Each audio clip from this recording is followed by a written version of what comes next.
Good morning, gamers, and welcome back to Hellstormwargaming. My name is... Your name is Mikey. My name is... Do you want me to finish your My name sentence is for you? Mikey.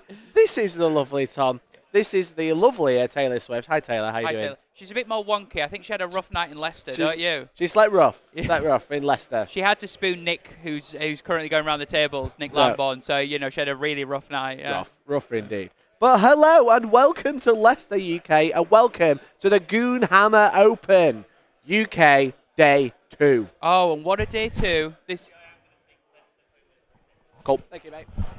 Thank you. We just got an update from the table. I love live updates, man. You know, it's all in the action. I love it. Okay. We're about to start game. We're literally in deployment of the round 4 of this 6-round event. Yes.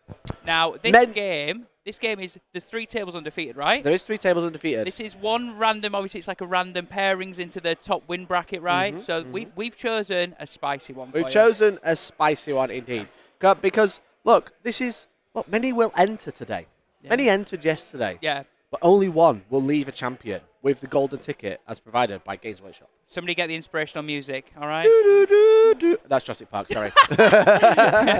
Okay. But let us know who you are, where you're watching from. Let us know if the sound's okay. I hope we're doing good. We've got a fantastic game lined up for you. Again, it's Sisters versus Eldar. Now, let's have a... All I'm going to say is, very quickly, right, Okay. before you get into that, Sisters feel like they're on the rise. Eldar feel like they're on their little bit of a decline. So it's good to see how these two are going to mega mash together, right? It's going to be fun to watch Eldar complain that not having enough fate dice while the Sisters get more fate dice. As they die, effectively, yeah. But you can now go on to the elephant in the room. Now let me explain. Okay. There was a matchup we wanted on stream yesterday, round 1, but we couldn't. Okay. And I know there's a matchup that people also probably want to see this morning, but we can't. Yes. Okay.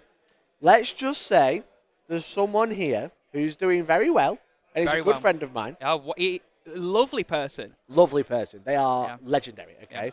Who may or may not have got a cushy new job. You know, having the great time. Some would say he's working for the big dogs. Working for the big rules dogs, okay? Yeah. So there's someone that we want on stream, and there's a matchup we would love to have on stream, but we can't have them on stream due to their job restrictions, basically. So we are trying to tiptoe around that very known thing that's happening, and that's probably why we're not having the matchup that people want to see this morning. Yeah, so the main thing is, like, people might think we're ignoring some of the calls from the, like, why aren't they hearing what we want? We hear, we see it, we can't. So you have to understand, this is us saying that we understand. However, this is going to be just as good, and your Sunday morning is going to be bloody fantastic when you see a great game of Warhammer, and you're like, this was the best game to choose all along. Exactly. What are you playing at, Tom and Mikey? This is what we won. Exactly. 40k Buddy says, working for the MI5 isn't that special. True. However, it's worse than the MI5. Yeah, it's worse than that. It is not sure the pay is quite the same as MI5 not, or the sexy girlfriends or anything like that comes with James Bond, right? So we just wanted to make that clear. Yep. It's not that we don't want that matchup. We're not trying to avoid it. It would have been a perfect time for that matchup, but we can't. Yes. But it also means we might struggle later. So please bear with us.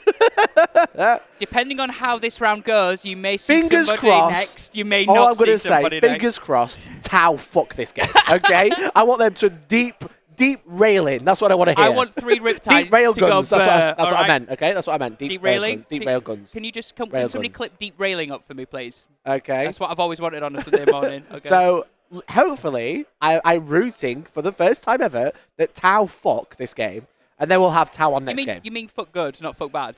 Fuck good. Let's fuck it. Yeah. Fucking go for it. So I just wanted to make that clear. Obviously, people, we've got 3 tables. We've got the one that we can't have on. Yeah. Well, we've got the best second option. We've got the best one we probably wanted. Yeah. And then we've got Custodes Mirror. So just no one wants that. Plus, even Mike Duff, who is in part of this Custodes Mirror, walked to us this morning and went, no. So I'm making it sound rubbish, but basically there's a matchup we wanted on that you guys wanted on, because I know you've been asking for Tau. We can't have that matchup on. So we've got Eldar. But now we've cleared that up. What I want to say is, forget that. Sunday morning, we want to know, I'm number making one. it sound negative. I'm sorry. I'm sorry. I just Sunday morning. I want to be open, you know? Where are you watching? Who are you watching with? What are your Warhammer plans today? Are you painting? Are you doing nothing? Are you watching us while you're having a bacon sandwich and you're like, do you know something? I'm sat in my living room. Let us know in chat. If you're a green name, we see those a bit clearer. That green always helps. But on YouTube. Grey names, you're welcome to. We've got a member goal. Right? It's on Tom's crotch, as you can see. Put it down. But today we have Adeptus Sororitas versus Aeldari. We have Jack, returning champion of this stream table. We had Jack game 1. We did. He Absolute did great. gent. So we went, do you know something? We'd love Jack again. He do. is the king of the sisters. I think Jack's great. Yeah. He comes over, he tells you what secondaries he's got. He's very clear, he's very nice. He's a fantastic gent and a great player as well. Yeah. Okay. All around lovely human being. But we also have another lovely human being. We have another lovely. We got Greg. Greg Chamberlain. Of Dead Red Gaming. So another Dead Red boy is Yep. on here. Look, here they are. Look at these fantastic chaps. Look at them. So they're just in deployment. We've got Eldar versus Sisters. Okay, so Tom, we had Sisters on yesterday, but everyone who wasn't tuning in at home, let me know what's happening with the Sisters. Okay? So the Sisters army is bit toolboxy, but with 3 huge chonkers in it. All right, so I'm going to go from the top. So we have an Imagifier as a character, which is basically like the buffing, makes everything a bit tougher and survive a bit longer. She's the sister with the banner. The Imagifier. Imagifier? Imagifier. Is that what we're calling it? Yeah. We then have Morven Val. She is backed up with 3 of the Daka Dreadnoughts as well, which are called, Mikey, Paragon Warsuits. Paragon Warsuits. So yeah, they normally, the last game we saw them sit in reserve for a bit. We'll have to see what happens this time. There's quite a lot in reserve this game, so we're going to wait till they're deployed, then I'm going to go do a quick check. We have 2 Palatines or Palatines, which are basically like the sister lieutenants with the plasma pistols. You can sort of see them like, they normally sit with a squad of the novitiates normally. Sure. We then have 2 squads of 10 battle sisters.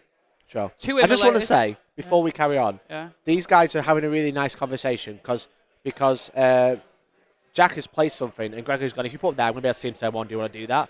Just love that. Love that for them. King shit. That is just boys looking after boys, right? Boys in boys with the boys club, all right? Anyway, as you were, mate. Sorry. 2 immolators for flaming goodness. Obviously, really big Overwatch threat as well. Especially just stick one in the middle and say, well, if you're going to walk near me, I'm going to flame you. Sure. We then have 1 Sororitas Rhino, which normally potentially has some Repentia in it, which is what it did last game. We'll see if that comes up again this game.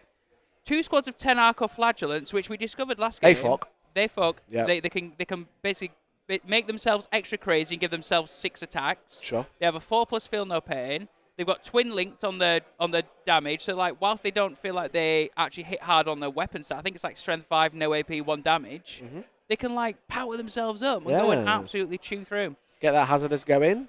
Exactly. Then you have 3 castigators. Yeah. All with the battle cannons, right? They're literally sister predators, right? With some heavy bolters and the big old damage 3 cannon with like I think it's D6 plus 3 shots on it or something like that, or so it's like huge. Something like that. It's good. As I already mentioned, the Paragon Warsuits, a Repentia squad with 10 of a minute, normally sitting in the Rhino. 1 Seraphim squad, which are the flying girls that normally come down on wings of fire with some hand flame of goodness. 1 Sister Novitiate squad of 10 man, which are the Kill Team Sisters, and that is Jack's list. Yeah, that's everything. Sisters ready to fuck. Yeah, they've got like utility units, stuff to push out early, stuff to trade with. So yeah, very nice. Nice mate. All right, let me tell you about Greg's list. Oh, okay. Greg's gone Eldar. Eldari. Okay, it's called Phantasm Gone. Oh no! Do you think he's sad about that? He is, yeah. So it's going to contain a lot of the toolboxy units that all Eldar lists have. So I'm not going to dwell on them too much, but I might talk about some of the new stuff. Or stuff you might not see as much. He's on an auto way leaper. He's got Farseer Skyrunner. He's got Fugan. We've seen others. the three auto takes. Yeah. He's got a Falcon with a pulse laser, which is cool. Falcon's a nice little choice, little transport. Yeah. It's like the equivalent of an Eldar tank with a gun. I can't think of any equivalent. I was thinking like Repulsor, but it's nowhere near Repulsor. But essentially, it's like a Wave Serpent with a better gun, but less transport. Yes. Okay. Yeah. He's got some Fire Dragons, so he's actually going to be taking Fugan with some Fire Dragons. Oh, wow. Fugan's going to have a bodyguard this time. I know. He's got 3 Fire Prisms. They've obviously got linked fire. Fire Prisms are really, really good. Yep. And they're 180 points now. They were like 120 when they first, 125 I think when they first came out. Just to show how undercosted they were. This game's so funny. He's got a unit Rangers, unit of Shadow Spectres, so they've got move, shoot, move. Okay. And they've got 2 profiles as well. They've got like a 3 damage laser gun or a flamer. Yep. Which is great. Really good profile. He's got 3 support weapons with D cannons. Oh, so baby, the D's back. Indirect devastating wounds, which is cool. He's got some Super Hawks. He's got Vipers. Oh, Viper. Sorry, it's called the unit is called Vipers, but it's only 1. It's a transport. The Viper is on Objective 5, Mikey. If you just flick to Objective 5, you can see. Objective 5. Shall we have a look? As you can see, there's the Viper. And as a Fire Prism goes down as well. As a Fire Prism. There's the Viper there. They're quick. They're good for doing actions. They've got a little gun on them as well. And then he's got a unit of 5 warp spiders. They're the ones that fly out. You know, do loads of mortal wounds, dead wounds, re-roll into twin links, having a great time. And you can see the warp spiders in the back right corner as well there. Yeah, exactly. So so that's the list that we've got on today. Again, these guys are just still in deployment. And yeah, let me just have a quick say hello to chat over on Twitch. We've got, can you not blur their face? It's the sound that's the issue. That's what happened with the issue. We talked about the player that we want to stream. Yeah. It's the sound. It's what's coming out of his mouth that's the issue. It's not bad. It's just not been checked if it's live, especially. And he's having a salted caramel hot cross buns for breakfast while washing up. Well, that sounds tasty. I hope you're not getting soap suds in your salted caramel hot cross bun. That's all I'm saying. No, exactly. And over on YouTube, hello. Oh, Super hi, Strudel. friends. Super Strudel's about to head off to day 2 of a GT. Fair enough. Have fun. Hope you do well, or hope you lose. Who knows? At least are there no dodgy towel player antics? Well, you never know. I ain't seen any antics, but I've also not seen any antics. No. You know? I ain't watched any games. Exactly. What we're doing is we have a massive TV for one game. There's about 30 games happening behind us. We do. Look, we're looking at a 50-inch monitor. Yeah. It's great. Basically, this is how we envisage you're watching at home. Yeah, we envisage you're on a sofa with your booby mouse mat and you're just watching Warhammer with Taylor us. Swift. Yeah, this is everyone's Sunday morning right across the great. UK. Yeah, it's great. So thanks so much for tuning in. But chat, I've got a secret to tell you. Okay, got a little secret. Are we sure you want to tell them the secret? Are you sure? Do you want to just think about this for a second? Is it something that chat deserves to know? I think it is. Yeah, okay. I think so. Okay, all right. I think I need to break it to them because look, see that member goal? Yeah. It's looking pretty sad. Yeah. Okay. The member goal is looking a bit sad. Okay. It feels like we're so close, but yet so far. You know what I mean? We were a lot higher yesterday, but every day that ticks over, we get one step closer to death, and my member goal gets one step closer to 0. It's the same. Yeah. Okay. Because I did something really silly Friday night, Tom.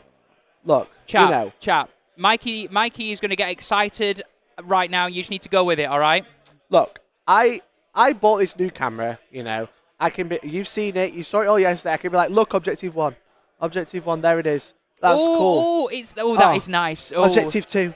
Oh, that's so cool. Mikey, what's that rising your trousers right now? I know, right? It's cool. It's cool, right, it's really cool, yeah. The problem is I didn't have one at the other side of the table. What? What's this? It was very annoying. I didn't have one at the side of the table.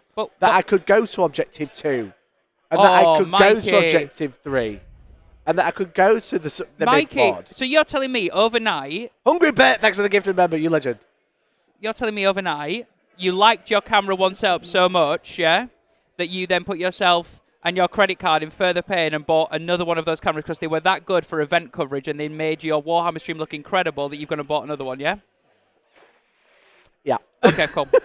Somewhere Georgie's heart just broke because she realised that she wasn't getting, whatever she wants for this, to buy. It's fine. I ain't eating. A couple of days, no food, that's fine. So anyway, if you want to become a member, that would be really cool. Become a member for a little £1.99 a month. Be like Hungry Bert and gift a membership. You can join our Discord, !Discord in chat, and you can become part of the boys club. It's the all-inclusive, anyone is welcome, chilling out crew, where we talk about Warhammer, hang out, and shoot the shit. It's great. Just imagine if you got to 500 members, how many more cameras would you buy? That's what scares me. Chat, if you want the most comprehensive, imagine like football or Super Bowl coverage, that is what we're aiming for with Warhammer coverage. Who knows what could happen, okay? So anyway, now we have 2 PTZ cameras. So look, we've got all those angles we didn't have yesterday. Remember we couldn't see Objective 4 yesterday? There it is, all right? Wow. Look at the other side. Okay, you can see it as well. Oh my God, 2 Objective 4s. We're so close today. What about Objective... What about if I wanted Objective 2 all of a sudden, Mikey? How would that work? Oh, my God. Oh, wrong button. That one. Objective 2. Yeah. Objective 2. Double angles. We ain't missing a single thing today. Actually, if anything, this is better than actually being stood at a table. You don't have to walk around the table anymore. Exactly. We've conquered, like humans have 2 eyes. We're basically giving them 4 eyes. We have, yeah. It's insane. Even more. Yeah. Members dropped again. The thing is, Martin, if you think about it, just think about it. If someone gifts members, 30 days later, that number goes. Yeah. So that's why yesterday I had more than I had today. It's because I would have streamed on a Saturday, and then it's refreshed, and now I lose some. So... All I'm saying is only you guys can help. Wait. What? Hungry Bert gifted a membership to himself. That is like next level thinking, that. It is. And I think we have just found out at the table who is going first. Who's going first? It looks like it's Greg. It and does he's just look like rolled it's his fake Greg. dice. And his fake dice are very shiny, but we'll find out. We'll find out what they are. I think he's put them on the box. If you go to the top down, you can see his fake dice on the box on the right. Put it anywhere it's comfortable, and we'll. That's cool. So I'll set a number. So I'll tell you what. If you go to if you go to that other camera and. It looks like we're about to get cracking. There now we you can see the fake dice. So nice to see less fake dice, Mikey, isn't it? Yes, it's great. So we've got a 6, 2 6s. I said he was going to get 2 6s. A 1, 3, 4, and 5. Nice. So, Nice spread. Yes. Didn't we have a 3 streams worth of bat ropes don't make people poor? Why do you think they make people poor? I like doing this. I'm not here to make money. I'm here to have a good time. All right? And I'm going to have a good time with my cameras, and you're going to have a good time because I've got the cameras. So become a member and say, that's very epic. Yeah. That's epic, Mikey. Okay? That's what we're trying to say. And then as we become a member or Prime. Give to Prime on Twitch, man. Hell yeah. Steal from Jeff Bezos to give to us, okay? To me. Yeah. Anyway. No, to us. To us, yes. So anyway, Tom's not reset the CP.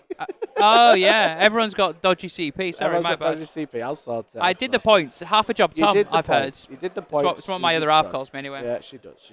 That's what I call you too. Where did they gain all these CP? Was it return 5? No idea. Yeah, However, return 5. I'm gonna run through and say good morning to Conga Stewie, Jim Good Martin, morning. Good Hungry morning. Bear, Good well done morning. for being a member. Magoo, as always. Magoo, it's lovely to see your beautiful face. I'm just going to rattle through. Aaron Darling, your great name, but I'm going to give you one shout out, and after Hello. this, I'm going to completely ignore you, all right? Ashley Giles, come on, Ash, you know what to do. Dash of Dong, Philip Wells, Glenn Connolly, Christopher Bremner, great. Bremner? That's like I thought you were going to say your name No, then. Bremner, Stephen Platten, Georgie Ed, lovely to see all you beautiful people in Thanks, chat. If you want a shout out and a little mention in Leicester today, drop a comment in the live stream. You want to call out in Leicester? Hey, that's better than being called out at Wembley. Good morning, Leicester. Right. Yeah. Okay. Anyway, Jack's going first. Yep. He's taken Cleanse and Homers. He's gone fixed. It's the 2. It's the 2 you take. Yeah, for sure. It's the 2 you have a great time with, Do an action on an objective, get 2 points. Do an action in the centre, get 2 points. We've not gone through the mission for round 4 as well, have we? No, it's purge the foe, Thomas. Yes. It's purge the foe. Where's the button? There we go. Purge the foe. Kill 1, hold 1. Kill more, hold more. Yep. Nice and easy. Yeah. And also, you'll see there's a little for what Goonhammer do is they've changed the map pack up per day, don't they? So yeah. Day 1 we had like a certain setup. Day 2, all moved it around. You'll see the big thing is there's like a bit of a like a box in the middle of the board, if that makes any sense, between those big L's. It's like a case of who's going to run into the hole first, and because there's not really much cover on that middle objective, right? No, that objective in the centre is quite open just again. Purge the bro, exactly, Glag. There you go. Jack going in. Here's some Arcos on objective 3 and 4. YOLO. And also 4 up Feel No Pain. Probably doing a Homers or a Cleanse, I'm not sure. But, well, they're across 2 objectives, technically. Yeah, exactly. So Repentia are going to get in the right. Look, we can actually see into the enemy deployment zone that's on the other side of the table. Look, we can actually see what's happening. Fabulous. Oh, mate, there we go. You can see that Morven and the and her mini Dreadnought sisters have stayed on the board this time. Yeah, it's not put them all into reserve this time. No. So yeah, Jack's going first. No, it's not bad. It does mean that he has to push forward when the D cannons are going to be in range now. That's the thing. I think Eldar can spend 3/4 of the game hiding behind a wall if he needs to, right? He's got the fire prisms for the linked fire. It only needs to poke 1 out, right? Yep, correct. So, and then the D cannons obviously ignore line of sight. Yep. So the warp spiders can flicker and stuff like that and get some real fast movement and stuff to where they want to be, don't they? So yep. Exactly. So Jack's got to kind of come out and then they'd be like, all right, cool. I've got a movement phase. How much can I weather? Kind of weather the storm, and then if I can, great. If I can't, cool. That's kind of like it's one of those with Eldar.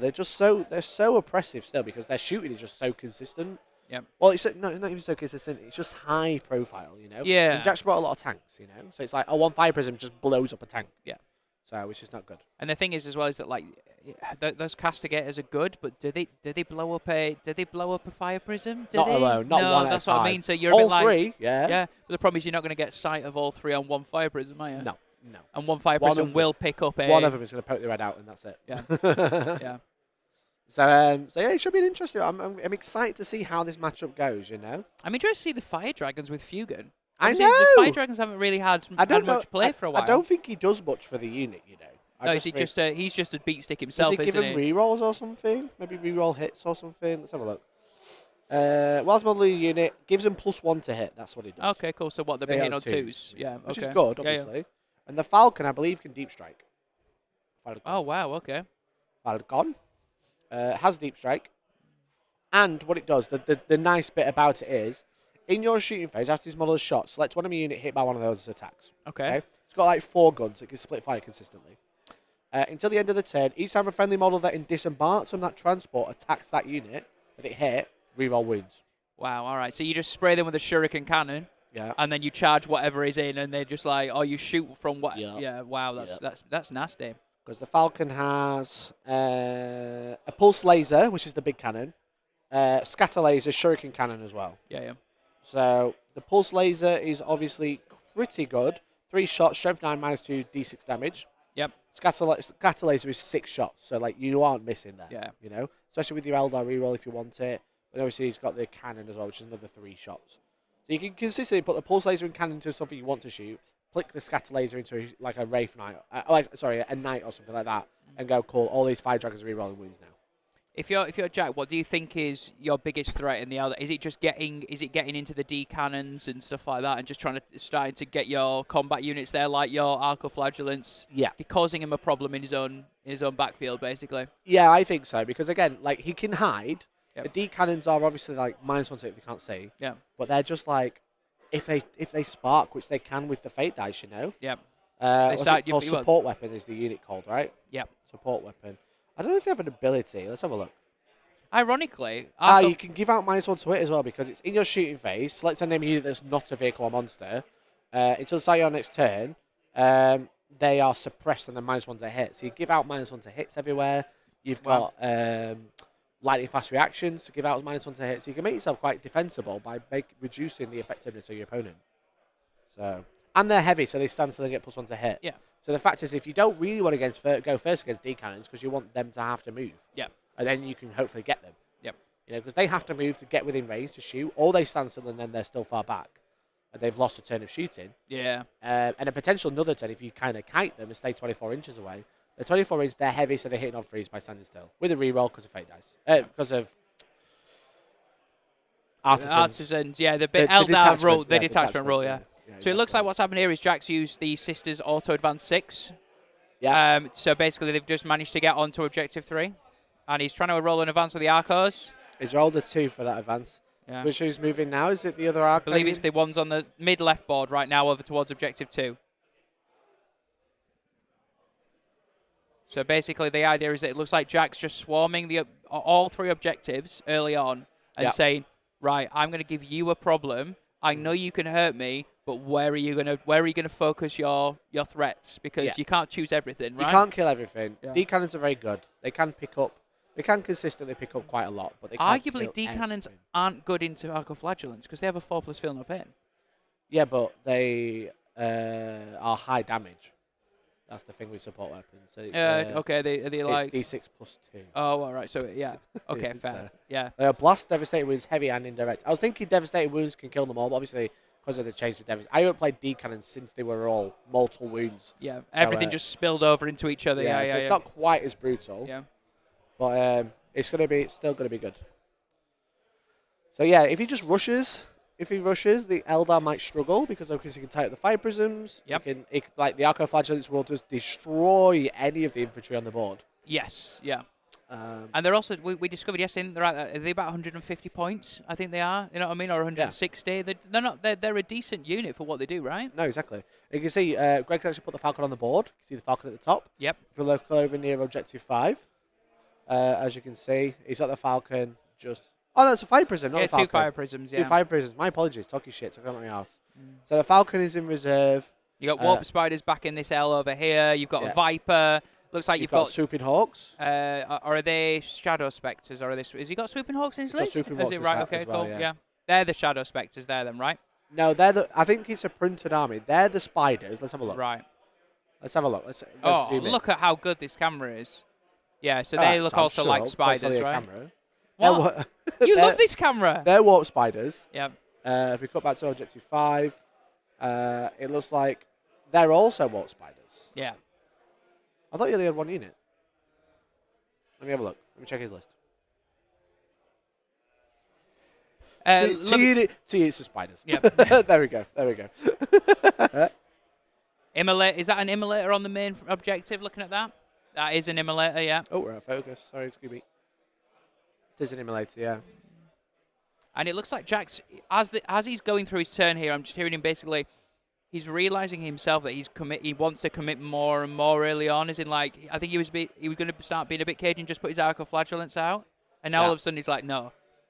Sisters are coming out, the novitiates. Then I'm going to also bring Morven and Paragon Warsuits out. He's going mid-board. He's going push me off. He's going push for it, me yeah. off. Yeah, yeah. That's the thing. The Eldar have a really good shooting, but they don't have like staying power, especially because Wraithguard are gone. Use Wraith Blades, maybe that's a really good staying power unit, but they don't have like a castle unit, you know, like an anchor. Yeah. So, and also the variety of profiles he's putting on the objectives, like, oh, you want to get through a tank? You want to get through Paragon Warsuits? The tank's got Repentia in it. Yeah. You know, there's a Paragon Warsuit unit. Then there's also there's like, you know, you've got your Battle Sisters as well. Yeah, toughness 3, but still he's going to have to split everywhere to get the most out of his guns. And we all know that splitting, if you don't deal with stuff, you leave stuff just like still hanging around on objectives, don't you? You know? So. Yep, exactly. And obviously, Eldari don't have a lot of fate dice anymore, so you can't just spunk them on Overwatch or whatever, you know? Yep. So. You were telling me as well, I know that they're not, the other Eldar. 1 second. I think that's the end of turn 1. Yeah, that's turn 1 done. Nice. 5 points to Jack for cleansing homers. Sorry, I didn't mean to interrupt, Tom, as you were. No, you're saying that you were telling me earlier that unfortunately the player hasn't won all the games so far, but there's a Forge World Wraith Knight here, which is super cool. That was Vic, he lost to Josh round 1. Yeah. I think he's won every other game. Yeah. But so, off to a great start for it, because he's got cleanse and homers, didn't he? So yeah. Mission's about to be drawn. Oh, that's a rough draw. This is what he's got. Investigated capture, which is not great.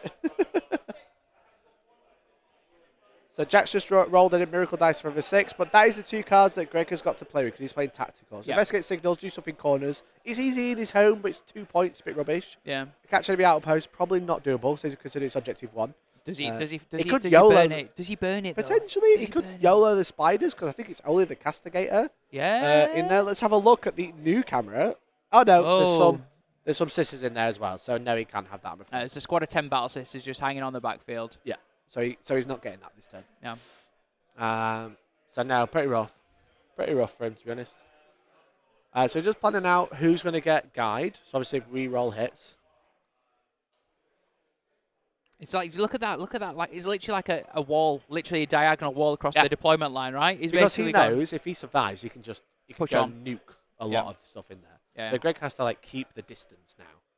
He has to keep the distance, keep firing. Yeah. If you're Greg, do you pull back and shoot and leave some stuff to just sort of tie some stuff up, like a buffer, a bit of a speed bump? You don't give Jack free movement in charging. You know? Yeah. So he's thinking. Greg's thinking about which fire prism is going to poke his head out, which one's going to shoot. You know. Because he's obviously got one near objective 5, as you can see, in the top corner. I think that's the one that's going to poke its head out, and just like poke its head out just across that building, and then it can see all the way down that board. And it can see that tank there, the immolator. It can see that immolator there, and but then the problem is then he can fire and fade later, which is nice. It means the castigators aren't going to be hitting much, but I think Jack has put he's put 2 castigators in reserve, which is a very good play. Yeah. Because it means you can't hide from the tanks all game. Yeah. You can you're hiding over there, call a strategic reserve here. So you've got to block loads of the board. So it's not very good. Very good. Also, I think if you're Greg, you want to pop one of the immolators to avoid that an Overwatch, and just because an Overwatch from an immolator would wipe your soft units. He can't afford an Overwatch, you know. He can't afford an Overwatch. That would be brutal. That would just pick up the unit, you know. So maybe he tries to pop one immolator and charge through some terrain to the other one. You know what I mean? Maybe. Something like that. Yeah, exactly. It was Warp Spider's 30th birthday yesterday. Was it yesterday? Was it? I thought it was Tuesday. But still, Warp Spiders are 30 years old, the original models. I think that's why Greg's using printed ones, which is totally fine. But we said last night over dinner, we were talking about the Warp Spider. Yeah. I said, if you buy or bought a single Warp Spider on its birthday every year, you would now have the max amount you can run in 40k. One model a year for 30 years. I mean, I would imagine they're going to be very much on GW's list to be remaking. I ain't buying any. No. I've already got 30. Everyone's got 30. Why would you buy any more? Yeah. Over on Twitch, Dan, how you doing? Hopefully you're doing well. Thanks for tuning in. Visually stunning, he says. Thank you. We're trying our best. We're bringing the hottest action with the highest tech gear available to man. So anyway, if you haven't already, please subscribe, like the stream, and become a member if you haven't. Mainly because we need your help to pay the Lecky bill after this, because the amount of cameras and stuff you're running now is like, we've got a power substation below us in Leicester right now, just powering us up, you know? A little bit, yeah. It's very that, Tom. So the Super Dart's just coming out as a screen. The D cannons don't want to move because they want to hit on two. So he's just, I think Greg's probably going to rely on the Fire Prism to kill a tank, and then the D cannon's going to have to kill something else. They realistically, he really wants those 3 D cannons to shoot and kill a unit each. Then he's having a great time. Yes. Is that going to happen? Unlikely. No, you'd have to hope for some good dice rolls, right? Yeah, definitely. And then does he then commit maybe one of the squads of Warp Spiders now, and they're going to get traded as well, and try and deal with some infantry? Yeah, maybe. Oh, that was the wrong button. Oh, sorry, hi. chat. Excuse me, chat. So is he potentially? Oh.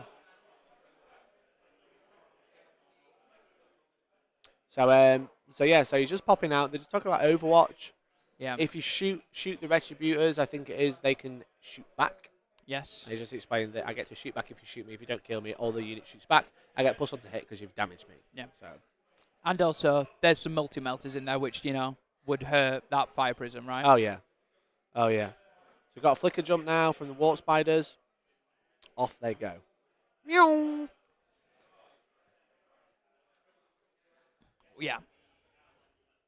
So, an interesting one. I'm not sure why he's brought his Fire Prism out so much.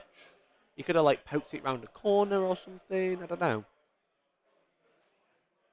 So... Is he potentially committing to Objective 2 rather than poking the other one out across and dealing with Objective 3, maybe? Yeah. So I think we're going to spend a CP from Jack to do an Overwatch. So I'll just cut over to them. Has Dev wounds.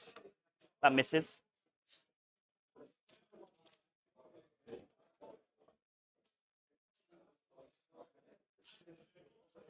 The other ones, 2 hits. 3 to wound. No. Melter. No. Multi-melter. 2 hits with that. Roll 1. No, I need the 6 for other things. 2 wounds. AP 4. 5 up pinball. Yep. 1 dies. I don't need these. It's almost like it's a reason I Overwatch, just on the slim chance I killed some. What else do they use them on?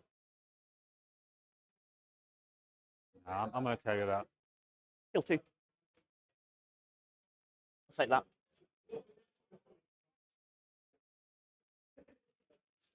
The broken one is the Exarch, which is annoying. Well. I mean, if you want to take him off at them against the multi-melter, then I'm all right with it, I'm good. I don't mind. All right, what a nasty Overwatch. Get rid of 2 Warp Spiders. Crazy. Hey, Andy. Andy B, thank you so much for joining the Boys Club. Exclamation point Discord in chat. I appreciate it, buddy. Thank you very much for joining. Welcome to the boys. Member. Got another flicker jump from the other Warp Spider squad. Looks like he's committing them into the same place. Yeah, he wants to clear that side, Yeah. He wants to clear this side because that'd be pretty nice for him. There's less coming back at him. And all the other nasty stuff. All the nasty combat stuff is at the bottom of the board, It's all down near Objective 4. Obviously, he's got stuff in Objective 3. Yep. But if you look there, that's where all the combat units are. So then Greg is like, you know what? I'm going to bank being all the way over here, out of the way. Yeah, so he's got to get through what looks to be Repentia, Retributors, and a Rhino, right? Or are they Grotesques? That's it, in a minute. Grotesques? Yeah. Grotesques. No, Grotesques. Come on, Arco Tom. Flags, Grotesques. They're Arcos, those. Yeah. So Arco The Flags. Retributors are in the Rhino at the back. That's an immolator. Yeah. But with a heavy bolter, I think. But that's fine. So, the Warp Spider's going to try and get rid of those, basically. I think that might be just a big sister squad. Yeah, it's a big sister squad. That's not Oh, Retributions. right, okay, yeah. I'll double check. Do you want to check the sisters? I think Yeah, they're the you're ones right, that because I can don't shoot think I back. remember saying he had any, and I was the one that looked after the list. You are You very were, right yeah. there. I don't think he hasn't. He's using that fire prism to do the damage. Yeah, each sister squad has one melty gun, one melter gun, one multi-melter. So. There we go. That makes sense. So, yeah, Greg's got a lot of choices, basically, this turn. He's got to decide who's going to go where. Is he poking the other fire prism out as well? Looks like it. Definitely looks like it. Excuse the light. Seen behind the scenes of how this setup is made. There you go. Oh, there's the dice box. Yeah. That's the very first web camera I ever bought. Put the dice box on for dice inception for camera. There you go. That's what you see from the camera. Kieran, exclamation point lists in chat, mate. Yeah. For the list. Exclamation point list. Or you can grab them on BCP. So Viper's coming out to play, trying to maybe shoot some stuff on Objective 4. Sounds like he's investigating signals with the unit at the back right there. Yeah, the Ranger unit on the right. Just there, you've got the Shadow Spectres. They're the floaty ones, as you can see. They're all the fate dice. The gold dice are Greg's fate dice. The little tracker thingy is Jack's miracle dice. He's currently sitting on a 6 and a 1, right? Oh, no, round just one. a 6. Just a 6. Yeah. And then, yeah, you got the Shadow Spectres there. I'm surprised they're... Oh, no, they deployed there, so these actually haven't moved yet. No. So these guys can move, shoot, move, which is nice. So they get up a little bit of freedom, but they want to be far enough away that they don't get charged. So I think what I would do is like move them over towards Objective 5 and then move back into the building. Yeah. That was you don't want to be near those Paragon wall suits, do you? They're not, they're going to just come out. You want to blip something and then piss off. But the other problem is the other shoot, move, shoot. The extra double move is 6. Yeah. So it's not super long range, Yeah. As DZ is saying, feel like a Miracle Dice is going to skew the D cannon, because they get a 6 up invuln and there's a 6 out there, so they can pass on something, right? Yeah, exactly. The problem is that the more Greg kills, the more chance of Miracle Dice he's got, you know? So it's one of those as well. Do you want to kill the high value stuff first so he hasn't got generating Miracle Dice from smaller rubbish stuff and he rolls something good, right? Yeah, you want to kill the big stuff first where he's got less amount of dice.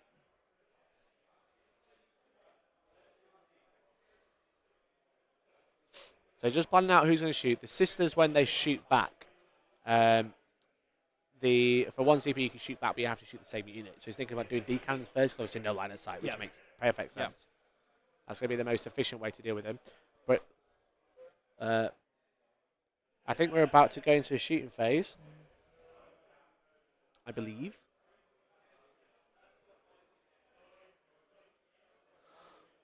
I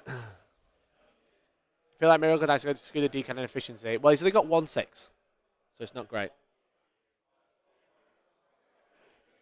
Greg's just really, because obviously we all know that Aeldari are a big glass cannon. You make one mistake and it can really screw it up. So Greg feels like he has to play the order of this. If Jack charges him with loads of shit turn 2, then he's fucked it. Yeah. So Greg just wants to make sure he plays this. He's got a lot of shooting now. Yeah. A lot. So it is going to be kind of like, can you kill enough? Yeah. I think. I might be wrong. If the sisters are left with loads of units, though, they make charges next turn, right? Yeah. Simple as that. Yeah. Because even a couple of Arcos will kill, like... A squad of 5. A squad of 5 warp spiders, Yeah. Or that squad of 3, they're going to get picked up. Yeah. But yeah, that's the brick of... That one top left, the sisters, I think that's the brick with the Imager Fire. Yes. So... Makes them tougher, right? Yeah. You should know. What do they do, Tom? Oh, mate, Imager Fire. I'm so glad you asked. Imager Fire is great. So I think he's just about to finalise his movement. I think that's all right. Is anyone daft enough to run a Warhound? There was no Warhounds at the event, I'm afraid, Hungry Bert. Sadly, no Warhounds. We always get like dumb stuff like that round 1, but we didn't get one. Last time we streamed this event, we had the Phantom, the Titan thing. Yes. What's the Imager Fire do? Well, its ability is you get to reroll your Miracle Dice if a friendly unit is destroyed within 12 inches of the model. All right? So that basically means that if you weren't happy with a 3, you want to try and pluck for a 6 after you die. Great, go for it and stuff like that. And then it's got a 4+ invuln. So if it's like if it's in a unit, leading unit, you can basically go, I'm going to tank it on the Imager Fire if you're going to just start wiping through. If it's got 4. You can't do that. Why? Because it's a character. It's the last thing. Yeah, of course, yeah. So attached ability, nothing. While it's model leading unit, They have a 4+ invuln, whereas leading the Celestine, you have a 2+. Yeah. Okay. So they gain a 4+ invuln a unit. There we go. So they do have a 4+ invuln. Yeah. You were right, but just wrong. Right, but wrong. That's my wrong. life. Yeah. Okay. Here we go. So I think we're about to round out the movement phase. It's just got to plan. It's just planning.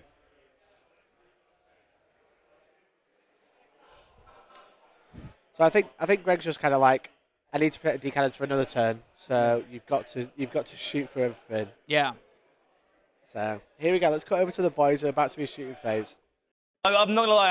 I was gleeful, so happy internally when I rolled those 2 6s to hit on the multi-melter. Fair enough. I'll be the same then. I'll match your energy. Right then, some shoot 'em. I think on any other mission, I don't think I would attempt to stat check you this hard, but I can't play the long I'm game. really intrigued how it goes, actually. It's quite interesting. Yeah. Okay, so we'll go with... Yep.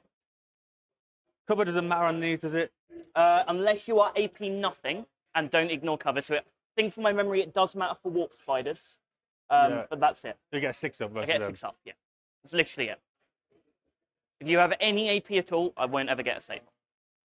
Well, I could go to ground for a CP, and give him a 6-up invuln.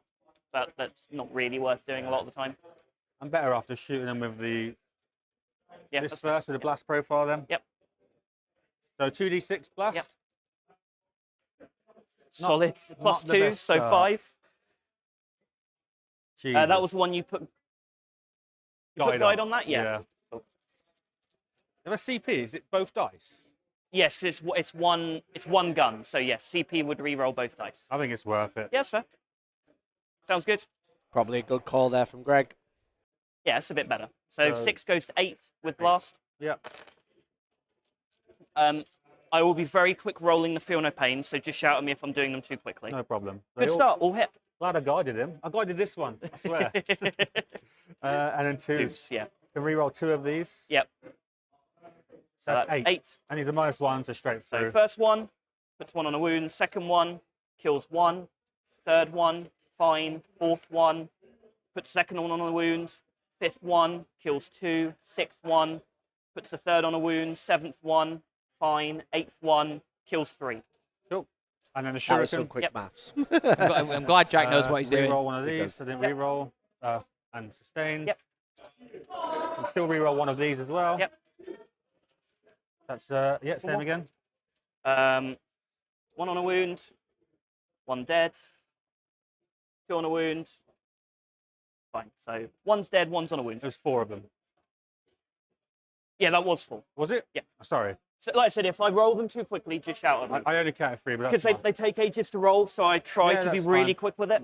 You seem nothing but honest, so if you say there was 4, that's fine. All good.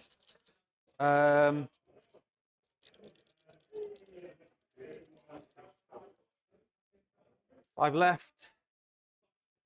She'll go next. Yeah. D6 blast. Yep. So 3. Freeze. Alpha roll. 2 hits. 2s. 2. AP something, these right? are D3 Yep, damage. first one. So 1. Wounded one's fine. 3 damage. Kills the wounded one. You showed that wounded one what for? Oh, she's got some other shuriken as well, actually. On the bike. Two wounds, 4 pinball is pretty obnoxious, Yeah. I think. It is, yeah. 1 wound, 4 pinball is pretty good, but 2 wounds, 4 Feel No Pain, you're just Yeah. ignoring half the damage all the time. Yeah. Everything that's 2 or 3 damage is not killing one. Well, and also he rolled 1 damage and he passed that, and then he rolled 3, and the other bits were wasted. It just feels like you're constantly like, yeah, exactly. it's against the, you just feel like you're on uphill battle, don't you? Yeah. Anyway, more shooting from that Farseer. 2.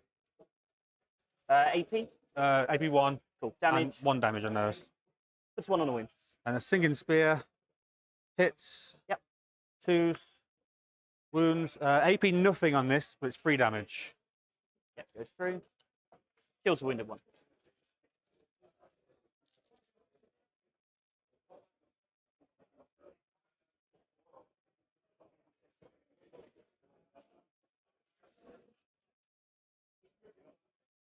What's the range on your melters? 18 on the multi-melter, 12 on the regular melter. Let me actually find the models in the unit, because I haven't put a It's lot fine. of thought I'm into within where 12 they are. anyway, so I would. Well, actually, no, 'cause it depends on your model, doesn't it? Yeah. The range of these is 12. 12. But it depends on where your Yeah, melter is, so. So that's the multi-melter. The regular melter is back there, so that won't be able to shoot To be back. fair, I can't reach your end money anyway, so Oh, true. it's not really worth it. So I'll shoot these into them Yeah, instead. fine. Yep, and they're all in range. Should have been. I've got more. If you want to... Yeah, I'll just scoot them up a little bit. As long as it makes no difference to The dice is here, so. You're good. Thank you. Right, so I know what you're doing, so it's So not a yeah, I'll problem. do those into them. So 6. And I cannot see any feasible reason you wouldn't do that. Thank you. That's a good number of shots. It is. I'm 20 glad you did it on the Wounded Arco it is unit. 5. 28. Wow. 1, 2, 3, I've got 1 in cover, 5. and the other 3 are not. 28. Yep. So 3s and 6s are dev. 3 rolling 1. That's a pretty good roll. Should have led with it, shouldn't I? Really? Got 1 more there. Do the devs matter? Oh, you get saved, Yes, don't you? not really. I think there's enough there that you're going to chew through them anyway. But Oh, this many saves. right, Then, cool. So I've got 1 in cover. 2 of them. So 6s, 4s. Cover 1 is dead. Great. Now I can just roll the rest of these. Hey, Mercenary, thank you so much, bud. Appreciate you. Good roll. 2, Himby 3, picked up, then- I think. Gifted Cool. number. Perfect timing. Yeah. Mercenary, appreciate you, buddy. I'll roll the miracle dice. They are within 12 of the Imagifier, so I will get to re-roll it. Cool. Member. 5. I'll keep it. There we are. You have secured Killmore. We are only 3 units in. I don't want you to shoot back at them because I currently. Oh, no, I moved off it. I was supposed to be on it With this guy. can he be on it and stop me from charging into you next turn? Yes. So what I did was this. Yep. Cool. And stay outside of an inch In of all the the fucking immolate. about, I moved it off it. Yep. And be outside of an inch of the tank. There you go. Working it out. Boys are playing pretty fair. We're just like working out exactly how Greg could have placed it because I think he said he's knocked it and he just wants to make sure that we're not like cocking up at this point. Yeah. You know? We don't want to be like, oh yeah, fucking, oh well, I put it there, but I knocked it. But he's just trying to just secure. We're just trying to make a point of Yep. like, I've done this. I'm trying to block off. Yeah. So. And it's that thing of each of the players realizing, it's that thing of like, because it's such a fine margin at this early stage, is understanding what the other person can do in their turn. Exactly. And not making such a silly mistake that it makes the game like such a whitewash for the person. Like if you left Yeah. the gap to those D cannons, might as Yeah. well, you know, why would you play on, right? You'd be like, No, "This is- exactly. you know." He knows what he was doing. Yeah. We're both trying to work it out.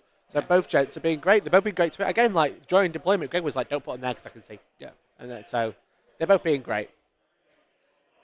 So yeah, anyway, we'll cut back over now they've sorted it out. Yeah. We're about to do some more shooting. May as well shoot the thing that can't shoot you back. Yes. So. So this is D cannons Okay, it into balances sisters. out with the other unit. Um, Looking for 6 strength. 4. Yeah, so 6s. So 3. 3 dev. Oh, and 1 reroll. No. Down to 8.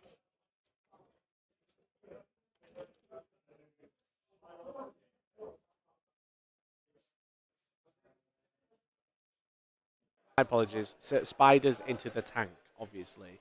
Now we're thinking about D cannons. My apologies. Okay. I'll shoot. The strength 4.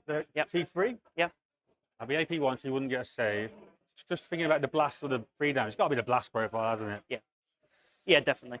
So 5d6 plus 10 shots it'll be. So you've got over there to shoot. Am I going to get to shoot back anywhere now? I don't think so. I think there's an argument now that they go to ground just for a 6-up. Yeah. So they'll go to ground just to get themselves a 6-up. Is that your In one. CP? Yeah, that's my CP. How many CP you got, sir? Where are None you? now. Are you Sorry. tracking them anywhere? So I'm back here. Normally I have a counter Yeah, for it, but it seems to have gone, and I Should we can't just stick find them it. on your board? Yeah, that's fine. So we know what we've got. Yeah, I'm on no CP now. So. Cool. So 5d6, 8, 11, 14, 15, plus 10, 10, yeah. 25.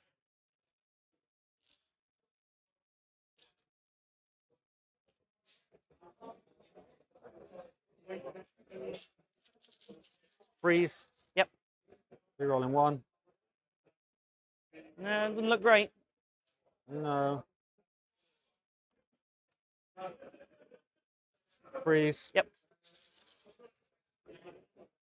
That was That good, looks a though. lot better. There you Let's go. roll them. So So sixes and then 4s. And then 4s. All right, save me from 2. And then 4s. 1. Brilliant. 1. Okay. Okay. I feel a bit pointless spending that CP now, but all right. Okay. Yikes! That was a good feeling of pain. It was. That's Those a Shadow very Spectres good deal of just pain. like they thought they had them, and then they just gone, no, we're still here, boys. They've walked They through the probably should have burning picked fire. Picked up probably half the unit, maybe. Yeah. But there you go. Well, 2 wounds, maybe not half the unit. A couple of them. Yeah, yeah. So anyway, D cannon's coming now.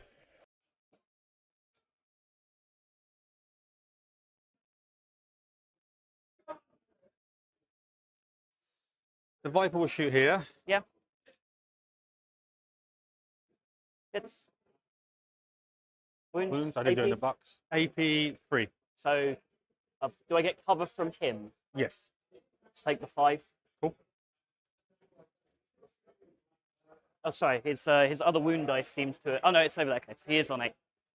Sorry, I couldn't see the second dice. No, for a it's all moment good. So they get 6 of invul for the rest of the. Yeah, until the end of the phase. Right, where can they get to? So they can go 7 inches no further. Yep. So just working out how the Arcos can actually come and. He keeps saying D cannon, then shooting something else. Yeah. I think he's saving them. They are his damage output. Yeah. You know. So we're just trying to work out what the Arcos can do if he doesn't deal with them. They've now got 6 up in run. They're an important unit to get through because they'll rip up they'll rip up the Vipers, they'll rip up the Swooping Hawks. Yep. So yeah, it's going to be an interesting one.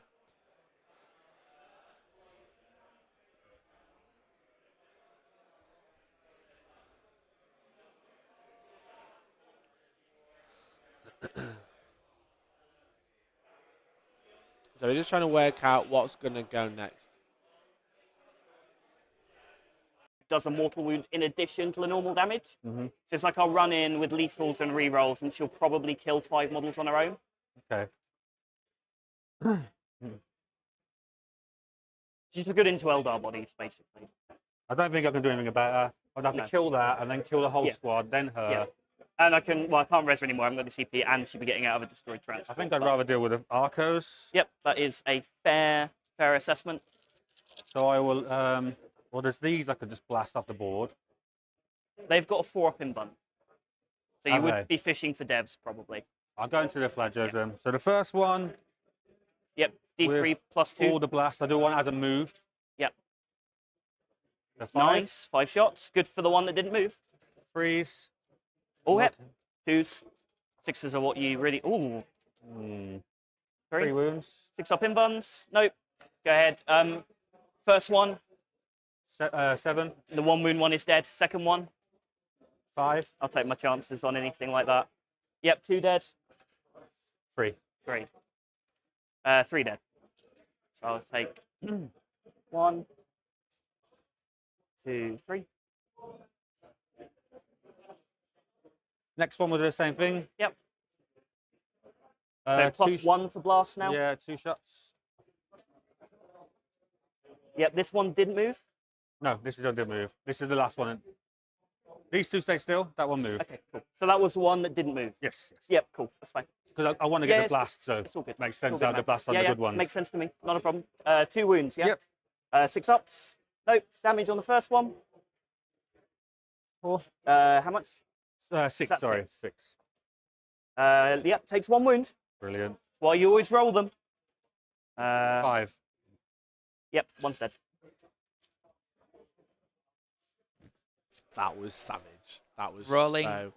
so savage. 4 plus feel no pain. I tell you now, if it swings in your direction, it feels That's Let's do it horrible, up for a right? blast. Yeah. Yep, you still get plus 1 for blast. Last one.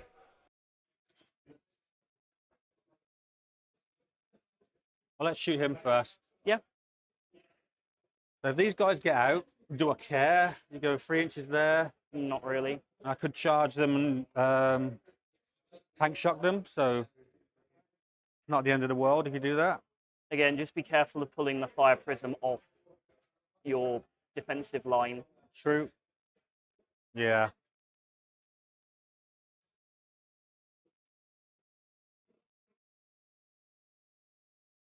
Have these got an invul? Everything has a 6-up invuln, Not apart the from 4-up, though. Arcos. But given that I've gone to ground, everything has a 6-up invuln at worst. She's also got a 3-up Sorry. armor. This Yeah. is supposed to be tucked in Yeah, better. that's I fine. shouldn't be able to see you, so you shouldn't Yeah, be able to see that's me. all good. Yeah, that's fine. There we go. It's not a problem, man. Cool. So I'll shoot into that, Into whatever this is. Immolator. Yep. Yeah. Freeze. Both Yep. hit. Toughness. 10 So freeze. with a reroll. 2 wounds. AP 4, so you get 6 up. Yep. Ooh. All the dice everywhere. Like I told you I'm pretty clumsy as well. So 6 up. No, I'll auto pass the other one. Okay. So take 6, yeah? Yeah. On 5.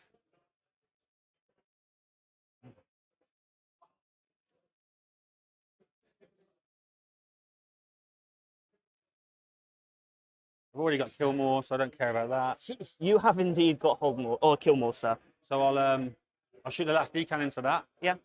Yeah. I've got nothing I can do now, so go ahead. Two shots. Hitting on 4s, this one. Yep. Reroll. 1 hit. And I will dev wound this one. Take a 6, yeah. Yeah. That's going to be a 6. Yep. So just Damage. need a 3-up. Bastard. No. Nice. I'll take it. Okay. Hold it. Sorry, do don't- you mind if a shuriken shoots that as well? Oh, yeah, go for it. I didn't use any rerolls. Um, I need to wound. yeah, you did use the wound reroll, but not the hit So it's ones. 5s, but no rerolls. Nope. Cool. Can't change the path. Hey, anytime you go back to roll something you forgot, it never works. It's just the rules, It's all right? true. It's very true. Just the rules. Okay, I think Okay, that is... don't forget to move them back behind there. Thank you. It's all right. You told me earlier it's what you wanted to do, so I'm not going to sit there and be like, no, you can't do that. You forgot. Screw Playing on you. stream just sends you all over the place. It's sending me doolally, man. You know what? That was not as painful as I was expecting it to be, so I will take that turn. Yeah, I had a bit of a whiffer, but it's fine. Yes. I'll be honest, I think I had to force something to happen. And I feel like I've got enough things that we can see what happens this turn. I think I may charge. Yeah, the go ahead rhino, for any though, charges you want to do. But So you could kill it. charge. You get 3 attacks. Yeah, 3 attacks. Who's charging into it? With these guys. For what reason? Just so you don't get to shoot and stuff. You got a hunt killer? Yeah, but none of it's blast. And everything that I want to shoot is in front of me anyway. I'm +1 to hit because I'm wounded, so I'm hitting on 3s, even shooting out of combat anyway. Yeah, I won't bother. You're right. And also, you just give me a chance to run over 3 dudes. Actually, if I charge with that, Yeah. I think I. Yeah, because I can get village, I you can can do that. position that one to stop it from me from going through. That's good. Well, it's a 2 and a 2. It doesn't matter what you roll. Oh, I knew I'd do it. It's all good, man. Too big. It's all good. I know what you're doing. You've got your defensive line with the Viper. You've got your Autark. He's like that. There we go. Yeah, that's fine. Your Sweet. base there, yeah, Yeah. all good. I think that's even better than it was before, to be fair. Yeah. So, I mean, I might as well slap you. yeah, sounds good. Be 5s, I Yeah, assume. 5. The reroll. Nothing. My attack's back. 2 hits. 1 wound. Good. You good. Cool. Should have Alright, had a tank shock. That Should have had a was tank shock. not Every as time. miserable as I was expecting it to be. So, what was your card turn when you had investigate signals and capture enemy outpost? Was it? Yeah, I'm discarding capture, and I've got 2. Everyone I've played against this tournament's drawn capture enemy outpost turn 1. Every single one of them. So I get 2 for signals. Yep. Okay. You did get the kill and the kill more. Turn 2, I will get the hold and the hold more. I am on un command point again. I'm going to go see if I can find my counter somewhere, but I honestly do not know what I've done with it. Yeah, I don't have it. So I am on one CP. My miracle dice for the turn, I will get 1 for them being on the objective and 1 in general. I have a 2 and a 5. So what are we doing? Gosh. Go on, what was it you wanted to I meant do? to fire a fade these. Yeah, that's fine. Go for it. Thank you. You have enough. Yeah, you have plenty of CP for Yeah, it. So That's what I saved it for. it's all good. I'll do my fast here. So there you go. We've just had the turn 1, 24-20 going into Jack's round 2. So a pretty exciting game so far. Greg probably not doing quite enough that he wanted turn 1. And Jack's in quite a good position right now. So now we've got a long movement phase. But this is not the only table in the event that's winning. We have Nick in the nick of time. Hi, Nick. How you doing? Hello. How you doing? You all right? Yeah, I'm good. Good to You? see you. Yeah, I'm good. Living the dream. Brand new day. A new day, a new way to talk about Warhammer. Okay, and let me listen to in a you. new way. Yes, please talk about what's happening on the other two tables. All we right. have table 1, 2, and 3. We've got table 2 here. What's happening on table 1? Table 1 is Kyle with a Uh-huh. Tau versus Josh Roberts with Necrons. Necrons, yep, correct. And you'll laugh at this. Oh yeah. It took him 52 minutes to set up. Oh really? Yes. Very good. Okay, so they've done nothing so far. I basically was messaging Mikey. I was like, I'm watching this, and they're still setting up. So that means they've got, what are we on? 10 past 10? 10 past 10. They've yeah. got an hour and 50 minutes. I believe Josh has just started moving. Josh has taken turn 1. That's Okay. basically everything from that table at the moment. Excellent. So we'll get some updates when So- things actually start happening. I'm trying to point. She's So that's just Josh behind Taylor there. Swift. Just There, you behind just saw her, Taylor. next Just to behind Taylor. Taylor. I can't. There. Just Josh, just look at there. us. That's Josh there. We can't actually see that table annoyingly. We tried to move him, but we couldn't. So table 1. So they've only just set up. Is that where we're at? Josh has literally just started his turn 1. So he's going first. He's going first. He's just Okay. moving. That is Okay, where cool. we are at this stage. Sweet. Sweet. Then on table 2, we have Custodes versus Custodes. Big Mike versus what's the other chap's name? I've forgotten because It's a great chap. He's really look at his Trash Wargaming t-shirt. was. He's a lovely lad. the I reason like why him. I've forgotten is because yesterday he was facing Custodes and I couldn't remember who was who. So this is his second custody. This is This the is second custody head being slayed. Custodes mirror match, yeah. It was going to happen with 6 of them in the game. It was Of always course. going to happen. Of course it was. Gonna I'll have a look after. So look, as you can see, you've got Custodes versus Nassim's face. You've also got Custodes over there as well, but who knows? Custodes, but on camera. All added Calidus. They've all got the same list. It's just Custodes and Calidus. Yeah, versus it Custodes pretty and much is a Calidus. mirror. They've got the same Inquisitor, whatever her name is. You know, the bald one with the pet dragon. Kyra Draxius. That's yes, it, I Kyra do. Draxius. Tom, you're in front of my camera. Yeah. Tom is professional. Yeah, very. Yeah. So what's happening on that table? Do we actually know what's going on? So, Got an update. Mike's opponent's taken first turn. Uh-huh. Now it's Mike's turn. Okay. As this always works with mirror matches, they're being a bit cagey. There is literally it's not... Brant, by the way. It's Mike versus Brant. That's it. There's not even been a single shot made. And Cool. they're already, I think they're moving into turn 2 at this point. They've got units in reserve, 2 units of Custodes each. It's literally they're mirroring play. Right. But this is always going to happen. When you get to this late stage with people that are just winning, obviously they start to bring out their A game. No, Which I for think sure. is what happened on table 1 with the fact that obviously the deployment took so long because there's so many variables and so many things that can go wrong. Oh, okay. Well, you know the game, don't Yeah, you? it's just You've like- apparently won a tournament once. Apparently. Yeah. I've never mentioned it before. Like, part of winning is the deployment. It's not just the It is playing the each deployment turn and as well. deployment and how you play out the first turn. Yeah. Mike versus Brant. Is this the game that will save compared to 40k? Yes, it is. That is literally the table of tables. This is Yeah. Mike versus Brant. It's funny. We also have like a Jakari mirror over there. We've got what is it? Table 6. If you go right a little bit. Right a little bit. One sec. Right, right behind the pole. Bloody pole. You're doing it to me again. We're not going behind, Right behind the pole. Ben Pierce versus Tom, who was on the stream yesterday. Oh, yeah, wicked. That was two lovely chaps. Yeah, just below us, we've got some Votan versus Dave, who was on the channel yesterday with his Nibs. Yeah, yeah. Votan are doing quite well. They've got a lot of board control already. Yep. Wiped out quite a bit of the Nids, so it's going to Okay. have to work hard to pull that back. Yep. What's happening in the other game? Because we can look over there now. Tom, you're in my way. Tom, move. Stop standing there. It's not in the way. What are you on about? The cameras are further along. It's because the infrared doesn't work, though. What's happening in AOS? We're doing a GW. We're doing a quick AOS catch-up. What's happening over there? Okay, well, apparently they have bigger objective markers. They're like 6 inches They wide. do. What's playing on this table? Let's have a look. Let's see. We've got Caradran Overlords versus Slaves to Dark. No. No, Oh, it's no. This Daughters is of Cain. Look. Daughters of Cain versus Caradran Overlords. This is probably better view of some stream dedicated AOS streams that I we've got know. right now. Because we got that second camera thanks to the members in chat. So thanks everyone who's become a member or But gifted. we need a third so we can put it out there so we can actually have a look That at the would be tables. so. We could do that. Yeah. We could do that. A third PTZ camera Mount in it the on middle the of the railing, hall. yeah. In the middle of the hall, Tom. He's shaking his head at me. So we got Big Marathi on that table. What else do we have? We've Let's got have a look what are they around. called? Medusae? The snake women? I think so, yeah. There's Iron Scale Medusa, There's which the is Slaves the of Darkness. character. That's why I thought it was this one. Slaves 'cause of I Darkness saw on it this one. Let's earlier. have a look. Can we get it closer? That's as far as we can get, which is actually, we can see the That is text. impressive. We can though. see the texture of the rock. Look at Jack, those just for colours. reference, look how far away we are. Look how far away we are. That is better than real vision. We are so far away. What's that? Baz, my favourite to win. Baz is a very good player. He's using his friend's army, so that's how you know he's going to do He's well. Carriage and Overlords. He's playing Carriage and Overlords on this table. Last Can week, you see Brett over there? we can see Brett, yeah. So this Carriage and Overlord army went 4-1 at Sheffield Slaughter because his friend Tom made it, Yeah. and he put it in a fish tank as the display. And he was wearing a little diver suit, which is very cool.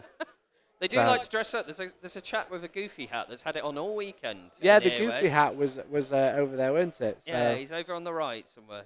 we don't there know he where's is. where's the goofy There hat. he is, Oh yeah, on the there he right. is. There's the goofy hat. He's as been you wearing can it see. all weekend. Yeah, there we go. And obviously we've got our lovely chat, Brett. We saw Brett. That's Brett over there. We saw his bum yesterday because we zoomed in just as he bent over. So we saw his bottom crack. You saw Anyway. his crack of doom. We crack of doom. So anyway, so the two tables, we've got Custodes versus Custodes. No guns have been shot. No one's charged yet. And then the other table, they've only just deployed. Okay. Yeah, well, they've got into the move. Maybe there's some shots being fired at the moment because the Carl's Tau army, we've not shown it. It's a very big army. It is He's quite got a lot large, of yeah. pathfinders. He's got a lot of breaches. All you've told us got about is Riptide. triple ripside. He's got 3 riptides. He's got a Don't lot know of if you need, guys. Delphish. Triple ripside. So he's got a big army, so he can't hide it all for the first turn. So there will be some shots fired, but we'll see Yeah. how it goes. Yep. Fair enough. But yeah, Well, there we go. Thanks, Nick. I'm sure we'll get another update off you potentially after a turn for Josh and Cal's table. well, yeah, maybe at 11:15. Maybe they'll Yeah, get us to maybe. So we've got 11. Come tell me they've not finished turn 1. How's Yeah, that? I will. All right, thank you, Nick, and No let's worries. cut back to this game. Thank you, Nick. Appreciate you. So we're back on. Here we are. We're in turn 2. Welcome back to Goonhammer Open Day 1. We're in turn 2. Sisters, top of turn. We are in the movement phase. Turn 1. Jack went, here's a wall. Fucking deal with it. And Greg said, all right, and then dealt with some of it.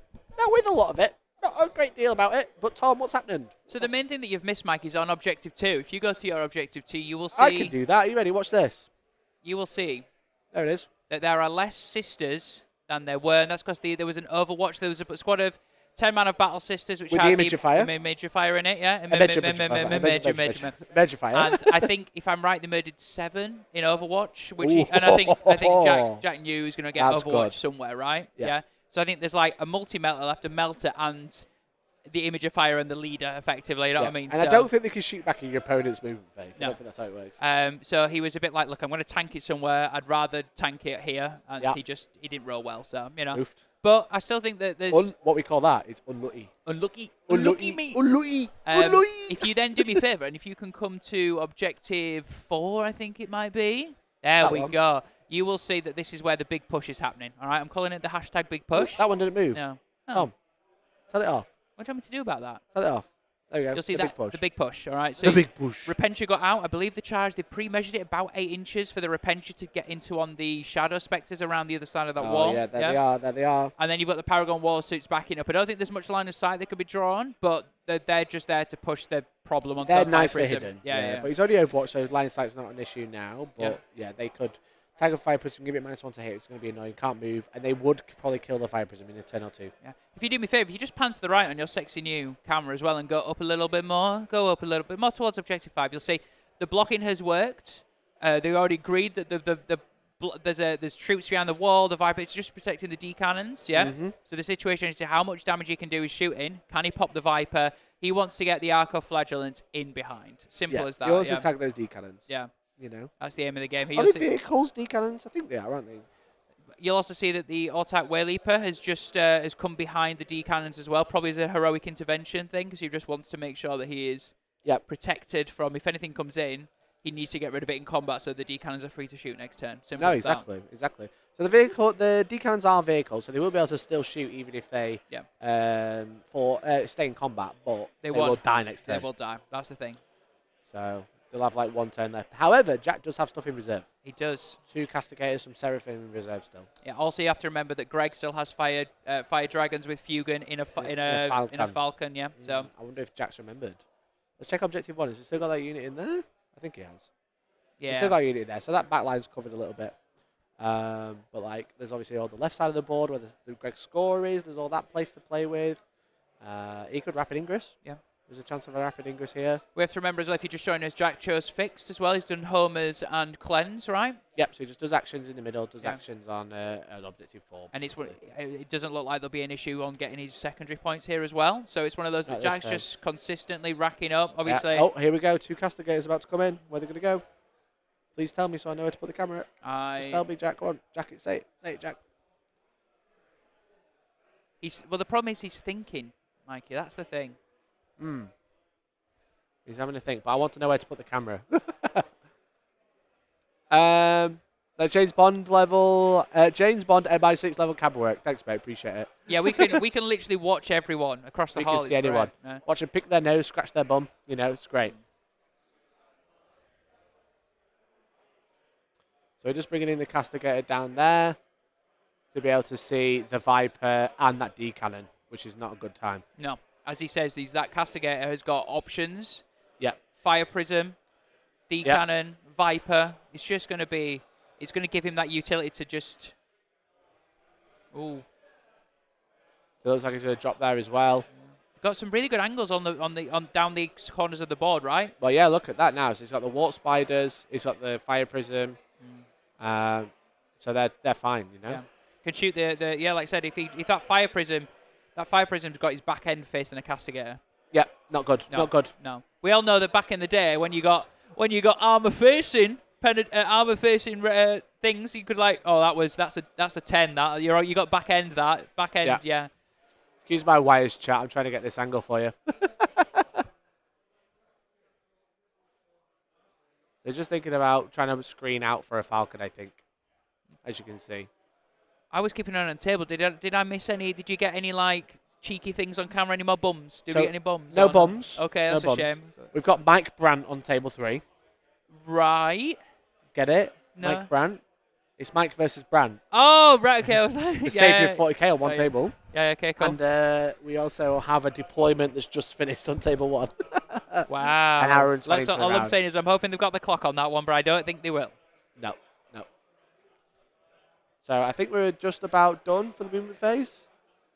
Oh. So now we've got a Phantasm time. Oh, Greg doesn't have any CP, so no Phantasm because he overwatched. Yeah. I thought he had 2, my apologies. No, he just had no one, Phantasm, so shooting time. I assume your Hawks want to be tucked a bit more in, but... Yeah, they shouldn't be visible from around there. But it's fine. You can do it. They've got pretty wings. That's all it is. There you go. I'll just shoot the Viper instead. I'll just get rid of it that way. No problem. Cool. I'll start with the 2 flamers on the 2 at the end. We'll go into if they're both in range. They are. They'll both go there. All the other pistols will just shoot the Fire Prism. I won't overcharge the plasma on the Palatine. The 2 flamers, 12 shots. Nice. Okay. Oh, sorry. I meant to bring my Seraphim in as well. Because I've given you everything anyway, so I may as well give you more units.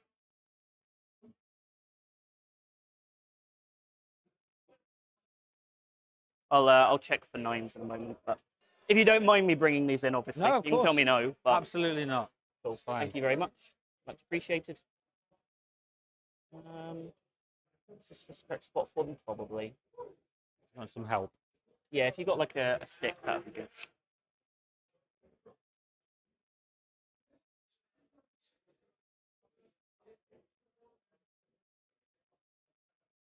That.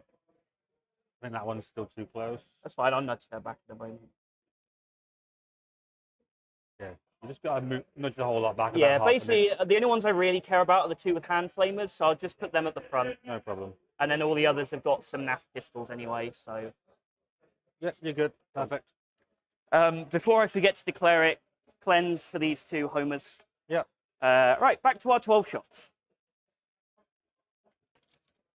3s.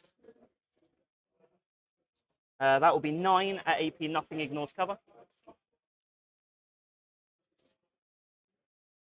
3 ups. Yep. Okay. 1 damage each. Yeah.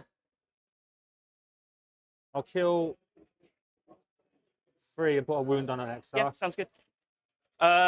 Other pistols into the fire prism, NAF pistols, bolt pistol, hits, doesn't wound, plasma pistol on the palatine, hits even with -1, wounds AP2 Is that on the fire prism.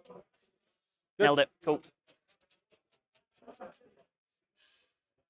Okay, so that's that. The immolator will shoot its... Can't blast weapon that. So that castigator can't see a whole lot else, so he will put his battle cannon into that, and then he'll put all his non-blast weapons into the fire prism. Okay. So battle cannon, 5 shots, 3s, 2s, roll 2. I'll take a 3rd one, so 3 wounds, AP1, ignores cover. 4 ups them. Yep.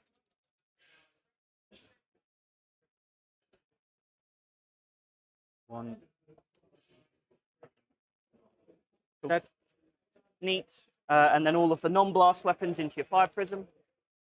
Heavy bolters on 4s now, because you're in combat. 2 explodes. 5.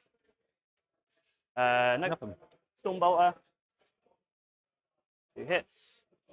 No wounds. Cool.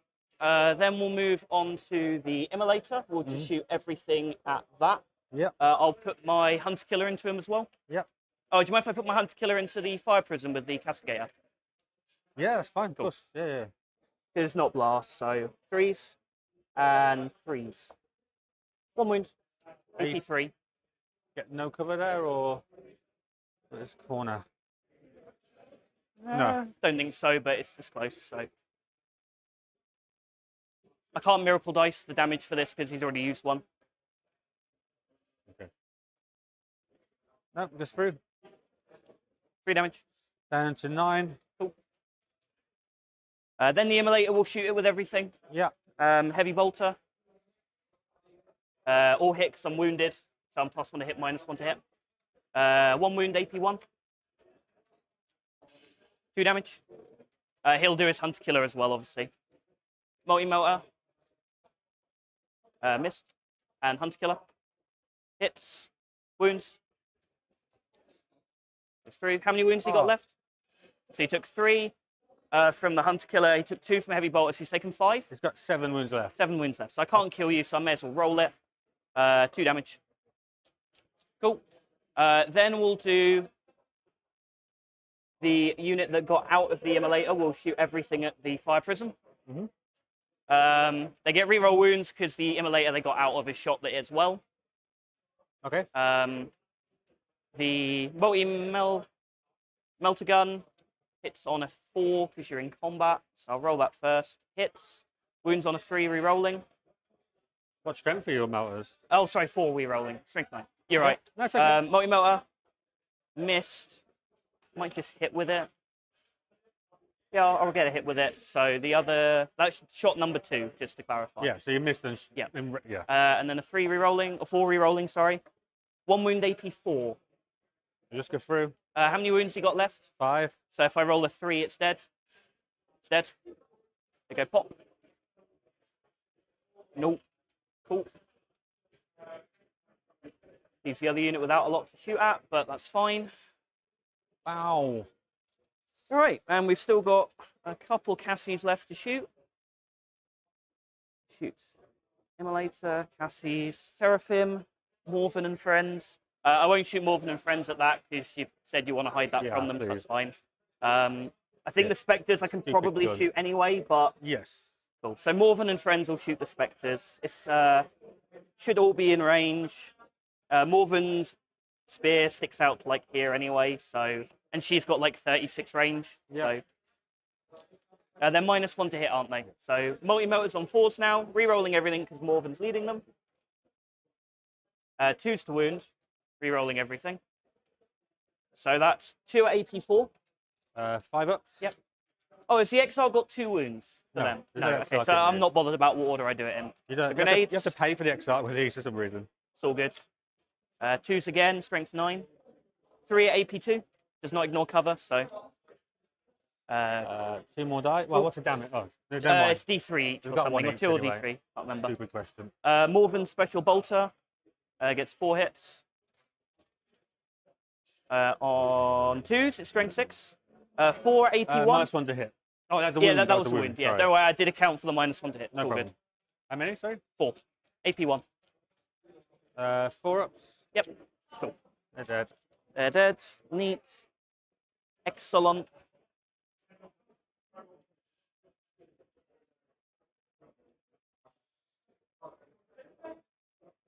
Okay, then we've got an Immolator, we've got 1 Castigator, 2 Castigators, got the Seraphim. Seraphim will flame your Viper. Why not? That is 9, 13, 15 hits. Toughness, more than 4, I assume, I think and it's 6. not 8. So 5s. Yeah. That's still not bad. So that is 7 at AP, nothing, ignores cover. 4 ups, I believe. I'll double check that actually. I'm pretty sure it's if 1 fail, regardless. Like, even if it's a 3 up, you've rolled well enough. I've So failed one. I'll Take check Oh, it. like Jacks I'm feel no pretty sure pains, it's don't they? I know. Alright. I think they're using each other's dice, It right? must be. Move, shoot, move on the Seraphim. There they go. Off they go, chilling and grilling. So they're putting some pressure on. Shame they can't home us, but, No. you know. And obviously they just come in, so they can't charge from that. No, well, if they move, shoot, move, usually they can't charge, but they would be able to charge if not. But I don't think they have move, shoot, move, and charge. That'd No. be insane. That would be very. That means you could come in down 9 and then get like a 4-inch charge or something, right? Pretty much. We've got Castigator down here, chat. As you can see. Let's see if we can see it on the far PTZ. Oh, Just thinking about that one as well. yeah.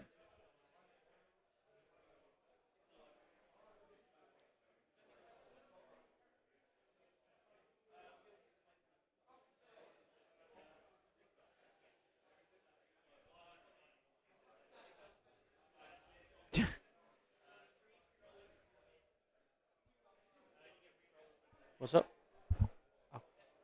toughness, strength 10, so 3s. 3. That is 5 at AP1, ignores cover. Sorry. 3 damage each. So yeah, 4 ups. Yep. Or he's dead. Worth trying to save this, maybe.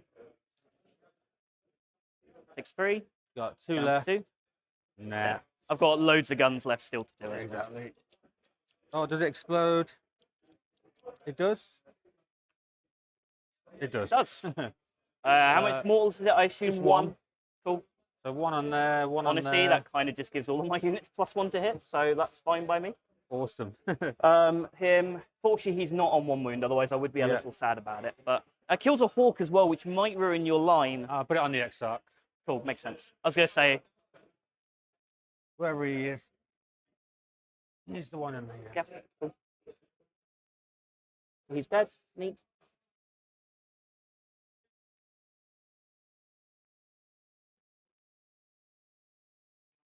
This is rough. It had to be. I think I can't. I just have to go at you. I can't play a long game on Purge the Foe into Eldar with all the movement tricks. So, is he the only person on that point? So as we're getting towards the end of Jack's shooting, we're sort of just a few piddly guns left. We're going to see whether he can get round onto the decanner. That's what he's really focused on. I think we'll have to see as well, like where it leaves, how much gaps Jack has left Greg to be able to bring in, because he still has Fire Dragons with Fugan in reserve, as long with a Falcon. So still has some utility there. He's going to have to probably push on to maybe try and deal with the nuns with guns on the objective 1, maybe. Obviously, there's some nuns with guns chilling behind there. And we're going to be looking at trying to deal with what's left on objective 5. Let's flip back to the lads as they get back into some shooting. Nope. 1 damage. Down to 11. Yep. The Flamer at your Exarch, well, not your Exarch, your Autarch. 6 hits, 2s, 4 AP1 ignores cover. So 4 ups. Right. Yeah, it's good. Takes wounds on 2 left. It's only 1 damage, so you have to fail all of them to die. I've then got a heavy bolter afterwards as well. He's on 1 wound. Cool. Oh. Do that. Cool. The heavy bolter. I said I was hitting on 2s before. That's a lie. I'm hitting on 3s, but because I'm wounded, I'm in bracketed, but I'm +1 to hit. So 2 hits, 3 hits, 2s to wounds, and +1 to wound. 3 wounds, AP1. Do I get cover? No. Don't think so. No. So Come on. dead. Nope. No, that's going to be game, I reckon. You smashed me. So shot. Got just this castigator left. I'm not going to shoot any of the D cannons because I can just charge around the corner hopefully and get into them. Yeah, charge around the corner, tank shock, try and kill some hawks, charge novitiates into D cannons, and then just roll long bombs. This castigator is just going to shoot everything at that fire prison, including the hunter killer. Big gun, 4 shots. 3s rerolling. 3s. 2 wounds, AP1 ignores cover. 4 ups. 3 damage each. Heavy bolters. 1 explodes. 1 wound, AP1. So you do get cover. You're good. Hunter killer. Hits. Doesn't wound. Stormbolter. 2 hits. No wounds. Okay. So then we have just lots of charges to do. So what I'll do first is I will charge the Immolator into the Hawks. Yep. He goes 8.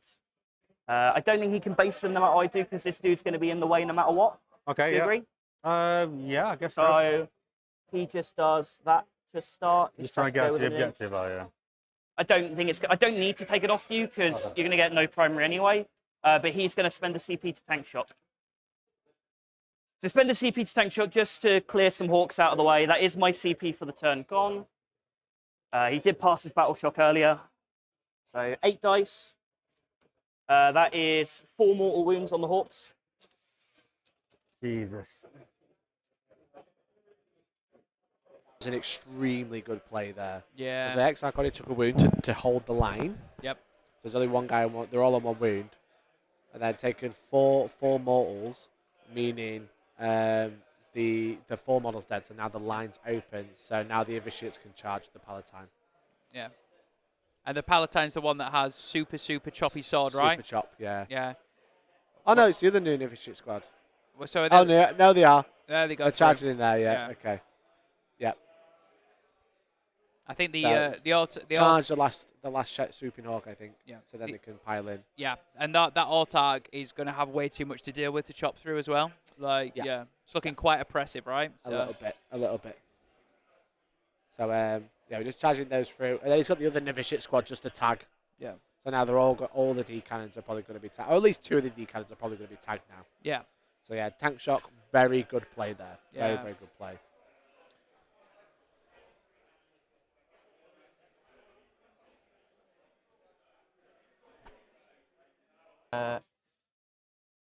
There and there. You need to base, so there. This 5-man unit, go 12. So come around here.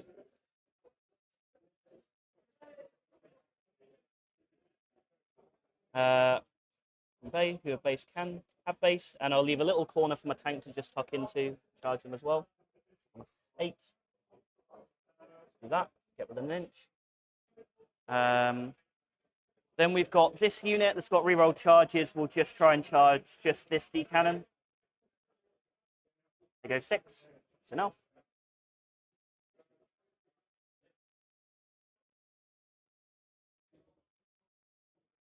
That's the Palatine. That's the one we care about.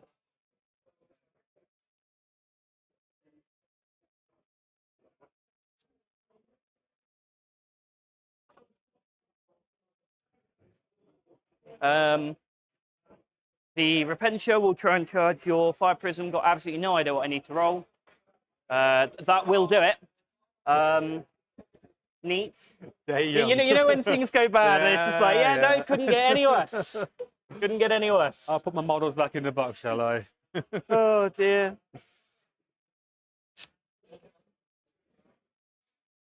Yeah, normally I like playing a slow game, but didn't feel it. I don't know why you can't just do this to every army. If I can't kill everything with this list, I don't know how There's a lot of does. armies that can't kill me in a turn, but there are definitely some that can.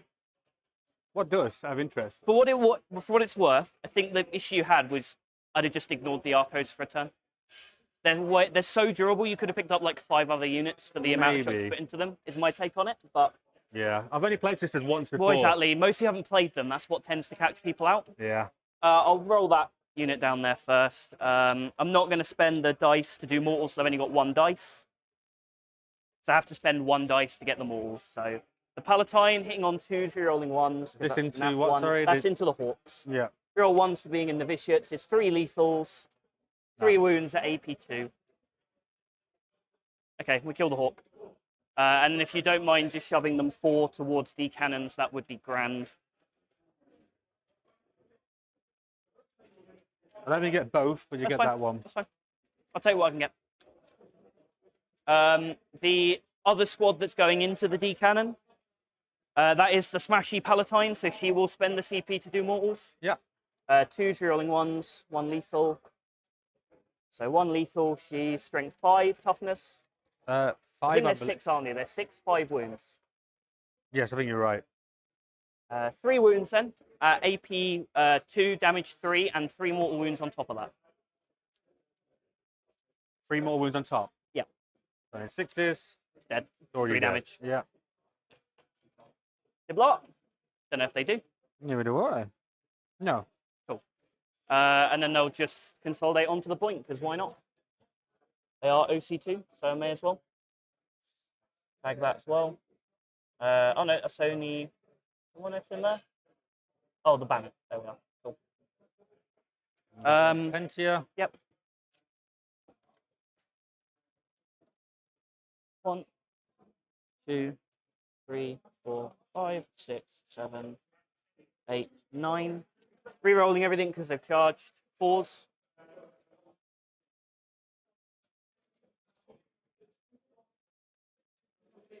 Strength 6, so 5s. Rerolling everything again because they've charged. Quite a few so far. That many at AP2. That is 4, 9 at AP2, 2 damage each. AP2. Yep. 3 left. 1 left. Cool. Does that blow up? No. It doesn't. Repentio will just stand there menacingly. Well. Yeah, your attack's back. Oh, Oh no, I've got all that stuff over there. Right. Oh, cool, Don't forget. Yeah, You're I've not got more done stuff. yet. Don't worry. You're not done. Awesome. The What weak the unit, power weapon sergeant. 1 hit. No wounds. The Magifier, 2 hits. 2 wounds, AP nothing. 3 ups. Kill 1. And then the 2 random sisters. I'll put it on the XR. Yep. And then the 5 man of sisters, the sergeant. 2 hits. 2 wounds, AP2. 1 damage each. That's 2 dead. And then the other 4 sisters on 4s. And on 4s. 3 wounds, AP nothing. Dead. Cool. And then there's simulacrum triggers, because why not? Just give me a dice. Oh yeah, I've got 2 simulacrum triggers, 1 for them killing the D cannon, and 1 for them. I have a 3 and a 6 for the pool. Well, that was a turn. Jesus Christ. Yeah, that was a turn. Right, well, I'll see what I can do. Still got 5 Presidents and Falcon. And Fugan's going to win the game, right? Oh, I've seen it before. I wouldn't be surprised. Hate that dude. I got to kill that turn, I think. On the upside, I'm probably going to struggle to get kill more for the rest of the game. Yeah, I'm not going to be too sad for you about that. Hey, at least they're not doing it by points, so I'm not worried about what score I get. As long as I win the game, that's fine. So I don't get a hold. My dice is a 3. My mission is stay the fuck alive. Tempting target and overwhelming force. Tempting target, you can come take this off me. And overwhelming force, you take your pick. You've got 900 units on objective. Yeah. Right. All right, boys, there you go. That is the end of turn 2. Top of turn 2 into bottom turn 2. Okay. There's a lot to take away, and the main takeaway is a lot for Greg to take away. A lot off for the him to board. take off the board. Yeah. But as Jack said, just to clarify, this is the 2 objectives that Greg has this turn. Yep. Yeah, I think turn one target priority might have been a little bit off. Yeah. He's shooting arguably the toughest units on the board. Yeah. And then not the ones that are going to do damage to him early on. No. Because if you think about it, in this list, Greg's got a bunch of tanks. Yep. And Jack has a bunch of tanks. But the infantry of Jack's are only really good at killing infantry. Yeah. His tanks kill tanks, his infantry kill infantry. It's very straightforward. Yeah, yeah. Whereas Greg was shooting all of the infantry, but screening with the tanks. Yes. So then the tanks got shot by the tanks that he didn't shoot, really. He shot a couple, obviously. Yeah. The tanks got shot, and then his infantry died to the things that are going to kill an infantry. So I think maybe if he flipped it round and gone, if I kill all the tanks, Jack can't deal with my wall, can't deal with my fire prism, etc. You know? Or even just leaving for example, popping all of the units from the transports and then dealing with them with some of your chaff. I just think if he'd have got rid of the battle sisters, if he'd have popped maybe the rhino that had the repenter in it, it's just one of those where I just think that he focused on the stuff that had the 4+ Fenno Pen, and we know how swinging that could be. Yeah. And he rolled hot, and instantly you're on the back foot now. Yeah. Those Arcoflagellants are still alive. They are still alive. And they're not his problem anymore. They're just cleansing. Yeah, they're not his problem anymore, right? Yeah. So the thing is with it is the D cannons, right? Yeah. Very, very good. They're right on the front line, so they can hit everything they want. Yeah. They're also right on the front line. 2 of them, with maybe a fate dice, kills a tank. Yes. So he could have dropped a tank easily and then kill whatever came out of it with warp spiders. Yeah. You know, he was worried about the big sister unit that shoots back, but he could have also just ignored it and moved somewhere else because he's got the speed. He could have gone rather than going from objective 5 to the bottom of objective 2. He could have gone from objective size to objective 4. Yeah. You know, gone for those maybe, or hid and then poked his gun round and shot something in the middle. Yeah. He shot a full unit of warp spiders into 3 Arcoflagellants. Yeah. Which wiped him, but it wasn't needed at that point. No. And you just look at how fast the sisters have been as well. By they're turn just charging. 2, they're just charging, and also look at where the Repentia are. Those Repentia now have free reign to go deal with everything in the deployment zone, and they, has he got the problem is now Greg got the Dakar left to deal with everything in his face. No, he's going to have to. He's basically going to be hemmed in for the next turn or 2. He's hemmed in. Yeah. And he's used feigned retreat on that D cannon, so one of them shooting. Yep. He's obviously reminded so it's moved. Yep. So it won't be getting the 3 to anymore. And well, actually, is he going to gain anything from feigned retreat? No, he's not going to get hit. He's not going to get hit back. Because the thing is with the D cannons, they're very good, but they're flimsy, light. yeah. They're 5 wounds, 6 toughness 6, I believe, something like that. Very low. Yeah. And they've already taken the damage from explosions as well. Yeah. So you're right, and one of them's in combat with the Palatine, which is the horrible 3 damage. Yeah, there's 2 mortal wound Palatines blender in there, so there's 2 lieutenants essentially fighting in. Yeah. This is no criticism of Greg, obviously. No, I just think Greg's a fantastic player, but obviously I just think the target priority might have been a little bit off round 1. Well, the key thing is he said as well is he'd never played sisters really before. Yeah, it's a learning curve, right? They've had a big points adjustment. They're having a great time, but that Jack's turn was so devastating there that it's going to be hard for Greg to respond now. Yeah. I think. So he's got a Falcon still to come, and a Fire Prism. He had 3 and a Fire Prism. Yeah. So now I think he just kills everything in his face and hopes for the best. I think. Yeah. That's what I would do. Don't worry about points. Just kill one thing on a point to get some overwhelming force. Ignore a tempting target and just start going Burt. Yeah. We're bringing them there near Repentia, which is maybe go for Repentia go down to a light breeze, so maybe go for something a bit tougher with the Fire Prism, right? Well, maybe. Think about it. Scat Laser. Yeah. Pick a load up. There's 6 shots. Yeah, they've also got to feel their pain, though. They're 5 up. They've only got 1 wound. You know? Yeah. But it looks like the Falcon's coming down at the back. Again, I think he's just planning.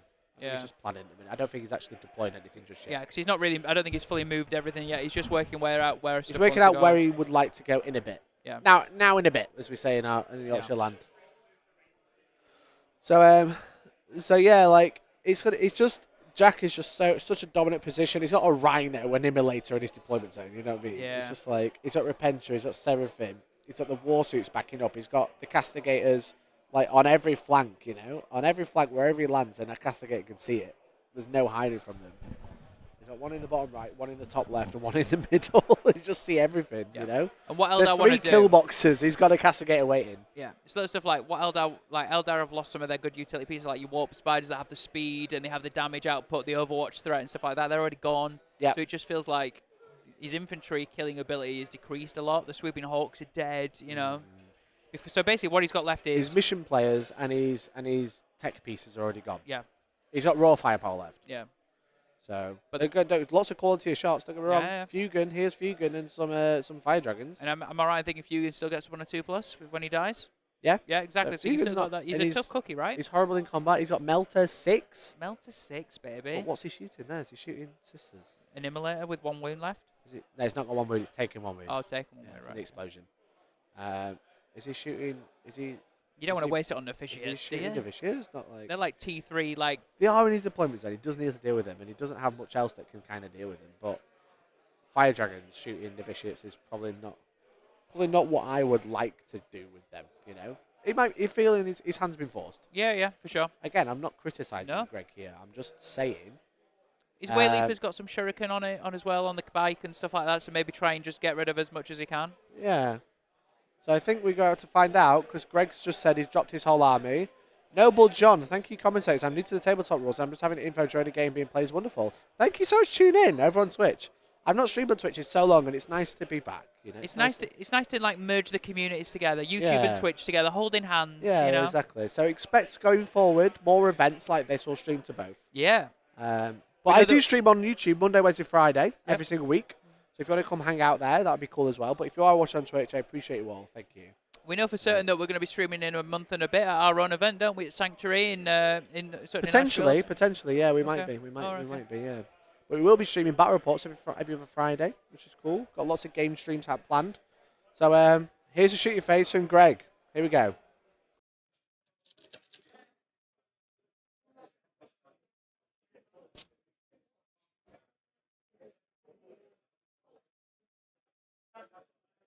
Fire dragons here. Yep. Wagon here with Yep. his D3 sustain shots. Yeah, makes sense. I'll go with that first. Yep. I'll do 2. Yep. And then I might probably fate dice Yeah. a 6 as well. Look at that, and already got a 6 in there. So 2d3 extra, right? Yep. Nice. So 5 extra. So 8 Strong. hits.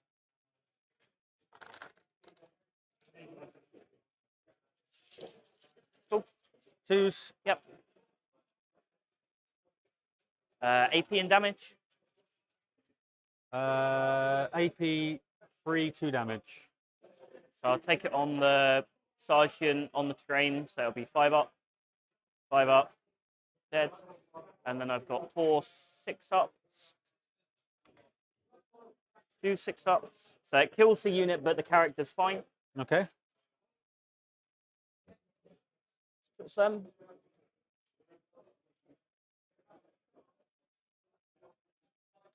And the fire dragons. They turn into 4.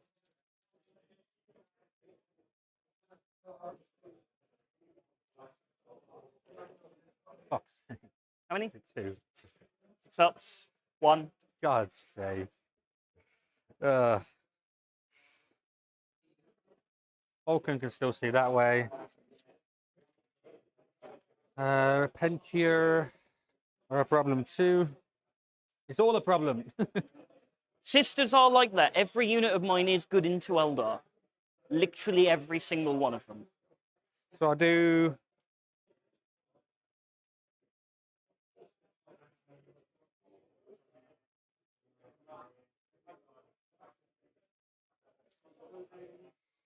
I don't know.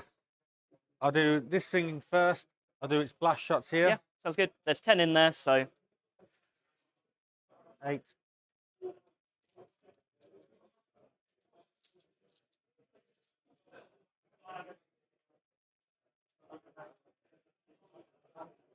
2s. So 6, They're AP 1, 2 damage. 4. I'll re-roll successes because they're 1 wound each. Yep. 4 die. And Shuriken. 1 hit. Doesn't wound. Oh, I've got another reroll. Yeah. 1 wound. 6 up. Yep, 1 dice.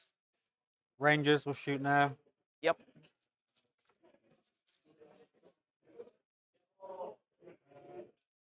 You can't shoot them anymore. Okay, so Rangers.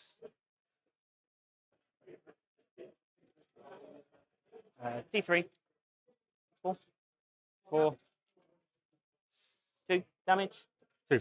Reroll successes. 1. Was it 2 wounds going through? Yes, so I rolled. Then you rolled 1, then you re-rolled it. Yeah. So you got to do another one. So I rolled 2 because the 2 went through. Oh, rolled a see, 5, successes, re-rolled then 1 1 wound. Yeah, All good. sorry.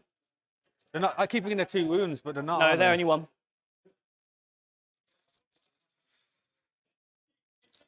So Shuriken here. Yep. Is that a character with them? No, she is not a character. She's just a squad sergeant. Okay. Palatine's got an invul, I assume. Yeah. 4 If up? you shoot 1 shot at me, I will auto pass it. Is it 4 up? Yeah.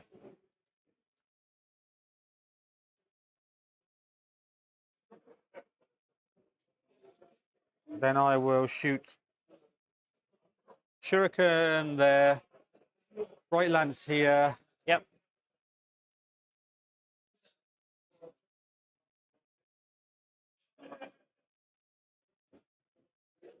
Still got a 9-inch charge there. A lot of thought coming from Greg here. It's very much feels like a losing battle. Yeah, he's got that many options of things that he can and shoot that are in his face that he just feel like he's having to sort of like spread his guns the best he can in front of him and just deal with what's right in his face, you know? Exactly. All hit. Yep. Didn't re-roll a wound yet. So 4 wounds. AP 3, so on your invul. Damage 3, innit? D6. Oh, don't care. Get out of it. Shoot me with another gun. Shuriken here. 2 wounds, 2 damage each. 6 ups. 5 ups, reroll successes. Yep, 2 die.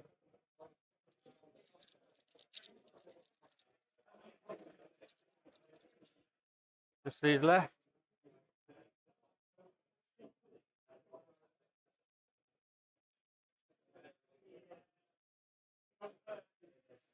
She'll shoot her little gun there. Yep. And her other guns. No, I got the 9-inch charge there, but I don't think. So the character's a 9-inch charge too. Yeah. Yeah, I don't mind that then. So a psychic attack here, singing spear here. Yeah. Just a little gun there, just in case. Yeah, you never know. Never know. Well, you got a 3 up, so. Yeah, it's like if you get 2. At least you use it. I guess. Exactly. Nah, I just put a little gun here. There's no Yeah, point in it's fine. doing that. It's a little gun. Not going to use the reroll yet. 1 wound, AP 1. Ow. D6 shots from the big psychic attack. Nice. Whee. There was only 4 to start, so. Freeze. Yep. I'll use a reroll on this one. 2s. 1 reroll. 4 AP2. 6 ups. 6 up. 6 up. So the 2 novitiates are dead, just the character. And the singing spear. Yep. Wounds, AP nothing but flat 3 damage.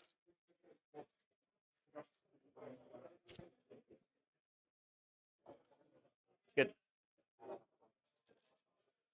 The novitiates that died turn into a 2.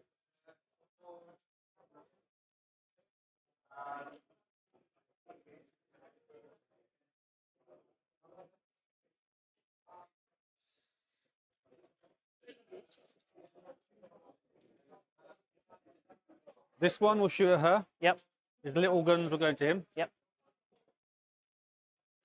These are little guns. Yeah, it's all good. Be 6s, I believe. Yeah. Yeah. But twin linked. Nope. D3 shots on her. Freeze. Fuse. Yep, kills her, no matter what you roll. She only got 3 wounds. Yep. Ah. That is the Saintly Example Palatine, so she turns into 4 Miracle Dice.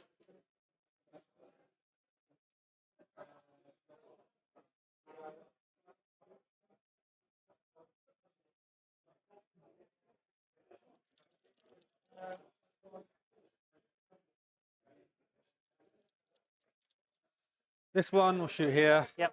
You got a 6, haven't you? Yep. I got no choice. Let's go hope for a 9-inch charge. Seems reasonable.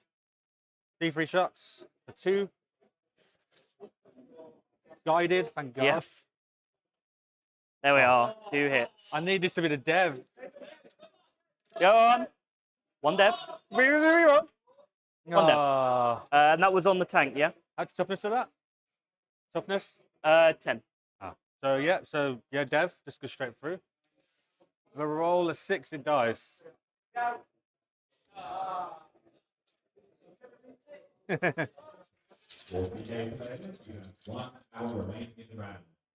Farseer will charge. Yep.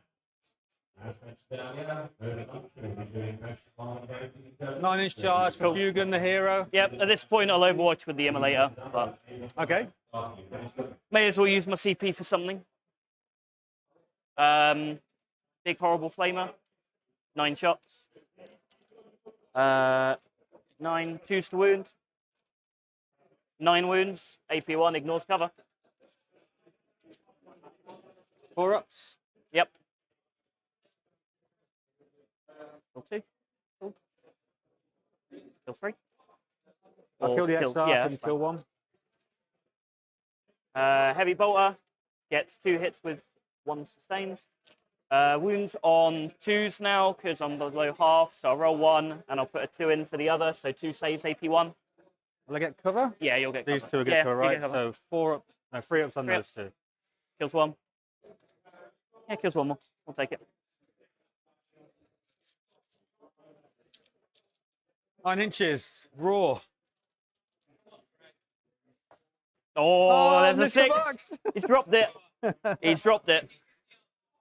Oh. No. This is not my game. Hey, you never know, the Farseer might kill her.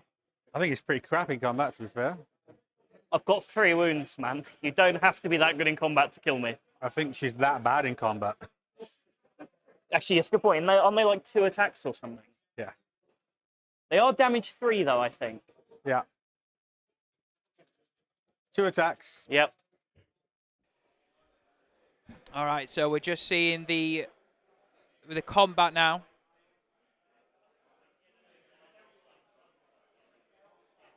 So what Mike is just pointing out to them is actually the Fire Dragons didn't die because he didn't actually start the charge because he never made it. So it's when you start or end a charge. So he's just putting all the Fire Dragons back on. So that's just what's happening there. So what we'll do now is we'll just cross back as we get through combat. And we're going to see if the Autark can deal with the Palatine. Yeah, yeah. Strength. That can't be right. Is it 3? It's 3, isn't it? Yeah, it is. With 4s Yeah, to of course. win. With a reroll, You know what? you want just going to take a dice. And it's 3 damage, isn't it? Yeah. So 3 up, which I may as well CP roll if I fail. And So yeah, she no, lives. I'm good. Yeah. I'll take that one. She is the scary Palatine. Bye-bye, Farseer. So she got 5 attacks. I'd like her to do mortals. 2s to hit, but no lethals now. 3s to wound. Can't dice or anything. 3 mortal wounds and 3 saves.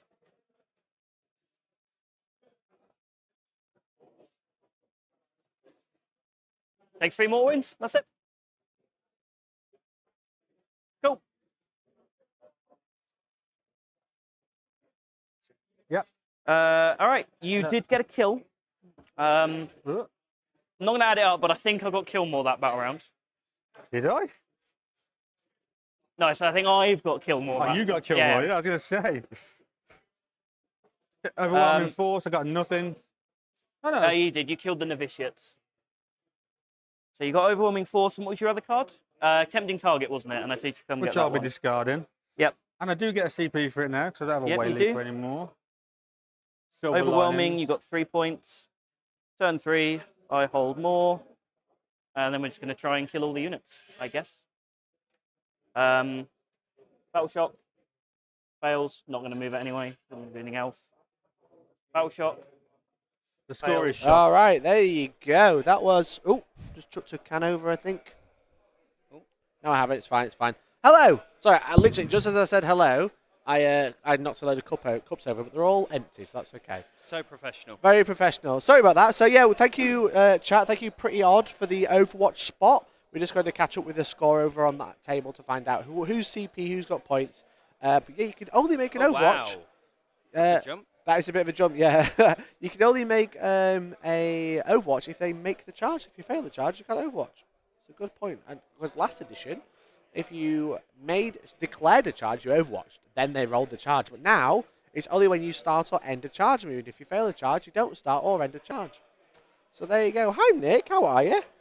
That sounds like very finicky legalese then. Well, no, it's just because of old edition, new edition. It's just one of those things that people forget sometimes. But Start or finish a move. start or end a charge move, that's when you make Overwatch. Because it's when they start or end a normal move, are set up, or start or end a charge move. But don't you start by rolling?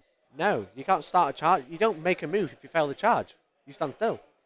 So you can you can either start or end that charge move if you don't roll high enough. That's the rules, chat. We're 8 months into this edition. So welcome. I'm joined by the Nick. Hi, Nick. Hello. You've arrived just in time.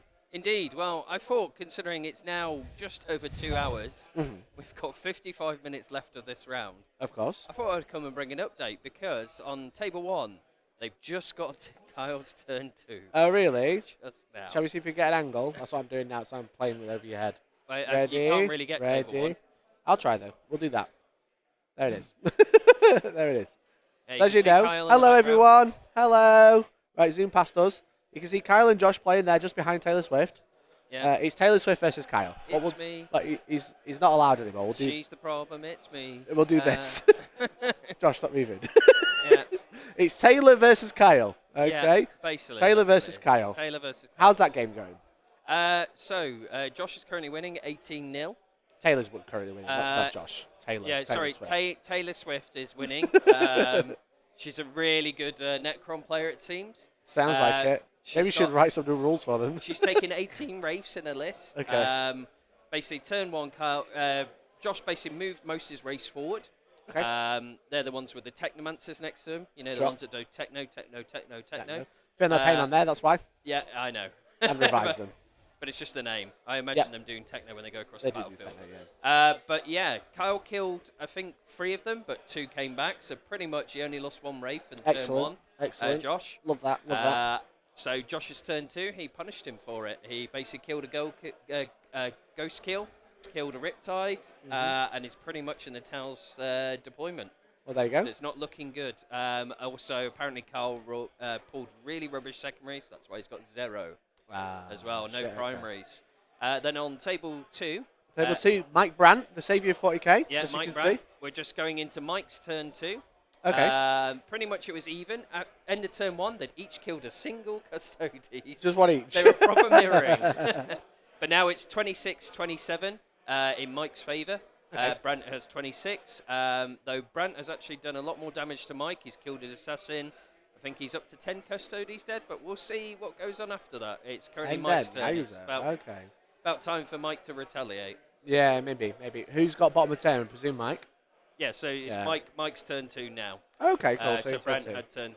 Brant went first. Still a long game to play then. Yeah, I mean, like I said, we've got 53 minutes left in this round. We have. So they better start picking up, or they're basically going to lose the end of the game. Probably. You're not supposed to talk it out, are you? I don't think so. No. No, not good. So, are you having a good time? Yeah, I am. Yeah. It's very nice. It's a little bit more laid back in most places today, as opposed to everyone. You know, Trying It's hard. all up for grabs because there's a golden ticket. Yeah. A little golden ticket to Indeed. Willy Wonka, Glasgow. So what's happening? What's happening over here? Anything cool? Do we know? Well, it seems People Brett is have- sat down. Brett is sat down. Yeah, that's Clearly, the pressure of the game is on him. He's playing Sons of Behemoth. true. Giants. Yeah, he's playing with Blades of Corn, right? Blades Yes, of Corn he's playing versus Blades of Corn. Though I did wander over and had a chat with him a while ago. Oh, yeah? Apparently, turn 1, he didn't move at all. Didn't Oh, move across okay, the board. fair So I don't think he's playing Blades of Corn right. Maybe not. Yeah. But there we go. We've got the Caradron list there. That's AOS. Fish That's- tank that's- overlords. There's some AOS there. What else we got? The next table. We've got Flesh Eater Courts versus Chaos. Blades of Darkness. We Slates did of that one. Darkness, Yeah. Yeah, and then we've got. We're just doing a GW chat. We're Is trying this, to keep this the covering. chat with a dice as an earring? I know That's it a is. very cool earring. Yeah. That's so sick. What's he playing? Are they playing? Caradron versus They're the Daughters of Cain. Daughters of Cain, of course. Yeah, Marathi is nowhere to be seen. That's why. Look, chat. We're just doing GW. We're trying to cover both events. AOS gets this. There's A Seraphim. random looking at armies, no commentary whatsoever, and then we go back to 40k because that's what makes the money. Okay, that's what we're doing. That's just how it works. So Ed, tell me, what are Caradron Overlords? Cover those lords. I like squats, but old. Brett's played with some bloodletters looking versus Sons of Bahamut. What a great time. Brett's been on stream before. He covered Goonhammer Open with us once before. Oh, and no, now but he's playing. He's lost a Bloodthirster. That one at the back. That's all the way at the back in his deployment. Is that not? That was in combat earlier with that Oh. giant in the foreground. Oh, dear. You can just see here. But they look like they're having a nice time. Tom's Yeah. done that thing again. Tom, you're in the way again. So look, this is the coverage this is the top peak AOS coverage that we see on the internet these days. You just look at the armies. Oh, what's been bought at the bar? Shall we see? Can we zoom in anymore? What's available? What's at the bar? Let's have a look. Let's have a look. Okay, focus on You're that. a fiend with Focus this on that. camera. I can't focus on the bar, but we can focus on the King Broad behind the bar in versus Skaven. Yep. As you And can if see. you zoom out a little and then raise up, you can also see there's a heresy event in the background. There's a fucking heresy event. We can look. Oh my god, there's a There. heresy event Can you there. see? Look. There's We've even got a heresy event on stream. Chat, we are literally unstoppable. What? I can't see any other table. There's just a swarm of people. That man's enjoying a cookie. He loves it. This man's enjoying a Pepsi Max. Please sponsor us. Very tasty. Yum, yum, yum, yum. Anyway, back to the game, as it were. What game? What? This one. So yeah. Oh, Anyway, right, I forgot we were talking I'm a about feed 4K. with this camera, as you can see. Yeah. So anyway, everyone knows that they're on camera. There's signs everywhere saying you may be on camera, and I don't think they quite understand just how much. So, yeah, I mean, for context, everyone, for those who weren't watching yesterday or didn't hear me yesterday, he was raving about it so much that when we got back to the hotel, there he was in bed just going, At 1 a.m. at 1 a.m., going, oh, yeah, I could get one delivered via Amazon and I can collect it tomorrow at the event. And he's like, should I? He was literally asking me to convince him. He did do a very good job. No, Clearly. I said, well, it sounds like you're going to get one anyway. He said, why not? Yeah. Why not? You enabled me. And now he won't shut up. It's And true. now I'm regretting my decision. It's true. So anyway, look, chat. Cameras are very expensive. If you want to support the channel, you can become a member for as little as £1.99 a month and join the Boys Club ! Discord. You can join and get this number higher. As you can see, we're at 411. We wanted to get 500 this weekend. It's not looking good, but what you could get us to is maybe 450. I'll take a 450. I'll drop it down 50 if you can get us there. That'd be really cool. Are we QVC? Yeah. Yeah. Discount. If you watch it on Twitch, you can get, use Twitch Prime. You get a Prime every single 30 days. If you've got Amazon Prime, most people do. It literally costs you nothing. It gives me money, which helps support the channel, which is very, very cool. And I mean, if you're not using your Twitch Prime already, why not? 'Cause you get just don't $5 like off. it. You get $5 off your Amazon Prime every single year, Yeah, which is pretty fun. because I have a Twitch Prime. I don't use it for this, but Anyway, Nick, it was fun. Sit a bit. all right, fine. So, no, thank you, Nick. Thank you for the update. No. And I'm sure we'll have another update probably in the next 20 minutes because this game's about to be over, I think. Cause I Oh, think is it? Is that bad? there is, as you can see, not a lot of Eldar left. Oh wow. There's a lot of Jack's systems. doing really well. Jack's this smashing month. it. Yeah. Sisters are very good. I mean, sisters next for the nerf block. yeah, exactly. Thank you, Nick. Appreciate you. And we'll get another update. Let's say 30, 40 minutes, maybe, if that. Yeah, maybe 25 minutes, Nick. So, anyway, welcome to Goonhammer Open. We've tuned into AOS, we've tuned into Heresy, we've tuned into the top of people's heads. And we're about to find out what's happening on this table. Hi, Tom. First things first, was there any more butt cracks? No more butt cracks. Day we one? watch a man eat a biscuit and drink a Pepsi Max. Wow. So. We can bring everything on these streams, don't we tried to work out how much the bar tab was. Otherwise, we did all right. I'm going to talk you through a couple of big moments that you've missed while you've been having a catch-up, Mikey. So, that's not the right one. 1 sec.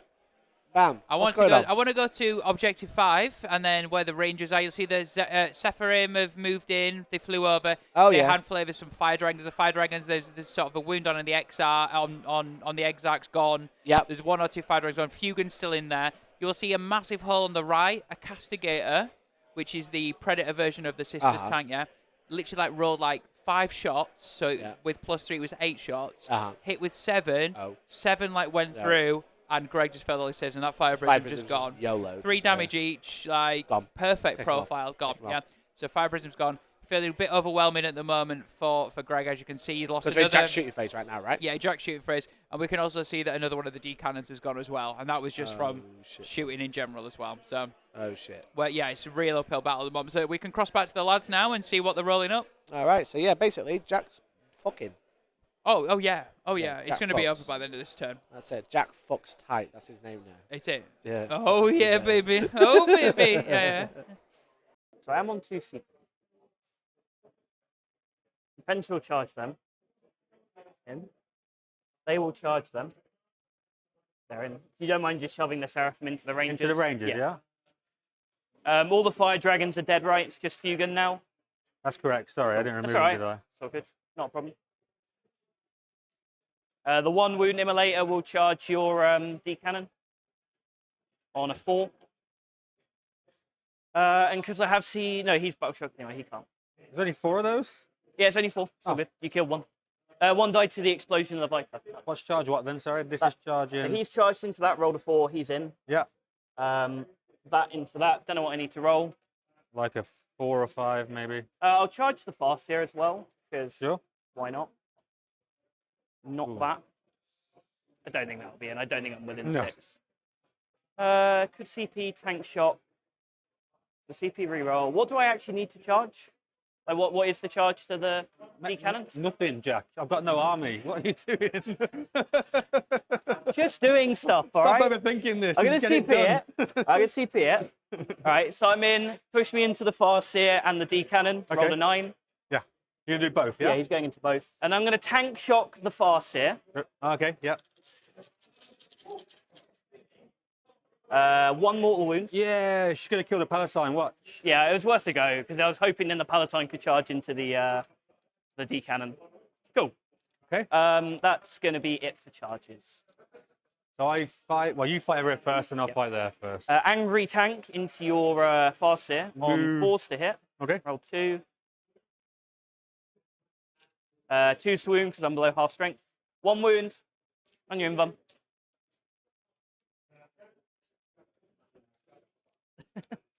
Just thinking about it. No. No. Fine. I'll go somewhere else. The 2 Repentia, the Superior. 2s. And anti-infantry 2 up. 4 AP1 on the Rangers. 5s. Just 2. 2 are dead. They might only get that in range, though. Let me just check that.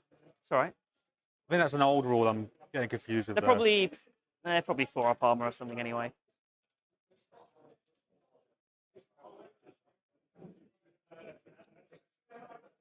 They're only ranged, yeah. So their armor save is a 5 up. So 3 went through instead. Yeah. Kills 3. The normal Repentia, 3s re-rolling, and 2s re-rolling. 2 at AP2. On these? Yep. They're dead. Cool, they're dead.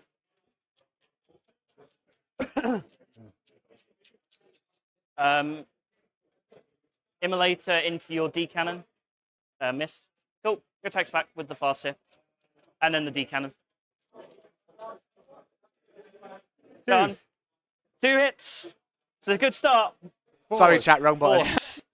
Oh no. Reroll. 1. 2. Yes. Not no, dead. No, she's going to do that. I'm not dead. Go away. All right, she's going to hit you back, and she'd like to do mortal wounds, please. She misses with 1. I need to roll 1, 3. I killed her. Your attack with the D-cannon, you could go into my 1 wound immolator. I will. Strength. I think it's freeze actually. Probably 3 in it. Re-roll one of them. Maybe. Let me just check. It's worth looking at, isn't it? I don't know. Have you got a miracle dice? No, I'm all out of dice. Time. I've used them all. It is 2 attacks. 3 in it. Straight 3. Yep. Okay. Cool. I'm good. All right. That was my turn. I got to kill. Probably kill more, but got hold more. I got cleanse for 4 and I got homers for 3. Cool. Cool. Your turn, sir. Time to win the game. Fugan's going on his rampage now. Powering up. My game now is how long Fugan can stay alive and how much can he kill. That's what I'm going to do. That's my fun now. Probably a lot, honestly. I've got a 6, so maybe not. Right. Again, a CP. Yep. I get some missions that I definitely can't do. I don't get a hold. You do get a hold. That immolator's battle shocked. Oh, cool. My missions are extend and cleanse. Not really the time for those, but whatever. Come on, Fugan, let's have some fun. Sorry. All right, there you go. Extend and cleanse the Eldar. It ain't looking great. He doesn't even have the units to do it.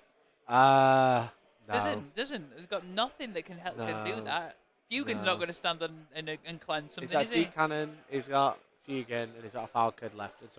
And that's it, I think. Yeah, the Rangers all got picked up on behind by the Repentia. So it's literally 3 things left, right? Yeah, so I don't think even the Falcon can make extend. And I don't think anyone can make cleanse because they can't get to an objective. If you could get to an objective with like 1 unit and cleanse, then that'd be fine. Yeah. But, yeah. He's falling back, shooting and charging with the old D cannon. They are the 3 models left. Yeah, they're hanging together and basically chilling, saying, having a great time. Basically saying all these nuns are running at us with cleansing fire, and we're just going to hold the line. 3 of us, yeah. Oh yeah. A strength 3 D cannon in combat. Fugan, who has 2 lives, okay, and a Falcon on 6 wounds. Yeah. Yeah. Been fun though. Imagine if Fugan rolls a 1 to get back up. I think Greg could probably launch him across the room, to be honest, and that'd be fair enough. Yeah. Right, D cannon shooting anyway. Yeah. Now, Fugan's going to kick the shit out of her just because they ate her. So, Fugan. Pretty crap now. I've got no good targets, so maybe I should have left him here to see that way. It's fine. You can if you want. And he won't get made that charge, so it's fine. He'll just shoot her. Yep. Fuck her. I did the sustained shots. Yeah. You're saying you don't want to fire a single shot at me? What's that? You're saying you don't want to fire a single shot weapon at me? I certainly don't. So D3 extra? D3 extra. Oh. So 3. 2s, I think. T3. Yeah. These are all 2 damage. AP? 3 in it. Take 2. Got 1 left. You happy with yourself? Yeah, I don't even need miracle dice, honestly. I'm just going to roll it. Okay. What miracle dice for? Shuriken cannons. Yep. Bright lance. You've got a 6, haven't you? Yep. Oh, I don't know if that's much better for him. now I do the cannons here. Yeah. Pulse lasers here. Yep. Bright lance here. I mean, is there any point? I guess it wastes your 6 at some point. It's exactly. And then when I kill him, you get more 6s. So that's going to be fun. Yeah, so Shuriken... No, I'll do a pulse lasers first. Use a reroll here. Yep, T10. So 5s. I use a reroll. 1 minus 3. Yay. Does it blow up? No. Oh, I saw it. Bright lance into the other one. Yep, turns into a 6. Oh, you shitbag.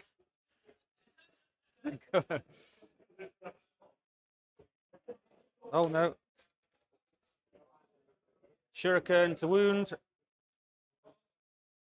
4 wounds on the Seraphim, I think they're called. Yep. AP 1. 1.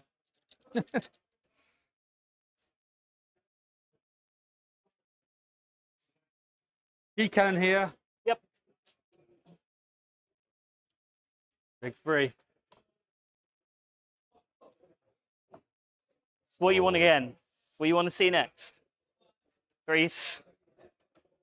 Oh no. 2 wounds.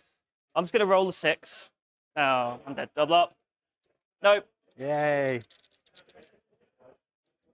Oh, sorry. Little shot to her. Yeah, it's fine.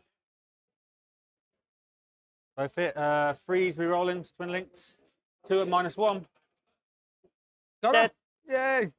And get 2 more dice. Although Fugan's got nothing to kill now. We'll go that way. Fugan will charge this way. Yep. That looks like he's in. He has lost a wound, hasn't he? Sorry. It's all right. He's on 4.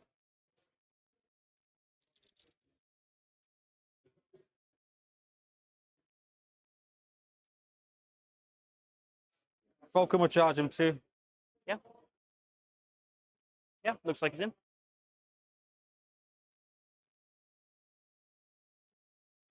Tank shock. Yeah. Nice.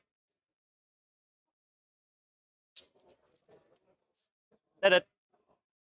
So Fugan still don't get it. No, no Fugan for you. Boo. Focus side down to the objective. Yep, sounds good. End of my turn. I actually think we tie on kills that round. Yes. Now that I think about it. Because you killed 4. I killed D-cannon. Farseer. Oh, maybe not. D-cannon, Farseer. Rangers. Fire prism. Rangers, Fire Prism, Fire Dragons. Okay, so I still got kill more, but only just. Only just. But you did get a kill and you did get hold 1. Your cards, don't care? No, I'll discard them both. Yep, just CF some CP. Sounds good. Turn 4, hold more. And then we're just going to keep running around and killing the things, I guess. No, Fuegan's going to table you. Honestly, trying to deal with Fuegan is... It's just like that sometimes, you know? He is a bit of a pain. I'm definitely going to roll a 1 when he does the... Probably. I will find it very funny if you do.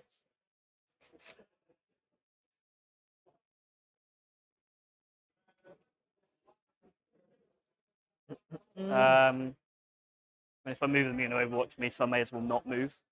Okay, there you go. Going into Jack's turn 4. I think the writing has been on the wall for a while, but the writing's on the wall now. Yeah. It's like starting to rub off again. Yeah. It's been out in the sun for too long. It has. I would say at this point we're playing for pride. Pride Is what we're playing for. I see pride. I see power. Yeah. I see a badass mother who don't take shit from no one. Fugan is carrying the weight of a 2,000-point army on his shoulders. And I think Fugan might, you know, like when you write yourself in history, I think Fugan might do that as we get towards the end of the game. He's going to power up and he's going to slay, yeah? Yeah. Doesn't win him the game still, you know? No. He's going down in a rain of fire, all right? No, we just got an Overwatch. No, it's no.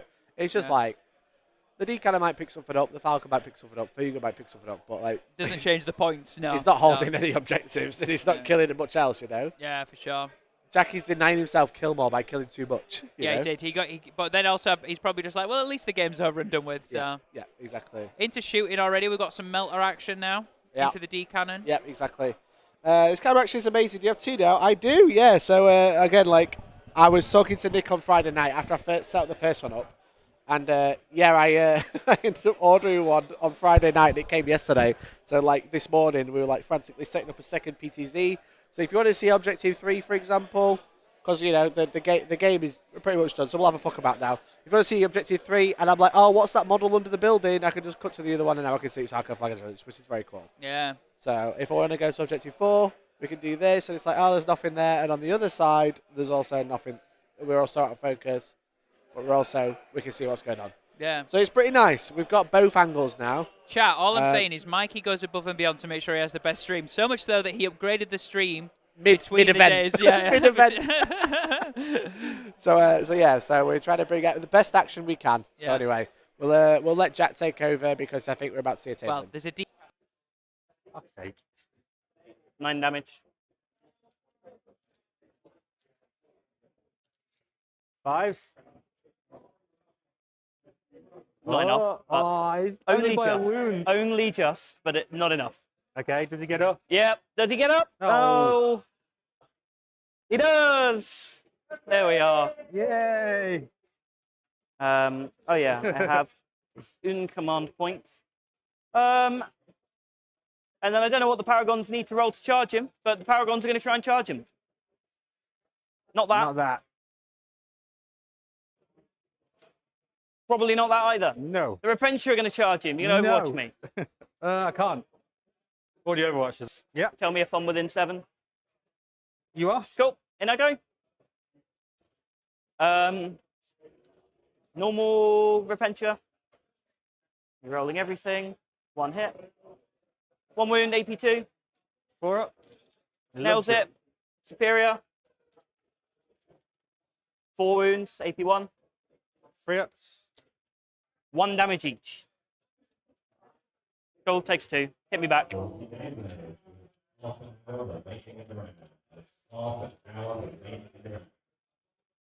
Toughness. 3. So freeze. These are all on your invul and 2 damage each. 3 damage each. I'm dead. He's got it, don't worry. He's got this. Right. My turn. Yeah.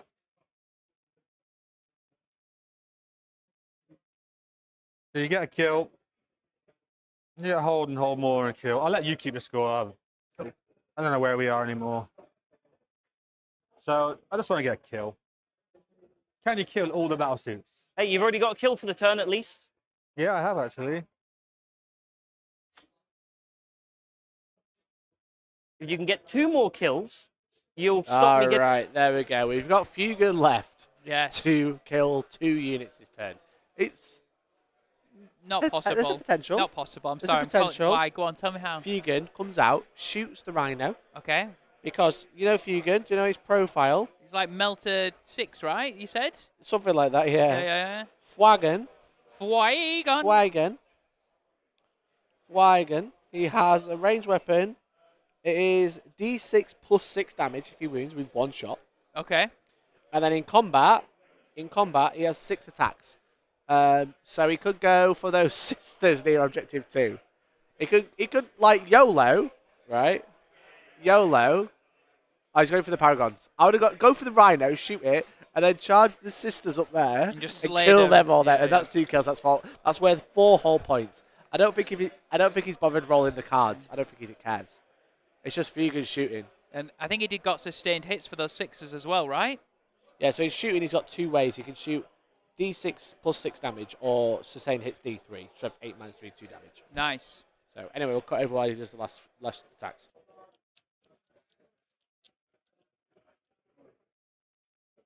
I'll CP that one. Yeah. So that is 7. 7 on your invul. 2 damage each. 2 suits dead.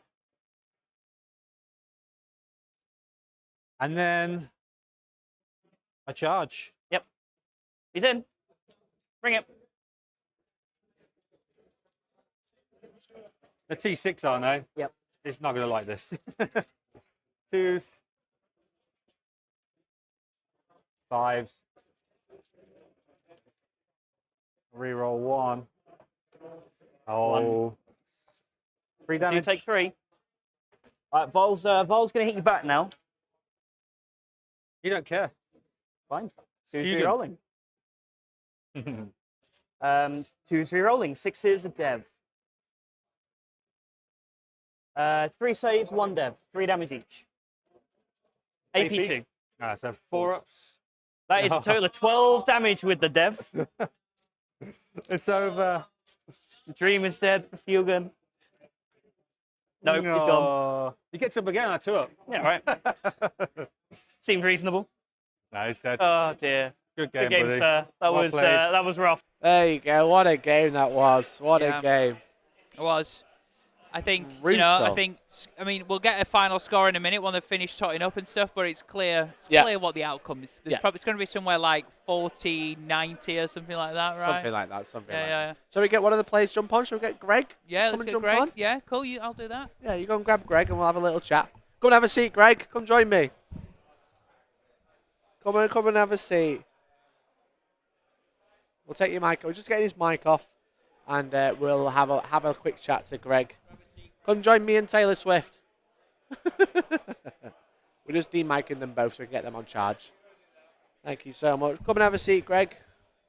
Stick these on your head. You'll be able to hear me a lot better then as well. How's that comfy? Yeah, it's good. There we go. All right. Welcome, Greg. Hello. Hi. How you doing? You all right? Yeah, really good. Would you like the emotional support cushion? Oh, look, can I take this home with me? If you want to, yeah, it's fine. It's on edge, so God knows where it's been. But, come on, what happened? What were you thinking? I didn't expect that level of aggression. It was crazy. Well, you saw it. I couldn't deal with it. I just couldn't. If I went first, we just discussed at the end there. I think it would have been a very different game, but that's the dice, isn't it? Yeah. I think your list is like so much high-profile shooting when he's got all these like infantry squads that are like deceptively tough, like the Arcos, deceptively tough. And it's the sixes as well. So every time I'm shooting at something, it's like say 2 fire prisms go through. It's going to halve that damage every time. Exactly. So it's a really good list into mine, and he played it perfectly. Yeah, he's clearly showing. He definitely knows what he's doing with that sisters list. I mean, I spoke to him yesterday. He's lost 2 games in like 40 odd. Oh wow, okay. Yeah, Sisters OP. Sisters in there, not the Eldar. He's an absolute gent, and he's a great player. So I'm not. Yeah, that's cool. I'll still potentially go 5-1, so I'm happy. Oh yeah, definitely. Yeah, tell me about your list competition. What made you? Obviously, Eldar took a big slap in the face recently. They did. What's your thought process about still playing Eldar? How are you finding them overall? So, probably upset the internet, but I never wanted to play the Night Spinner and Wraith Guard and the big Wraith Knights. I hated it. Yeah. I thought it was a bit broken because it was. It was, to be honest. Yes. It's fine to say, mate. You know, we laugh at competitive 4K all the time. It's all funny. So I built I painted and built that army before 10th came out in that little lull. Cool. That's how I wanted to play it with a little MSU and fire prism. Yeah, it's toolboxy with a nice backline support of the fire prisms, right? Yeah, it's something that I always wanted to do, and then now, basically, Night Spinner stopped me playing that list. Yeah, for sure. And the Incarn with that combo. So now that she's gone, it's actually pretty good. And then I saw the terrain for this as well. This is actually quite good on this terrain. Yeah, sure. Just not when people run at you with sisters. Apparently. Well, no, if they build a wall of like 9,000 units, you can't kill them all, right? Yeah. So, how have you been finding the list in other games that you've had this weekend? Obviously, this is your first loss of the weekend, but how have you been finding this sort of like toolboxy version of Eldar? Because I always find it interesting, like after an army gets like a huge nerf, people like you weren't playing them before, that's fine. But like when you continue to play an army that seems to be like, well, Eldar is shit now because they've only got 6 fate dice. Like, how are you finding it in other matchups? The fate dice I barely notice. To be fair, Phantasm is big, but that should have never been a thing in the first place. In my opinion. For sure. So I think I used it once in that game. I do like the list name, Phantasm Gone. It was silly. You get all that information and then you get to move. Yeah, sure. Huge. You can't really have that in a game when. Yeah, because every other army is like when you end within 9, you can move 6 or D6 or whatever. It's far too much information before you get to make a decision. So I think it just plays like a normal army now rather than just this. Yeah. Because it's still got. Don't get me wrong. It's still got the Eldar problem of every rule that you've got. I've got it a little bit better. Yeah, for sure. But still got a bunch of rerolls. Still got whilst a smaller pool. Still got fate dice, which are obviously still good. Jack was showing off that gaining fate dice throughout the game is probably better. Yes. Now, but. And I probably will put that in. If I was going to continue with Eldar, I probably would put like some Guardians in the list or something. Yeah, because they to generate a few more. Or even the enhancement to just get a few more. Yeah, definitely. But as you can see, they've got the weaknesses still. They've still got. Oh yeah, definitely. It's still a very scary list. Yeah. Again, and against anything, like I reckon if you like your turn 1 just like been able to like touch every tank with a Fire Prism and a D cannon, you would have just like picked him up like that. He set up for that. He set up for going first, and he got it. If he didn't get first turn, I'd have done all the damage I did on my first turn, but he would have been a turn behind. Yeah. And I would have had my reserves come in, then deal with that, and then his reserves. It would have been a different game. Yeah, exactly. The thing is with it is when you don't go first and he's just going aggressive and he's settled for aggressive, he's got a whole turn of just moving and then you've got a whole turn of dealing with it rather than an extra shooting phase to deal with it all. I think I reserved too much stuff as well. I regret reserving anything. I should have saw that come in, but I didn't. I thought he'd play a more cagey game. But that fair play to him. He like capitalised on it, I guess. Identified that and was like, you know what, I'm going. I'm in. I'm coming in. So yeah, he's a great player. So yeah, it's what it is. No shame in losing to that at all. No, that's fair. That's fair. Well, commiserations. Thank you so much for playing on stream. Everyone at home was cheering you on. For the first time again, no one really cheers Aeldari until today. Yeah. So you did them a good until they get smashed. Yeah. But no, thanks again, mate, and good luck in the rest of the event. Thank you. Right, cheers, Greg. See you later. Right, okay, let's have a quick chat to Jack. Thanks again, Greg. Appreciate you.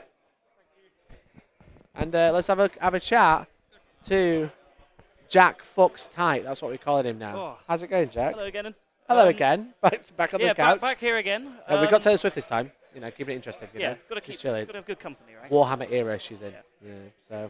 So sisters fucked again. Well done. Yeah, that was that couldn't really have gone a lot better, really. No. I mean, I came up to the game and I looked at the board, and you look at the train layout, you look at the deployment zone, and I'm like, sure, there's a few safe places that I can deploy, but actually, for me to deploy safely, so many of my units are so far out of the game. So I'm like, you know what? I'm just going to go first. I'm just going to go first. If I go second, I am so dead. He goes first, he picks up like 3 vehicles, and it's like, cool, that was a good game. Yeah, definitely. So yeah, just roll 6s. Just roll 6s. That's the thing. It's like the thing is with Warhammer is like there's a dice. It's a dice game. There's so much that relies on where you position units, target priority, etc. But sometimes it's just a dice game. I think something to point out is that there is a skill in recognizing that. Sure, sometimes you have to be lucky, but you have to take that chance. Because on Purge the Foe, I've got 18 units. I'm not beating Eldar on a little MSU trading game where it's like, right, he's going to pop out, do his fire and fade. I'm going to lose 3 units. I'm going to kill nothing in return. That's just how you lose. So the answer is, I'm just going to give you everything, and you're going to have to deal with it and work out how you're going to manage it all. And if you don't do it right, you just lose. Yeah, you got one turn of you kill more every turn. But if you die, then you just. Then it's fine. It doesn't matter at that point. I think the big thing was I think he shouldn't have shot the Arcos turn 1. We heard you say that, and then when you said it, I was like, they kill his infantry, but he could just put a wall of tanks in the way. Everything in my list kills his infantry. Yeah. Like, every single Sisters unit is just good at killing Eldar infantry. And they're so much cheerier than the rest of the army to get through. The 4 Feel No Pain with 2 wounds is so obnoxious, I think. Yep, it's just. Even if he killed that second unit he started shooting at, it's like, even if you think about how the game progresses from there, I don't think a lot changes. Definitely. He has very few screening units as well, so it's like if I put 2 Castigators in Strat Reserve, I have fantastic angles from turn 2. Yeah, which we've seen, you've done that twice now. Yeah. You did it in game 1. I imagine you've done it in every other game as well. But normally 1 starts off the table in all games. I don't normally do 2 off, but I did 2 off here because Morven Val and friends are not actually that useful in this matchup because he can just avoid them if he really wants to. Yeah, sure. They're relatively so they can just run up the board, and they're about the only thing that can survive being shot by D-cannons. So, yeah, it's just... That was the plan. Hope I go first. Stat check him, because Eldar don't really like stat checks. No, exactly. They like people to be cagey so they can pick on them, right? And once you tag his army, it's all blast, D-cannons and stuff. It's all very slow. He's going to have a horrible time getting himself back out of that. Like, even if he killed me by the end of the game, he's been in his corner all game. Sure. I'll win on board secondaries and stuff. Yeah, because you just have so much ball control. You cleanse and homers every turn. Yeah, pick cleanse and homers. Just sit there, get my points, because I said Arcos, theoretically they can get into combat, but they probably don't. And then they can just conga line across 2 points, do cleanse every turn. Yeah, that's fair. Find time for homers, and it just nice. Can't moan overall, really. No, definitely Solid not. result. So next game, obviously taking a win, you are going to be playing either Custodes, because it's a mirror match, or Necrons, or Tau, because that's the other table. Is there any of those lists that you're particularly scared of? Or are you just kind of going to go, let's just fucking go for it? I think the Tau actually worries me the most. Really? Because okay. I think Sisters deal very well with armies that want to swarm the board. Sure. Because Morven Val literally rips Wraiths and Custodes to bits. Like, as long as you keep her safe and you spend the time working out heroically intervening and suffering and sacrifice to keep her alive, she can walk through a lot of units. Sure. And Castigators, the battle cannon is just good into Wraiths. It's like it's blast, it's 3 damage, it's ignores cover. That profile is... we said it first game and even now. That profile's so good. And like I keep saying, it's like a Predator, but it's just got an extra heavy bolter on it as well. It's like a Predator that's just better. There's better. And It's got rerolls. It's got a better detachment. Yeah. It's got a better detachment rule. Can use miracle dice. It's got an invuln. Like it's just good. It's just very good. Yeah. Custodes, I played in game 2, and by the end of my turn 2, I had killed 10 Custodian Guard, 5 Wardens, Trajan, and a Blade Champion, and 2 Alaris. So I'm comfortable with Custodes. It is losable, don't be wrong. If they play it very sensibly and they respect my output, then they can make it hard for me. But if they don't respect my output, then Sisters walk through them. Fair. Okay. Well, no pressure then. Just 2 more games to win. Yeah. We'll go for it. So otherwise, if you get Tau a bit sketchy, but otherwise you're feeling good. I think it's all right. Obviously, Josh is a great player and probably just beat me off being better, But just be better than him. Exactly. Or just roll 6s. He can't deal with that. No one can deal with that. That's how it goes. Cannot counter that. So, wicked. Just last one. Harley says, please tell Jack. Harley said, I had PTSD from that game. Harley has been bad touched on the Eldar by Sisters before. Shit, okay. He's familiar. Yeah, that's fair. It's I feel very comfortable playing Eldar. The Slayer of Eldar. I know how it goes, and I know what they don't like. Excellent. Well, congratulations. Thank you very much. We'll probably end up seeing you again, I imagine, at this sure. point. Thank you for joining us, and best luck for the rest of the day. Take care. All right. Thanks, Jack. Appreciate you. All right. Thank you very much. Appreciate it. Right. So we're going to have a very tiny intermission. While we just set some stuff up. Come and have a seat. My brother. F? What do you mean F? What's going on? Let me just set something up. 1 second. That's annoying. 1 sec. Just setting something up, chat. And away. There's my phone. Let me just ring Thomas. Tom, do you want to stick a wireless mic on? Yeah, I can't hear you because I've got no gain. 1 sec. Turn that up. Oh, I don't need... We do need that on. Hello, Nick. Hello, me. Hello, you. Okay, let me chuck this up my ear so I can do this. Okay. How are you doing? I'm good. Oh, I realise I don't need to do this because when he talks, I'll be able to hear him. Tom, say something. It's a bit quiet. I can hear him. It's all right. We're turning it up. I can hear Tom. There we go. Now we can hear us. Okay. Hi, Nick. How's it going? It's great. Hi, Tom. How are you doing? We're all of us are on. Okay, so let's do this. Bam. It's the future. All right, there we go. Here is table 3. What's occurring? So Mike. Oh, Tom's butting in. Sorry, that's fine. I've realised Tom's mic's not on. It is. There we go. Tom's on. Say hi, Tom. Hi, everyone. There we go. How you doing, Tom? Our roving reporter. That's fine. So this is table 3, Custodes versus Custodes, Mike versus Brant, Brant versus Mike. It's going poorly for Mike. Yes. Put it this way. Oh, wait, it's going poorly for Mike. Okay. Yeah, Brant is kind of winning. I asked for the points, and they said there's no point. Mike was like, I killed 1 sister in this big mass combat you see in the centre. Okay. He's like, Zoom I in, killed Tom. 1 sister Zoom and in. I killed 1 custode. What's happening here? What's it look like, Tom? Give us your opinion. Yeah. Your professional it opinion. looks like a Blade Champion, everyone, fighting with Wardens and more Wardens and Blade There's Champions. Custodes versus Custodes. There you go. Yeah. So this is the mirror match we've got. So the ones with the hairbands are Mike's. The loom bands. The loom bands, the hairbands. Yeah. And the other ones are Brant's. And you can see they're not in the majority. No, so there's a Blade Champion there about to be taken off from Mike, by the looks of it. So do we know what the score is, Tom? Can you hover over the phone? On the left, there we go. We're going to zoom in on the score. Ignore the naughty messages. It looks like a 37, 39. 39. There we go. Cool. Yeah. Okay. So Brant's ahead by a couple of points, but he's also got more money, more models. More money? More money. He's got golden armor. I'm not going to speak about Mike didn't paint his gold, so maybe. So over here. Over here, we've got Illegal versus Kyle. Taylor versus Kyle. Currently, it's 36 versus 16 in the Illegals' favour, the unknown. Okay, so we'll just call them unknown. The unknown. It's the unknown. Yeah, unknown lives in the walls of tournaments. Yeah, so it's Necrons versus Tau, Canoptech Court versus Tau. Yeah, it's Triple now the unknown's turn, and he's just pulled Bring It Down, so it actually works really well in his favour because he needs to get rid of those big things anyway, and the Devilfishes, so it's going to be extra points to really bump up that 36. So we're in turn 3. My prediction, I think the unknown's got it. He's had some good luck. Wraiths are pretty good. They're pretty tanky. They've got the invuln, they've got the feel no pain, etc. And I've been watching his dice rolls. The unknown has been rolling a lot of successful saves. Wow. Oh, well, there we go. We've got there's Kyle and Nassim. We were going to have Nassim on stream, but he decided to die to dogs. So, Tom, what else is happening at the event? What's going on? We've got Ash. Dark Remember Ash Angels? from game 2? Oh, look, it's Ash. Dark Angels Ash. And Hey, it's Ash. against, we've got Necrons versus Dark Angels. Necrons It looks versus like Dark there's- Angels. Yeah. Looks like there's some stuff Tanks happening. versus Daka, yeah. Yes, exactly. Look at So, Azrael. sorry, Yeah, everyone. look at Sorry, Azrael. players. Tom's just shoving the I am camera just in the face. invading your game. Sorry, Yeah. everyone. But I had to see Azrael take on some Lich Guard. That's what we There he want to goes. see, right? Azrael's doing his thing. Oh, yeah. Oh, there we go. Don't worry, Tom. We're all good. We're all good. You're doing great. You're doing great. What else do you want to have a look at? Do you want to see anything else? Votan over there on the left. Have a look. Just have a double click the trigger if you need to. Cool. There we go. Have you found it? So we've got a monolith on here. Just have a wander. Just have a scoot round. There we go.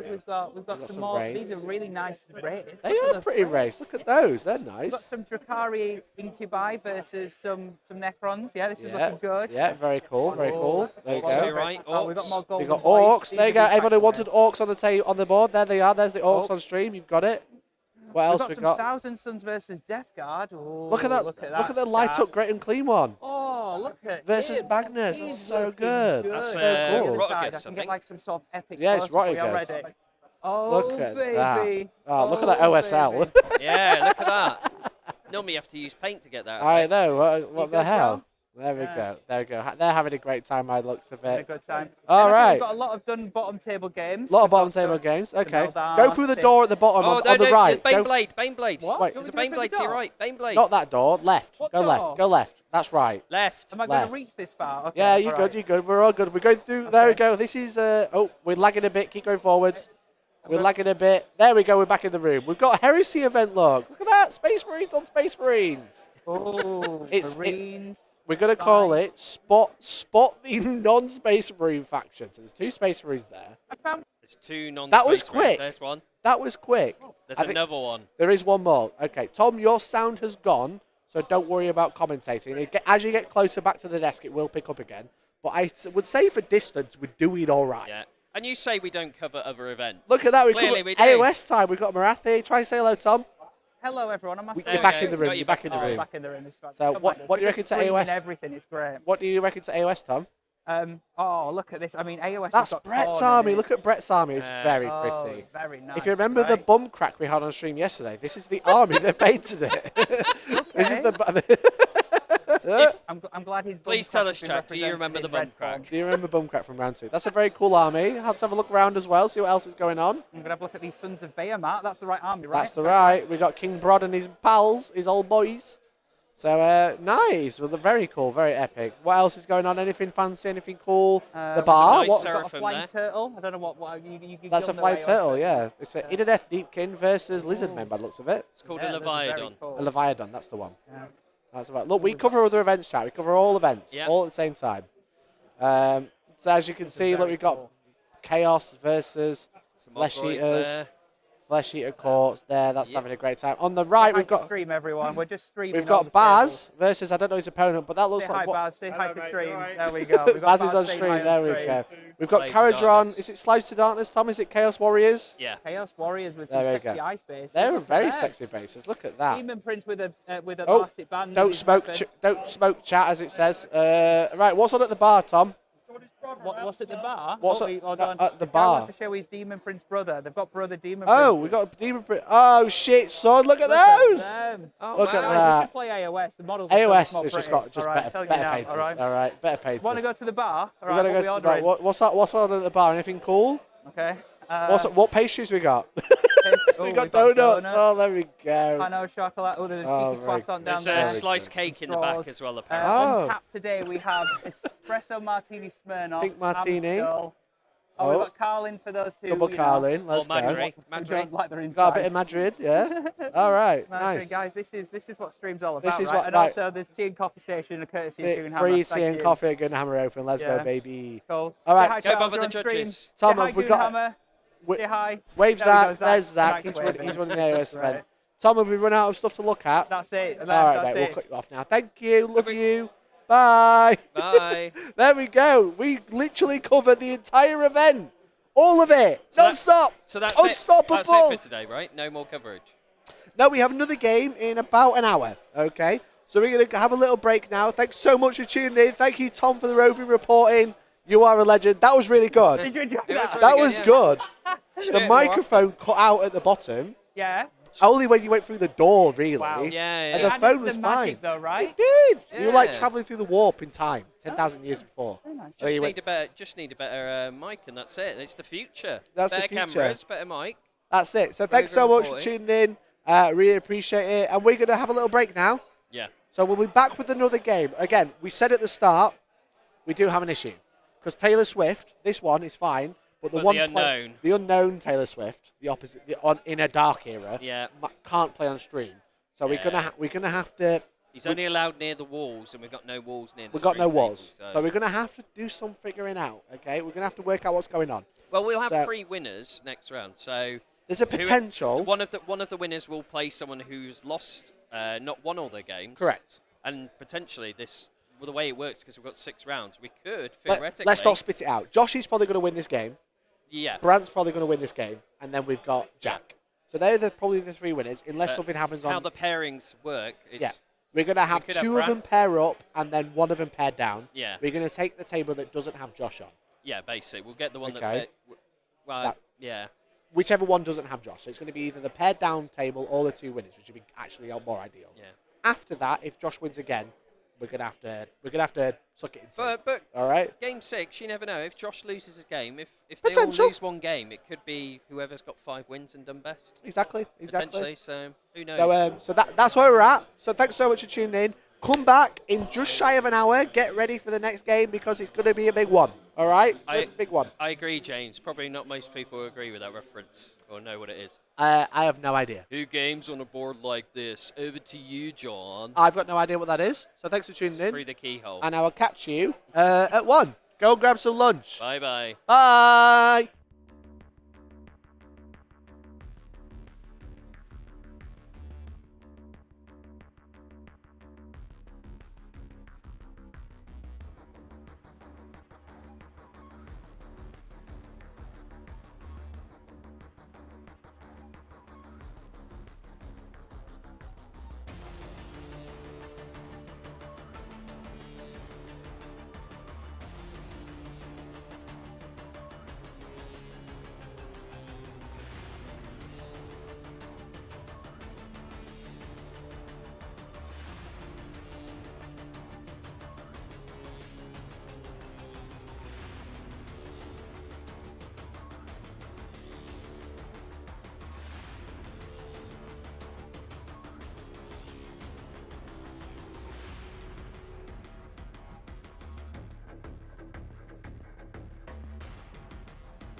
honest. Welcome back, gamers, to Hellstormwargaming. Welcome. Welcome, my name's Mikey. I'm joined by the lovely Tom. Hi, Tom. Hi, lovely Tom. It's great to be here, Mikey. It's always good to have you, mate. And we obviously got lovely Taylor Swift as well. Taylor Swift keeping an eye on us. I've just put them there.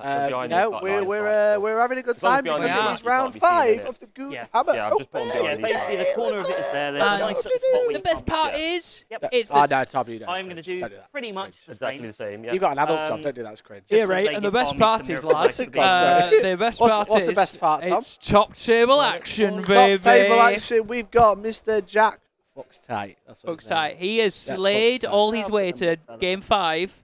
Oh, the players are on. Do you know that? Sorry, gents. Well, we are. We are. Well, we are. They were also on. Oh, right. Okay, cool.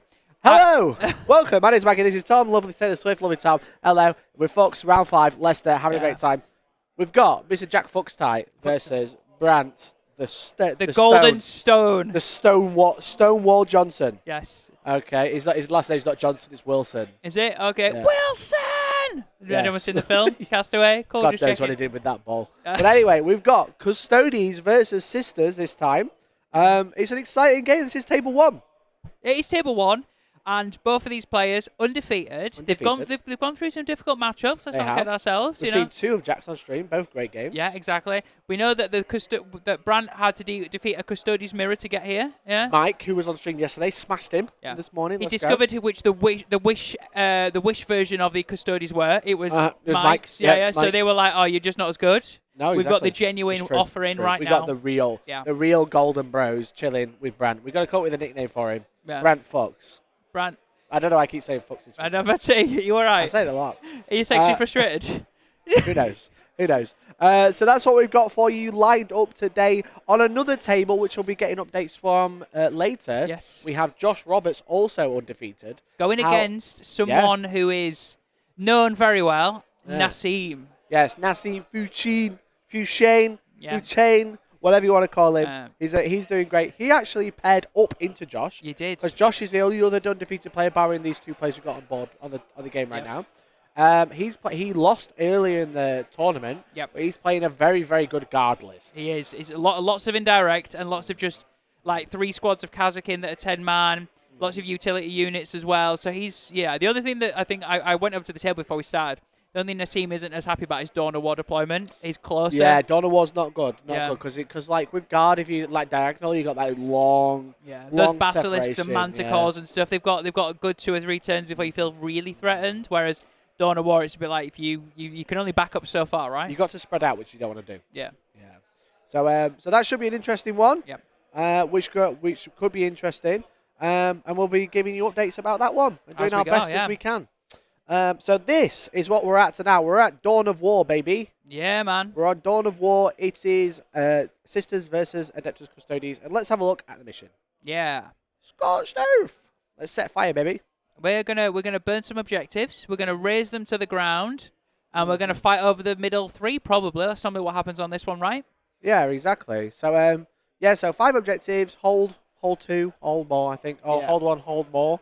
It's one of those. And then you can burn them. If you hold it in your next command phase, it fucks off. You get loads of points for doing it. Yeah, and also, like, you can burn your opponent's objective as well if you somehow manage to swing it, right? Yeah, so it's like 5 points extra for burning one. I think it's 10 for your opponent's deployment zone. Yeah. So you like get some early points on if you can survive, which is going to be good for the Custodes, probably harder for the Sisters. Yeah. But then you are reducing the amount of objectives on the board to making hold 1, hold more harder. Yeah, for sure. I think it's hold 1, hold more. Let's have a look. It's you hold 1 for each objective marker you control. Up to 15. So it's hold 1, hold 2, hold 3. Hold 3, yeah. Not hold more. My apologies. So that's the plan. That's the plan. Again, it's I think we've got a bit of a squiff objective. So I think I might go and deal with that whilst you tell me quickly about Jack's list. Oh, it will be my pleasure. So this is going to be the 3rd time we've seen Jack on stream, but if you are... Sorry, ignore the microphone smashing on the ground, everyone. If you're joining us and this is the first game you've caught this weekend, don't you worry. I'm going to hold your hand all the way through this. I'm going to tell you what Jack has got. So Jack has got a full mishmash of stuff. So he's kicking off with the Magifier, which normally runs with Novitiates. Magifier is the Banner Girl. She gives a 4+ invulnerable save and an extra chance to get to reroll a Miracle dice within 12 inches if a unit dies. We also have Morven Val, who is the massive, chunky, sort of dreadnought woman, and she is running with the Paragon Warsuits, 3 Paragon Warsuits and stuff like that. They have multi-melters and the War Maces and grenade launchers. We also have 2 Palatines. Now, these Palatines both have an enhancement each. One of them has the Saintly Example, and one of them has the Blade of St. Eleanor. The Blade of St. Eleanor basically grants the Palatine extra attacks. It's like damage 3, can do mortal wounds, extra strength. Then we also have the one with Saintly Example, which is if it dies, it generates like up to 4 extra miracle dice or something like that. It basically like it's a miracle dice farm if it dies. Those normally run with either Battle Sisters or with Novitiates. Yep. We then have 2 squads of 10 Battle Sisters, each with a multi-melter and a melter gun in them. 2 dedicated transports, which are immolators. One of them has the multi-melter, the twin multi-melter, one has immolation flamers. Very tasty units. That was very, very good. And then they also have a transport capacity as well, so you'll normally see like a squad of 5 novitiates running in an immolator or something like that. We also have a normal Rhino, which normally has Repenti, but I believe in this game Jack declared he's going to put the Arc of Flagellants in the Rhino. Cheeky. We then have 2 squads of 20 Arc of Flagellants. Is it 2 squads of 10, so 20 Arc of Flagellants. We've seen these do really good work in the first couple of games, either being a really good distraction with a 4+ feel no pain and that threat of just being quite fast and being able to auto advance 6 and get into combat and stuff like that. Then we have the meat of this army, which is 3 Castigators, all with the battle cannon. So that's 3 damage, strength 10. It is D6 plus 3 shots. It's really nice. All 3 of them with Hunter Killers as well. 1 squad of Crusaders. I've already been through the Paragon Warsuits. A squad of 10 Repentia that go in, chainsaw things to death and then die. And then 1 squad of Seraphim, so that is 5. 4 of them have hand flamers as well. And that is Jack's list. Now, obviously, Sisters' gimmick is miracle dice, being able to generate them as they die and 1 a turn and stuff like that. So Jack knows his army very well. Yeah, and we've seen it. I know it's the 3rd game we're having Jack on. Yeah. The first game, obviously, we had Jack on randomly. Yeah, we did, yeah. But it just so happens he's doing really well. He is, yeah. He's taking it all the way to the final round. Like he's doing well. So obviously then we have Brant. Yeah. Brant the man. Okay, he's running Custodes. He's got Triple Blade Champion, Ceaseless Hunter, Veil Blade. Oh no, sorry, Double Blade Champion, Ceaseless Hunter, Veil Blade, and Trajan. Got you. Okay. So those enhancements are like, one of them is if you're within 9 inches, you get like a free move, effectively. Yeah. And then Veil Blade, I think is just extra stabby. Maybe. You double check. I'll check Veil Blade just for you. We've got 1, 2, 3 units of Custodian Guards with spears, 1 shield in each. And then a Vexillary in one of the squads as well. And then we've got Prosecutors, like a unit of Prosecutors, little sister unit. We've got 3 units of 5 Wardens, obviously. Why would you not leave home without Wardens? A unit of Witch Seekers, a Calidus Assassin, and Lord Inquisitor Kyria Draxus. Which one's a Veil Blade? Veil Blade is add 2 to the attacks characteristics of the bearer's melee weapons, and once per battle you get to triple that bearer's objective control characteristic until the end of the turn. Cool. So like absolutely smashes OC. Kills everything and then says, come and take it from me, effectively. Yeah, exactly. So that's the list. I said we've seen Custodes on the stream already, not by Brant, but it should be an interesting one because, like, again, this is Scorched Earth. You can burn objectives. Custodes have a better chance of surviving until their next command phase, which is obviously going to be quite nice. Let me find Scorched Earth for the exact wording how it works.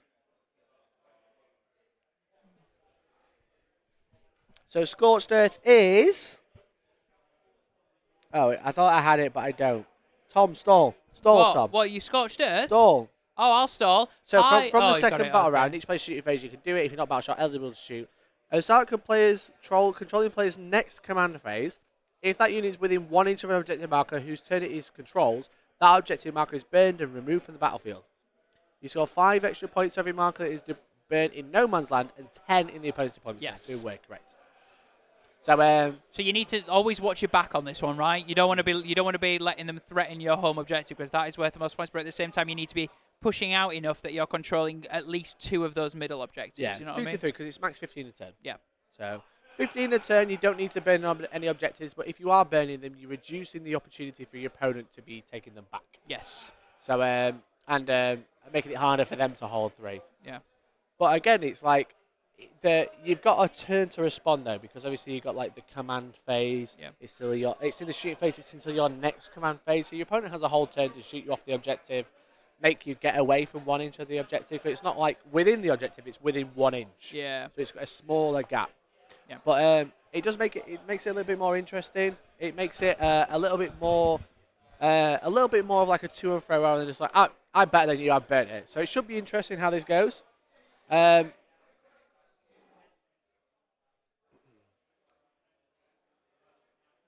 But we're just double checking the terrain. I think we're about to be ready to roll the first turn roll. I think we're about deployed. I think we are deployed, yeah. Is that definitely correct? What? You check the map for the Yeah, building. yeah. Just double check the map. We just double check. We're just going to double check the terrain because obviously we've set it up. We got it all pretty much right. We're just double checking. It's right. Okay. Cool. We're just triple checking the layout because we realised we were a bit of a mistake, so make sure it's all correct. Anyway, Glenn, thanks for the 5. Can Taylor perform any services for my mate Brant at the top? Taylor, have you got anything? Strong silent type. What can I say? So yeah, I think we just got a few more deployments from Jack. I think Brant is pretty much down. Is that about everything, Tom? Yeah. We got there? We are there. We're just yeah. There's still a few bits to just check that they're going down, like you said. Is that the imagifier unit by any chance? It is. Yeah. You might be able to see that on the sexy new cameras that you've invested in for the stream. Just up there. Where is she? Up top left, a bit more higher, bit Top. left, Top, left, other way. left. Oh, Yeah. down. There you go. You can see. There she is. You've With the got Narcos. yeah. Well, so you've got Battle Sisters where the imagifier is, and then the Arcoflagellant's just rocking up behind right now. You can see the little banner. You can just see the little golden banner. Yeah, exactly. Yeah, exactly. Right, shall we zoom in? Yeah. How far? If we could do that. We could do that. There's the imagifier. There. There. So she's granting that unit a 4+ invulnerable save. Yes, she is. And Look at the blood effects on those models. Aren't they nice? Oh my God! Who'd have thought that we could get this such good close-ups, right? I know. It's crazy. I know I'm being annoyed with this, but anyway. So right, Mikey, right? Okay, Yeah. you imagine you're one of these boys, yeah? You've made it 4-0. You've made it 4-0, right? We're into going round 5, and you draw into. Let's say, obviously, you are the Sisters player. What would your tactic be against Custodes on Kill this 'em. game? Literally, what the hardest army to kill on the game? And you go and kill them. Yeah. You wouldn't care about. You just you'd push them really Push the hard. shit. Yeah. Now, the thing is with it is that Jack is a lot lighter armored compared to the Custodes. The Custodes are very tough, very, very tough. So, Brant's idea, Warden unit on each objective. Yeah. That would probably be my guess. Each with a character in it as well. Your Yeah, Blade Champion, Trajan. Yeah. When he's on an objective, he can fight first with the strat. Yep. So he wants to be on objectives, but he also doesn't want to get multi-charged, because if he gets charged in multiple places, he gets to fight first with one of them, and then the other one might get damaged. However, he's not actually that good at getting killed in combat. Like, the Sisters have like the Repentia, which are good. Yeah. The Arcos are decent. Yeah. They've just got a lot of weighted dice, right? A lot of dice, but Yeah. you look like a 2-up save. Yeah. The issue is, those 3 objectives across the middle are open. Yeah. That's the problem. If Brant wants to be on an objective, he's going to be getting shot. Those Castigators have got a straight line to objective 1. Straight away there. They don't even really have to go anywhere. They just have to toe onto that little mat, and then before you know it, they're seeing straight through and blowing them away, right? So I think Brant's tactic here is to actually not go on an objective turn 1. What, and just wait? Run to the middle of the board. Right, okay. Behind the buildings. Right. Out of line of sight. Right. Okay? Now, he'll get countercharged. However, he should be able to weather the storm, I think, from just combat. If it's just combat, one-on-one, I think Brant will win that. Okay? So if he basically takes the unit in the top left building, runs it behind the building in the middle left, take the unit in the top right building, run that to the middle right, and then turn 2, go and fire. And then his little backup units, like his little Sisters and stuff like that, they got onto the objectives. Yeah. You know? So what I think would be a good play, and again, I don't know if Jack would do this, but like the Arcoflagellants could be a pain. You know what I mean? Because everything Custodes is like 2 damage. 2 damage, and they're rolling 4+ pain. Feel No Pain, right? So they're like really like effectively getting the 50% like. Oh, we've got a roll for first turn. Right, got first turn roll. 3 each. Oh, Jack versus. We got 6. free. Ah, look at that. That's actually really, really good for Brant. Yeah. I think that's really good. Okay. I think if he does what I've just said, run all those units behind those buildings And just wait. Yeah. I think. Can the sisters kill Custodes in combat? Yeah. Can they kill all of them? No. You know? I don't think he can kill all of them. I think he kills a couple. Yeah. And Brant revives one. Gets Maybe, closer to an objective, yeah. shorter charges next And also, turn. you would only be able to make, like, if you're Jack, you'd only be able to make a couple of charges, which Custodes want because then they fight first and they don't have to spend the stress. Only on an objective. Yeah, only on they an only objective, fight right first on an objective. They would fight and then be able to regenerate. If they lost 1 or 2, they'd regenerate 1. Whereas if you're fighting on 3 or 4 fronts, you can only still regenerate 1 in a squad where you're bleeding across the board. You know what I mean? Exactly. So, like, if you can fight. But it's one a turn for Yeah. each unit. So if you take a chip damage on each unit, Yeah. next 3 turns, you bring 1 back. Yeah. So. But sisters can be fast, right? We discovered that. You know, auto advance in 6 in That's places. what I mean. Yeah. Turn 1, run behind the buildings. Turn 2, advance and charge. Yeah. That's what I think. Yeah. That's what I reckon, Tom. That's what I think would be the plan. But he has run some sisters out with the scout move, and I probably wouldn't have bothered. I'm not really sure what their plan is. However, I'm not playing. Exactly. So let us know what you think, guys at home. Who are you rooting to win? What do you how do you expect this game's going to go? What would you like to see? Could you imagine if Brant YOLO's a unit, by the way? Or early on? Please don't. Please Could you imagine? So what cards has he drawn? Investigate signals and you just double check. And find out where Ceaseless Hunter is. That'd be good. We're just going to find out the cards. I think he's got Investigate and something else. Can't quite tell. The PTZ. We got Invest. And behind him, like, that's a shit draw one. That's a bit of a shit draw, I think. But that's fine. Ceaseless Hunter 1 is at just up there. He's in there. Up there, okay. And Veiled Blade is just down where the building is just moved, right there. Oh, So, okay, cool. So that one. Oh, wrong way. Sorry, chat, wrong way. So that one there. That's Veiled Blade there with the 2 blades. So there's an 11-inch advance here. He's just having to think, yeah. Crap cards, turn 1. Yeah. But interesting, definitely.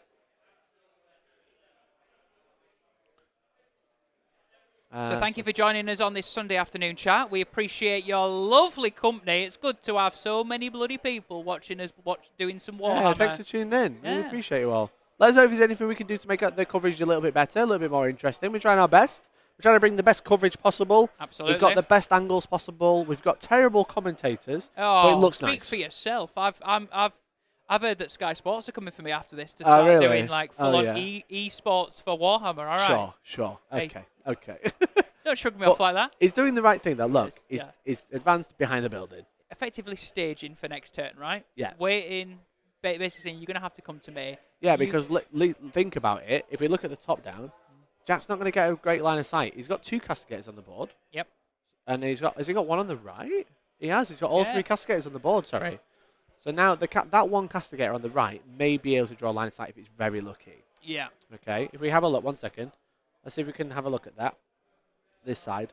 If we just zoom out and then go this way, there's a castigator just there. It is, yeah. So I think he might struggle to get line of sight. Yeah, he's not going to get. He can't scoot around the other side of that box. He's have to go round. Yeah. Look, the lip of that building's too far. I think he'll struggle, right? Yeah, exactly. So I think if Brant does what I kind of said, not he's not listening, but like if he just advances behind the buildings, I've seen this. To be fair, I've seen this matchup before. Right. This exact matchup. Custodes on Scott's turf, they just run behind the buildings and wait a turn. Yep.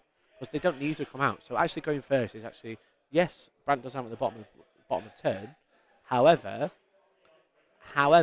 he starts off on a strong footing. Yeah.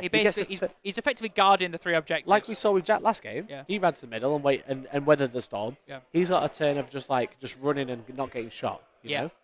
So it's it's just like, here we go. So we've seen those run over there. He's doing exactly what I've suggested. Yeah, I think also we have to understand that the Sisters player, whatever the Sisters player throws in, isn't going to be able to do enough damage to wipe a squad of Wardens, let's be honest, right? So whatever happens, he's just going to give the free unit effectively, isn't he? I don't think so. No. I would be very surprised. However, what he's also done is put Ceaseless Hunter right there. Yeah, so he can move him. Yeah, if he does get too close, if he feels threatened, if he can get line of sight to something, he can see Hunter out of the way. Yeah. So he's feeling pretty good. Yes. I think. So, because obviously he's a bit worried. He doesn't want to get charged because he's not on an objective, but he can take it. Yeah. He can take it, I think. The interesting thing is obviously that you'll see that if you go to the top down very quickly for me, there's obviously the transports here. Yeah, in the middle. Obviously they'll grant them some extra movement if they get out as well, because obviously like you're going to get out 3, you're then going to move. So if anything, they're again a bit more of a, if he wanted to, he could try and get them out and go straight for a charge through the building, right? Yeah, it but just then depends what you throw it away. You're charging Trajan and some Wardens, yeah. Which is never fun. No. But I believe there's some Arco Flagellants in that Rhine, maybe in one of these here. And if they are, do they like? I think so. Do they can they tie them up, hold them up for a turn, while something else holds the objective? Trajan's 3 damage. Yeah, so he would. He's going to kill a few. Yeah. Let's have a look at the Arco's data sheet. Let's have a look. So melee attacks. Can we not restart, please? Can we do that later? Computer. Melee attack, 4 attacks, sustained hits, twin link. That's the downside. But there's no AP. No. There's no AP. On their 2-up every time. Yeah. So even if they overcharge, they only get more attacks. They don't increase the damage. So no AP, 1 damage. So is he likely to kill a guard? Maybe, but maybe 1. So we've got rid of behind enemy lines, turn 1, and we've scored investigate signals. Yep. So Brant's going to gain 1, Jack's going to gain 1, Brant's going to get next 1, and then Brant's going to gain 2 points to investigate. Yep. So let's do tactical. Just double checking. We're just about to work out what cards we've got, so it's 2-0 so far.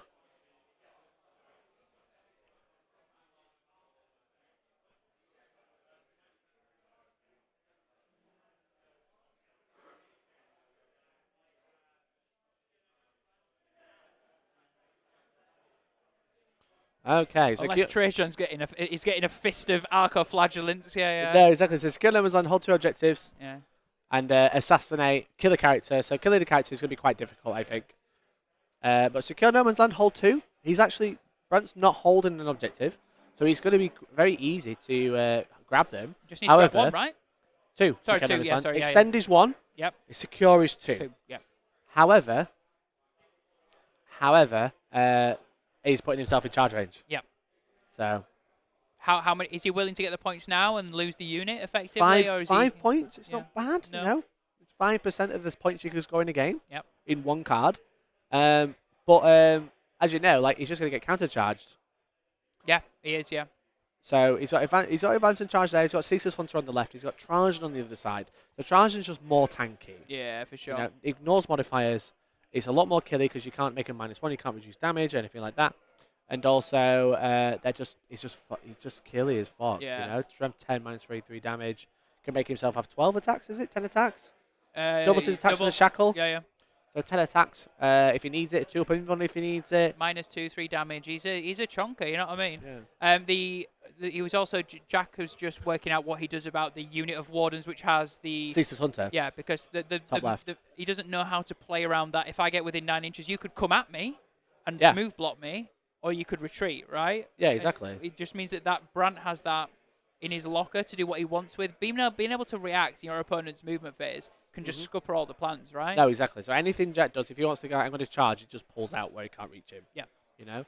Or if he just goes, come and get me. You know? Next turn, when I'm in your deployment zone, I can move out of combat or move away from you and stuff like that, or be in your way or move block or whatever.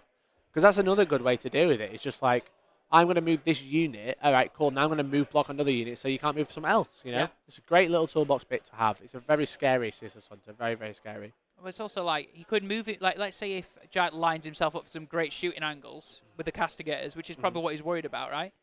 And then you move within range of him. You just give him a free out, a free opportunity to just hide. And once your movement phase is done, you're done, right? You know, you can't go back and change things. Exactly. Yeah. It's one of those you've got to be very, very careful because it is a bit of a.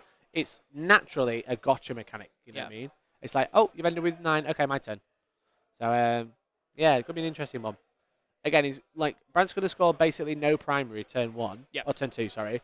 But I don't think that matters. I think he's put himself in a quite strong position. Yeah, for sure. He has the, obviously, he has the advance and charge. Warden's still behind that L near objective 2 as well, right on which the is edge. I probably would have sent in. You know, I would have to put cuddle those. with Trajan, somewhere around that. Yeah, because maybe even instead of Trajan. But, Okay. you know. I think Trajan's units lacks the movement, doesn't it? Because they can't advance and charge. Exactly, once. so they're a bit slow. So he doesn't really, in the position that he has, probably the best ignore Overwatch charge. Yeah. He's not the slowest unit. Yes. You know, the one that's furthest away has advantage charge. So it's like it's kind of like banking on 2 decent charges rather than like a very consistent charge and a decent charge. If that makes sense. Absolutely. So it looks like Jack's going to bring out some models. Going to go for a disembark by the looks of things. Yeah, I would imagine he's going to try and maybe move on to objective 5 with stuff out of that Rhino on the bottom right of your screen here. Here we go. I think we've got some Sisters and a Palatine in there, or some Novitiates and a Palatine maybe, looking at that. I think it's Novitiates and a Palatine, yeah. Oh. It looks like he's sitting in this choppy Palatine because she's 3 damage. Yeah. Or even if he sends the one that dies and he knows he's going to give the unit up, he's going to get 4 miracle dice or something like that. You know what I mean? So, yeah. So I think this would be the turn that Brant pops -1 damage if that does happen. Yeah. You know? So he's prepping it up. He wants to make the charge. He wants to get them. If he ties them up in combat, that'd be really nice. If he kills a couple, that'd also be really nice. So I'd go -1 damage. Here we go. And then what he's also doing, it looks like if he fails the charge, he's move blocking. Yeah, he's just creating that wall to say, you're going to have to shoot me before you get through me, basically. So. Yeah. And then Arcos are going to come play on objective 5. And that's secure no man's land got. Yeah. So he's got those 2 objectives. 5 points in the bag for Jack, depending if he makes a charge or whatever. And I don't know if he will. He might do. He might just want to stay there. He might just go, I've got my secondary points. Yeah. I'm not going to be able to withstand you coming near me anyway. My Novitiates aren't great in combat. Here's a double wall protecting this big unit of Sisters with Multi-Melter and the Image of Fire. Yep. So, yeah. They've both created walls, and neither one of them wants to touch each other's wall for a fear of an electric shock. You're like, it's electrified, man.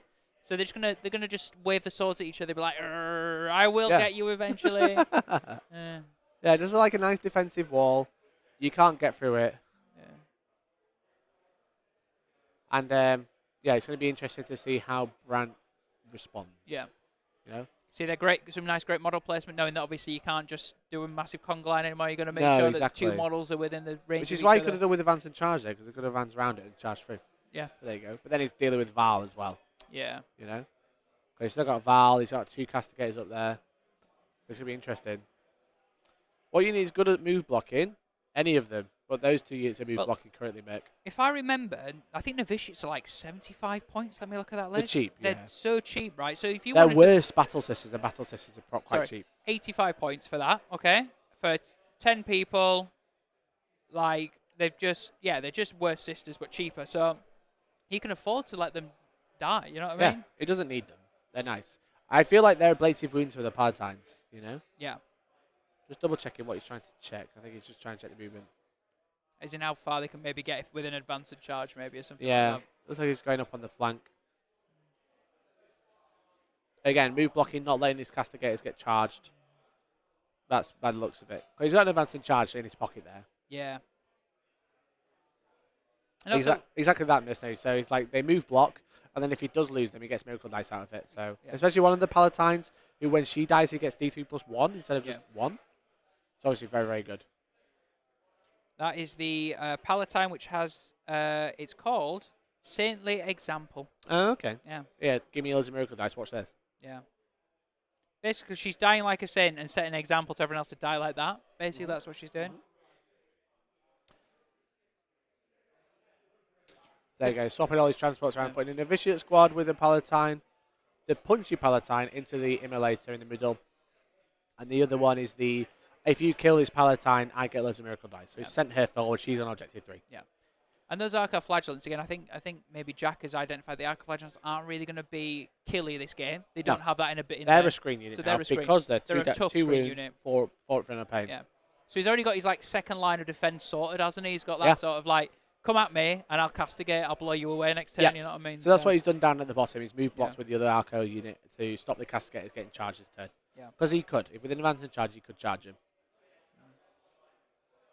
Where obviously what I like about Jack as well is he really understands the the mechanic of getting troops in and out of transports and the sort of extra play you can have with that. And the because all you do is you hide them, they get out an extra 3 inches. So essentially, if you deploy a front unit on the front line, they move 6, move 6 inches up. If you deploy a transport on the front line, the unit disembarks 3 and then moves 6. So they actually disembark 9 inches out. And then you put something else in there, then it moves. Yeah, So absolutely. the thing you actually wanted in the transport goes to the transport turn 1 anyway. So you just get free movement turn 1. You get an extra 3 inches, you know? And I've heard 3s makes a big difference. Does it? Compared to 2. Oh, right, okay. I've only ever had 2, so I wouldn't know what that's like. Well, that's fair enough. That's a skill issue for you, Tom. Is it? Yeah, clearly.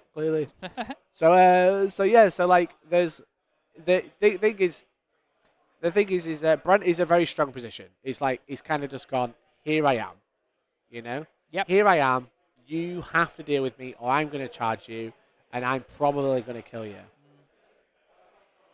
You have to remember as well that there are some decent stratagems for both of these players as well. You know what I mean? You've got things like get a character back up if you want as a Sisters player. If for some reason you want to get your choppy Palatine back up. You know, she can get back up if you discard so many miracle dice and stuff like that. There is an ability to ignore modifiers with Sisters, all modifiers. So if there's -1 to hits or pluses and minuses, they just want to go, I'm going to ignore all of those, which is really good. That's called Light of the Emperor. Yeah.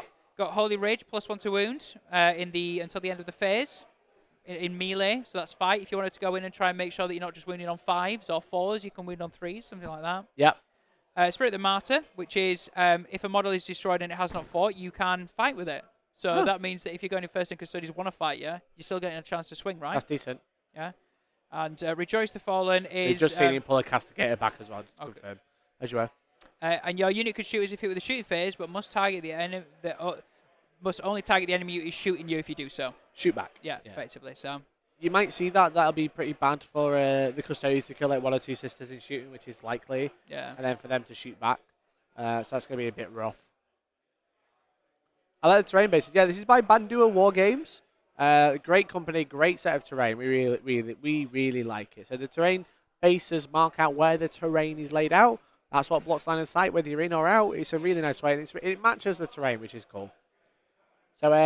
So yeah, I think we're just coming slowly towards the end of the movement phase now. Yeah, I think Jack's just really doesn't want to make a mistake to give, because if the Custodes get near that defensive block or line, they can really cause so many problems, right? Only really the really killy thing in combat for Jack is Morven Val, right? She can. Yeah, she kills. Yeah. She's great. She's having a great time. Maybe the Paragon Warsuits as well with their mauls and stuff like that. But the problem is you don't want them to be stuck around Objective 4 all game. You want to push the Custodes on the mid board with them. Yeah, so I feel like they're his counterpunch. Yeah. You know, they're his counterpunch at this point.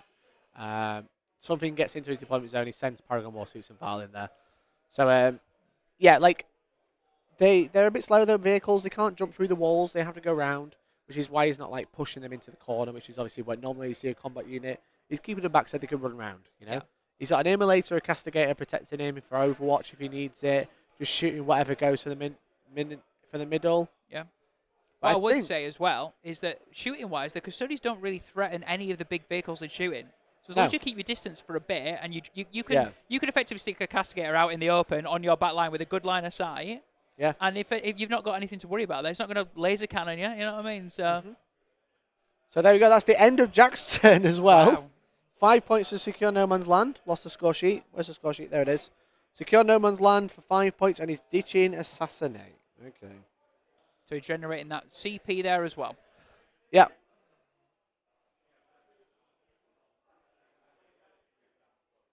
Now that's interesting. They're both calling each other's bluff out now. Yep. So there you go. Brent's going to score 5 points, hold 1, because he's holding a single objective. And now we're going to see how Brant reacts to what Jack's done. He's created a very good screen on his right. His left is pretty well screened, but it's a lot further away. He can advance and charge with his Custodes, but he's only charging Arcos, and then he's getting charged by Val.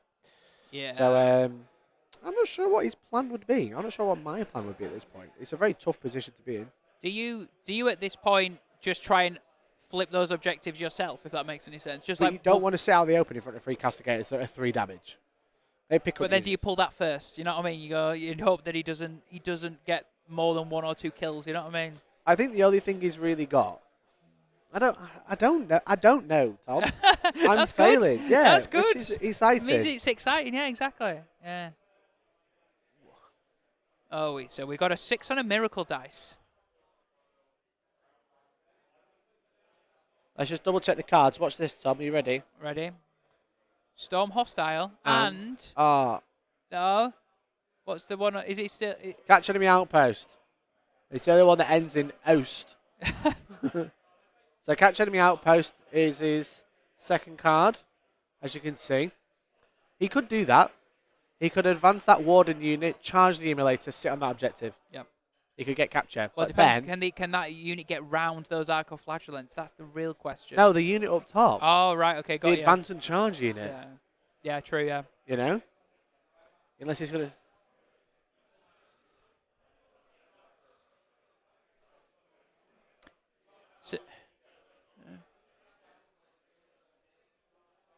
So yeah, they're the two missions. He could get capture. It's a hard one. It's worth a lot of points. But Draxis is going to turn off Lone Op. So she's got a Lone Op back there at the back. So, but yeah, if he takes that unit that's behind the objective on the left, advances and charges it into the emulator unit, charges the emulator, kills it, piles onto the objective, he might get captured in the outpost. However, OC then becomes a problem, right? How many OC he's got Val looking at him. Yeah. He might be able to tag a Castigator if he gets lucky. He's got reroll charge because he's got the Emperor's Champion. Yep. Blade Champion, sorry. So, yeah, it's going to be interesting how Brant responds. We've not really seen anything happen yet. It's all movement phase. I do think we have some things in reserve as well, Deep Strike, which could really start opening the board up as well. What do we have? Do we know? I believe we have one squad of Custodian Guard. I'm going to go check his box. That sounds right. I think so. Go have a nosy. We'll find out. We'll find out, chat. We'll do it. Though we've got the technology. And by that I mean Tom's running over.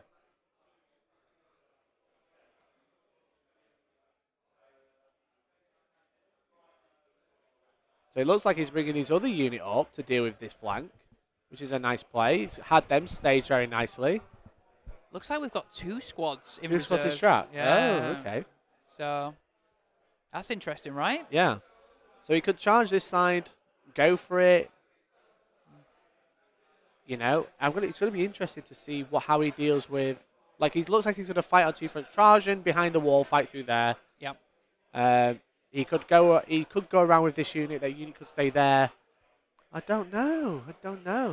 I do like your idea of the unit with Ceaseless Hunter just basically ignoring these novitiates here and just sort of waving at them as they run past. You know what I mean? Sort of. I think that'd be cool if he charged straight forwards, but then he's got a wall of Arcos. Yeah, so. And then he has obviously the big hitters behind. So we're trying to work out basically if he can hide behind the wall and not get shot by a Castigator. But the Castigator is only -1 AP. That's the plus side. However, every one he rolls, he loses a model. He does, yeah. It's no good. He doesn't want to get shot by 3 Castigators, that's for sure. No, he wants a cover save as well, doesn't he? Because then you're still on your 2-ups, right? Yeah, exactly. So, how important is the Inquisitor in a non-Xenos matchup? The Inquisitor gives a unit lone operative on a 2-up. Yep. That's the reason you take it, because you have like a sister. It can attach to any unit. She can attach to the sisters and make it hold the home objective. In this instance, he can bring those out, and then 2 of the Castigators can't shoot. You know, so that emulator can shoot this unit here on objective 5. Like, there's that Castigator that can shoot, but that one won't be able to shoot, and that one up there won't be able to shoot the same unit. So you can actually bring a unit out in a safe position because you've got to be within 18. Yep. If you're within 18, you are in counter charge range as well. Yep. So it's a bit scary. So Draxus's ability is basically cause lone operative one of these units. So keep a unit that can come out and play. Yeah. So basically as well, like you've obviously with Brant's secondaries, he's obviously got a Storm hostile, so he just needs to take one of these. Yeah, which he's done. Which he's done already. 5. But the other thing he's now thinking is Brant's really unsure about what he's doing in the middle objective. It feels like an absolute damned if you do, damned if you don't. He wants to go on there, but also he knows that he's going to face Daka, but also he can't just hang off it for the rest of the game. No. You know what I mean? So. Yeah, exactly. Donald Wall's good for Custodes because it's a shorter board edge. Yeah. Get combat faster. But he's just got to be careful because he doesn't want to get shot. Is it worth having a listen to other players talk through what they're going to potentially be doing? Listen. Models there as well. Yeah.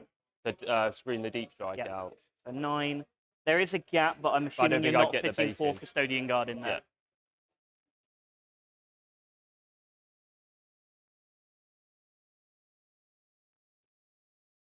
Yeah, because I go into this terrain, I go 6 inches, Is that all one unit? So this is one unit. And that's a and separate then that's unit. one arcade unit. But I'm still thinking, James, you're right about cover. My apologies. Because obviously Custodes can't benefit from cover, really. They can't keep a 2-up save. No. Or does that work? It ignores the AP. You just can't get plus to your save. You'll still reduce the AP by 1. Cover is a funny one, but basically they can't make his save better, right? Right. Yeah. Benefit So you of can't go cover. 3 to 2, for example, if you had power armor. Yeah. So it looks like the Trajan is tucking up right against Yeah, that so wall. you can't have benefit of cover against AP 0. So basically he would ignore the first AP. Yes. Because of cover. That's right. So it ignores the AP, so he still have a 2-up save. What it doesn't do, it gives him a 1-up save. Yeah. Doesn't give a 3-up or 2-up against the AP 0, but it does reduce the AP by 1. That's what they think. They give. It's a weird one, but it's essentially, if you think about it the other way around, it gives you -1 AP unless it's AP 0. Yes. You know, for below 3-up save, that's what it does. Yeah. Above 3-up save, it gives you +1 save. Yep. Below 3-up save, it gives you -1 AP. Yeah. So That's how I think about it. basically -1 and 0 are the same thing against Custodes, right? Yeah, exactly. So, yeah, castigators ignore cover. All right. All right. Okay. Tom, Thank you. Whoa! Don't look You're at me supposed like to that. be on this. Look, I totally am. Yeah. Just so you know, they're not getting rerolls to win because there's no monsters or vehicles on the Thanks, board. Tom. I've Thank got that you. right. Yeah, Okay. you have. Uh, They ignore cover, so it doesn't matter.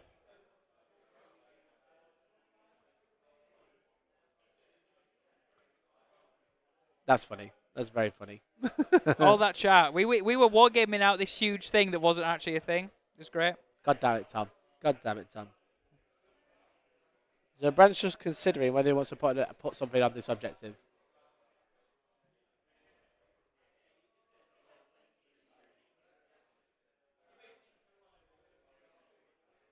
Okay.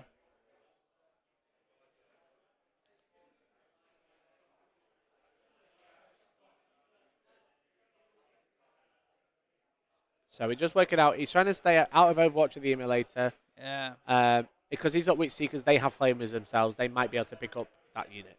Yeah. And If then they're allow lucky. those guys to charge through, basically. Yeah, exactly. That would be very good for Brent because then Yeah. they can charge the emulator or something else. Yeah. You know. But what he's basically doing is by not going on. He's sort of banking that he has to kill an Novitiate. Does that make sense? To then To get charge. him off the primary as Yeah. well. You know what I mean? Because then he's got a gap between the Arcos and the Palatine, because the Palatine's the one on the objective. Yeah. So.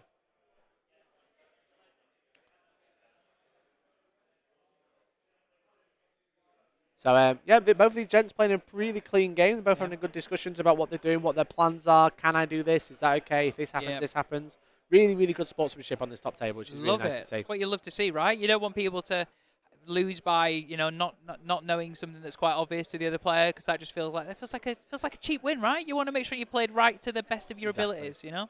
Exactly. So he's still got the Blade Champion unit at the back. I'm surprised they're so far back. He might not have moved in yet, but they should be behind that wall. Yeah, where, that's where the Trajan unit was. Oh, okay. Well, he's took in the Blade Champion with Caesar Hunter in right now. Yeah, that's the thing. Does he have the? He's got the Arco. He's got the Arco unit to get through. Does he deal with that with the Blade Champion unit? Does he bring down some guard and charge? Maybe. Yeah. I think that's what his plan is. You know. Obviously, both of them as well. Just talking about like what each other has in the locker is in reserve. Like, you know what I mean. You don't want somebody to also leave a massive gap, and it swing the entire game, right? You know what I mean. Exactly. Exactly. They don't want to make a mistake. They're both having a good time. They're advancing the Blade Champion unit now. So that's what he's doing. That's exactly what he's doing. He's just moving it just behind that wall, hiding, staging the next wave. Because if Trajan gets through, starts attacking an emulator, and then another unit after that, that's going to be really tough. Yeah, it feels oppressive, right? That's when you start feeling like you can't get out of your own deployment zone to score objectives, and then you start losing on the primary. Exactly. But even then, if Trajan doesn't charge, you know, if Trajan doesn't charge, then it's not like Trajan that moves forward, and then this unit behind has advance and charge as well. Yeah. So then you got two units right there. So. Because I also think, like, you're right, you said that Trajan unit, if they have to charge and like they get the opportunity, they will. But also, they're very happy to stay there. They could just stay there for another turn and say, "Look, you want to come and charge? At least you're not shooting him." And you know what I mean? So it's the just... issue is Jack is scoring primary now. Yep. That's the problem we've got here. Custodes can pick it up later on, though, can't they? You know what I mean? Yeah. Exactly. How are we on 4 CP? It's because neither players used a stratagem. They both discarded cards in their turn because they both drew crap ones. Yeah. So both on 4 CP.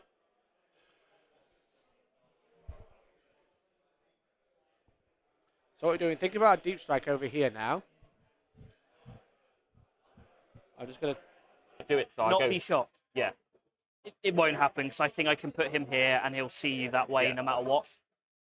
I'm just trying to see if I can get any charges. No, it makes sense to me. You got to check these things, right? So if I put something there, you've still got to shoot it and get rid of it. Yeah. So I think I'm going to drop something here, 9. Yeah. Cool. And then I can do a bit of shooting and then. Yeah. Sounds good.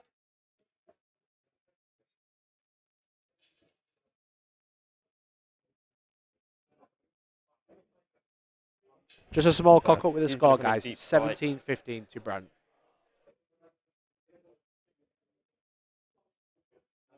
We've seen a deep strike from the guard. So they could go and deal with the flagellants, maybe charge into the building, annoy a castigator. So now the castigator has more to deal with. So now he's got a few objectives. He's got some primary, you know? Yeah. He's got some primary. He's got 15 primary if he stays still and nothing else happens. So that's good. Shoot me. And he's also denying giant as well, right? Yeah, exactly, because their OC is very, very high. Yeah, so. I mean, like I said, don't forget, I can just walk onto here and shoot through. Yeah. But I understand. I just want to try and give you something to deal with. Like I said, just want to confirm. Yeah. Not a problem. Because if I make a 9-inch, I can just go into this guy here. Yeah. Yeah, exactly. And it's just something you've got to deal with again, isn't it? So I'm just going to deep strike them there then. Sounds good. So I'm going to shoot these guys at them sisters at the back. Yeah, sounds good. Could you just make sure that the shield guy is probably not within 12? I think it's 12-inch pistol, isn't it? Yeah, so to be 9 away from... Yeah, you would I have don't to think I'd ever be, get him in. way far out here to get him in. Yeah. So I'll just have 6 shots total. Oh, sorry, end of your movement phase. Do I want to rapid ingress anything? Oh, yeah, I've got to put her down. We said we're going to put her Yeah, it's fine. there. You're putting her there.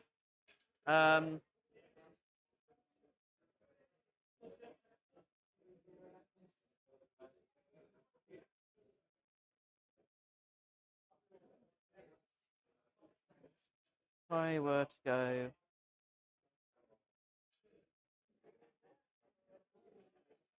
Have to be there.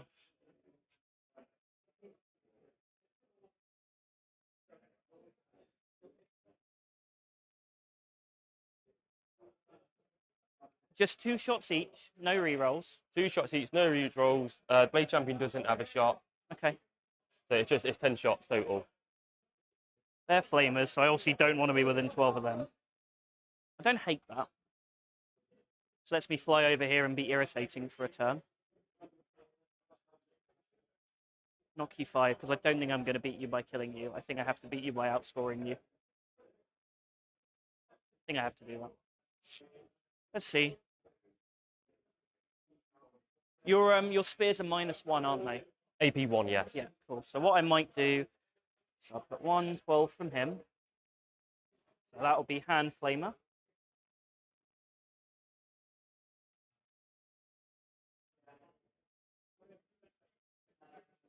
You want to hold your model down, otherwise I can see myself knocking it. So 12 there. And if I fly 12 that way, I can definitely shoot them next turn. What I think I'll do is I'll put a couple of flamers in. And then what I think I'm going to do is I'm going to make it so the other 3 get cover. Okay, mate. Yeah, makes sense. Because your hand flamers are the only ones that really do any damage in the unit. And I can always throw grenades if everything else fails. So. I say these sisters last game survived a custodian for 2 rounds. Hey, look, if it happens, you know. So I'll put them in cover, so at least I've got a few 3-ups. So that's 1 CP, I'm down to 3. Yeah.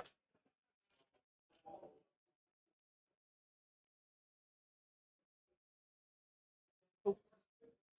Is that it, Jack? Yeah, go for it. So yeah, I was going to do them guys into the sisters. Cool. So and no negatives is I like to hit. So yeah, no negatives to hit. Go for it. 2s. Oh. 1. Okay. Ooh. 3s to wound, re-rolling. Yeah. In cover. We're good. So I'm going to do that. Do it again. Shoot again. Yeah. Makes sense. Much better. Much better. 3s. And then 3s. Re-rolling. 3. Okay. I've just realised I'm using my dice. I'll stop using my dice. All right, sorry. You got me there?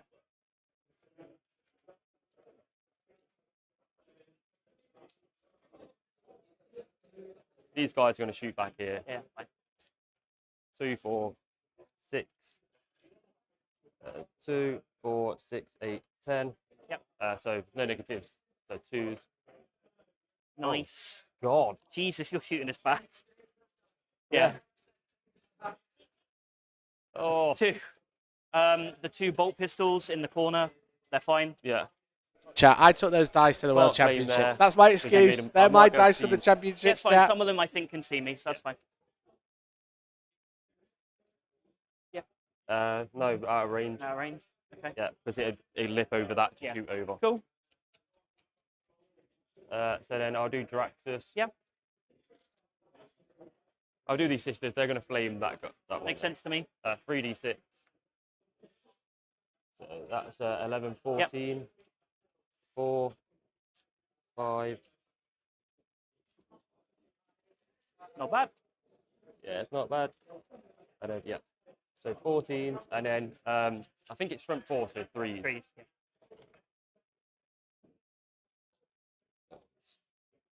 So 8. Yep. So I'll take it on the 4 novitiates first. Yeah. AP nothing, yeah? AP nothing. So 4 ups, 4 ups, 4 up, 4 up. So the novitiates are all dead.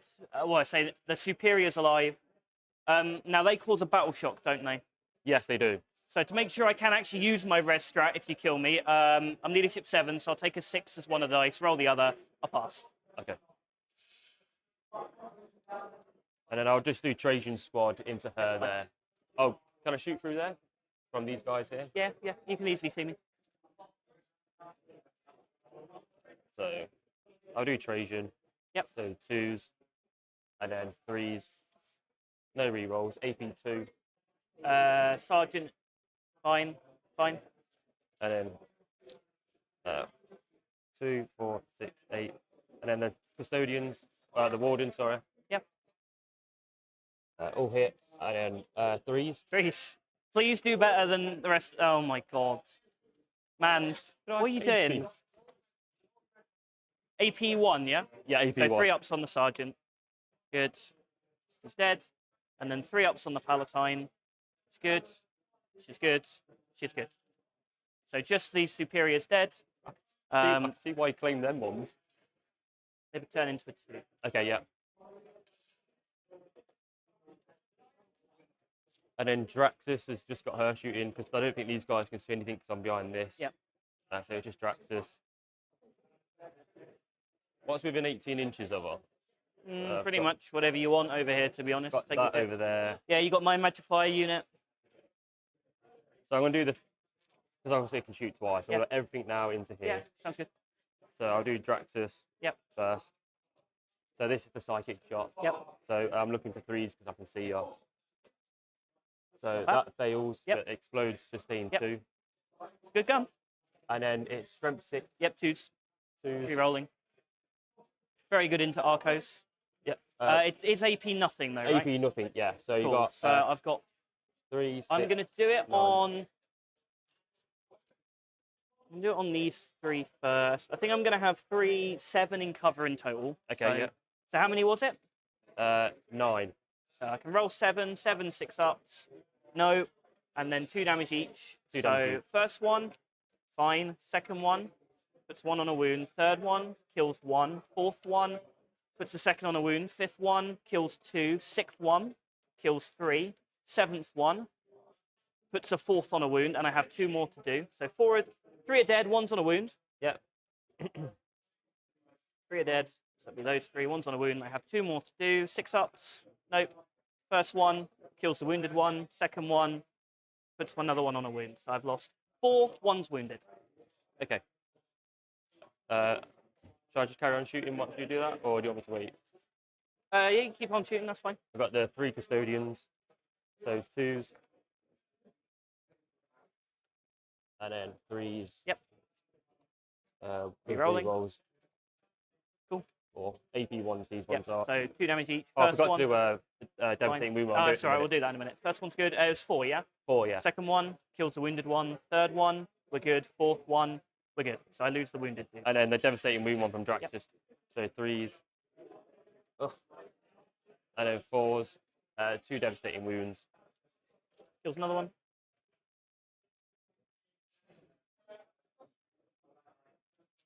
And I think I'm just going to use their fire twice. Yeah. I might try and do the indirect over here and then just put everything else into these. Sounds good. So I'll do the Custodians here. Yep. So 2s. These are going into these guys. Yep. 2s. And then 3s. Yep.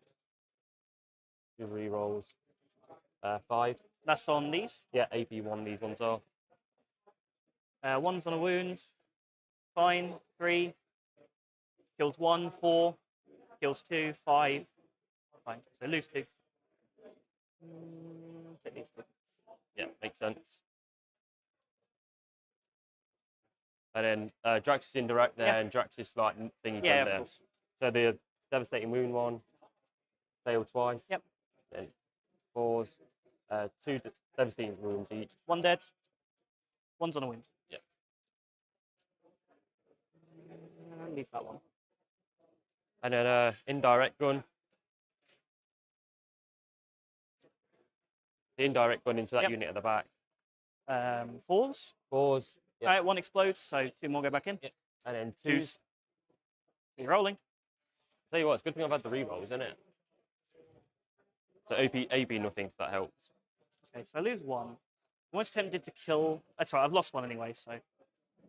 Cool. Lose 1. Like, I actually want to lose 1, because it lets me burn the cherub to reroll that 1 as well, and it gives me +1 to hit, so. I think that's all my shooting. Charge phase, sir. Yes. Big time now, chats. Let's listen in. It's going to be an important one. We know there's a big 9 intro around Objective 1, don't we? We do. We do. Yes, Let's see what's happened. 9 inches, less than a 10, so it'd be engagement range. So like a 9. Yeah, fine. Might as well try it. Yeah, try. Which one's more important? Is it this one over here or that one there? I probably assume it's this one. You got no more. You got combat units behind there. Not really. I've got 10 Repentia in this Rhino. Okay.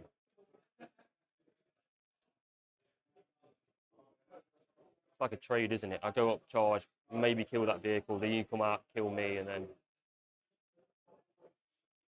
I'm just killing a transport for what? They're still shooting combat, can't they? Yep. If you leave it wounded as well, on like 2 wounds, it'll be +1 to hit, +1 to wound. So the metals will be on 2. Hitting on 3 is something combat, winning on 2s. Okay. Same with the hunter killers and stuff.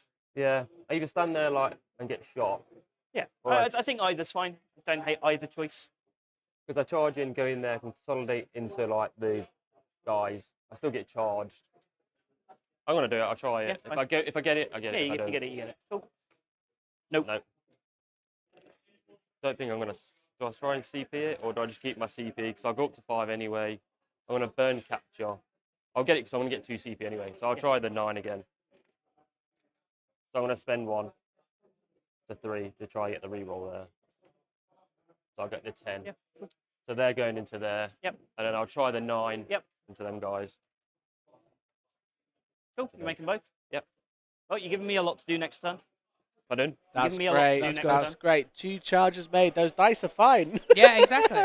And the main thing is he's now threatening on 2 fronts that he didn't really like. He's now got 2 problems in his deployment zone, right? Yeah, I'm not sure if he was planning. I'm not sure he was planning on getting both in. No. But, now it's a little bit interesting. Now it's a little bit interesting. And also we have to remember that they're going to be quite hidden in that building. Those castigators are going to... There's going to be one castigator that might be able to draw a line of sight to that unit on that side. So we're just trying to work out... what's the best way to charge here because of the 9-inch charge. But yeah, and then over here, obviously on Objective 5, is it? Yeah. He's made this charge over here, which is pretty boss. He's still got Trajan to charge if he wants to. He has. He's not really made that decision, has he? So at this point, do you push all 3 and say... Do you? Because you've got captured to be outposted in your hand, Do you just charge? Yeah. Go over. Do you just charge there? Then you also like start creating a bit of a blocking wall yourself as well, don't you? You know what I mean? And it's just like there's a lot to. Yeah, you get counter charged by Morven Val, but you just are like it's like engaged on all fronts, you could say. And also, if you got on that objective, you'd fight first. In combat, you could because you're in a custodian on an objective, right? Oh, that could be a good play. Yeah. That could be hot. You'd have to stomach some melters and stuff first, and some castigator cannons. But if you did, it's not a terrible shout. I don't know. think. He's still got time to declare because he hasn't started fighting yet. He's still got time to go. Oh yeah, I can go in. And then Morven Val comes out and fights, and then you just go right. Here's a blade champion unit. I'm going to come get you as well. You know. So it's interesting. It is. But Brant was unsure whether he actually wanted to make the charge still, so they were just chatting about it. But he is. He's going for it. He's going for it. I think he has to. I think it's good. I think that's a not bad shout. Yeah. He'll still hold the objective. Yeah, and I don't think he might be quite unlucky to not. He's not going to kill the Immolator. I don't think he'd be very lucky if he did. I think. What is it? 11 wounds, T10 probably, something like that. Yeah, and he does. Draxus isn't. She's got little power fish. She's not that great. You know? So I think he's gonna have like a lot to play with here, but he's trying to hide. He's trying to hide, but also wants to kill the tank. You know. Yeah. So he's just trying to work out the best way to charge over here, so he doesn't. He can basically go on the objective. Yeah. Doesn't want to lose that. No. But he has had to charge over there. As you can see, he's sticking out near objective 1. Let's just have a look. So as you can see here... Oh, that's Jack's face, this side. Lovely. As you can see on this side, look. Where his unit is here, we can't see because of Jack's head. His custodian unit's under there. Yeah. And his other custodian guard is sticking out. Yeah, he's hanging behind those Arco flags. Yeah, so can we see it on this one now? You can see there, look. Yeah, top left. There we go. He's sticking out there, look. He's sticking out. So he can currently get shot there, which he didn't want. He wanted a smaller charge, so he didn't have to. So it looks like we've got a bit of a Arco flags as heroic intervened. Oh, shit, okay. The one Arco. Yeah, I think it was something like, let me get exactly what it is he's done. So now what he's done is controlling who's fighting by heroically intervening. So he's spent 3 CP. He's fighting on death. Is it suffering and sacrifice? I think that's what he. I think. No, it's rejoice the fallen, I believe. No, it's the fight on death. I'll have a look. One second. All right. Spirit of the Martyr.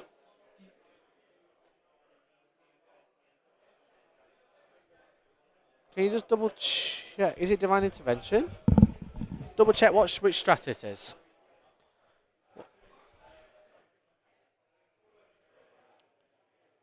We just double check it.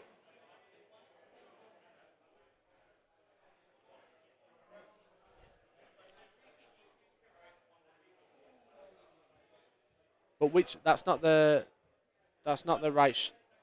Oh, it's infantry. Ah, yes. Okay. Yeah. We get there. So suffering in sacrifice is the forces Brant to fight the one Arco. That's what we were thinking. It's the wrong strat. My apologies. So he did 2. He combined 2 strats together. He did. Yeah. Heroic intervene for 2, and then forced everyone to fight the Arco. Yeah. Exactly. So it wasn't using fight on death. Yeah. Yeah. That's where we got confused. Yeah. So basically, he forced all the attacks on the guard to fight the one Arco, not the Rhino. Yeah. So the Immolator will survive, basically. Yeah.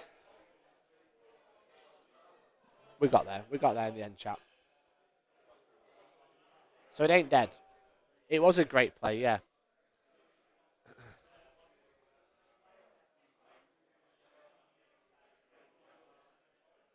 Can Draxus do 9 wounds? No.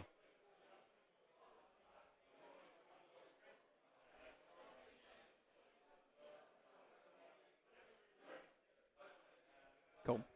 There you go. So he's just absorbed all those attacks with that one Arco that survived. That is mad.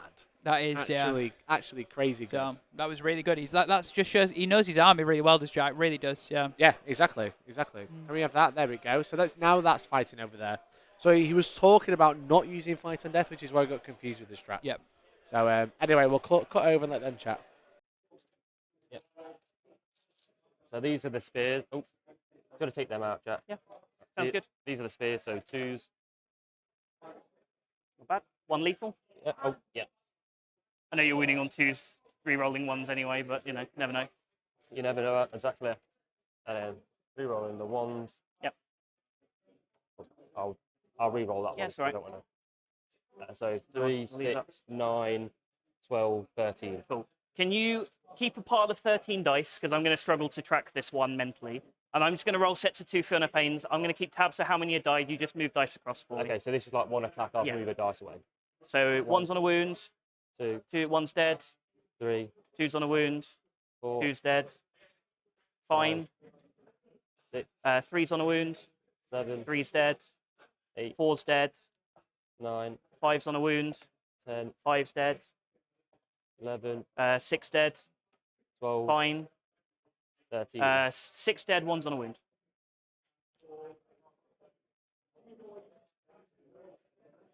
And then I've just got the spear guy to punch. Yep. Is it alright if I just roll that one? Yeah, go for it, yeah. So 2s, 1 fails, no lethals, and then strength 6, so 2s again. And then 1 reroll. Yep. Damage? AP 1, 1 damage, sorry, AP 2. So 1 damage. Yeah. Kills a wounded, kills another one. So 2 more dead. Cool, so there is a grand total of 2 left. He's dead. He's dead. 2 left. Cool. They'll swing back. I'll do hazardous because why not? Give myself more attacks. Yep. 3s to hit, 6s explode. Actually, no, I won't do hazardous because I don't want to kill a model. So 8 attacks. 3s to hit, 6s explode. Explodes. 5s to wound normally goes to 4s because I'm below half strength. Yep. Twin linked. 5 AP nothing. 5 AP, nothing, 2 ups. Takes a wound. I'll put it on the front guy. Yep. Yeah, no hazardous. Okay, cool. That's all fine. Yep. I guess my tank will try and bump you over. Bonk 2 away. hits. 1 wound with the tank. AP nothing in it. Yeah, you're good. Cool. All right, what did you score? So I've got Storm, I believe. Yep, you did. Yeah, you took that. And I'm going to burn that one. Bin capture. Yep, makes sense. So you're going to bin capture. You score Storm for 5. You've got 5 primary. I'll get 10 primary. Yep. Cool. Right. So 2 dice. 4 and a 1. What are we going to do? What are we going to do?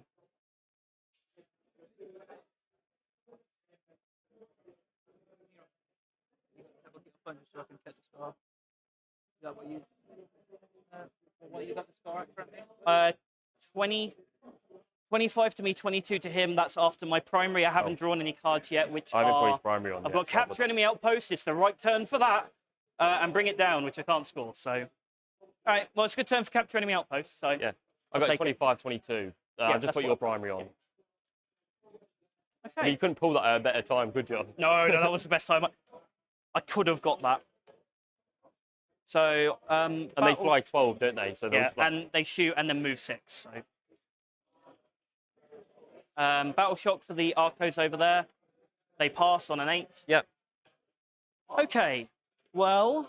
All right, then. There you go. Catch enemy outpost and bring it down. Bring it down. Useless this game. There's no vehicles or monsters against Jack. And then catch. And then bring it down. Can't catch it. The catch enemy outpost. He's got the Seraphim right at the top to go grab those. Obviously, if we have a look. There we are. There they go. They're going to go grab there. So. You can move, shoot, move. and laugh there, and there it is, which is a really, really good time to draw Capture the Outpost. I think Brant's idea to keep at Capture the Outpost like turn 1 and then go and get the objective would have been good. I'm surprised he didn't charge Trajan's unit, as I said. I think that could have been interesting. He could have charged the 20 man, he could have double charged the Rhino, he could have charged the Arco, or I suppose if you charge the Arco, that'd be wasted. But if you charge, you could have gone for a long bomb charge, charge the emulator, and then he's right in the deployment zone, gets Capturing the Outpost, probably gets beaten up by Val, but then he has another unit waiting in the wings, the Emperor's the Blade Champion's unit. I think he's like forced the issue in a really good way. I personally kind of tempted by the idea of pushing more in the middle, but I'm not playing. I'm not playing at the end of the day. Brant is, so he's obviously got a game plan in mind. So we'll see what that game plan is. So just going into the movement, and yes, I think Tom has returned. Tom's doing good. How you doing? We're about to find out. So Arcos are just breaking out because they've failed Battle Shock. They've done a desperate breakout there. Hello, I've been investigating what's going on our other top table. We know that Josh Roberts is playing Nassim, so that is Necrons, the Canoptek Corps, against Imperial Guard. Yep. Slowest start over there, as you can imagine. There's probably a lot on the line. So far it's 2019 on the scoreboard. I had a cheeky look at the score and stuff like that. Yeah.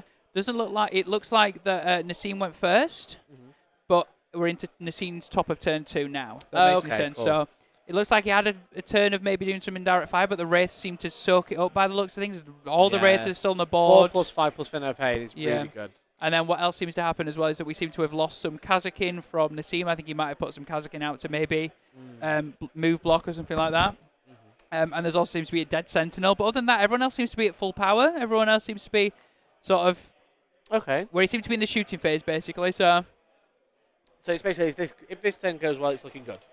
Yeah, so far Josh is technically in the lead, but he's not lost anything. The problem is those Wraith blobs on Dawn of War are just ready to pounce through the mid buildings. A bit like this game, actually.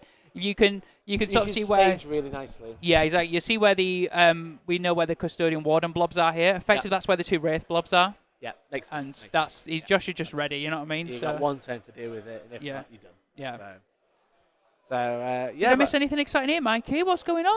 We've got a nice movement phase going on for the sisters. Jack's strong Capturing the Outpost. Yeah. And he's obviously got them Seraphim near objective 2. So he's quite comfortably going to be taking Capturing the Outpost right there because they move, they shoot, and they move again. Yeah. So he's pretty much secured that one. He's drawn Bring It Down. He can't score Bring It Down. He can't. So at least he's getting 8 points for Capturing the Outpost this turn. Yeah. Is there a possibility for him to burn that next turn as well? Like, he's going to probably get dealt with, but I'm just saying you can raise those objectives, can't you? You know? Potentially, yeah. He could shoot, he could stay on it, then Brant has to go back and deal with it, which is going to be difficult, I think, because obviously he doesn't have a crazy amount of assets in this game. No. Obviously, over on objective 5, it looks like Jack is sending the counter charge. Yeah. Sending in the cavalry, as it were. And it's the cavalry is 20 sisters. Yeah.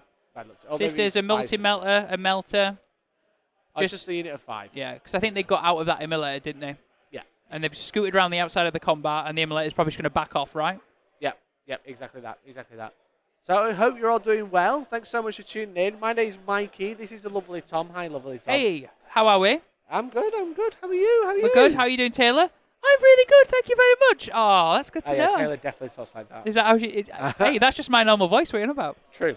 But hopefully you enjoyed the show. We're trying to bring you the best coverage possible. If there's anything we can do to make it better, do let us know. We are live on both Twitch and YouTube. Hello, Twitch. Hello, YouTube. Who could spam the most ones in chat right now? Let's find out.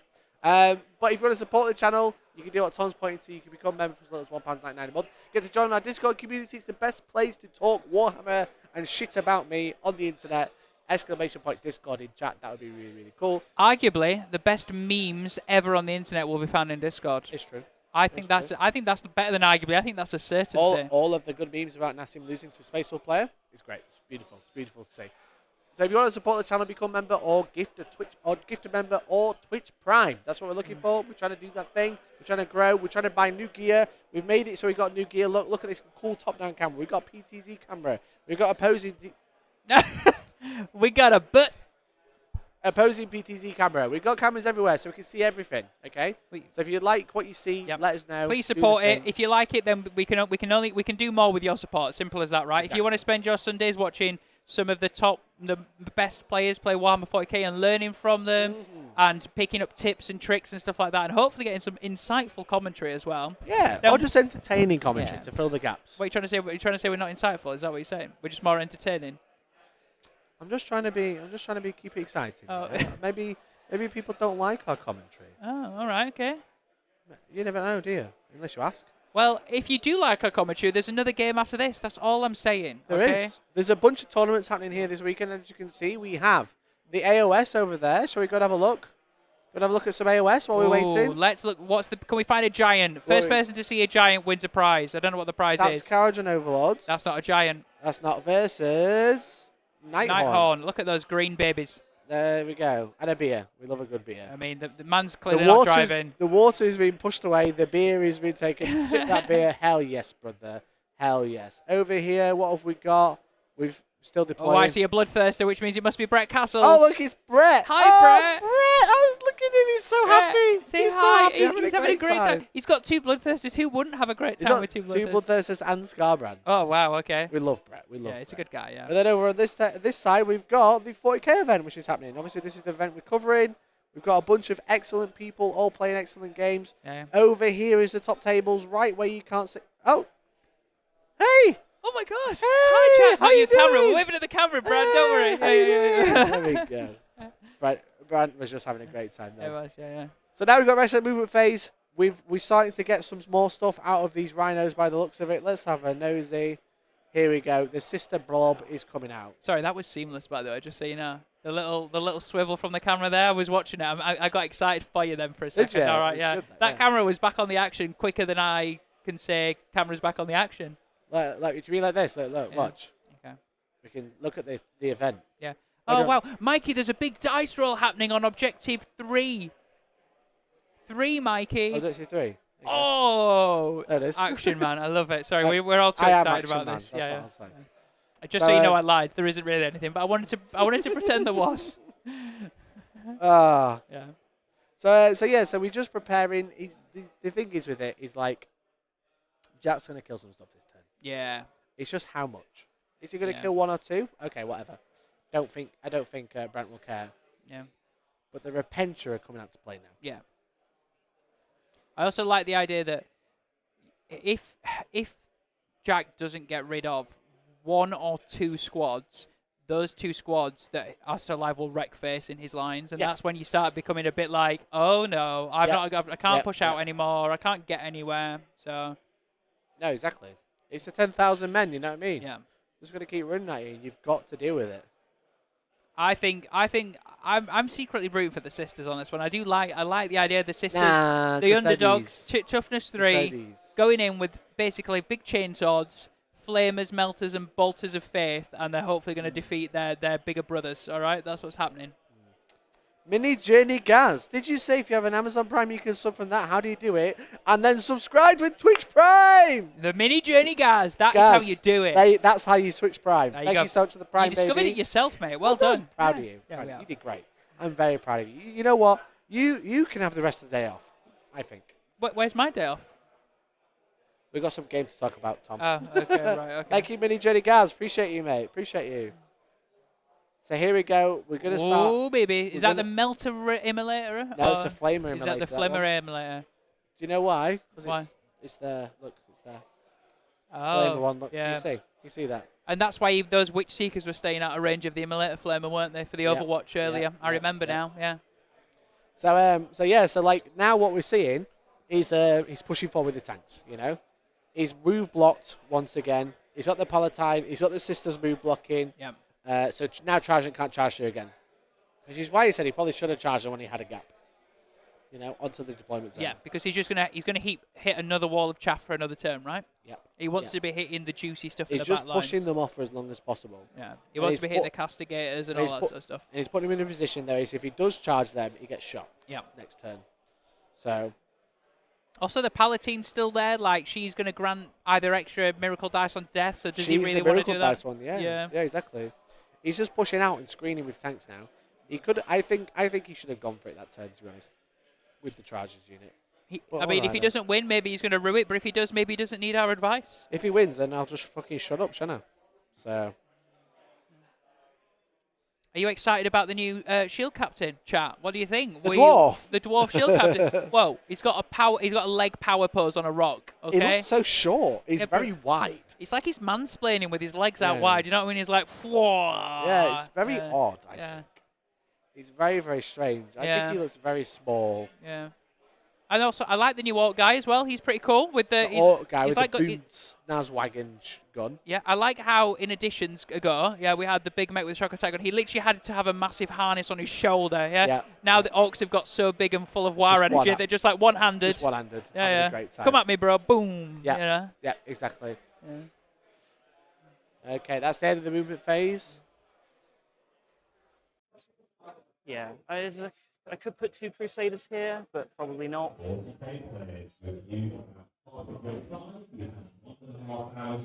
Guy. 1.5 hours remaining. Yeah, no, that's it. You go ahead. Ingress if you want to ingress. Yeah, I'm going to ingress. I think I'll probably just, I'm going to put them in here. Yeah, that's fine. So I've got like come here and try and help. Sounds good. So that spends 1. Yeah. So you on 4? Yeah. Cool. So I'm going to do it so I can't be seen by that tank. That's fine. I'm going to assume you're not going to let me see you for no reason, so. Yeah, I'm just going to. You're a sensible human, I'm sure. Right, I'll put them on the top. Oh, you know what I will do if you don't mind? You might have to just shovel the Paragons within 9, so I have metal range. Cool.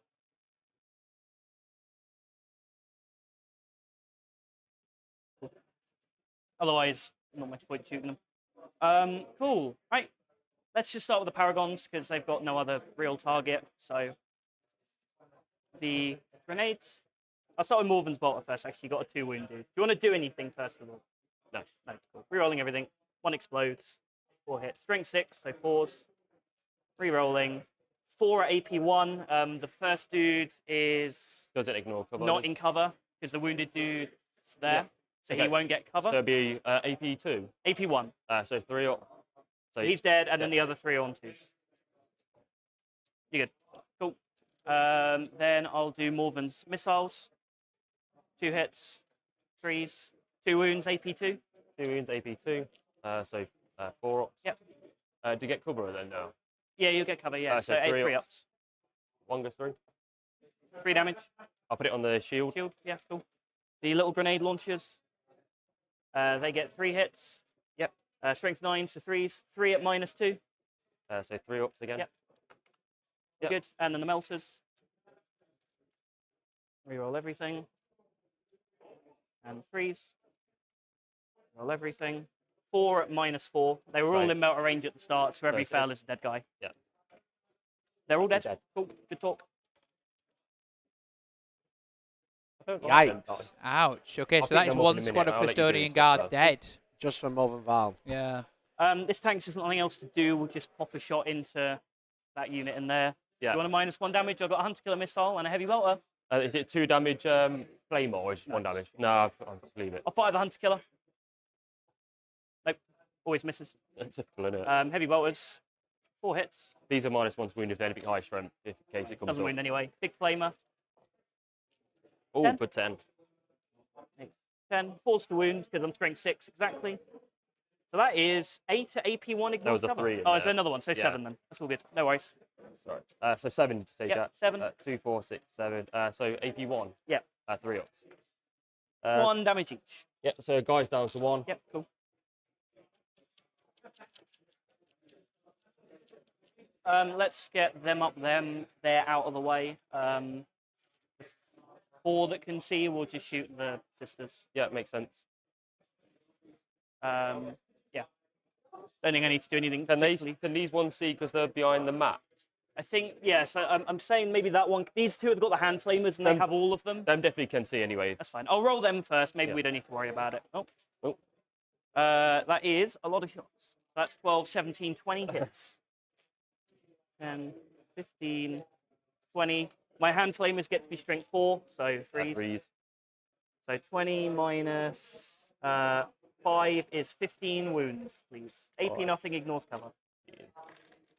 15, you say, isn't Yeah, it? 15. 50, so. 1, 2, 3. Yep. Cool. I've got the plasma pistol. She can definitely see. Yep. She hits. Your toughness 3, yeah? Toughness 3, yeah. I'll take a 2 and auto wound. Okay. I'll sort them out in a minute. AP2. Because I didn't AP2, so overcharge. So do I get covered with yeah, this you bit? will get cover on that That's one. going to be a 4-up. Cool. Killer. Neat. Have you got anything else that I'd shoot here? No. Sorry. Yeah, I've got. But you got fire and feed anyway, so you can just move on to it, can't you? I'm not going to not take it off you. I just wanted to get a kill Yeah, if I can confirm one.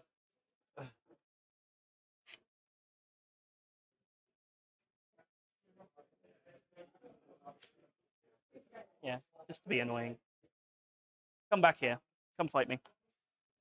No, you don't want to. I'm not You'll going fight me. All right, bring it. Cool. Leave them to last. Castigator number 1. That one there will shoot your custodians. Do you want to do anything? Is it all going into... Yep. What's that, the cascade shooting Yeah, all here? the cascade, all of its I'm guns shooting going this in with an 18, isn't it, as well? Oh, yes, I completely forgot about that, but... Yeah, that's yes. fine. You can put plenty in. Gonna leave it? Is it flat 3 damage? Yep. What do I also spend it on? For what it's worth, if I hit you with it, you've got to take a battle shock, so if you then fail that, you won't be able to do it later. Yeah, I'll just do it now then. I'll spend 2. Makes sense. Big cannon gets 4 shots plus 1 for blast, so 5. Yep. 3s. 3s. 1 AP1 ignores cover. So 3 up. Nailed it. Heavy bolters. I'm going to do the Hunter Killer missile as well. Hunter Killer hits. Wounds. On your invuln. I'll take a 4, which becomes 3 damage. Do you want to put it on the shield? Because you can only fight first when you're on the objective, right? Yeah, so I'll take it. Yep. If I take it on the shield, I won't be able to fight first, so I'll just kill this guy. Pretty much, yeah. Cool. The heavy bolters. That is 2 sustained. So that is 10 hits. And 5s. That is 4 AP1. Does not ignore cover. 4 AP1. I don't know if you have to even have, so you don't even have cover anyway, so 3 I up. don't get cover. No. So 3 Nothing up. there. 2 damage, but becomes 1 damage. Stormbolter, 2 hits. No wounds. Let's put it on that guy there. Yeah. Give me a battle shock test. Yep. So it's no negative to, is it? No negatives. So 6. Yeah. You good. Second castigator will shoot them. The 3 damage gun first. That is 5 shots. 3 hits. 3 wounds. AP1 ignores cover. 3 damage each, so kills 1. Hunter Killer hits. Doesn't wound. Don't care. Heavy bolters. Okay, sure. So they've just popped 4 off. sustained. 5s. 4. You've got the shield dude in cover, or the spear dude not in cover. I'll put it on. Probably the spear dude not in cover because I've got to fail 3 for him to die. Yeah. So 3 ups. 3. Takes 1. Stormbolter. 3 hits. 5s. Cool, none. You owe me another battle shock test, sir. Yep. You're pass. good. Yep. The sisters all here will shoot you. I've lost 1. I'll do the Condemner bolt gun first. She's a psyker, isn't she? She is a psycho. Nice. I'm going to make the most of that. 2 hits. I will have anti-psyker 2 up on the fancy bolt gun. Cool. 2 dev wounds. 2 dev wounds. Yep. So I guess that'll come at the end, technically. Yeah. So okay. just put 2 to the side for now. So I've lost 1. So I've got 9 left. So that leaves me with 6 with weapons. So 12 shots. I've just put them there for the dev wounds. Bolters. I'm hitting on 2s now because I have lost a model. Winning on 5s. 2 AP nothing. 2 AP nothing. Yep. So 2 up. Fine. Cool. Melter. Hits. Wounds. AP a lot. 4 up. Kills the wounded dude at that distance. Yeah. The multi-melter hitting on 3s. 1 hit. I'll roll it. 1 wound on your invuln. 4 up. So he's got 4 wounds, right? So Yeah. I'd have to roll some d6 plus 2, but effectively d6 plus 1. So I'd have to roll a 3 or higher. I'm going to use my 6 for anything else. I'd like my 6 for heroics next turn, I think. And I have a whole nother unit to shoot at them and a Repentia charge. Yeah, it's fine. I'm going to roll it. Kills the shield dude, and then Draxus has 2 dev wounds to take. Yep. So she just takes them, didn't she? Yep. I think she's down to 2. Cool. What I'll do now then is I will shoot these 5 sisters, or the 2 melters anyway. I'm just going to shoot the Blade Champs unit. Okay. Melter gun. Hits. It'll be -1 to wound, but it don't Still wounds. matter. Fail it, 1 dies. Kills 1 from that distance. The multi-melter. Yep. 1 hit, 2 hits. 1 wound. 1 wound on your invuln. Don't fail it. Lose another one. Cool. Cool. We're making some progress. We'll leave her in charge into there. Even if she can't come through. Sounds good to me. None of this can heroic for her. No, too far away. Excellent. This is going all right. So these Repentia are going to charge her. They roll 12. That's an overkill charge if ever I've seen one.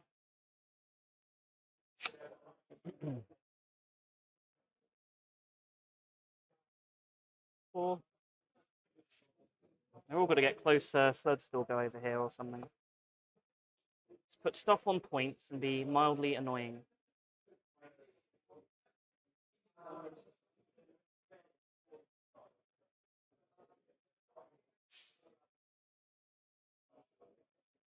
Cool. I don't think there's any other charges to do. So that unit, the superior, re-rolling because they charged, 3 hits, anti-infantry 2 up, re-rolling because they charged, 3 AP 1. So I don't know. I'll still roll it, and I don't know what our armor save is. And then I have another 18 attacks. Do we need to pick a roll? It's up to you. I'm not gonna. You don't have to pick her up, but it's 18 attacks on 4's re-rolling, 2's re-rolling, AP 2 damage. Cool. It just saves your time, doesn't it, messing about? Oh yeah, this sister squad finished off the actual Custodian Guard unit, didn't they? Yes, that one Yeah, did. so like the Simulacrum kicks in and just gives me a dice. They didn't use a Miracle Dice, though. No one with a Cherub has used a Miracle Dice, I don't think. So yeah, cool. That is my turn. I got Capture Enemy Outpost for 8. Yeah. And I will bring it down so I can't score it. And I will go up to 3 CP. Yeah. Start of your turn, because I did not spend any as well. Cool. So it's going nicely. Your turn 3, you get no primary. One sec. So I'm going to do a command phase. I'm going to spend 1. Yep. I'm going to bring a guy back to life. Ah, yes. And then go on to that like that. What's his OC? A 3. Takes it off me indeed. Yeah. Fair play, sir. Excellent move. Cool. You get 5 primary? Yeah, it just gives me points. Yeah, no, it? no. It makes sense to me. I was planning, that's why I took them ones away to bring them over here. All good. So that is your CP for the turn. So you're still on 2? Yeah, I'm on to 2 now. Sounds good. So I draw my cards, engage on all fronts. Yep. Assassination. All right, well, take your pick. Lone Palatine, Imagifier. You got the nasty combo. All right, there you go. That's the turn. I think we're up to. I think this is correct. I think 33-28 looks right. I don't know, Mikey. I've lost the score. I'm confused. I'm out. I'm out of it. Because he's just got a scale 5 primary. It's looking rough for Brant. He's still got a lot of assets. He's still got like 3 units of guard. He's got 4 units of guard. 27 for Brant.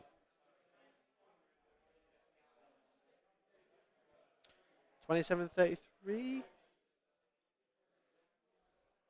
33-27. There we go. We got the right score. That's cool. We got the right score. CP might be a bit out the window, but we're close. We know that Jack's got a bunch and Brent's got loads as well.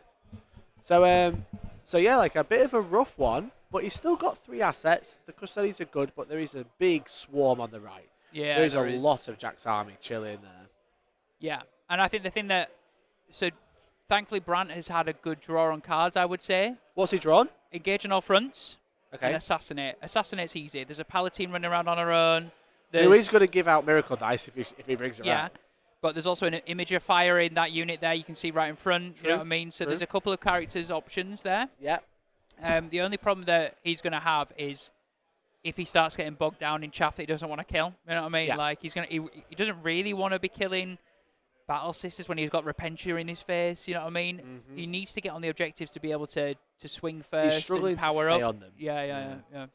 But he's got 1, 2, 3, 4 units now. He's got 2 units of Emperor's Champion. He's got the Ceaseless Hunter unit right there, waiting with the wings absolutely. on Objective 3.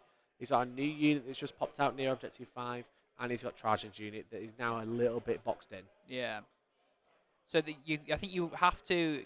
think what Brant has to do here is make a decision. Does he commit to everything around Objective 5 and 3 and make it a 3-objective game? But then he can't forget Objective 2 as well because he's currently not getting that one. His home objective's not looking good. So does he set the problem is do you hope the Witch Seekers can deal with that, which are just below Objective 2? I don't think they'll make it. That's what I mean. They're not going to be able to charge and kill him. No. And also those Seraphim, they're not to be laughed at. Those hand flamers, they do work, yeah, right? That's the thing. If he charges, he won't kill him, and then they'll just get flamed. Yeah.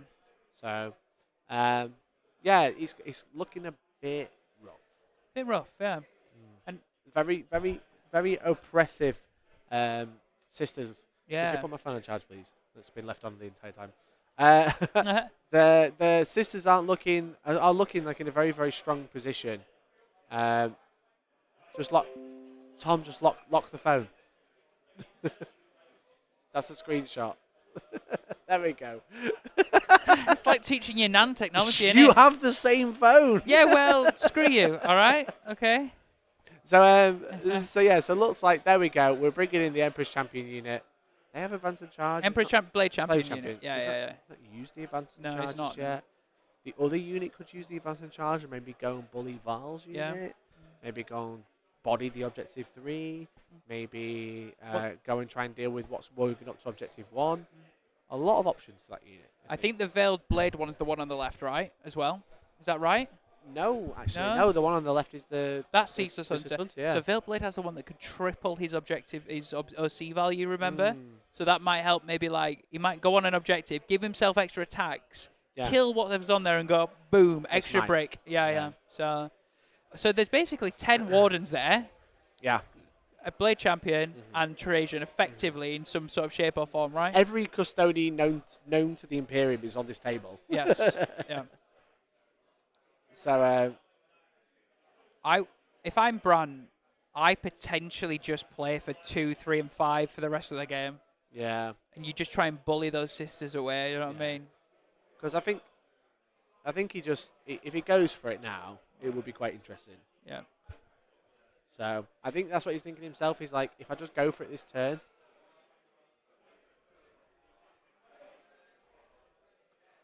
So he's trying to work out if he can move through.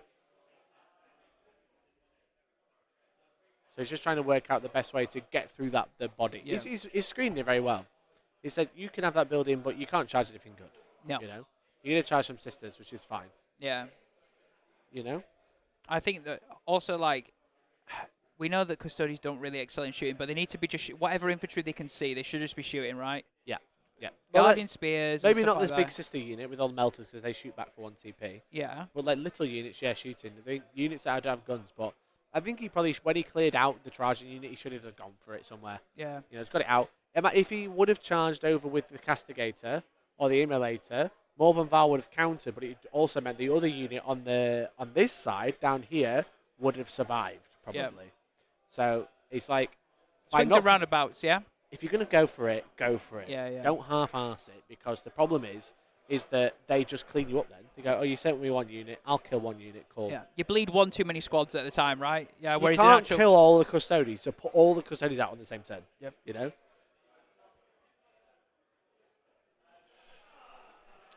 So he's just trying to be careful, because you've got the strat of being able to like force everyone to fight you.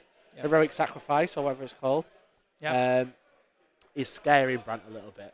Yeah, I think Brant just feels a bit like he's got too many threats to have to worry about, but he also has to remember he's still tough. He's tough. Yeah, so he can probably he can probably weather Go the and tell him storm. to roll some red dice. He'll be even tougher. Yeah, well, we'll do.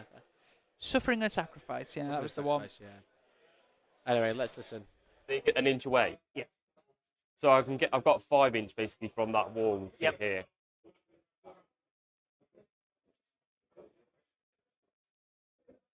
I'm trying to decide what to do with these I'm guys. an inch off the wall, right? So if I wanted to get to this corner, I'd have to roll a 6. But like I said, I've been holding a 6 for the that hero. reason.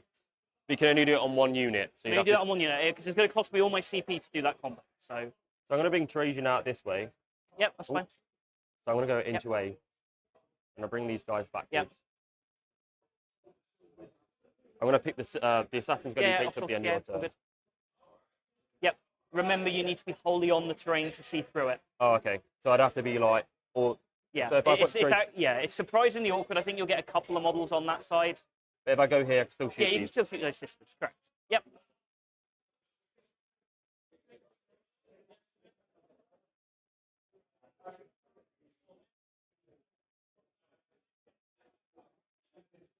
I need to try and shoot stuff as well because I need to get that. And if I charge through there into this character, they can just heroically intervene. They could, yep. And I will definitely look to deny you 5 points if I can. Yep. This is going to be a tight game on points, I think. Yeah, so I want to go. I'm going to bring these guys out now. Yeah. All right, while they're just thinking, it looks like Brant is about to make a go for it. So whilst he's just deciding where they're going to go, hello, Nicholas. Hello. Come on, tell Hi, us what's happening on table 2. What's going on? Table 2? Isn't it table 1? No, this is table 1. This is table 2. No, this is table 1. Oh, okay, they must have swapped over. Sorry, they're literally playing on table 1. It doesn't matter. I know. It's fine. No, we have to get it right. What's going on? So it's Josh versus, is it Nassim? Nassim, yeah. Nassim, yeah, I did pronounce it correct. Yeah. Guard versus Necrons. It's now, we're going into Nassim's third turn. He went first. Okay. Josh currently has 40 points. Nassim has 29. Okay. Brain. Sorry, it's a long weekend, everybody. Yeah, I'm trying to remember the blow by blows because I've been sitting pretty much down there watching as it goes along.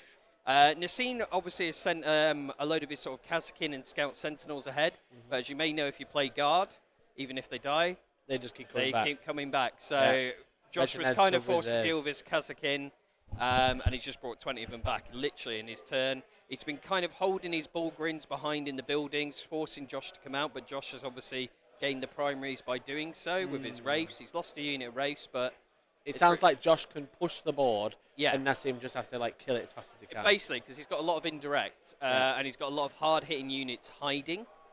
So Josh can't do anything to tackle that because you don't have indirect. Sure. And if he goes in, he's exposing himself. He can just basically pull back and wipe out what does that. Sure. So at the moment, even though Josh is ahead, it could potentially be within Nassim's abilities to essentially pull it back and actually win it. But we'll tell now because this is where Nassim has got it's two his turn Wraith 3, right? Yeah, it's his turn 3. Both Wraith units that remain are on objectives in the centre within range of the Bullgrins that are hiding. Both units of Bullgrins that are hiding in buildings ready to charge. So this is why I say this could be the counter punch. Close. That does sound pretty close, you know. Yeah. So it's been a very cagey game up until now, but I think this is going to be the deciding turn potentially because obviously Nassim goes first. So this is his turn 3, then it'll be Josh's turn 3. So I think if he takes out a unit of Wraith, he's only going to be able to counter in one place. Yeah, well, Josh's list is quite scary because it's got 18 Wraiths. It's got 3 units of 6. So he's already got rid of 1 from shooting, which is good. Potentially could get rid of both or 1 this turn, which will really, I think it could hand him the game. Interesting. If Josh doesn't roll really well, but I've seen some of his dice rolls today. Yeah, definitely he's been a lucky bugger. Lucky bugger. That's it. So, Nick, thanks so much. Really appreciate it. You're welcome. We're going to have to keep it nice and short because we are in the shooting phase in this game now. So we're going to jump over and see what's happening with Jack versus Brant. Okay. I think the bringing back 20 Kazakin is a amalgamation of what's happened. Obviously, they are in turn 3. There's been 2 turns available to bring 10 Kazakin back. I think he yeeted 10 Kazakin turn 1. I think the Kazakin, although there might be conversions, but it's definitely a 20-man squad that got brought. Well, they were split into 2 10s. Yeah. But it was 20 men that brought back. Okay. Maybe. I might be It's hard to tell sometimes when you're sitting from a distance. And that's fine. He brought them back. That was the main thing. Indeed, he did.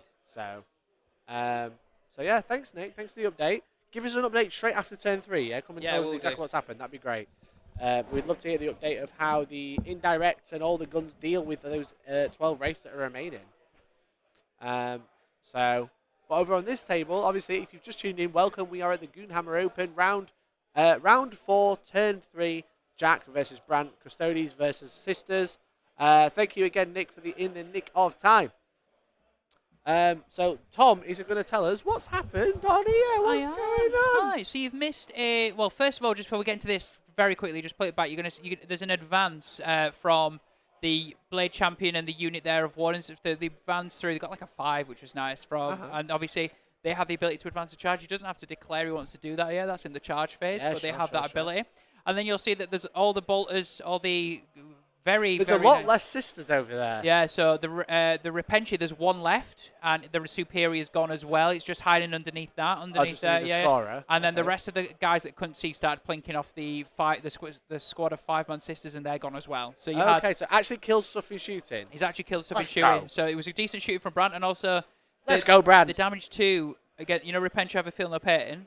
Obviously, that was really just nullifying that sort of one wound, because they only have one wound, Repentia, so they're having to pass every 2 feel no pains, if you know what I mean. Yeah, compared to the Arcos, which have got 2 feel no pains and they've got 2 wounds. Yeah, so if you fail 1, he's still alive. No, absolutely.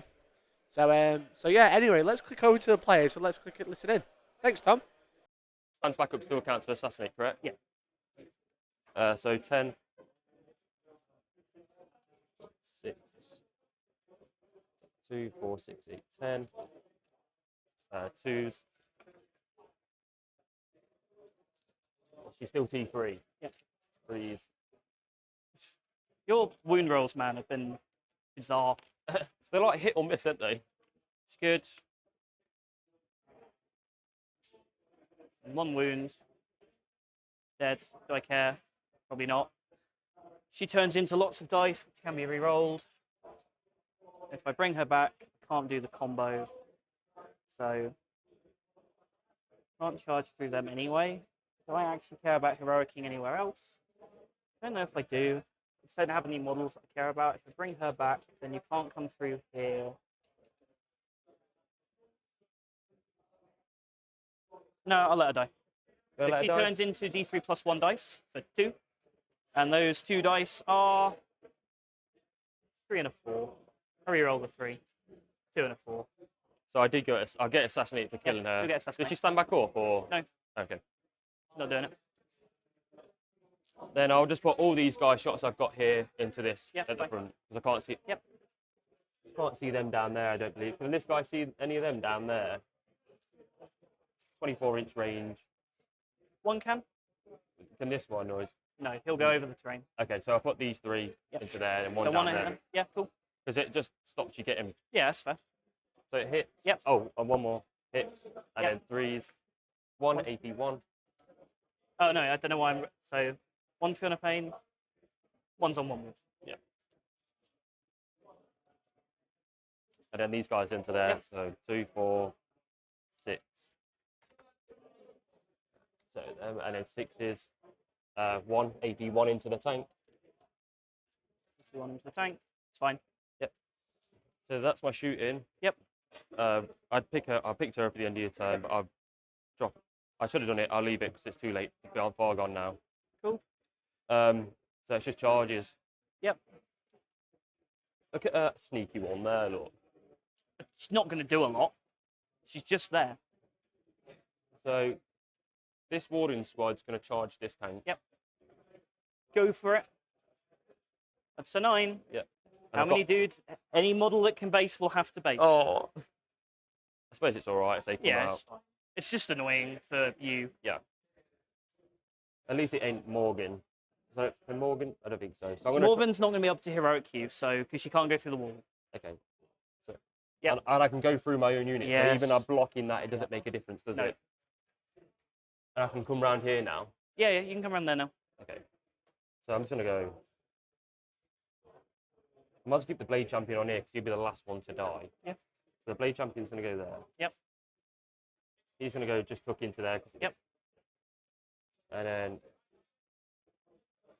he's just going to go there. Because he can get, he's 9-inch, so he's got to go there. That's fine. So that guy's going to go in this bit. Yep. And then I can't get through there. I'll have to put the I'm going to put the banner there. When do you do that now? Or? I would have to do that now. I think there's an argument I do. Solely, move them all closer. He bases. Just to block them off from doing anything interesting. But if they roll high, they'd also have to base, wouldn't they? Yeah. Yeah, so I make a wall. I might not even be able to, because I might have to go with an engagement range of the other unit, which I can't do. I don't think I can. I can't heroic. Because I have to go in engagement range of them, which I'm not allowed. So what you're saying is I planned that very well. Yeah, you planned that perfect. I'm going to charge Trajan's unit. Yep. Yeah. Do I just go into these sisters here or just go into this tank? I have to get a bit of primary as well. If I kill these, I'd have to go into the tank. Stops me getting onto that objective, but then I don't really be shot in the face against melters again. So I'm probably going to charge the Trajan into this unit. Okay. Into tank and them, or just them? Yeah, because it'll be the similar charge if I can get a base into there that's anyway. fine, yeah, cool. And then these guys are going to go into this. So I'll do Trajan. Yep. So I will need, the back of his base gets me to there, so would it be about 6? Yeah, 5 or a 6. Yeah. Yep. Yeah, 5. Yeah, you did it. Nailed it. I'll put Trajan in there. Yep. So I can put these models into these and this now. Yeah. Then. Any model, obviously, any model will have to base, but yes.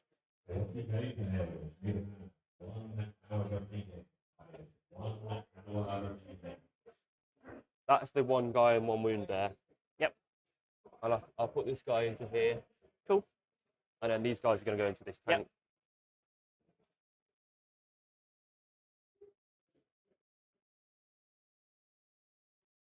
Yep. Yep. Like that. And then these guys are also going to charge. Yeah. Cool. Sounds good. They're going on an 8. Oh, yeah, 8, sorry. It's all right. It's all good. So, put this guy basically base there. Yeah. That guy can't base. That guy can base because the back of his base gets me to there, and then these two can't base. Cool. So I'm just going to go like. Yep. Basically like that. Okay. Happy with that. And then this charge. Now, do I heroic that one? So it would force Trajan's squad to have to split attacks pretty badly. They've got a 4-pin van. So they might live.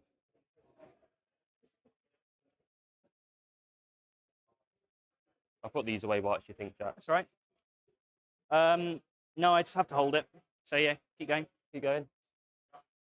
And then I might try, because you've got a unit there. Yeah. I might try and get this into there. It's an 8. 8 or 9, yeah. A 9, it's just less than an 8, less than a 9. 8, yeah. So I get the re-rolls anyway with the Bay Champion. 7, not quite. And then Try the again. re-roll. No. Okay, I feel a lot better now. That was what I was having to sit here saving all the CP for. So Yeah. I'll have a lot of CP next turn. Don't know what I'm going to do with it, but... Yep, so I'm just trying to get that in there, because then I could... Yeah, no, it makes sense to me. It's the right you have to deal with it again, don't you? It is 100% the correct play. Yeah. So I'm on 2 CP. I'll probably spend 1 CP on these guys to... What's more important to die? What you got in there? Nothing. Nothing. Got stuff in that one. Yeah. I'll spend the CP on these wardens to do +1 wound. +1 wound. Yeah. Cool. Because these have got the re-rolls anyway. Yep. Sounds good. So I'll do this unit first. Yep. I've got, should be 4 guys there. Yeah. 4 guys. So I'll go for lethals just to try and kill the tanks off.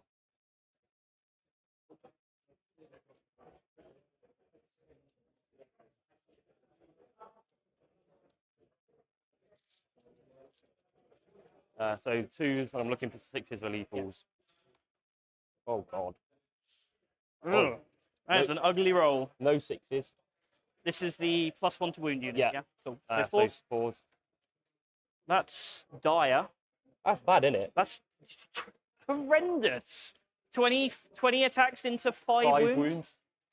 Okay. Well, I may as well slow roll these now. So take 6. Take 6. Don't need the 6 for anything now.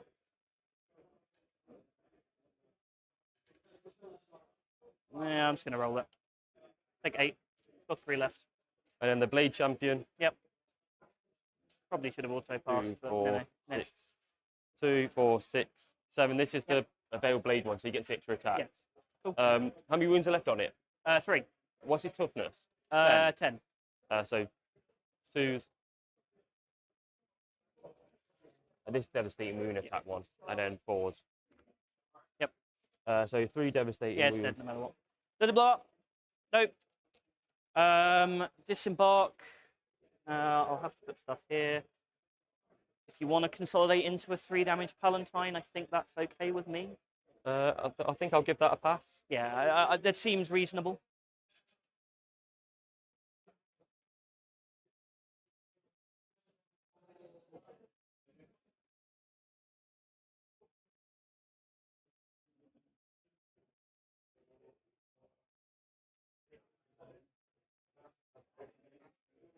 Mikey, if I do the disembark roll, can I put the wounds on a character, or do I have to put it on the unit first? Yeah, take a minute, it's fine, it's not urgent. I'll roll their 6 in a moment, but basically if I can pop a single wound onto the Palatine so she's really good, I will. Okay. It don't make no difference that being battle shocked or anything when they get out or anything like that, does it? Does not. Okay.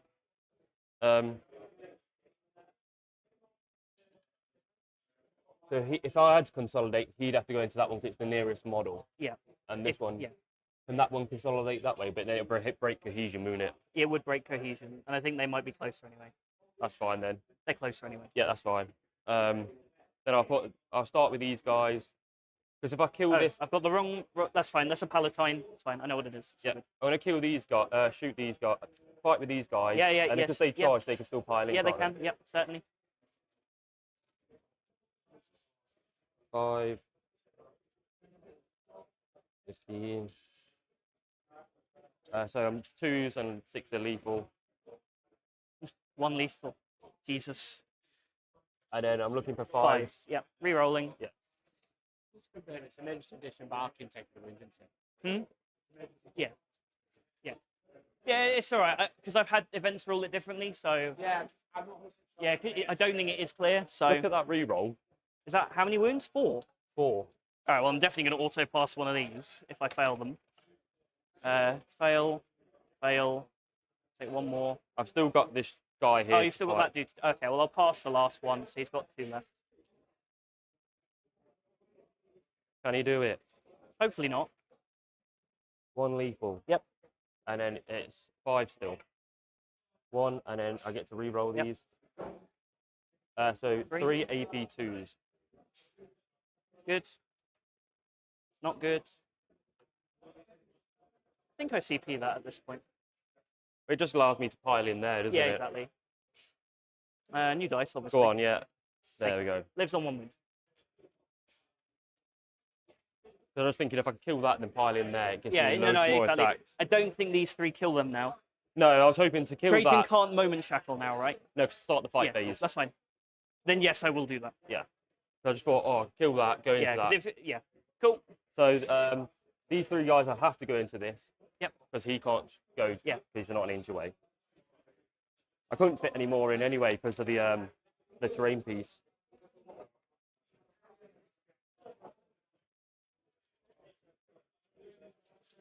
So.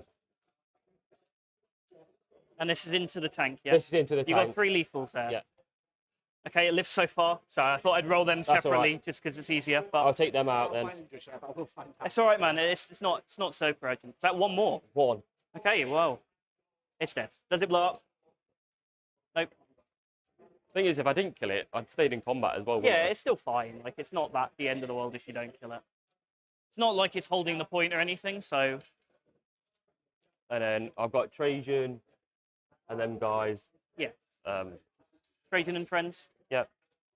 So 5, 10, 15. Yep. Oh, there's all your lethals. Oh, no, the yeah. score lethals on the toughness 2 from the models. side is currently Jack in the lead, about 33-27 currently. 2. Jesus. My God, man. Seriously, roll better. I'm trying. Is that only 8? That's 8 from the Custodian Wardens. I'm trying. I do lose quite a few, actually. I lose 6. They're 4 up in them. So. Yeah, that makes sense.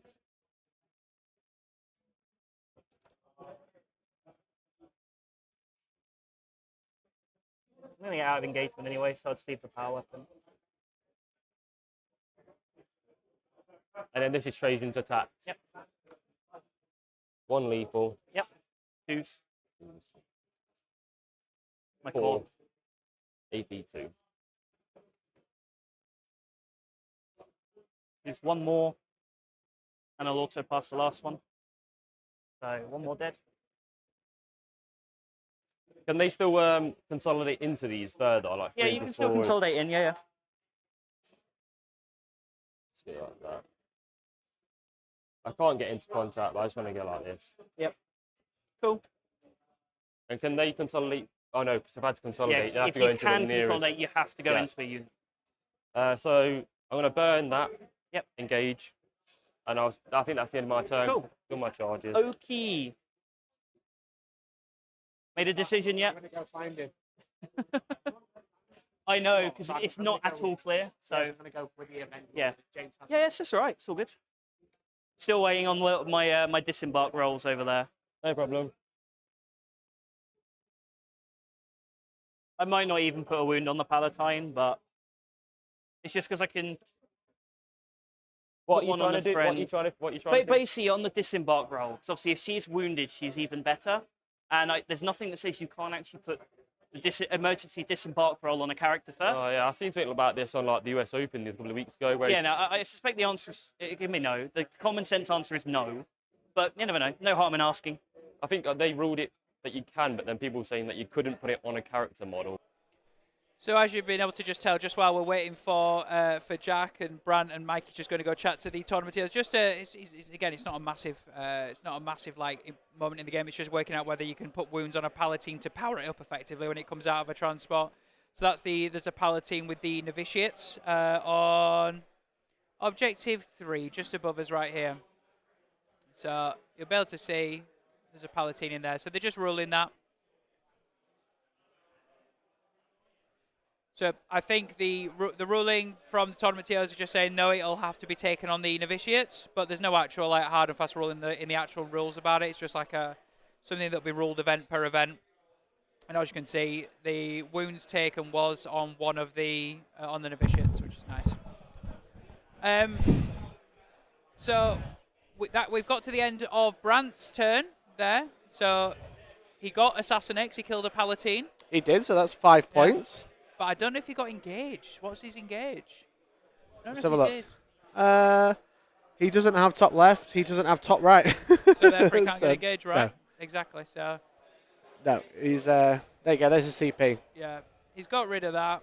Job done, and that's why he's putting himself up to 3 CP, which is nice. Yeah, he spent one last turn, didn't he? He did. He spent a couple on like fighting at +1 to wound, and then he had a few options. So now we've got Jack has just rolled engage on all fronts and behind enemy lines. Okay, he's happy with that. Yeah. It's fine. He's happy with that. Behind enemy lines he's already got with 2 points on objective 2. Yep. And then engage, he's got a lot of units to do that. His Castigator, his Seraphim are already scoring that top corner, so he has got it if he doesn't move. Yep. He's got Arco flags on the left that can do it as well. Yep. Unless they get battle shocked. Yeah. So yeah, very good draw. Very good draw. I'll go and get a score update, shall I? Yeah, you do that, yeah. I'll go and get a score update. That sounds like a plan. You leaving chat with me? Oh, hey chat, how are we? Hope you're good. Good to see. No fucks, you're a green name. Well, I mean, you just got me to say your name out loud, and I now know what that means. No, I'm afraid. No, I think there's no actual rule on it, dude. So it's not really like, it's not in the rules, if that makes sense. It's rule per event. It's a discrepancy in the actual GW rules. So I'm afraid that's not fair, I'm afraid, on that one at all. James, how are you, buddy? Organ UK, yeah, we could just go and ask Josh, being the chief rules right for GW, yeah. But yeah, he is currently playing in this tournament as well. We've got Riverside Miniatures. Hey, dude. James, how are you? I think I've already said hi to you, James, but I've said hi to you twice. So, Mikey's just getting a score update, so we're getting live scores. It looks like we're at 43-32. Sisters in the ascendancy. In the lead, but Golden Boys pushing forwards. They're past the halfway mark. The only problem that the Golden Boys have is the objective 2 isn't really something they can deal with. They've got Seraphim up there, so yeah, not good, not good. So Brant thought he was losing a lot more, but then he forgot to add the 5 primary that he spent a CP to claim. I know. Remember, he revived a custodian model to get 5 primary. Didn't add it to his app. Forgot. Well, you know. I was like, I've got you as 32. Is this right? And he's like, no, I've got 27. I was like, are you sure? Clearly thinks he can win without 5. You know what I mean? Fuck it. So, yeah. Don't need it. Bollocks to it. Yeah. So like it looks like Jack's quite a solid position so far. He's feeling quite comfortable. Yeah. Like the Wardens are there now. So Brant could go 4 Finland Pain. Yeah, absolutely. Yeah. Go for it. You know, because if he wants to chump in, that's going to be the way to do it. I think this turn. I feel like Jack's castigators are either going to win or lose in this with that 3 damage. Yeah. Which is why I think he's going to go. Here's the Finno Pain. Yeah. There's only one unit that's going to really threaten him in combat, and that's the Malvern Val unit. Yeah. But they're not in a great position to charge a lot. So you go Finno Pain, Finno Pain, Finno Pain. Yeah. I think that'll be. And also those Malvern Val and her girls, her 3 bodyguards, are going to have to go around that building to then go into those custodian guard, right? And that also they're the ones that have the move, right? I believe they have the Ceaseless Hunter. They do. So they can retreat from that as well. I really, really hope he remembers that. Yeah. So we've got an Overwatch here, though. Yeah. We got 11 saves from Overwatch. I think it's the Flamers, I believe. Yeah. Yeah, it's the Flamers Witch into the Seekers, initiates. Yeah, Witch Seekers into the novitiates in the centre. Hits objective 3. Yeah, top of objective 3. Yeah, those girls up there.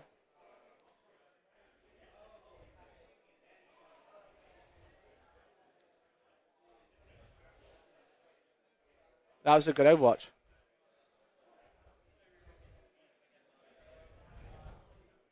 Good Overwatch, that one. I like it. I like it. And also, Jack knows that he doesn't have to worry about it now. Not that there really anything else was to threaten Overwatch. Nothing else is an Overwatch, really. Brant's got so many CP, it may as well. Yeah.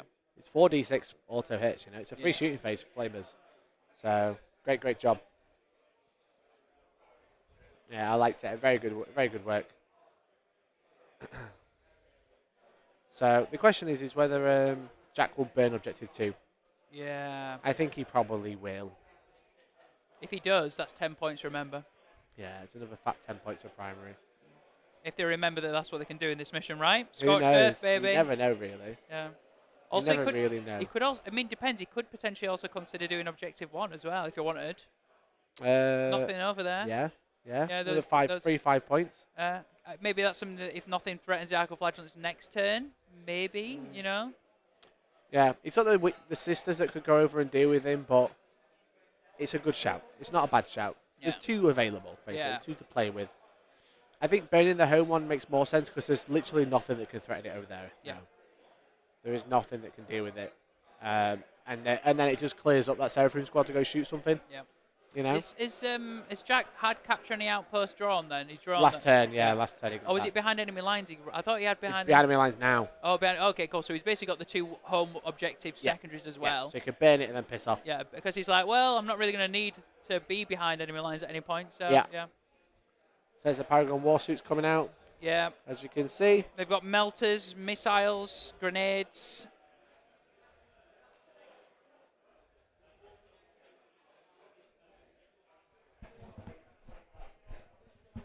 So it looks like he's powering up Malvern Val this turn as well. Maybe doing some Daka and charging as well.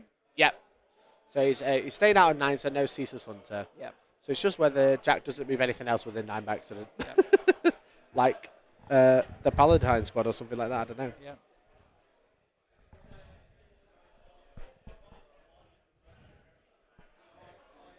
So we're just thinking about we're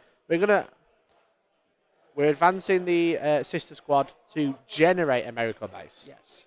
I don't know how that works. Can't remember, but that's fine. Yeah. That's fine. I think it's Jack knows his army super well. Simulacrum or something like that. Yeah. I don't know. I can't remember.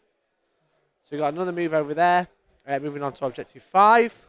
As you can see, we've got the sister unit moving over out the way.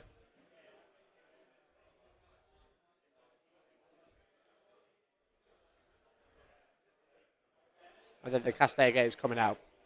So it's going to be interesting. Again, if Brant just activates the loads of Feeling of Pain, takes it on the chin, because he's in a very strong position. He's got a lot of the board, but obviously there's still a lot of sister models left, but he doesn't have his home objective, so it feels like he's on the back foot. But so he's just bringing everything forward, move block, so he can't charge into the home objective. If Brant can survive this round, he's going to be in a very good position. Jack is just running away with points because he's had to make Brant hide. Brant hid for a turn, whereas Jack just went ham here. Yeah. So Jack's just going to try and outscore him towards the end of the game, right? Yeah. And hope that Jack's Brant just got doesn't to survive and maybe get the end of the game. Yeah. You know, get the end of the game points. So he's just thinking about what he's going to do with the Seraphim. So what he's going to do is pop out, shoot, and then jump back with his free move. So yeah, for sure. Which makes sense. Which makes a lot of sense. It's free shooting, then he can piss off back. Yeah, and also they're going to hopefully get rid of some Witch Seekers, right? Yeah, exactly. So now we're dropping in some Crusaders by the looks of things. Yeah, and as we've just heard from Jack, it's simply just for engage on all fronts, right? Yeah, exactly. Oh, come on, focus now. Focus. There we go. There's the Crusaders. So that's a free engage to max points, which is cool. That's why you bring those 25 points Crusaders, right? Just for in case something like that crops up. Yeah, exactly. So I think we're going into shooting phase now. And let's have a look.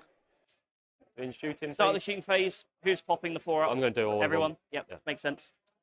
Fucking go. Stat check this. Stat 4 up, 4 up, 4 up. Here, they don't have a 4 up. No, they don't have it. They don't have a 4 up. No. So maybe we do some shooting into them. Do some shooting here because everyone's in melter range of them. We just accept you have a unit there and it will get You know, the old Roman things where everyone would lock their shields together, yeah? It's very like that, isn't Shield it? wall, baby. Absolutely. All of them are activating the 4+. Take this. 10, It's like, 14. take some of your own medicine. Flame up me back. I'm better at doing the flame ring. Yeah, definitely. 9 at AP, nothing. 9 AP, nothing. So I got 4, 5, 8. Should be 8, 9. And then so it'd be 3 ups. 2 die. Cool. The bolt pistols. 3 hits. 2 wounds, AP, nothing. 3 ups again. The 1, plasma. Misses. You mind just shuffling them 6 back to over the here. back of the point, like as far back as I can, and the other side of the terrain. So I'm doing from this side of the. Yeah. So basically, going to get here. As far away as I can humanly get from that unit. I like the bases on these. They're cool. It's not hard. It's just grass tufts, man. It's just grass tufts. There's no real skill to it. Still looks cool though, doesn't it? Yeah, it's a nice effect. Morven and her friends are all going to shoot this unit. They are all in melter range. Okay, yeah. Is that Trajan's unit? No, that is the unit next to Trajan. Okay, so this one here, the Blade Champion. Yeah, so none of them can free strat or anything. Doesn't really matter what order I do things in. No. Okay, they're going to shoot them. Going to do anything? Yeah. Oh, no. Cool. There's no point. If it's in melter range, Look, it's I've just... got to ask. Yeah. All right, I don't know if you care, but I've got to ask. Melters? They're -1 to be wounded, right? Yeah. So 4s. With 4 rerolls. Only 1. So 4 up. No. I'll make it 6 damage. Maybe then I'll kill 1. Yes. Okay, I kill 1. Cool. Morven's missile launchers. This guy here. They get 2 hits on 4s. Rerolling. 1 wound, AP2. No. 3 damage. Take two. one. Oh, sorry, take one. Yep. The grenades. Rolling. 3 hits. Words. 4s and string 9. 3 at AP2. So I might take it on that guy with no cover, then I might get cover here. Yeah. So 3 at AP2. Yep. So on the guy with no cover. Yep. How much damage are these each? D3 each. Okay, so You good? You good? You good? Fine. Morven's bolter. That was a proper custodian roll, that was, wasn't it? 4s on a slow. It's all good. 7 hits. 4s to wound, strength 6. That is 6 at -1. You got the one dude not in cover first. And this is what damage is this? 2 each. 2 each. So and he's on 1 left. He's on 2 left. Yeah. Okay. So I'd have to do on One at a what is it, AP1? Yeah, AP1. So 3 3 up. It's good. 3 up. 2 damage. So 2 Fiona Pains, and then you got 4 more afterwards. he takes Nails both. it. 4 more to do. 3 up. Yeah. Oh. Yeah. No, that's right. You're passing both. 2 more. 2 more damage. All right, I've killed two dudes. And is it 1 more? That Yeah, 1 more. And I'll be on a 2 up on that On a guy. dude in the cover. Yep. Yep. You're good. Okay, well, that's not the punch I wanted them to have, but it'll have to do. Where is he? There he is. Cool.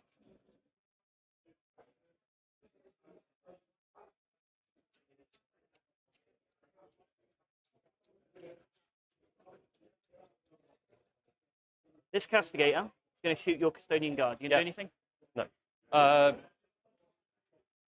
That's what you got left. That Castigator, and then they throw back. Some random bits and pieces, but yeah, that's it. Other than that. Can he charge? He's still charged. Good charge, yep.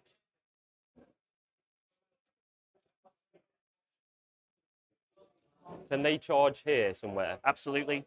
They can come up to here. That would be a 9. Charge into them would be a 7. Charge into them. It's got to be a 9 because I'm more than 9 away. So what you're doing is you're going there, so you'd be within engagement range, and if I fight first, I then do suffering and sacrifice and force you to hit the sisters. Yeah. So I'll probably do -1 damage here then, because that's fine. If I fight first, I'm going to get a few models into it anyway. So you have 2 CP, yeah? Yeah. Cool. That's fine. I'm just shooting you just to see if you use it, so I can get on with my turn. Yeah, because I just know if you go there, I'll probably get a few models in. Big cannon. I'll do the Hunter Killer into them as well. Yeah. Oh no, he's already fired his Hunter Killer. So 8 shots. 3s. That is 3 at -1. Ignores cover. So 3 up. Yep. 3 damage each, reduced to 2. So kills 1. Yeah, I'll just take it on this guy. Yeah. Cool. The heavy bolters. Force sustained. Sure. They're popped off every time, aren't they? It's not really the weapon I want to pop off, if I'm honest with you. There is no cover at least, so that is 8 3-ups. So 4. We might get another one with that if we're lucky. So 3 ups. Yep. Okay, 2 wounds. Yep. Storm Bolter, 2 hits, no wounds. Cool. So they're -1 damage. Everyone else is 4 up, feel no pain. Them to them. Ignore him. Just gets to exist for a turn. So Cascade number 2 is going to shoot this unit. This one here? Yep. So that's this one. Yeah. It ignores cover as well, doesn't it? Yeah. Big gun. Because you've started taking saves on the dude in cover, you'll have to keep taking them. Okay, yep. Until the end of the phase or he dies. 6 shots. Can't miracle any of these. 5 hits. These are -1 to wound. 2 wounds. AP1 ignores cover. So 3 ups for him. 3 damage.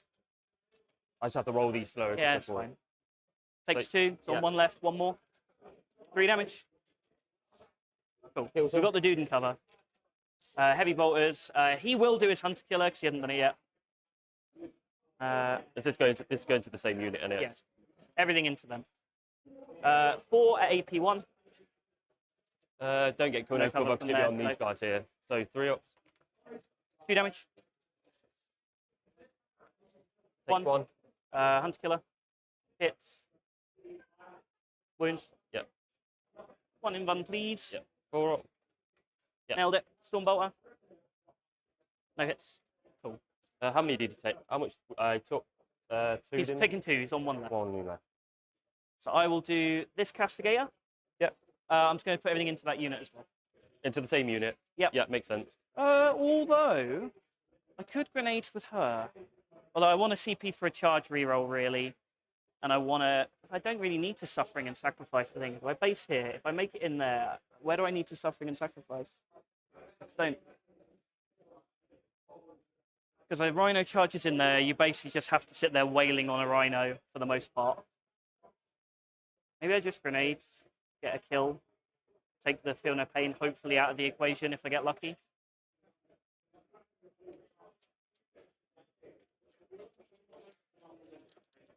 Yeah, I think I'll spend 1 for grenades. I'm on 1. What's that for, Jack? Sorry. Grenades from her into them. Into them, yeah. 1 more. I don't know why I bother with grenades. Okay, at least I kill the wounded dude, so that's something. Oh, you owe me a battle shock test from the first castigator that shot them as well. Which is this one here. Oh, yeah, do 1 for them and then 1 for them. Okay. So these guys here, they fail. Cool. This guy here, he passes. Cool. It's worth checking. Will they come unbattle shocked? They will, yeah. It's not really going to make much difference. All right, cool. They've burned their advance and charge already, right? So they can't do it again? I've advanced, I didn't. Oh, yes. Yeah, because you attempted it on the 9. Yeah. Cool.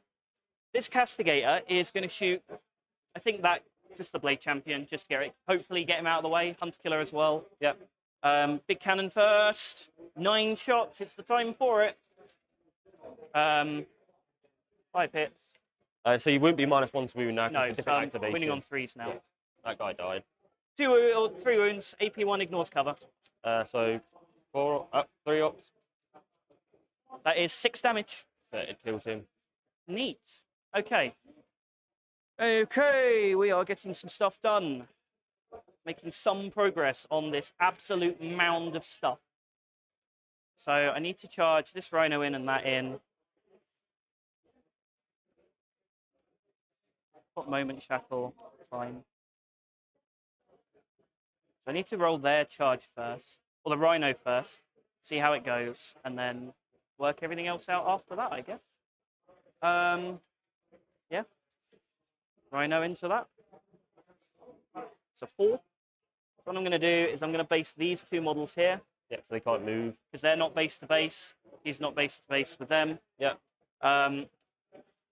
Then Morven and friends. It's not going to make... I need a 7. I think she'll just go in anyway. On a 5. Just to get her out of the way. Morven and friends will go in.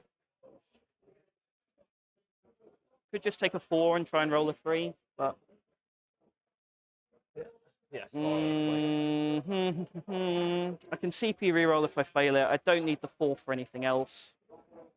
4. There we go. They go 10.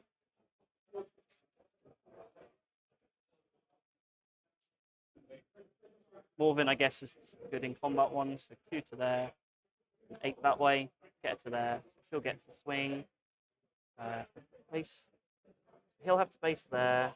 She just goes there. She can swing around there. And then I can put these 2 around here. Cool. No other charges. Do you want to do anything here? So because you've based them there, I can't. Yeah, you're going to get to swing with 1 custodian into them. To fight first. Yeah, if you fight first, yes. Yeah. And he'll have to choose between him or her, and she's on 1 move. She's within 4, so even if I kill all the other models, she can still get into Trajan. Yep. And these are quite tasty in combat, aren't they? They're very good in combat. Any other charges I want to do? Yeah, you carry on. I don't want to do any other charges, that's fine. We'll leave it at that. I feel like if I don't fight first, he's going to die anyway. Yeah. So I might as well fight first. Yeah, fine. Cool. Go ahead, you pile in and do your attacks. So you've got 1 that can go into either of them, and then just roll They're out going to into have to the go around rhino. there. I've seen you fail to kill a rhino before. Yeah. Or an annoyingly weak vehicle before, so I will let you roll it. But cool. Because I can't get any further. Yep. Oh, do you mind? Sorry, you mind if I charge Repentia into them? No, as of well? course, mate. Yeah. Because she's not really going to do a lot. So 4. she might kill one model. Her being alive doesn't make the greatest difference in the world, so may as well. Yeah. If I kill one, it's neat. So these guys hitting on 2s and 3s? 3s and 2s, 4s. 2s for her, 3s for the others. They get to re-roll all the hits? Re-roll everything. Re-roll all hits and all wounds. Alright. They're might good. just go for the -1 Yeah. to hit. Do you ignore modifiers? They don't, no. Does she? She does, yes, because of the strap. So I'm going to fight first. The one guy is going to go into her then, Yeah. because she's flat 3 damage, isn't she? 4 damage at the minute, 4 'cause damage. she's wounded. So the one guy's going to go into makes her, sense. Yep. and everything else, I'm going to do -1.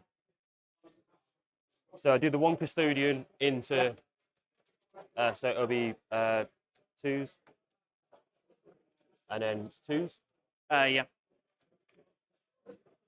So that's 4.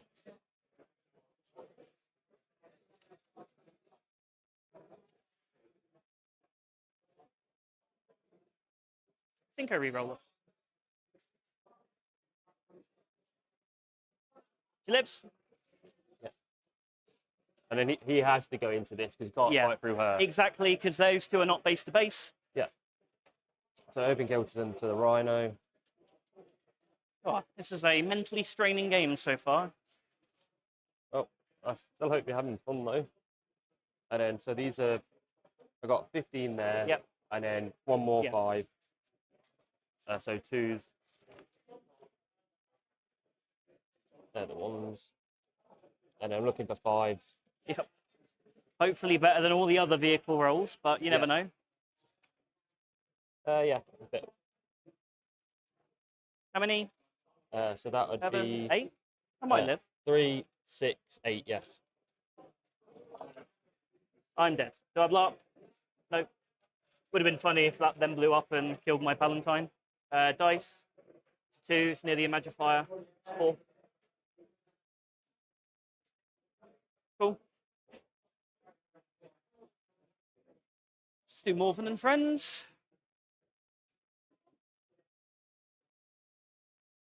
More rune now. No minus damage, no Fiona Pains, nothing. No, I've got no CP. I'm just -1 to hit, -1 to wound. You are -1 to wound. Okay. Yeah. I could spend. No, I spent my CP to reroll her save. Yeah, all good.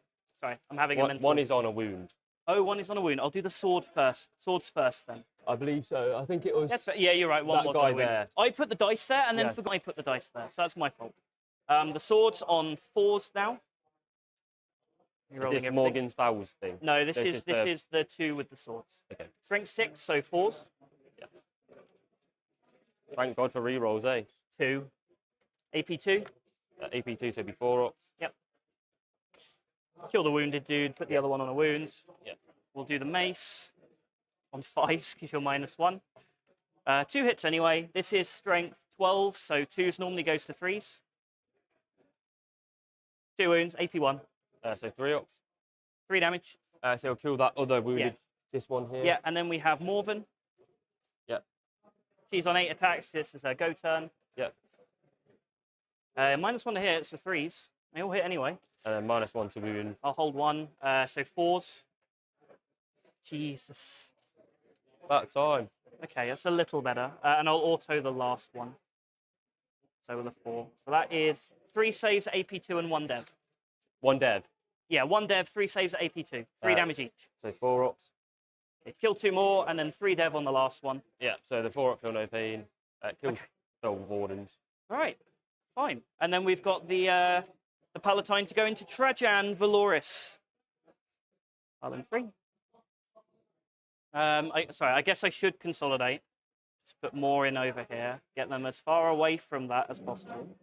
Make it so that I overwatch you, I guess, if I kill him. I'll spend a miracle dice so she has mortals on successful wounds. She's got 6 attacks because she's wounded. Wounding on 2s. Wounding on... Hitting on -1. Strength 6 when wounded. Not -1 to wound anymore because you've got... Oh, -1 to hit. Still in the same back. But I'm wounded anyway, so I'm +1, -1. Is it just her? Just her. So it'll be -1 to hit, but not -1 to wound because it's different activation. Yeah, but she's +1 to hit because she's on 1 wound. Yeah. And she's +1 to wound because she's wounded. She'll be wounding on 3s. Every successful wound is a mortal. Hitting on 2s. I think I'm just going to take one of those 2s. So what does you hit on normally? 2s? She hits on 2s normally. So up to 3s, back to 2s. Yeah. 3s. That is 4 saves and 4 mortal wounds, please, sir. Sorry, I need to take a 1 as well for her doing the mortals. That is 4 damage each. Okay. So that's 8 damage and 3 mortal wounds. He has a 5 up. Yeah, 5 up shrug. 2, 4, 6. So he's 6 is on 1, and then 3 mortals on 4s. 3 See, mortals. can the Palatine do it?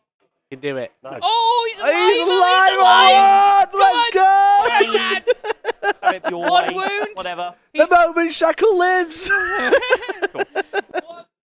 Well, you get to fight here. oh That yeah, was forgot fun. about her. That was very fun. That was very good. Just seeing Trajan. I love how like he's literally like nearly on the floor and he's just got his spear and he's like, "You shall not pass." You just live for those Warhammer moments. Everyone says Warhammer's not fun or exciting, but when Trajan survives on a single wound, ready to beat the crap out of Do you know like when Val. you get slapped around the face and then like like Terminator when you turn your head and then you just give someone the death stare, that Palatine's just like, "Oh no, I'm gonna get slapped back and it's gonna really hurt." Yeah, exactly. The only problem is he's in combat, so Val will fight first. Anyway. No, Val's already fought into the Custodian unit. Next turn, he's gonna have to fall back. Yeah. Anyway. That's into them, yeah? No, this is the shield guy into into here. She's dead. Yeah. Turns into 4. I should have powered him into there, but it don't matter. I'll do that. Got 1 dude. That's it. Yep. So this is the 1 dude. I didn't pile him in. It's all right, it's all good. And then have I got more OC here now?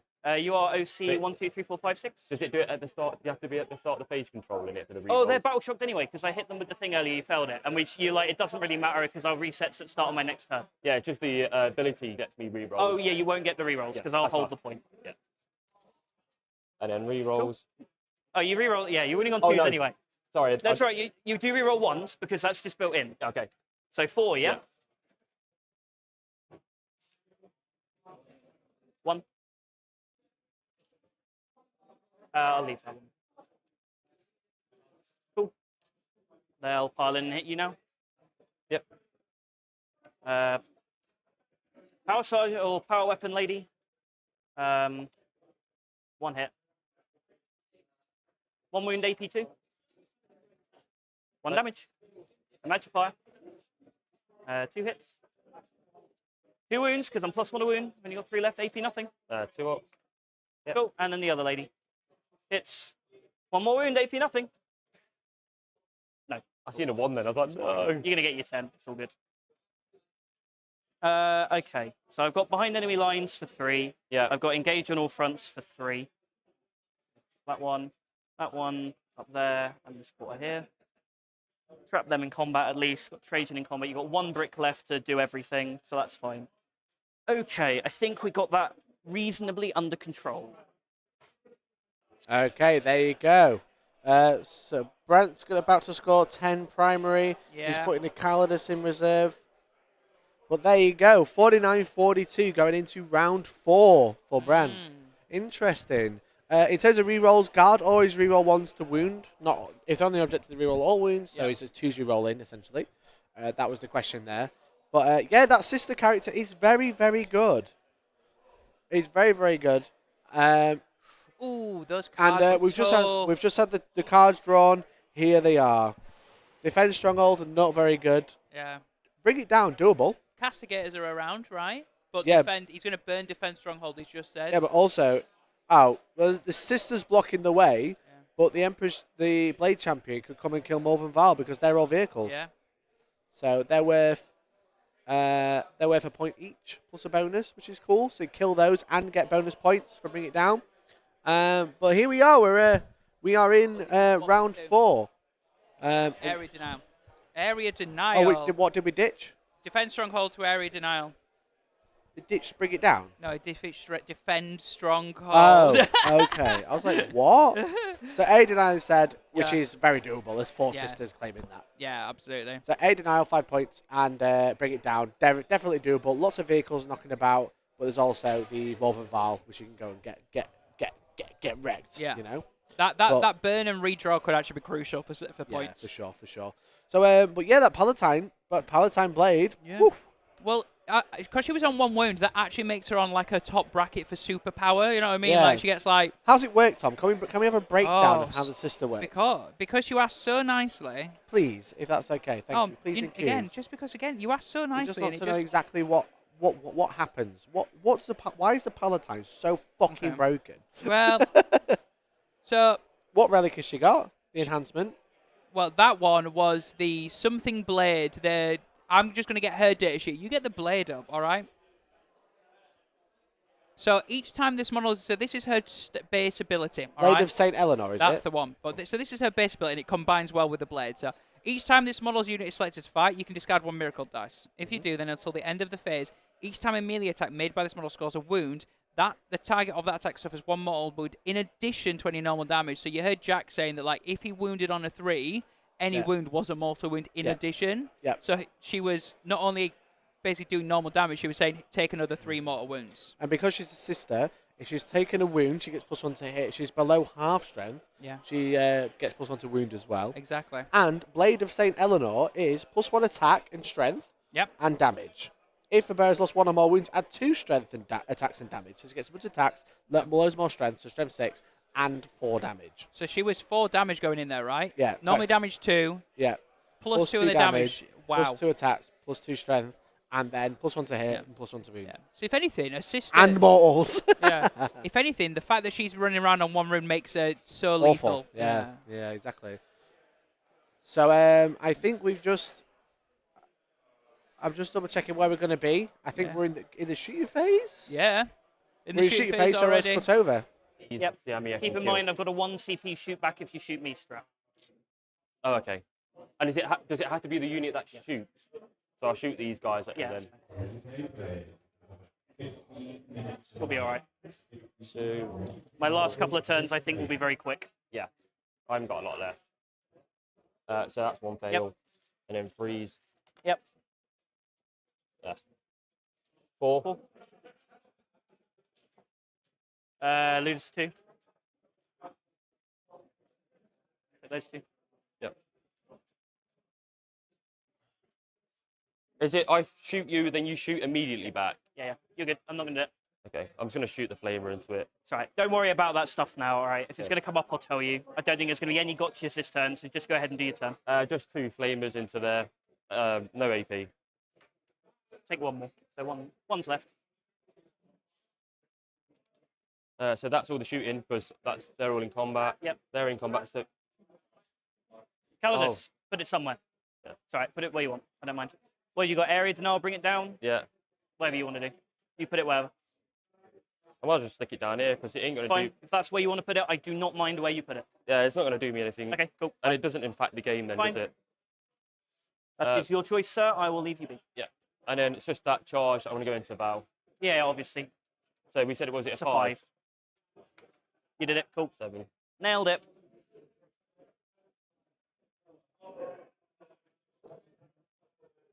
I'm going to try and get in. Yeah, that's fine. It gets me about to there. The 7 gets me to there with that guy, so you probably get to Brand a little bit more. Yep. Obviously, keep in mind models will have to base, so you'll probably have to put another one at least in base contact with Val. Yeah. So other than that, you can, as long as you get closer, you can do what you want. So this guy will go this bit at the back behind where the Blade Champion was, and then this guy, none of these can base now. Because I can see you're thinking about. Are you thinking about trying to take this? I'm going to try and get. I'm going to score 10 primary anyway. It's not going to matter. Okay, so I'll just get around here then. So I can't. All right. I can see what you're trying to think of, and it won't affect the score at all. Yeah, so he's going to go there like that. Because if you come over here, I'm just going to auto pass that anyway. So. Yeah. Like that. Yep. And then so it's my charge, so I just fight there first. Yeah, go for it. I'm just going to go for lethals. Sorry. No, go for sustain. You're winning on 3. Yeah, they're T6. That's what I meant, sorry. It's all right. Not a problem. Not a problem.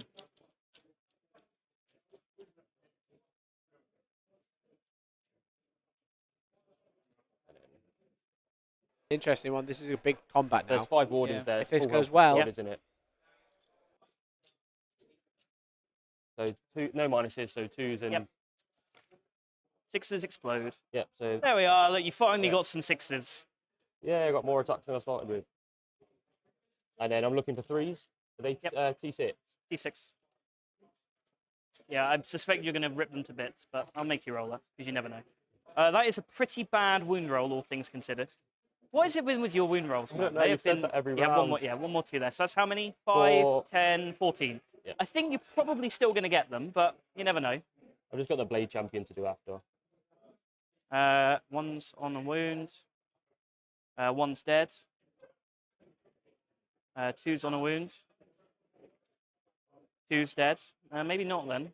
3's dead. Val's fine. So the 3 suits are dead. Val is the only one left. And then I've just got the Blade Champion. Yep. So still hit, 1 explodes. Yep. Oh, 2 explode. Cool. And then this is the strength 6 attack, so it'll be 4s. 4? 4, 8. Damage 3 each, aren't they? Damage 3 each, yeah. Good. She's good. Can't die. That's right. Stinker. Get out of here. I'll swing with the Palatine into Trajan. I would like to do mortals again, please. Yep.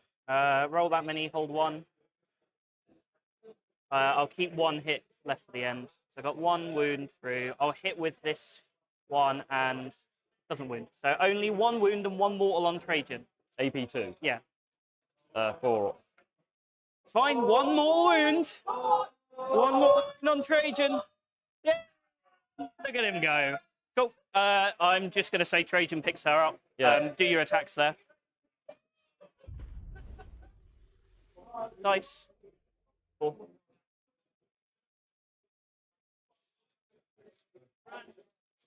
Gifted member. Yeah. Yeah. It's all right. It's all good. All positive here. So 2s. Rejoined. Thanks so much for the gifted membership. That is crazy. Yeah, what a crazy sight, Trajan. Oh, Trajan literally was like, he was getting back up, and the Paladin slapped him again, and he went, grabbed a sword. He was like, No. not this time. No. I am going to hurt you so much. You and guess aren't what? allowed. He then chopped her legs off and was like, He did. He Yeah, did. Exactly. wow. Exactly. Fucking brilliant. that was incredible. So, anyway, Val, come back in. Because she's not leading a unit. You know minuses to hit or anything now? Not to hit, but to wound I am. I gave a +1 to wound. Okay, Val, you do you.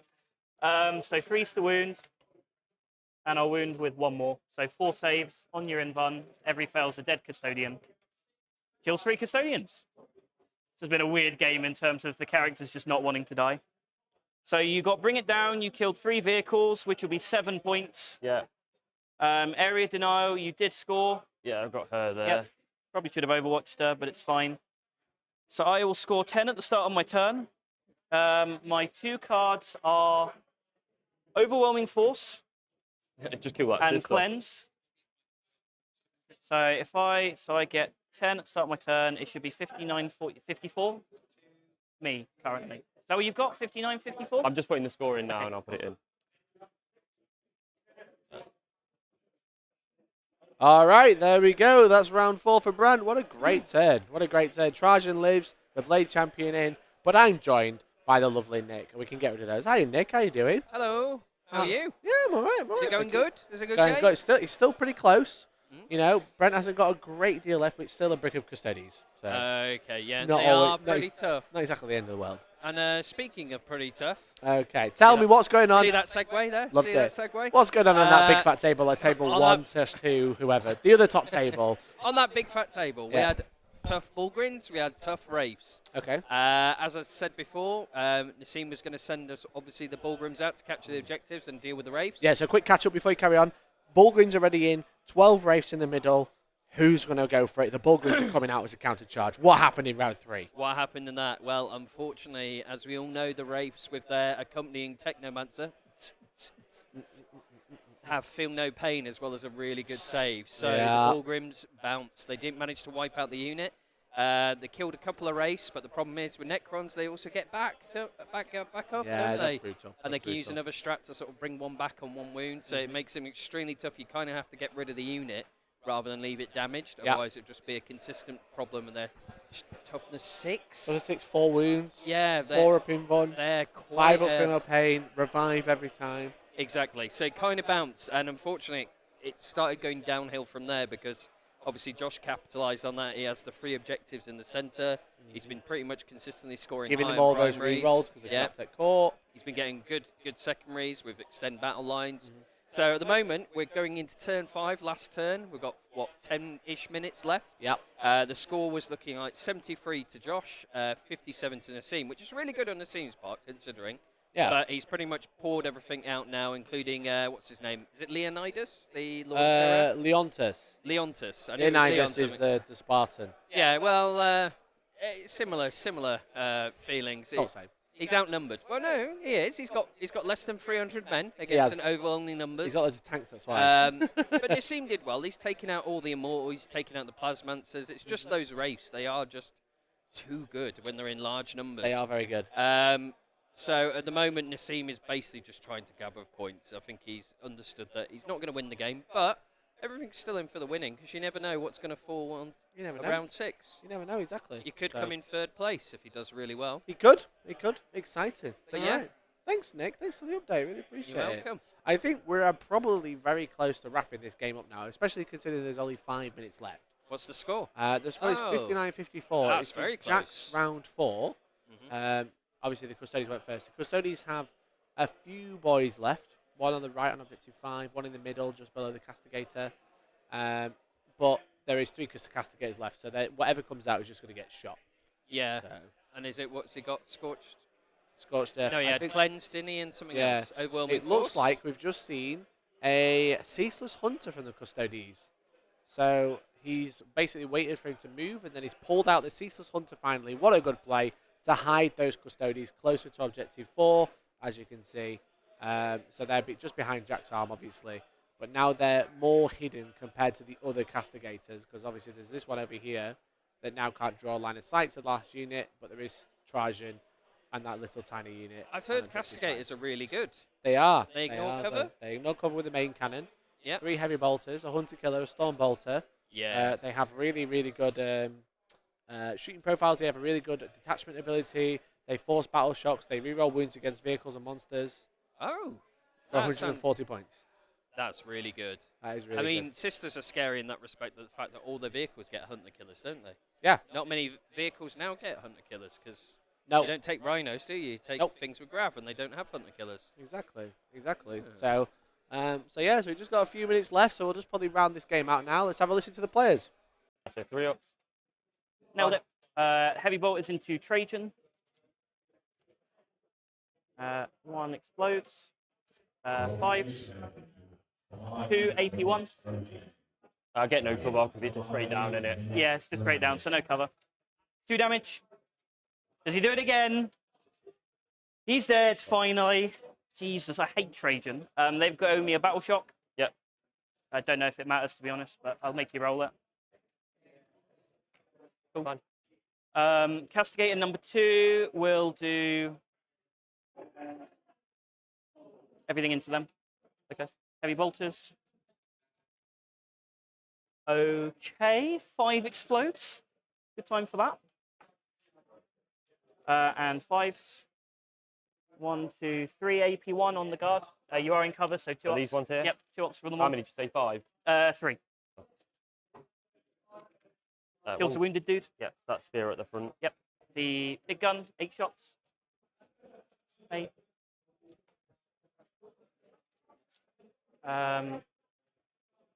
1 wound, AP1 ignores cover. 3 up. Cool. Yep. Suss that one. Last one's going to shoot everything into them as well. Big gun. 6 shots. Roll 3. I'll wound with 1 more, so 2 wounds. AP1 ignores cover. Nailed it. 8, 9. Heavy bolters. Explodes.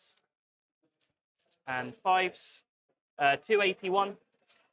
Is that from this one here? Yeah. So I'm going to get cover. No so cover. 3 ups. Nailed it. Stormbolter. 3 hits. 2 wounds, AP nothing. Cool. 2? Yeah, 2 wounds. 1 damage. This castigator is going to charge this unit. Okay, yeah. Makes sense. Nice. No. 8.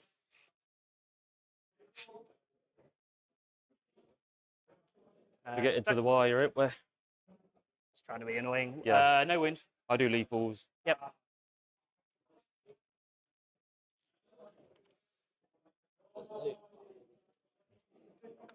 Got 8 OC4. OC3. You're going to hold the point. So 1. We're good. No, it goes 3. Yeah. Yeah. So you're going to get your hold 5 and your turn 5. Yeah. And then this is the 1 lethal. Yep. And then I got 1 reroll. Oh, sorry, reroll. No, just 1 AP2 for this sword. Don't really make a difference. But Takes wound. Cool. So I get overwhelming force for 3. I get cleanse for 5. Your turn 5, you get 5 primary. Yeah. Cleanse for 5. Overwhelming. You got overwhelming for 5, or you did For 3. I only killed the lady.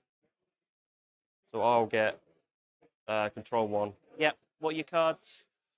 I think that's. Oh no, that's my thingy pile. Yeah. Let's look at those, and I don't think No prisoners. no prisoners. Overwhelming force. Yeah. So you We're gonna easily try and shoot them her there. off, and we'll just say you charge Val and kill her. Yep. So you'll get no prisoners for 2. I might even give it to you for 3. I don't think it matters at this point because I can just sit there and score. Because I score at the end of my turn, so that'll get me my 10 for I'll tell you burning what it. I will do. I'd get a so- CP. Yeah.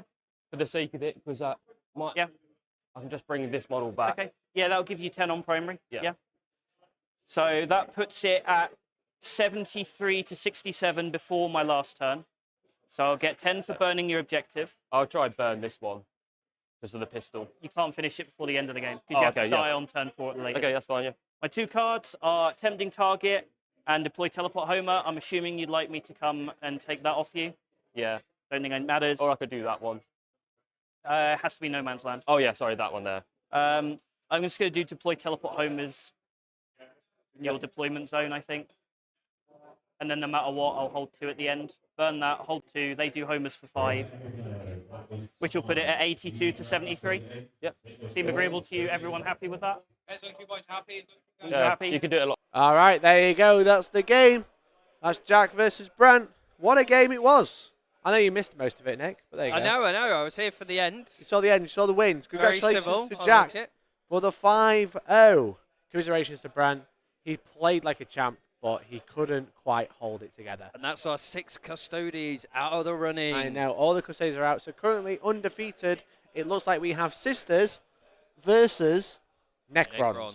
Now, obviously, we spoke about the Necron player. Obviously, The unknown. The unknown. We might have an issue. We're going to go try and deal with it now. We're going to try and work out who's going to have the last game. If we don't have the top table, we'll have a good top table otherwise. It'll be a 5-1, a potential second place. So that'll be the plan. There's some good options amongst the 5-1s, so don't worry. Exactly. So basically, long story short, the Necron player can't play on stream due to their work, which is fair enough. It's understandable. It's annoying for us, but it's also understandable. So we're going to try and see if we can find something to deal with it. You know, something to fill in the gap. We're going to try and work it out. Yeah. But we only have a small amount of battery left, so we are going to kill the stream now. We're going to have a go for a wait screen. We're going to get our batteries charging because the next game starts in 10 minutes. All right? I've only got 10 minutes. 10 minutes? I know. So we're going to have a go for we're going to have a coffee break, and we've got another game in 10. So see you. See you soon. See you then in 10. Goodbye. Well done, Brant. Thank you, Jack. Love you all. Bye.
Oops. Good evening, gamers, and welcome back to Hellstormwargaming. My name is Mikey, and I'm joined by the lovely Brett. Hi, Brett. Hello, everyone. How you doing? You all right? I'm good, mate. Yeah, how are you? I'm good. People might not know who you are, so what are you doing here? What's going on? Well, I have just been playing the Age of Sigmar tournament. Okay. It's been a very enjoyable experience, and I thought for the last game of 40k, because we got finished early, I'll come over and just put my tactical insight into Warhammer 40,000. Exactly. Do you know how many games I've played since the new edition?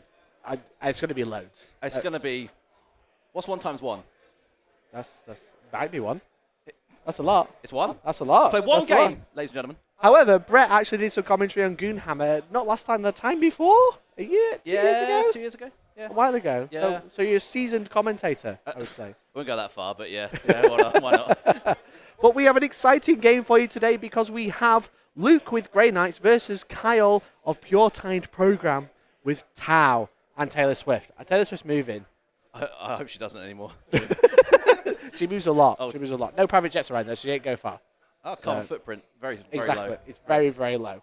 So we have a cool mission set out for you today. We have a vital ground. This is the deployment, but let's have a look at what we...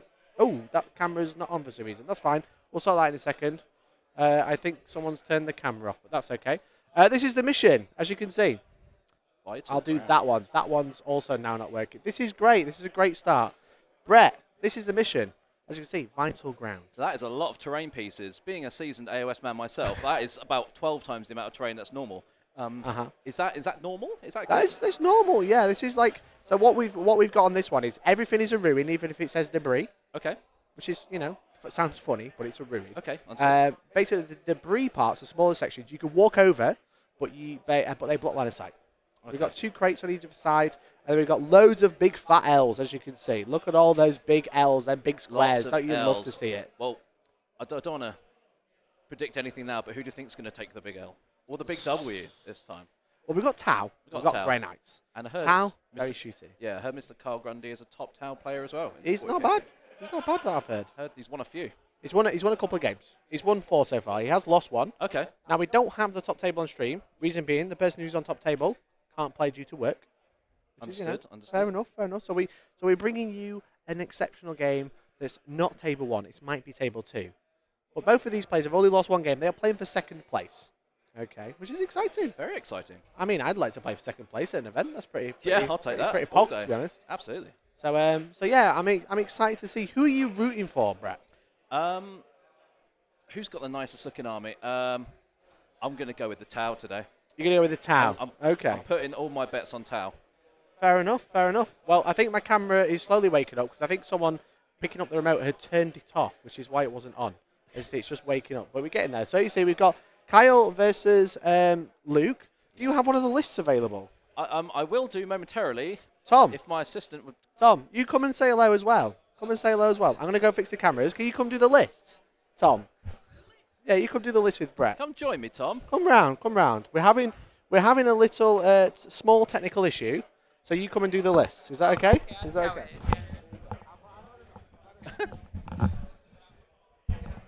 The lovely Tom joins us again. Brett, all I'm saying, mate, is right.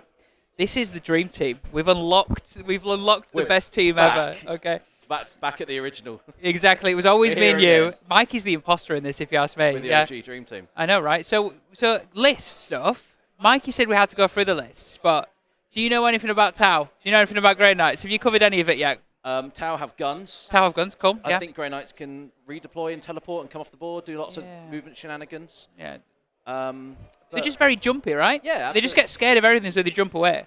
Yeah, you don't need to go into combat if everything's dead, mate. Easy. I know, right? And then they've got some guys that seem to carry babies around with them. Well, no, they're the babies in a big machine, right? That's basically what Grey Knights are. Absolutely. Oh, I'm so underqualified for this position, Brett. I'm going to hand back to the man who knows everything about Grey Knights in town. So, you got the list. Have you fixed it? Oh, good. Do you want to go through the list with Brett? Well done, Mikey. I stalled. It's called stalling, mate. I promise we'll go through the list, guys. These are unprofessional. we'll go through. Okay, so we'll go through the Tau list to start with. This is Kyle Grundy's Tau. Tech issue fix. Sorry about that. So we'll start off with the mighty Commander Shadowsun. Oh. She is the Warlord. I think she has to be, if that's the case. And we have Dark Strider, and then Big Man Longstrike with his big railgun. So 3 nice characters. Another character, we have the Commander in the Crisis Battlesuit. with Psychic Iron Blasters, another 4 Psychic Iron Blasters, very shooty boy. That's a lot. 2 shield drones. Cool. I might think you'd have to pay for drones anymore, do you? They're just no, there's just sometimes a lot of the times it's part of the unit. And they're not actual models in the game, right? They're just tokens. Interesting. Yeah. That's a nice change. Yeah. Yeah, that was terrible. It's like teaching Brett 40k all over again in a final of a tournament. This is how you do the hobby, by the way. I agree. Learn by doing. In the battle line section, we have a breacher team, lots of short-range gunfire. Another, that's 2 breacher teams. 2 breachers. 3 breacher teams. 3 breachers? Don't tell me. Just 3 breacher teams. 3 is a magic number. We have a Pathfinder team. Another Pathfinder team. So 2 Pathfinder teams with all the drones and all the guns, iron rifles, all that lovely stuff. 2 Ghost Kill battle suits. Sweet. I think they have a lovely trick where they can't be shot more than 12 away. Probably. Sounds correct. That sounds cool. They're very sneaky. Sounds like a stealth keyword thing. Special rule. Yes, maybe. Please correct me if I'm wrong, chat. I'm sure they will. I don't doubt it. I've been playing AOS all weekend. Brett's drained. holding my phone, so I can't check. So what else has he got? He's got a hammerhead gunship with a massive railgun and 2 missiles. Sure. And we haven't seen this for a long time, or I haven't anyway. A Triptide. Triptide, baby. 3 Riptides. Let's get it. Holy shit. God damn. What are you equipped with? Guns. Stuff.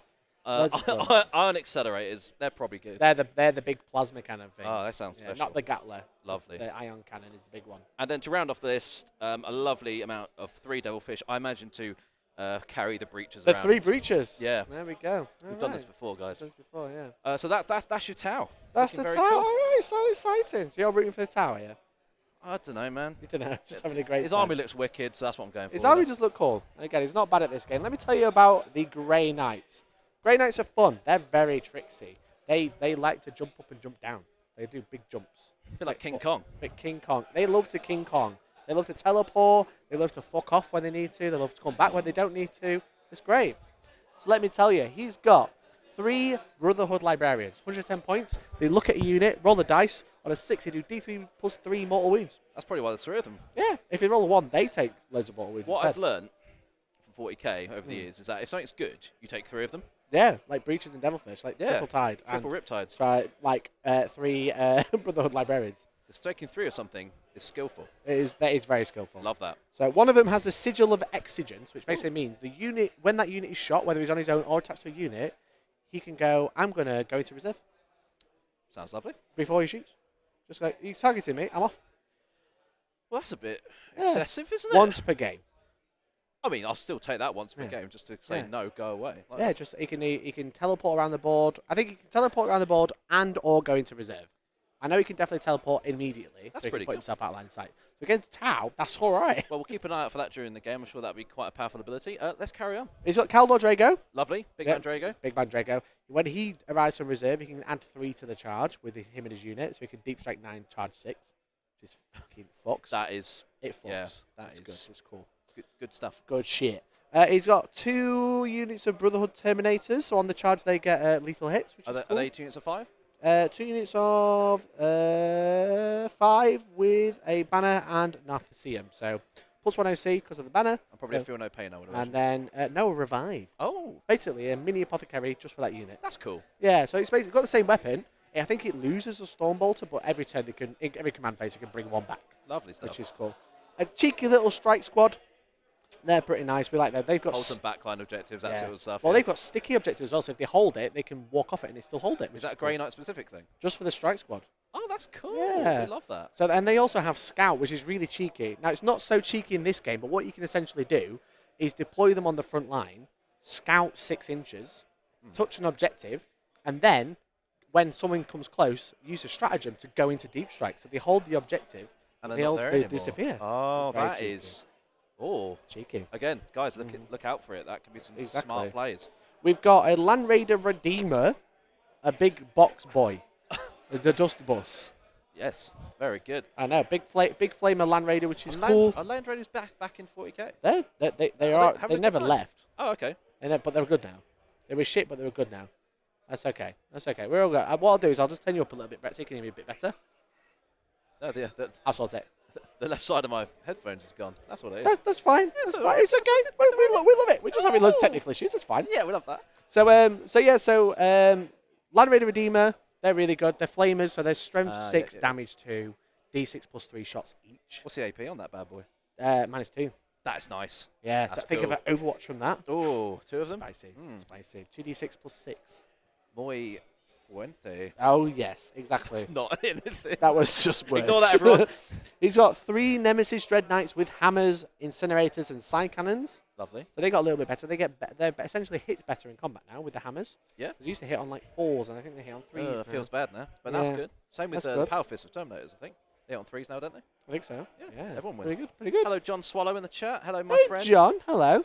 How you doing? And then he said hello to me first, so I'm the favourite. You are, yeah, true. And then Like finally, he has Eisenhorn with some henchmen.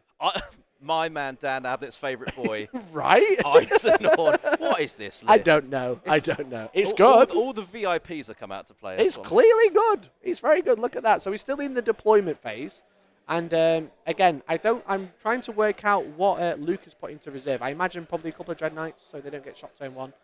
Vital Ground is an interesting one because there's no middle objective, which is all the bit that's quite open. There's no scrap in the middle then. No. So it's going to be hiding behind the L shapes. Exactly. That's going to be the game because as you can see, Objective 5 has got a bit that you can hide from.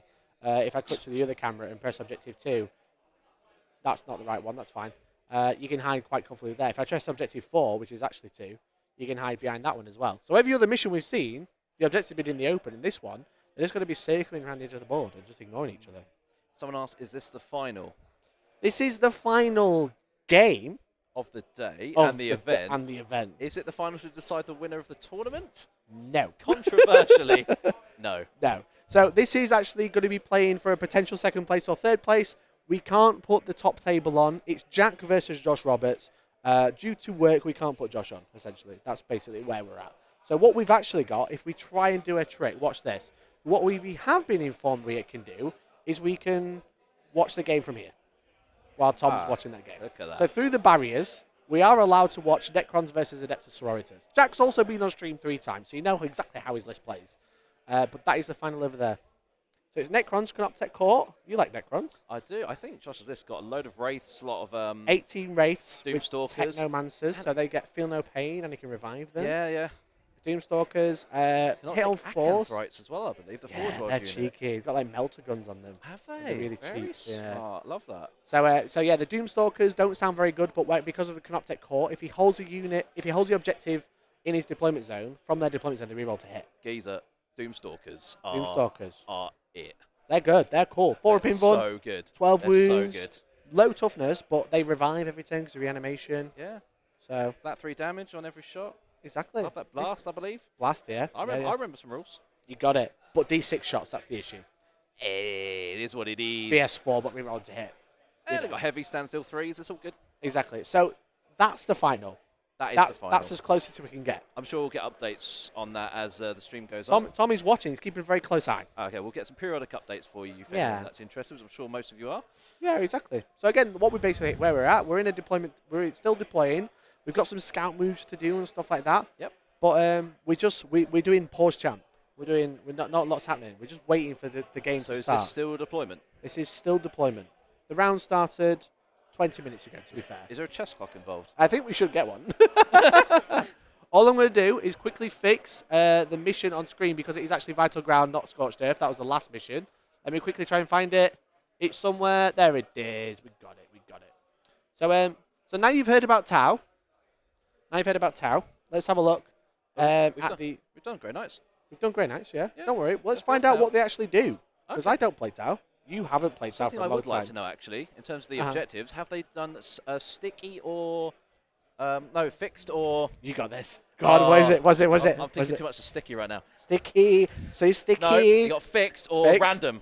Fixed or tactical. That's the one. They're both playing tactical. There we go. So they're both drawing from the deck. You want to know about the Ghost Keel, right? Shall I tell you what a Ghost Keel does? Are we still on the Ghost Keel?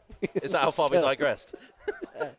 Twice per battle, which I've never seen before. Twice per battle? Twice per battle. After attack has been allocated to this model, you can change the damage characteristic to 0. Just ignore damage twice in a game. Twice a game. That's what the drones do. So you remove a drone each time you do it. It's got 2 stealth drones. Sick. Yeah. What it does have is Lone Operative. So Lone Operative thing. is basically they can't be targeted over 12 inches. And Lone Operative and stealth. And stealth, so -1 to hit. They're quite good, aren't they? They're all right. right. Cheeky. Cheeky, very, very cheeky. They're only 160 points. What's our OC out of interest? OC 3, 2 up save, 12 wounds. Toughness 8. Cyclic Ion Raker, so it's got like the choice of shooting. It's got a big plasma, mini plasma. So flat 6 shots for 3 damage. That's all right.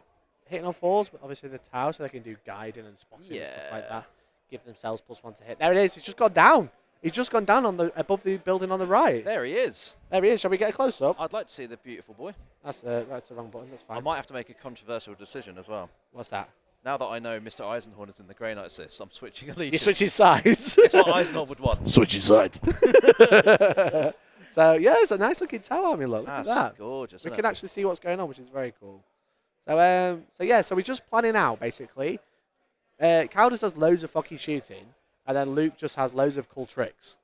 That's the thing. He's got loads of cool tricks. He's decent in combat. The things with Grey Knights is their combat is like pretty much, except for the big hammers on the Dread Knights. Strength 6 minus 2 damage across the board, pretty much. Lovely. Kaldor's got a good sword, but like all the weapons are all the same these days. So you know that he gets what, a 6-inch charge? Does that apply to his unit he's attached to as well? Yeah, because you get so when he's leading a unit on a turn he deep strikes or arrives from reserve, he gets +3 charge. And that applies to his unit as well? Yeah. Oh, that's amazing. So I'm not 100% sure what he's attached to, but he can set up on the board. I imagine Terminators, I would assume. Probably. Probably. It would make a lot of sense. So basically, Grey Knights, as a detachment rule, they can, at the end of their turn, up to 3 units can go into reserve off the board. Okay.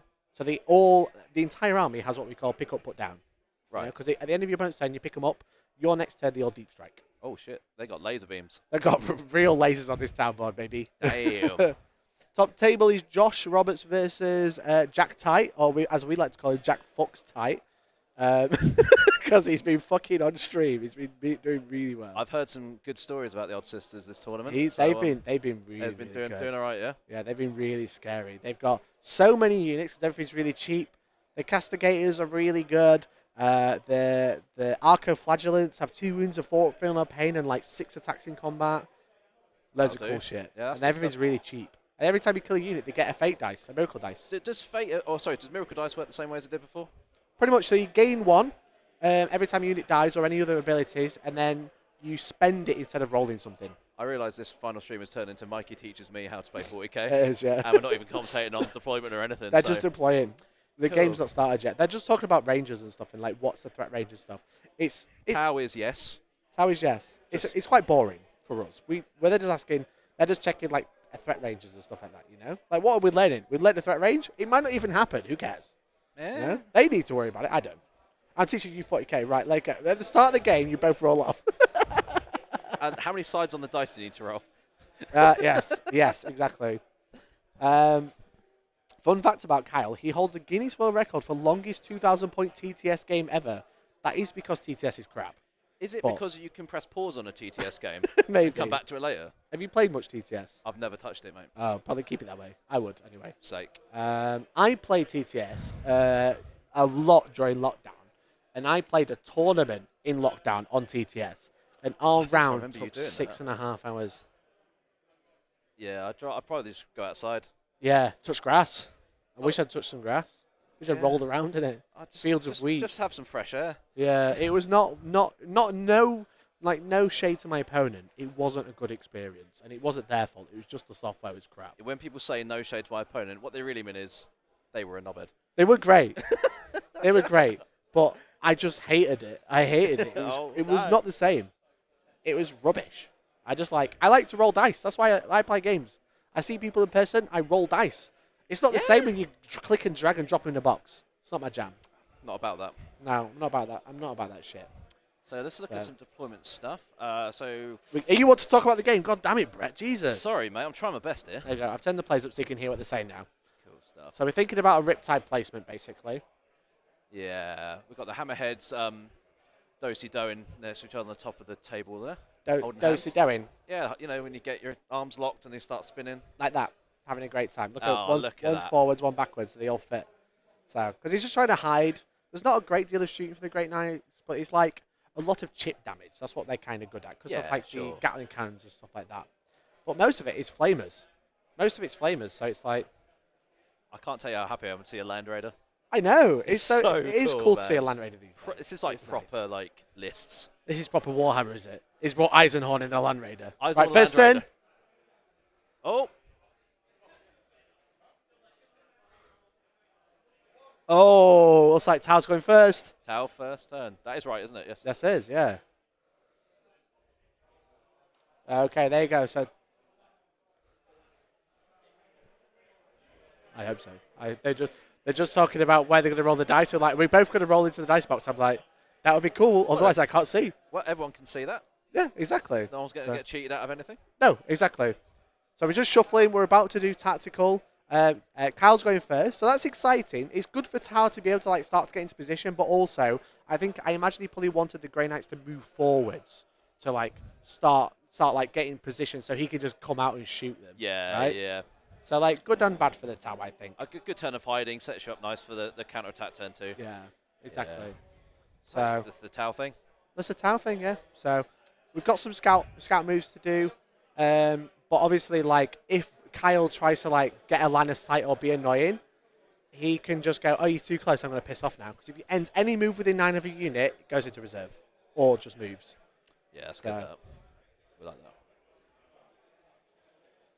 that. It's exciting. It's exciting. Talking about exploding Land Raiders already. Haven't even started yet. So they're just doing a little scout move. We're about to find the tactical objectives. Are you ready? Oh. Here's the cut. Here's the cut. Here we go. The first card is... What was it? No prisoners. I'll find the other one 1 second. So we've got no prisoners. Let me have a look. I can't quite see. He's moved them. No prisoners and what? Huh? Cleanse. Cool. That's all. I couldn't hear cleanse. He said it so fast. I heard lens like there's spec savers involved. There we go. So these are his missions, tactical objectives. So no prisoners, kill units. So kill units.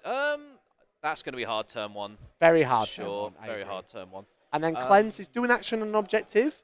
So if you have a look at the top down. It's not in your deployment zone. So he's already got 2 that aren't in his deployment zone. So he could do an action on objective 1 with his fire strike team, whatever they are. So he's got an objective there. Yeah. So he can cleanse there, as you can see. Oh, he's got his Pathfinders, yeah, as well. And then on objective, what number was it? It was objective 4, I think. Let's have a look. No, that's that one. Over here. There, objective 5 is not in his deployment zone. Can I just address something while I'm here? So someone's put any good crack sighted. Now, I want to take this opportunity to what do you want to say, Brett? What do you want to say? I want to take this opportunity to apologise to the stream. Because if you remember... For seeing a mould line that wasn't filled with green stuff. And the fuzziness around it. A fuzz... Oh. No, I'm too fat. I can't get around the back of my shaver. Do you remember round 2 where we zoomed in on the AOS? That's me. This is Brett. Hello. How do you feel about your ass being shown to hundreds of people around the world? It wouldn't be the first time.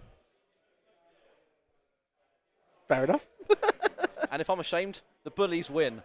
Yes, exactly. Don't let the bullies win. So whilst I apologise, I don't. There we go. So Brett, it was nice seeing you, bum. And your bloodthirsters. Thank you. Your bumthirsters. Crack thirsters. Anyway, God.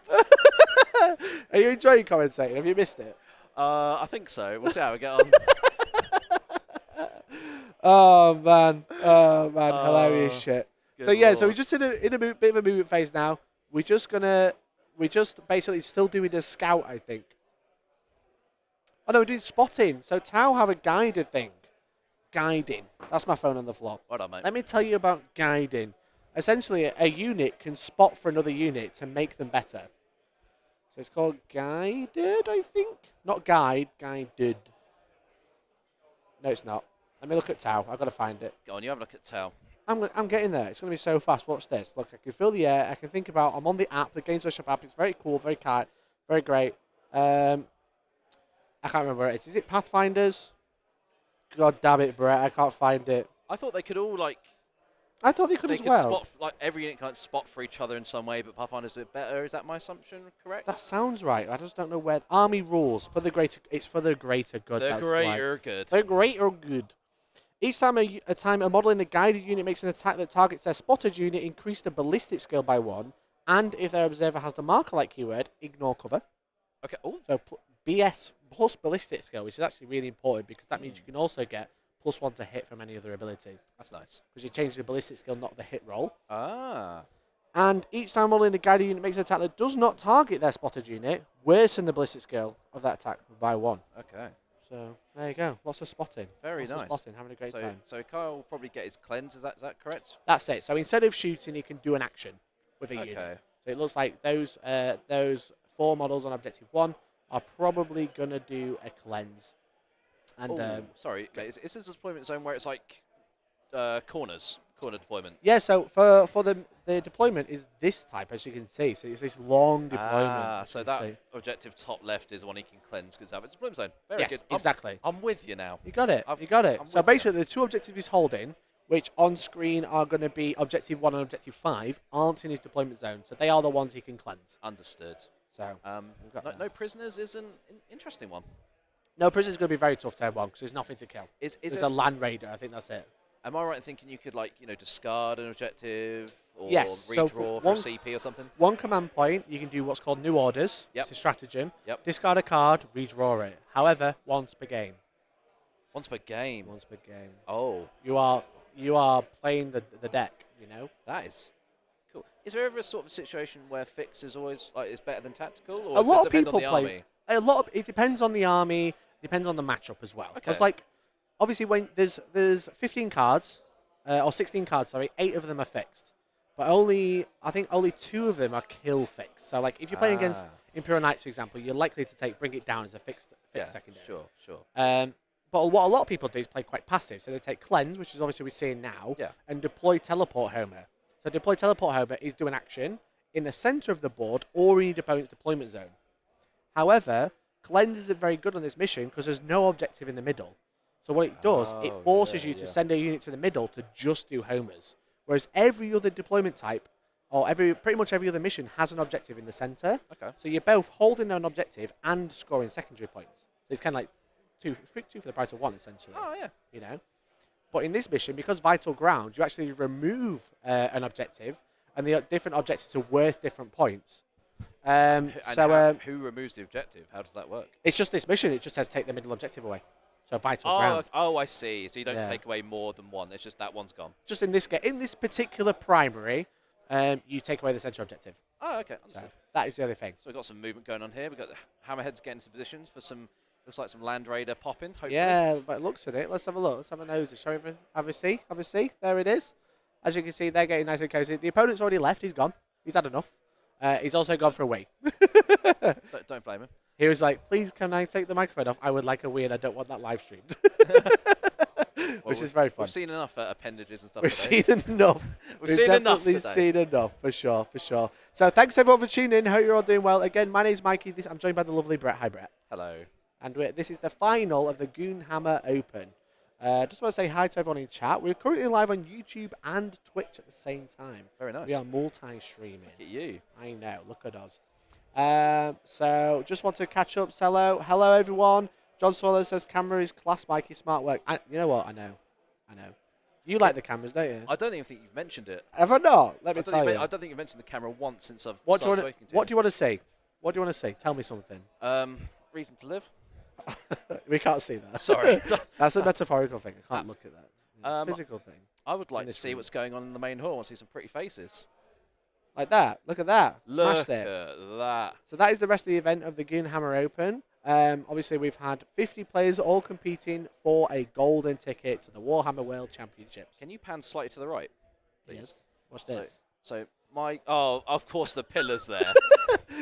We could go over. We could go. No, because behind that pillar. Oh, hello. Oh!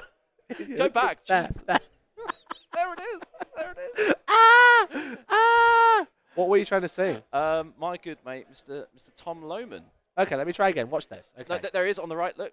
Don't worry, we got this. We can do this. Look, watch. We can go this way with this one, which doesn't get a pole in the way. There he is. There's my boy Tom Lohman. Where's Tom? Where is he? So what? See him. Number 8. He's literally there. I was looking for his face. So yeah, we had him on stream round 1, and we had Davey on round 2. So those two people have played each other. play each other round 1 and round 2. I just want to point out that he's put on his special team shirt for day 2. That's how you know you're playing serious Warhammer. Oh yeah, you're when you've got your team shirt. I could get a prize. I gotta make sure I get my T-shirt. I gotta get my branding on. Get some sponsorship deals going on. Sponsored by Huel. No, don't do that. I'm not sponsored by Huel yet. I want to make that officially clear. He's not sponsored by Huel. Yeah, listen. Hey, Huel, listen. Shout out. I'm all Clearly ears. athletic. I'm all ears. Okay. Maybe I need Huel. I need to prove it works. You know. Yeah. So it's nice to be fair. I have it myself. Give it a try. It's lovely. Free plugs. Giving them free advertisement. What am I doing? I know. Well, you're not good at this. We'll get there. Though. So, but what we are good at is talking about this Tau versus Grey Knights matchup. So, what do you think's going through Kyle's head right now? He's like, I've got no prisoners. I've got to kill stuff. Everything's hiding. I imagine so. I'm going to get some good line of sight to get some nice pot shots off, but don't come out too hard in case I get countercharged by these lovely Dread Knights. They're really nicely painted. Do you want to have a look? Yeah, I'd love to. Watch this. Because you keep laughing at my camera. I'm not laughing at it. You just don't shut up about it. This camera can do. Look at this lovely Grey Knight army. Look at that. That is something else, isn't it? Right. And they're actually grey. They actually are. They are Grey Knights. Standard grey. Yes, they are actually grey, not silver. Lovely. Which is cool. That's a really cool army. Well done to Luke. Well done. He's winning the hobby.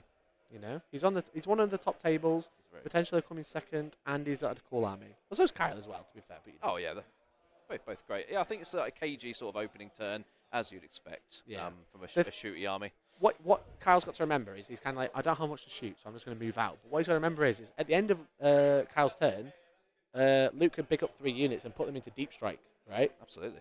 But because they started on the board, they can deep strike turn 1. Essentially, because they've been started on the board, those 3 units that go into reserve have to come down the next turn. Oh, okay. So you've got some nice movement shenanigans. So he's got to be careful because Grey Knights deep strike the first turn because he's gone second. So yeah, he's screening his back line out essentially. So Grey Knights going second is actually really good because they get the drop on the primary at the end of the last turn because obviously you score primary in most missions at the end of the game, well, end of their last turn rather than at the start of the command phase. Yes. But also, he can go to deep strike. So last turn, he can pick up 3 units, land on 3 objectives, call it a day, and we score 15 points without doing anything. Which is cool. That's nice, that. Yeah. Love that. So very, very tricky. So that's why Mr. Luke said, oh, I don't mind that when he said I'm going second. Uh-huh. Now I can see why. He's happy to go second. Yeah, you know? I think so. One less shooting phase for Tau and more tricks. He's hidden well as well. So he should we be do right. have a shooting phase, so let's listen in. My Pathfinders get an ability to spot twice. So the first spot is going to be for long strike. So I'll be hitting on 2s.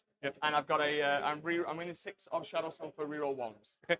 So any defensive strat? This is AP 5.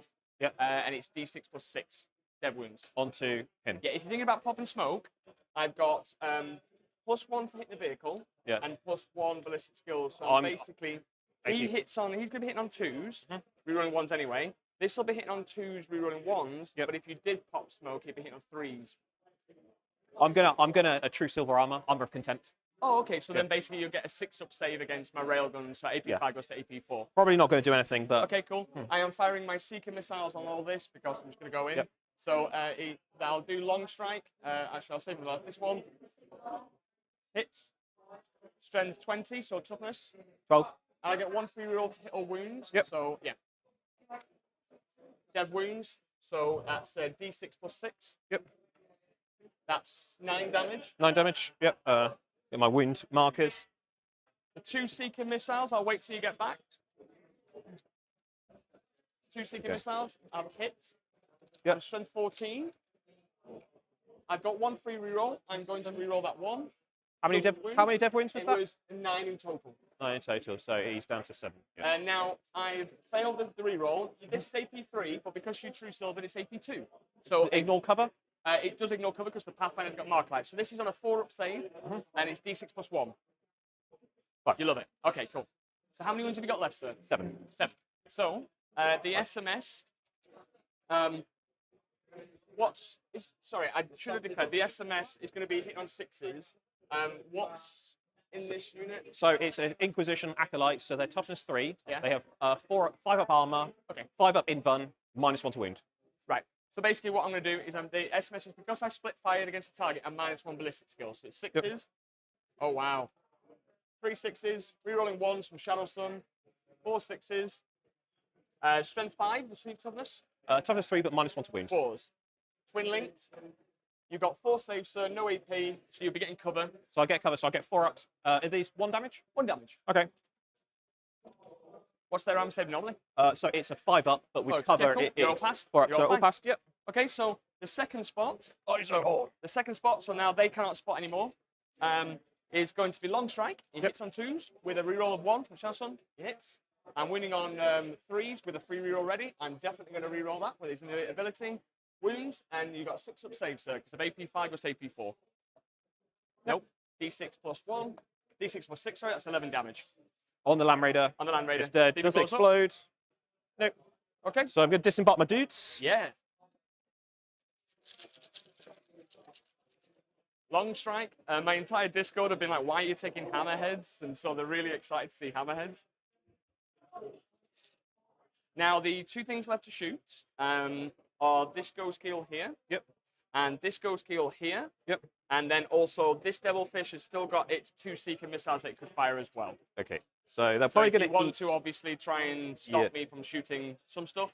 Let me know what your intention is. They're probably going to eat something. Let me just see if I can get over here. Yeah. I'm happy for them to eat that. He's only if I overcharge, I won't be spotting with anything because you only he can see it and they've spotted. So it'll be hitting on 4s. Get in there. And obviously then you just need to roll however many dice. How many's in the transport? 6. I'll take out that. No wounds. Yay! Nice. Nice. That was a really good roll. I wish I'd have saved it for something better. Yeah, okay. Is that true silver just 1 CP, was it, sir? Yeah, just 1 CP. Yeah, okay. Right then. So I'll tell you what then. Nice and easy. Ghost Keel. I'm going... Hey, chat. I know how much you've missed me, right? It's been... I've been gone for 15 minutes, and I know what you're all thinking. Where was Tom? Brett was really good, okay? But where was Tom? And I'm back, all right? Yes, I have got a big head, and that's just how it has to rock and roll. Lovely to see you all on a Sunday evening. I hope you're all having a lovely evening, whether you're having your tea or whether you're having some scran. Let us know. Maybe you're doing some painting. We do have, it has been a pretty brutal start. Those, like I said, those hammerheads, popping a Land Raider, that's a lot of that utility. I was watching the table at the start, and we worked out, right, that Land Raider had like a threat range of like 27 because obviously it moved 12. Yep. Things then got out on the assault ramp 3 inches. Yep. They then could charge a max of 12. Yep. That was like an insane threat range, right? Plus there's somebody in there that can give +1 to charge as well in the unit. Uh-huh. So it was like such a huge threat range on a Land Raider, and now it's gone, right? That threat range has been absolutely It's big, decreased. yeah. It's a very small line of sight, but the players have agreed with the laser pointer. Cool. That was what I was trying to work out. It's like it's very, very, very close. Yeah, yeah. Very, very close. But if the players have agreed, the players have agreed. Exactly. That's I all that wanted matters. to double check. So we'll click over to the players and have a listen. For 4s, so 1, no EP, so 4 up again. 1 wound. Yeah, yeah. Okay, so Have they got 2 wounds each? they've got 2 wounds each because for some reason. No problem. Like that guy. And then I've got this Riptide. I'm probably have to do a range check because I don't think I've. Can you hold? Is that touching the model at all? Not from there, no. Okay, so this Riptide can't. Should have moved him up a bit. All right, it's fine. So I'm going to do the SMS again. Please just hold the closest guy over here. So no, and it's just so one more set of nothing's in 30 over there. Cool. So 1 SMS from this into that same unit. Hitting on 5s. I love these dice. 4s, twin linked. So 3 saves of no AP, so 4 ups again. 4 ups. Yes. So kills a guy. Okay, cool. And then as he's not blown up, I'm just going to put some cheeky SMS shots and from these 2 into that guy. So the devilfish, rerolling nothing because so just 1 hit. This is just 1. This is no AP, 1 damage. Yeah, yeah. So I'm not going to sigil. No, of course you're not. Sorry, I didn't mean that rude. Yeah, nice. And then the Riptide, hit on 4s, it ignores modifiers, strength 5. Presume you're T5. Yep. 1 wound, no AP, so 2 up save, and that's it. Fine. Okay, so that's my cards. For cleansing, by the way, I did actually forget. I'll cleanse. They can spot and cleanse. No. I can. Okay, look. Yeah.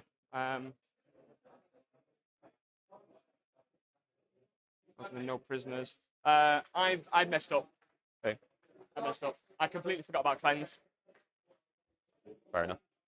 So does spotting count as like shooting? No, because I've completely messed up. It's my bad on this one, so don't feel bad if you want to say it. So, did I kill a Terminator? You did kill a Terminator. Okay, so put it back, and I'll cleanse my ghost skill. Yes. I'm looking at you saying, I've completely forgot I had cleanse. I had no prisoners over the card. I've completely messed up. It's the last game of the day. I'm happy to do that. Yeah. I'm so sorry that sorry that I put you in that position, because I should have known better. It's fine. And put a guy back at the... So, who have we got? We've got Max, how you doing, dude? Littlefoot in chat. Black Goodbye, ZA.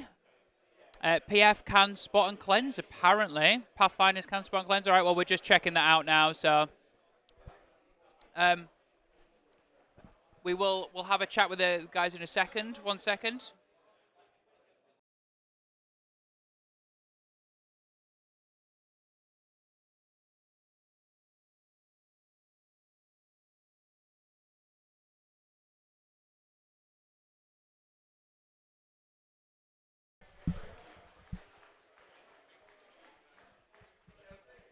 Hope you're enjoying the coverage so far as well, everyone. You have so far missed 5 epic games of Warhammer 40k. We're on our 6th of the Goonhammer Open here in Leicester in the UK. This is one of the sort of top 4 tables. Unfortunately, as you've probably heard, we can't get the top table, but we're keeping a very close eye on how Josh Roberts and the lovely Jack is doing. So Jack is sisters and Josh Roberts with Necrons. Both the lads absolutely smashed it so far this weekend, and these lads currently going 4-1, heading into the final game and stuff like that as well. Hey, Mikey, welcome back, bud. Nice to see you. There we go. Hello. How's it going? Just wanted to double check everything was cool. That's the plan, right? You know? That's what we've got eyes. We've got eyes. We got the best view of the table. We got a better view than the players. I know, right? So it looks like he's pulled off a unit of Terminators. Yeah. For deep striking, because obviously Grey Knights get in the sky, baby. That's what they love to do. That's where they're strong, right? Yeah, exactly. So we're just having to think. But yeah, again, the thing is with it, chat. Look, played a lot of Warhammer. It's a long weekend. Have you? You've played a lot of Warhammer. They've played a lot of Warhammer. Oh, they have, right? Okay. There's been a lot of Warhammer this weekend. It's very easy to make mistakes. Of course it is, yeah. But also, it's very easy to let things slide. Yeah, yeah. So I just went over, just be like, look, let's have a second. Let's have a look. Let's assess the situation. If you want Kyle to go back and sort it, that is fine. Yeah. If you say no, it's too late, that's also fine, because that's just how the rules work. It's basically putting the power in the player's hands to know, look, you might be on stream, but you still play your game, but also don't feel like you have to make a certain decision and that sort of stuff. We want a totally clean game. We don't want any player feeling like they've been cheated or anything like that, you know. And it's easy to do. Both tired. I'm tired. You're tired. Absolutely. What are you trying to say? We're all tired. Yeah, we're all tired, right? Okay. Are you tired, Taylor? Yeah, she's tired as well. So we just wanted to check. Luke's happy with that. Kyle's happy with that. So then there we are. Yeah. So we've just drawn Assassination and Deploy Teleport Homers for the Grey Knights. Let's go back to the game. Yeah. Okay. So this is what we've got. Assassinate is interesting. Doable, maybe. We'll see. He can deep strike and charge this turn. Yeah, he can, yeah. And then Deploy Teleport Homers, do something in the middle. You don't want to be in the middle of this mission. There isn't any objective. No. Or you can do it in the opponent's deployment zone. Actually, is Assassinate doable? So Dark Strider's in the building at the back right here. Long strike. Long strike is killable. That's one of those hammerheads there, yeah. Is there any other... There'll be... What other characters is there? There's going to be... Is there a commander in this list? There's Shadowsun. Shadowsun, but she's not out and about, right, is she? She's not. She's not.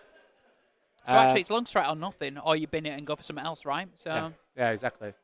So spotting doesn't stop you from shooting. Well, there you go. So maybe you could have done both, but also Kyle just said, "I'm going to cleanse with the ghost skill to keep it simple," which is fair. Yeah, fair enough. Yeah, absolutely. So he just found the cleanest way. He just said, "I'm just gonna cleanse with the ghost skill and call it a day." And the main thing is, all of us having that conversation just made. So if someone's not fully tired, if someone's tired, then it helps you use your brain. Go right. Just clear this up for me. What is the rule? What isn't? Job done, right? Everyone's agreed. So yeah, exactly. We just want the cleanest game. We just wanted to confirm that with both the players. So how many points do we think Kyle scored in turn 1 for him? Because he'll have got... He cleansed, so he got 2. That's what we were trying to check. So he got 2 for cleanse. Yep. And his other card was no prisoners. So he's killed a unit. He killed the Land Raider, right? Yes, exactly. So I think no prisoners. Let's just double check no prisoners. So he killed the Land Raider, and that is it. So just 4 points. Yeah. So not bad turn 1. Nice. There you go. So 4 points. So he managed to kill the Land Raider, which is a big threat. There's less Overwatch. I'm surprised he put the Land Raider quite far forward when he knows he's got a lot of shooting. He could have tucked him behind the deployment building.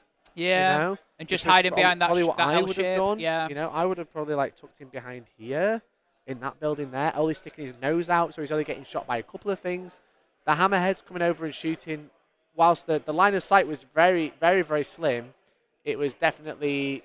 The thing is, if you can get seen by a hammerhead, you get seen by a hammerhead. You know? Yeah, right. He put it in the building, so basically the gun and the tracks were touching the footprint, so you can see into the building. Yes. So that was probably maybe a little bit of a mistake. Maybe it does. Yeah, it feels like that Land Raider's gap was sort of straddling the edge, which means it was too big for the gap that he tried to put it in, right? So yeah, exactly. So he probably should have pulled it back a little bit, put it slightly to one side, tucked it away in the building, and that would have made it a bit more interesting.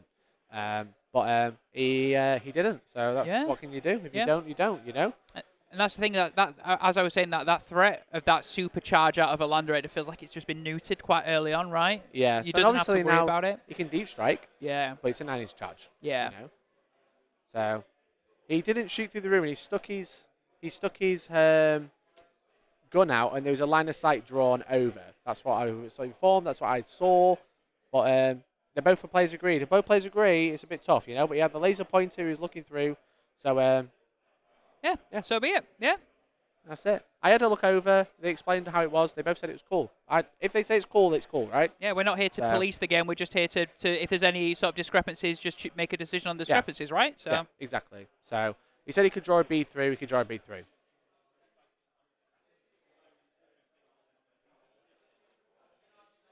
So yeah, but hopefully, guys at home, hope you're enjoying the game. Thanks very much for tuning in. My name's Mike. I'm joined by the lovely Tom. Obviously, Brett. Thanks, mate. I should have clarified that Brett has gone. He's gone to win an award. Oh, is he? Is he actually going to win an award? Is he just? If we pan over at some point, will he be there with his award? Best book crack. That's where he's winning, is Best it? book crack. Does he get a bottle of champagne? Is he going to spray it around everyone? That's how I'm envisaging. I think that's a certain show in Amsterdam, that isn't it? Probably. With a ping pong ball and a bottle of champagne. I don't know, something like that. So thank you so much for tuning in. We've been bringing the coverage all weekend. We got this final game. This is the one, which is very exciting. But if you would like to support the channel, you can like the stream. You can share it with your friends. If you're watching on Twitch, thank you so much, Twitch. We're live on YouTube and Twitch at the same time. All right. If you would like to, you can become a Prime. Use your Prime and become a member, a subscriber.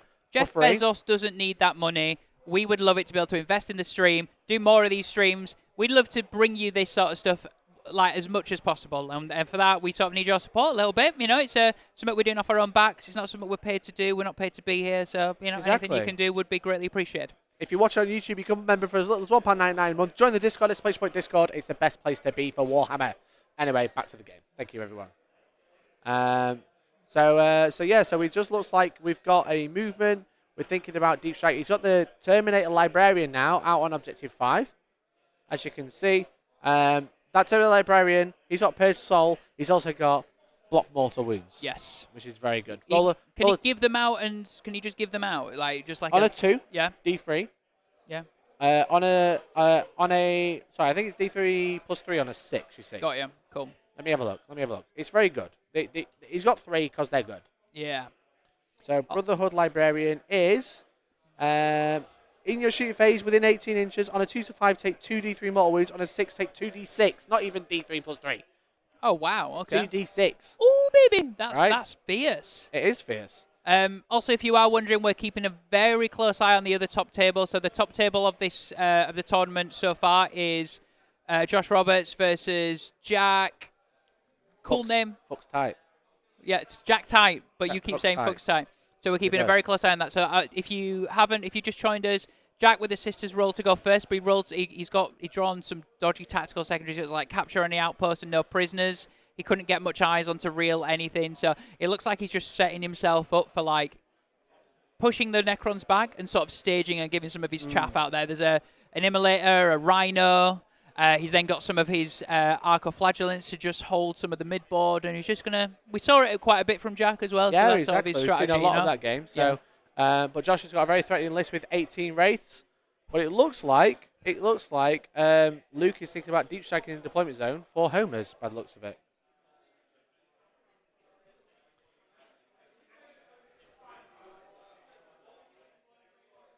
So basically, he's dropped the Terminator Librarian there. Use a stratagem so deep strike over 3 inches rather than 9 inches. Yeah. He can use his ability to blop a load of mortal wounds and then do a homer. Wow. So basically, it's not counted as a shooting attack, right? It's just an ability, so go for it, right? Exactly. Do you think the Librarian's been at the School of the Inceptors for the Space Marine, and he's been like... Well, all Grey Knights can do it for 1 CP. Yeah. So, very, very good. Very, very good play there. But it's 110 points, scores him 4 or 5 points, and also does a bunch of mortal wounds. And then Kyle has to shoot him. So, I think he's thinking about blopping Farsight with some mortal wounds, because that'd be Assassinate as well. Also, he's just checking to see if there's a gap between that 2 Riptide and the Devilfish in the middle of top there. He's just trying to see, you know what I mean? Interesting. Let's go, Luke. What a cool play. So, he's thinking about bringing Drago in. Yeah, so... Go and hit a flank. You know, so Drago started on the board, but then he's up in the sky, right? Yeah. Yeah. So when he deep strikes, he can get a +3 charge once per game. So that 9 becomes a 6. So it might go up for where the left widget is on objective 1 potentially to try and get both objectives for primary. But then do you want to deal with Pathfinders with Drago? Oh, it feels like a bit of a waste, right? Exactly. So the thing is, there's a ghost kill up there. They could charge a ghost kill, tag the Pathfinder. They're breaches, I think they are, Pathfinders or whatever. I think they're Pathfinders because they did spotting, right? Yeah, true. Well, every unit can spot. Yeah, but I mean, sorry, I think that's what they were there for, right? I think so. So he's got a choice. He's got a choice. They're definitely Pathfinders because they scout moved. True.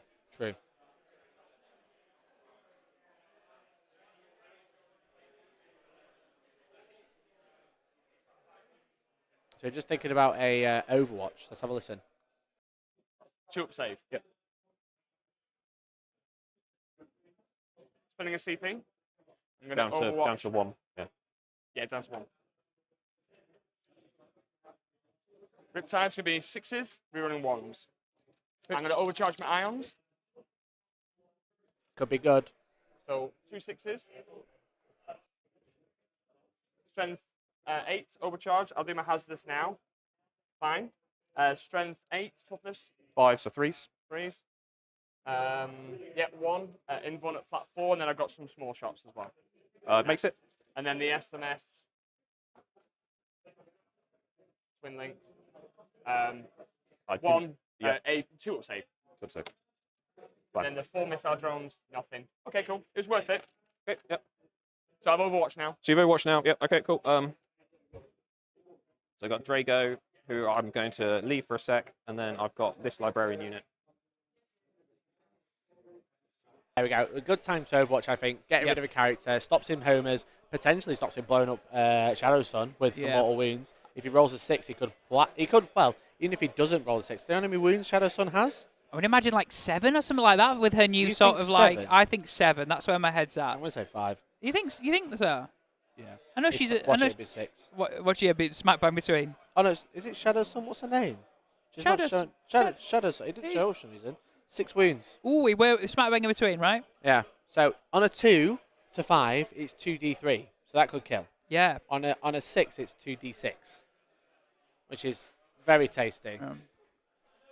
Very, very tasty. Yeah, so and it's I'm one of those. to see. But that character, like, we know that's swingy, right? But I think Kyle did have to have a pop at it to just go like. Well, it's like 4 damage. Yeah. So that almost kills a Librarian because they've only got 5 wounds. But it's a 2 up 4, which is nice. You know, that size steel armor coming through. Yeah. Clutch. Absolutely. Not the stratagem, just the lore. Just you know lore, do you? Yeah. Well done. Yeah. They're silver. So it looks like that. Is that normal Terminators or Drago in there? What do we think? That looks like Librarian by the looks of it. I think. Let me. You know what, Tom? What are you gonna do? Are you gonna get close up? Yeah. Let me get the other angle. That's a Librarian by the looks of it. That's a Librarian. So now he's just going to do mortal wounds into the Ghost Keel. Lone operative. Yeah. 2D, again, if he gets a 2d6, that's great. If he gets 2d3, that's also good. The only thing about Ghost Kills is they're tough, man. They've got a 4 up invulnerable save, Ghost Kills. Not against mortal wounds. No, against mortal wounds, they don't. Yeah. So, He's going for it. So let's go to the shooting phase now. We're going to start with this guy. He's going to put Psy Cannon into Long Strike, and he's going to put his Flamer into that guy. That guy there, Devilfish. So, yeah. So I'll do the Flamer first. Yep. So that's 2d6 shots. That's 8. So it's strength 6, soft versus toughness 9. 9, so 5s and 6s. So that is 1, 2, 3, 4 at minus 1 damage. Ignores cover, right? Ignores 4 cover. ups. Take 2 damage down to 11. Yep. And then I'll do the Psy Cannon, hitting on 3s. Yeah. It's good. Strength 10 versus toughness 9. Toughness 10. Hammerhead to toughness 10. Okay, so force. Nice. So that's a full house there. 3. AP. So AP 2 ignores cover. Okay, flat 3 damage. I take 6 damage down to 8. Yep. I'm just going to put these dice right here. Yep.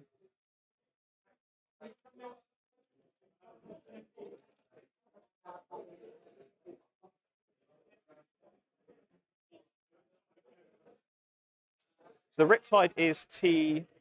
T9. So I'm going to put this guy into the Riptide. Yep. With the Psy Cannon and the Flamer into him. Sure. So I'll do the Flamer first. It's flat 3 damage, isn't it? Yes. How many shots again? Sorry, 6? 6. Okay, that's fine. Carry on. So number of shots on the Flamer, this is? 10. Yep. So 10.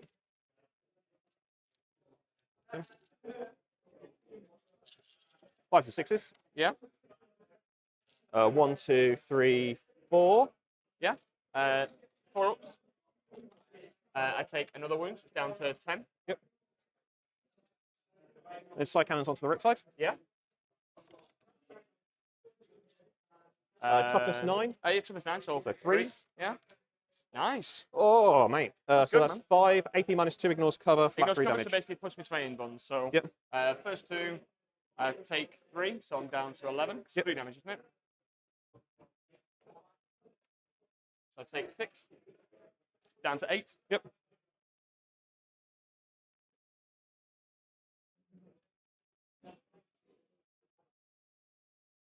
You can't see the Riptide. So what he's going to do is he's going to put his Psy Cannon and Flamer into that. Sure. Everything into Delphish, yeah? Yep. So I'll do the Psy Cannon first. Yeah. Oh. Yes. Oh, do you not hit on 2s? No. I just expected to hit on 2s. No. And toughness 9. 9. So 3s. So that's 3. AP minus 2 to ignore cover. 5 ups. It's 9 damage, right? 9 damage, yep. Down to a single wound. And then the Flamers, right? The Flamers. 8. 2. So 5s and 6s. Yeah. That is 4. Yeah. 4 ups. It's gone. 2 block. No, it didn't. Nope.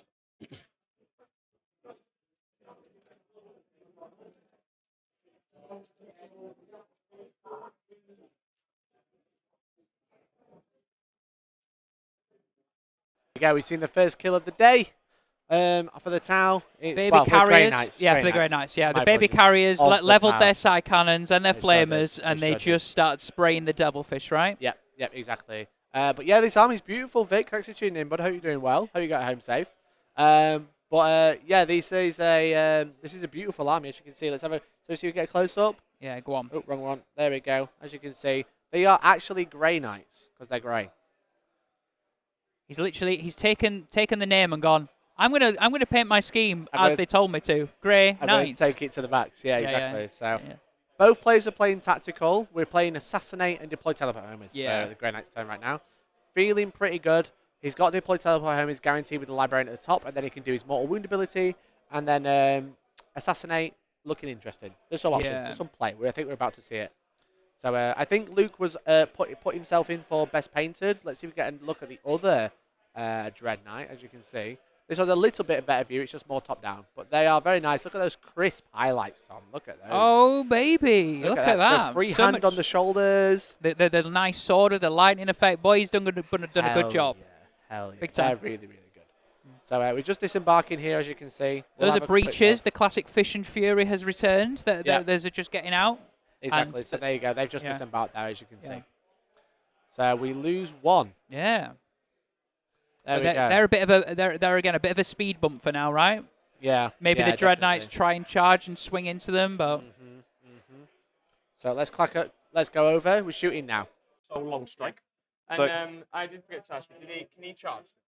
He shunted. Did he shunt? Can you charge? no, he did an advance, so no, he can't charge. Okay. Oh, right. Okay, cool. Yeah, that's fine. I'm happy with what I did. But Oh, actually, that's a good point. He advanced. Yes. So sorry, my bad. He can't shoot, but he can still do his librarian thing. That's fine. Sorry. And yeah, okay. So they all three of them can still charge. So These three can, yeah. Because I could have. Oh, interesting. See, okay, I thought he could charge. Okay, so and can he fly over his own model? Has he got flying? I'm not sure whether you can move through your own models in charging. Yeah. You can move through your own models. But what if you can't fit the model there? Yeah. To be fair, it's not going to do it there. I'm not going to do it. Right. It's I mean, fine. if they're going there, these guys will just charge in. And Yeah. And what's your OC of these? 4. 4. So there. He's 1. 1 inch away goes to there. Can you just measure me the distance from that point there to the Dread Knights? On the other side, the Dread Knights. 6, 8. 8. No, 9. 9. And that's OC 3, yeah? 4. 4. And he's OC? 1. 1, 5.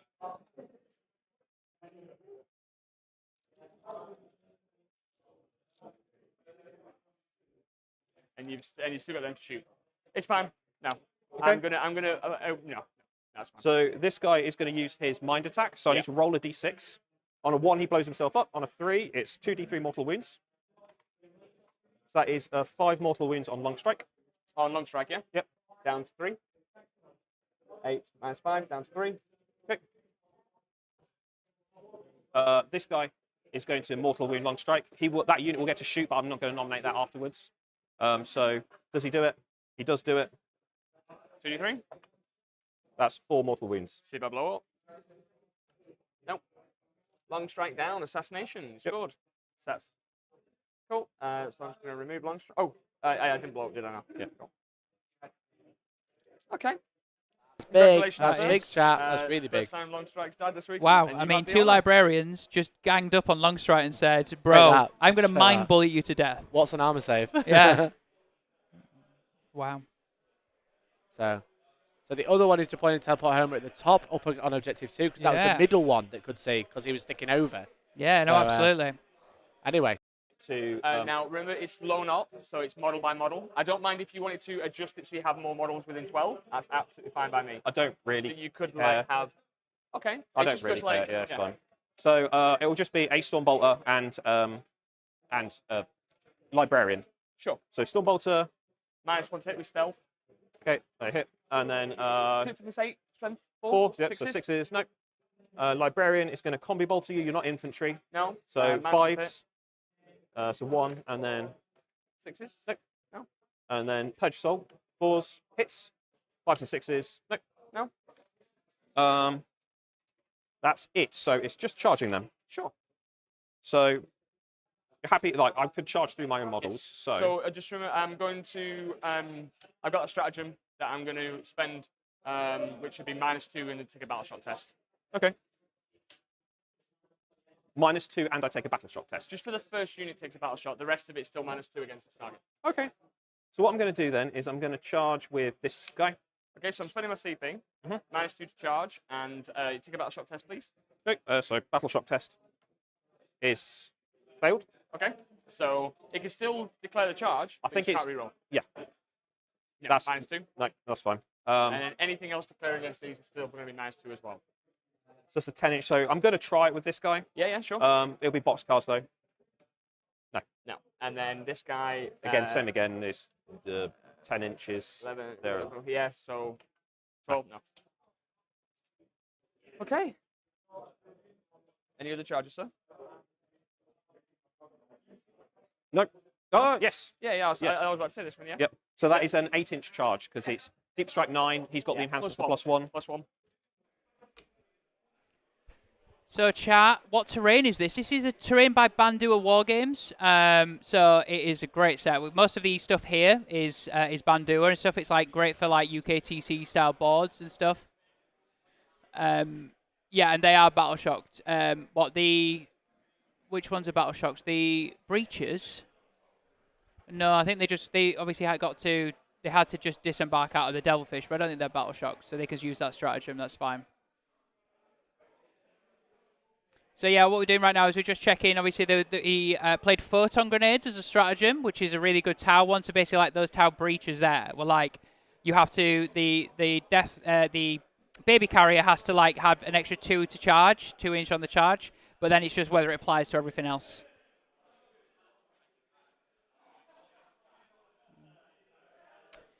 Yeah, no, it is. Yeah, 1 second.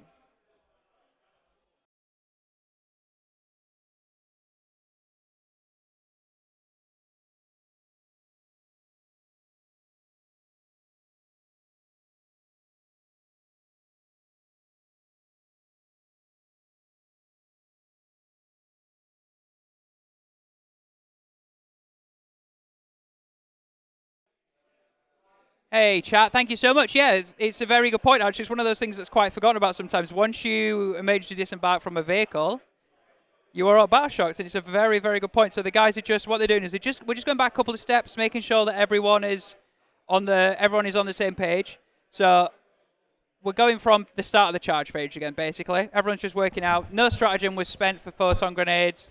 Everyone's still available to charge. So we're just working out how everything, basically, we're taking it back 2 or 3 steps, aren't we, Mikey? Yeah, because it went very quickly, we don't know what we rolled. We're just making sure it's all cool. Yeah, for sure. Okay. Yeah. It was a nice play. Yeah. But we're just trying to make sure we are there. So, you know. So we're just having to think. Yeah. Just having to think, just starting again, because it just went.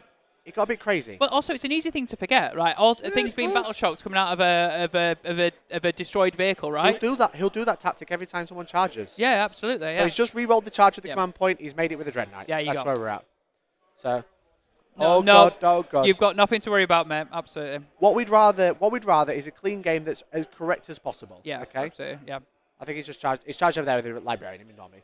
There we go. Because I'm trying to clear up as well, so I'm only half listening to the stream. Yeah. Basically, it went very quickly. We rolled lots of dice. We only just caught it, so that we said the cleanest thing to do was just start the charge phase again. Okay. CPs are back. No rolls have been done. Yep. Because it's like, oh, this has failed. This has failed. This has failed. We don't know which one's which. We don't know which one's taken this, so we just went, let's just start again. Okay? So we just take it nice and slow. Okay? It's a final game. Oh, it's been a long weekend, right? The boys have played 15 hours of Warhammer. They're currently in their 70. They've played 16 hours of Warhammer. Yeah. They're going into their 17th hour. So that's all the charges. Let's have a look what's happening. 2. Damage 2. Lethal hits. Strength 6. You got With lethal hits. And strength 6. Strength 6, lethal hits. AP 2, damage 2. So what I'm going to do then is I'm going to pile him. Yeah. Can this guy pile in? Because he's... yeah, of course you can. You can go, you can go to he's here. going to go around there. And then he can go to base panther there. Yep. And that guy can do the same over... let's measure 3. If he just gets around there, that's fine. You get them all. Yep. And what I'm going to do is I'm going to just spend my CP for Feel No Pain 6+. Okay. 2. 3. I'll do the Terminators first, because the Librarian has 1 less AP for some stupid reason. Sure. So they hit on 3s, 6s are lethals. Yeah. Can I take out your lethals for you? Yep. So the 6 lethals. I'll keep those here. And what's the AP on this, sorry? These are AP 2. Okay. And then 5s and 6s. Yeah. It's T8. Yeah. So just one more. Oh, that's great. These are AP 2, damage 2. So I've got 7 saves to make. AP 2, so 4 ups. Still got these. Feel the pains. I take 1. Okay. 4 up. Can you just move that to 3? Have you got any more attacks coming my way? Yes, Librarian still. And what damage is him? Same, but only AP 1. Okay.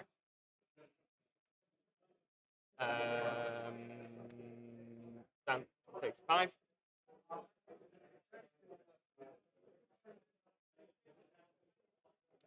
Saved. 5. Saved. And 2 final pains. So take a 7 down to 5. So how many wounds you got left? 5, and he's got 2 blanks. Okay. So Librarian has got 4 or 5 attacks. 4 attacks. 4 attacks. Hang on, 3s.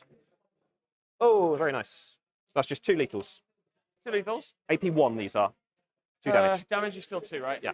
3 up save. Oh, out the box. Saved. 3 up. Damage 2. Feel no pains. Take a 2. So down to 3. Okay. Cool. Don't know where my D20 is gone. Down to 3. Cool. My attack's back. Strength 6. Toughness 5. 1 wound, no AP, 2 damage. Fine. Fine, yeah. Okay, so end of my turn then. So you've got my paper there. You're right to note this down. So you got 5 for homers. I and stand you got 5 for 5 assassinate. There you go, sir. Yeah. Okay. So primary, I've got the home field, and I've got 1 on no man's land. So that's 7. So put me on 7 on primary. So, chat, we're just getting towards the end of that turn. That is the first turn done in total. And what did you get on your? Luke. Yeah, you got 10 on there. Luke went second. Yeah. So it looks like we're just totting up there. He did really well in his secondaries there. He got 5 for assassinate, and he got his deploy teleport homes as well with that librarian. Kyle's now going into the top for the top of turn 2, so he's getting some primary. He's about to draw his card, so let's work out what he's going to get on his cards. Let's find out. So he's gaining a CP. Turn 2 is going to be a big one for Tau, isn't it, Mikey? I'm feeling like he's going to have to start. He's going to have to start burning.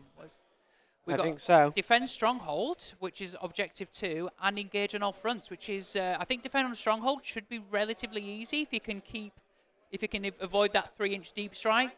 Yeah, exactly. So Luke scored what, 10? Yeah. 5. 5 and 5, right? 5. Let's just double check homers. Yeah, 5 4, if you're using 5 tactical. if it's tactical. Yeah. So 10 points for turn 1, which is really, really good. Obviously, defend stronghold and engage on the fronts is decent for Kyle.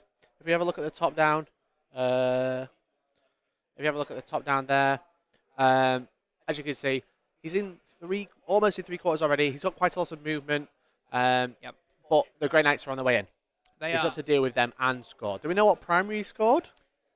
Well, how he's on 1, 2. He'll be on 2 objectives. Looking at that, 1 and 2. Yeah, but he scored 2 points of holding his home objective, Yeah. and then the other one I believe he scored worth 4. I'll just quickly double check.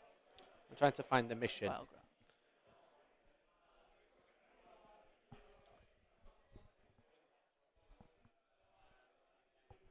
You okay? Yeah. No problem. And the Dread Knights are T8, and they've got 2 up, 4 up. 2 up, 4 up. This guy's got the sigil, so if you shoot him, he can teleport away.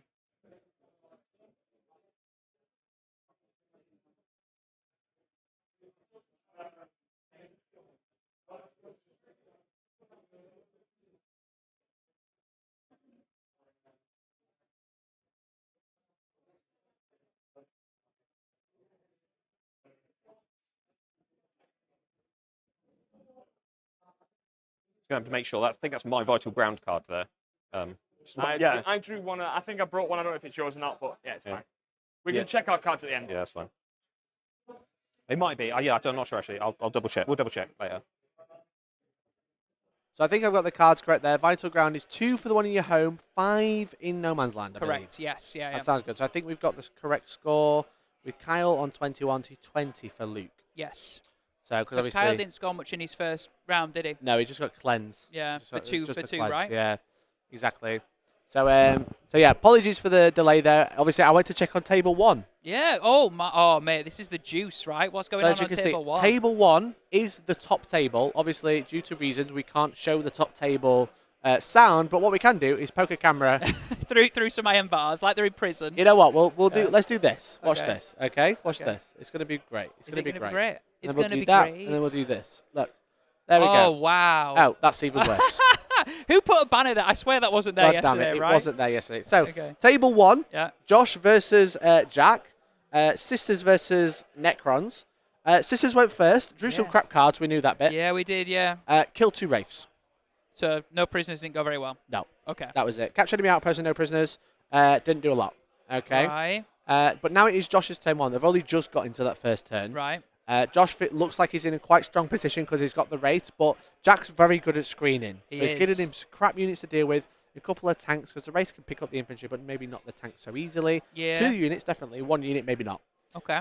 So as you can see, he's already charged a Wraith, his Rhino into a Wraith unit right in his deployment zone. Wow. You can see right between those bars. Talk about a Sororitas Rhino solo, like YOLO. He's gone like tank shock, baby. He's just got to slow him down. Yeah, you know, I think tank shock is probably what's done it with a couple of shooting. But it is Josh's first turn. As you can see from the score, God damn it, random player who's just and Kyle. As you can see from the score sheet, which we can see from here, there's currently nothing. There it is. It's blank. There's a line.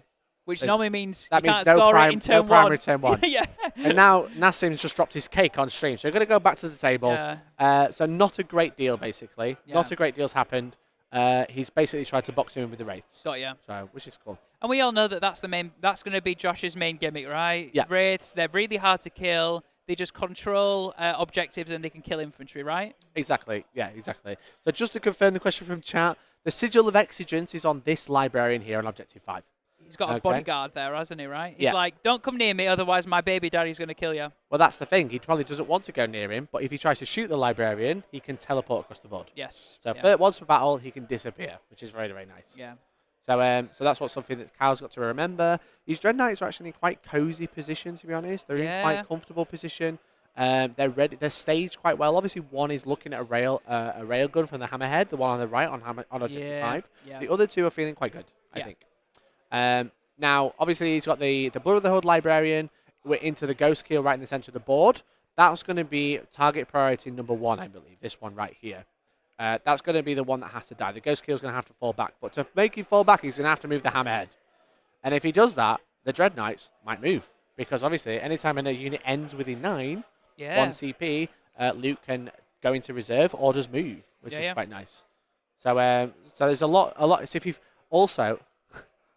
If he falls back, it's a move. That unit can piss off. Yeah, it's a move, right? Yeah.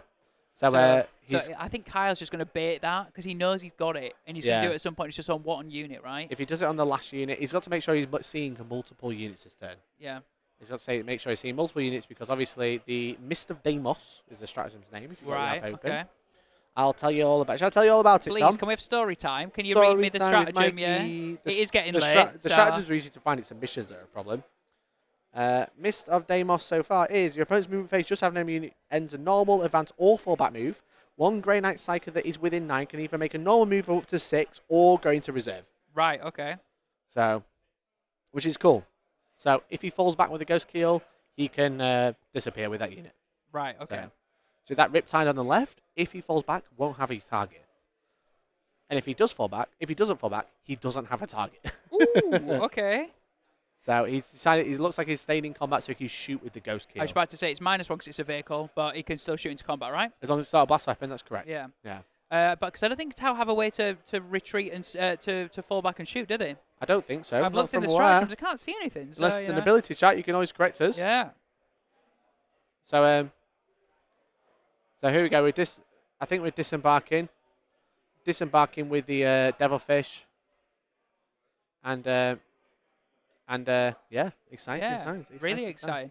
Like I said, that Hammerhead, like nice that Long Strike's gone, but D6+6 is like that's like really hard, really bad for the baby carriers. Like you don't want to be shot by one of them, do you? You want to avoid the Hammerheads at all costs. So. Exactly. So it's a system for the suits can take for fall back and shoot. Do you know what the system's called? We can double check. Have a look at the list, see if we can see anything on the Ghost Keel. I imagine they're probably taking there probably is. Yeah, as you can tell, I'm not going to lie, chat. There's a lot of people who will be bigger Tau fans than me in chat who will know the army. So apologies if we get anything wrong. Please feel free to correct us. Right. Yeah, battlesuit support system. The bear is eligible to shoot in a turn in which it fell back, but it loses the smoke keyword, because that's really important, right? Yeah, exactly. Yeah. So, I don't question is, think can it fall back? That is the question. if the hammerhead moves, maybe. Yeah. I don't know if he'll be able to get out of 9, even with the 10-inch move, because he's tucked in, as you can see. I think Luke could have consolidated further over to get closer, so he definitely can't move away 9. Yep. But I think he's quite happy with this. But we'll see. We'll see. We'll definitely see what how Kyle plays it out, if he falls back, whether he wants to, whether he doesn't want to. There's a lot. So we had a little bit of a CP question. I think Luke's on 1. But I'm not 100% sure. They're on the box. They're on the box. They put the dice on the box. Yeah. So they thought they were on 2. Luke thought he was on 2. Yeah. But I think he might have used a reroll, so he wasn't sure. So they're both on. So Luke's on 1. And I think Kyle's on 0. Cool. Okay. There we go. Let's spend it. Let's spend it, baby. So no, Kyle's is the big red dice. Where's the big red dice? He's back off there. the table. Okay, he might just have 1 then. Either way, Luke is keeping 1. Mist is too important to keep hold of. He's also got Scythe Steel armor.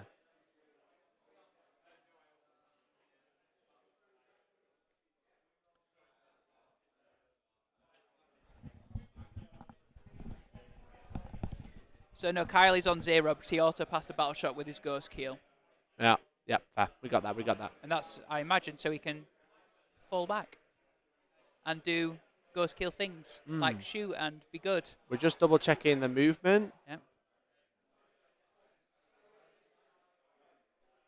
We're just double checking the movement. So he's basically tried to fall back. It looks like he can. The players have agreed, and that's fine.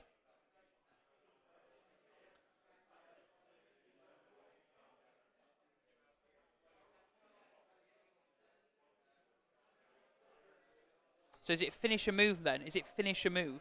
Yeah, I'm just going to double check that measurement. Yeah, of course, absolutely. Lovely to see so many of you in chat, guys. Happy Sunday.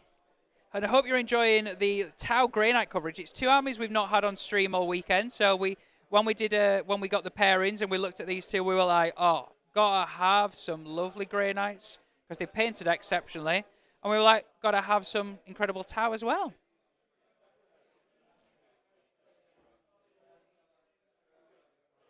So what we're just checking, just triple checking measurements. Bonus of having a top down and a TR at the table as well is that we can just make sure that everything's done great, which is all that really matters. Like I said, this is sort of like a potentially for the runner-up spot because we know that both Josh and Jack have got like all on full win, so we know one of those is going to take the win. But what really matters is that we think that Josh potentially might already have a golden ticket, and this is a golden ticket event to the Warhammer Worlds event over in America. So like maybe there's whoever comes second, there is a golden ticket up for grabs. Is what I'm saying. Exactly, James. If Tower in, you got to watch. I do have to say that like Tower not my first army. They're probably not even my 10th army. But I will say this now: they are sick when they power up and do the Daka. They're so cool, man. If you're working on any armies this Sunday evening, maybe you're thinking about taking a list to, I don't know, a new competitive event in your area, or you're just having some painting fun on a table on Sunday night before you all have to go back to work on Monday. Let us know what you're working on.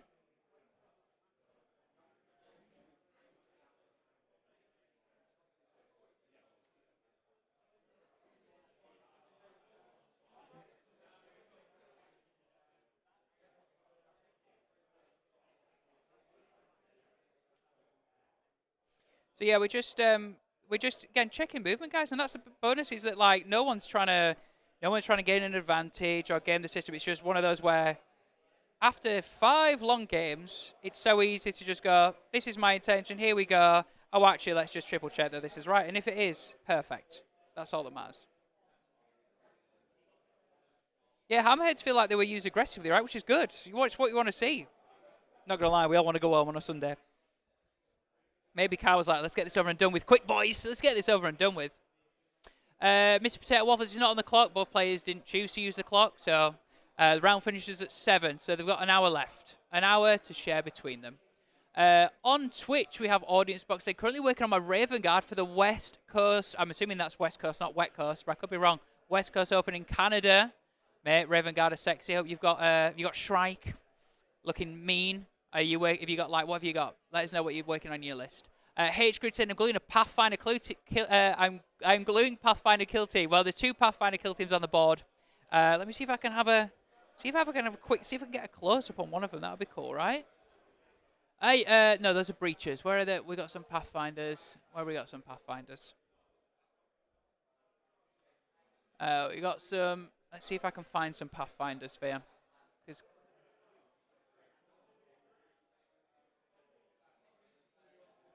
There you go. You got some Pathfinders down here.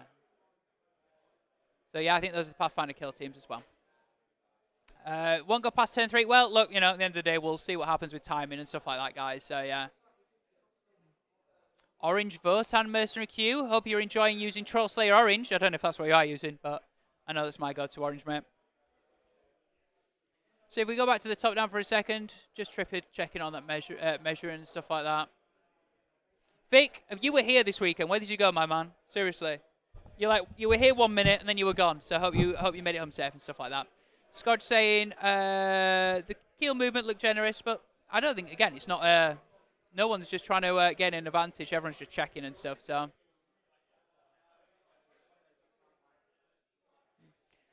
you've got Shrike and Assault Squad with your Raven Guard audience box on Twitch. Well, mate, enjoy painting them up. All I'm saying is. Black can look sick if he's done really nicely. You teleported back home. Nice work, Vic. Well, I hope you enjoyed your Saturday here as well. Okay, you're building some Tau as well.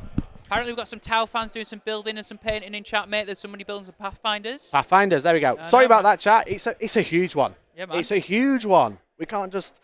We've got to make sure that's correct. It's super important that was correct. And it looks like whatever the decision was, both players were happy with the outcome, yeah, right? Exactly. Cool. Exactly that. So it's harsh to go like, well, you actually can't do that. But also, it's important to make sure that it's all above board, all correct. It was very, very close. Yeah. It was like millimeters, but those millimeters are important, yeah, you know? Of course they are, right? Yeah, yeah. If it's more than 3... If it's more than 3, there's an issue. You know what I mean? I was like, give or take 3 millimeters, whatever. 3, okay. But it was like quite. If it was like scraping the base, I'd be like, okay, right, fair maybe enough. not. Yeah. But it was quite comfortably on 9. Yeah, you know? okay. So fair play to both players. They were really great. Where we just sorted that out. Yep. We wanted to just make sure that was right. Yeah. Okay. Exactly. So sorry for putting a pause on. No. Sorry, get back to the game. Mate, I kept it, mate. Me and chat, we got the energy up, man. You were chilling. Were loving life. You were grilling. Yeah, we right? were. Yeah. Okay. I've now decided I'm starting a Raven Guard army because Audience Box on Twitch is doing it, so I'm doing it as well. There we go. Right? There we go. So thanks everyone. Appreciate you. It's a stressful time. But it's the last game. You know. What do you think, Taylor? Taylor reckons that's the correct thing to do. She does. There you go. So yeah, let's get back to the game anyway. So we're just double checking some movement over there. Again, we just want to make sure we're all good. Exactly. You know? The main thing is, right, none of these players aren't here to sort of like, it's not top table, like full top table action. One of these can't win the tournament, right? Mm-hmm. So it's just a case of putting in a good showing, feeling like when you've stepped off the table, you've given your best at the table, and not being sloppy in the last dying breaths of the day, right? So, exactly. You know, So yeah. What do you think? Do you think Tau have got it in them? I think they need a big turn. I think they need full full on power, I would say. So like if I'm Kyle right now, I'm like, right, okay, those Grey Knights came at me thick and hard. They teleported the librarian over as well. They had the baby carriers, the Dread Knights as well. They did really well as well with the Psy Cannons and Flamers, and it just made that like the Tau come back a little bit. But now if you like the Tau, you're like, right, I'm going to have to run at them. I'm going to have to get all the angles I need to do the shots with the Riptides. And that one remaining Hammerhead needs to pop a Dread Knight as well in this turn, in my opinion. So we just take a look at the top down for a second. Yeah. I think Ghost Keels as well, like, both of those still need to try and get their angles as well. I think they've got Fusion Colliders.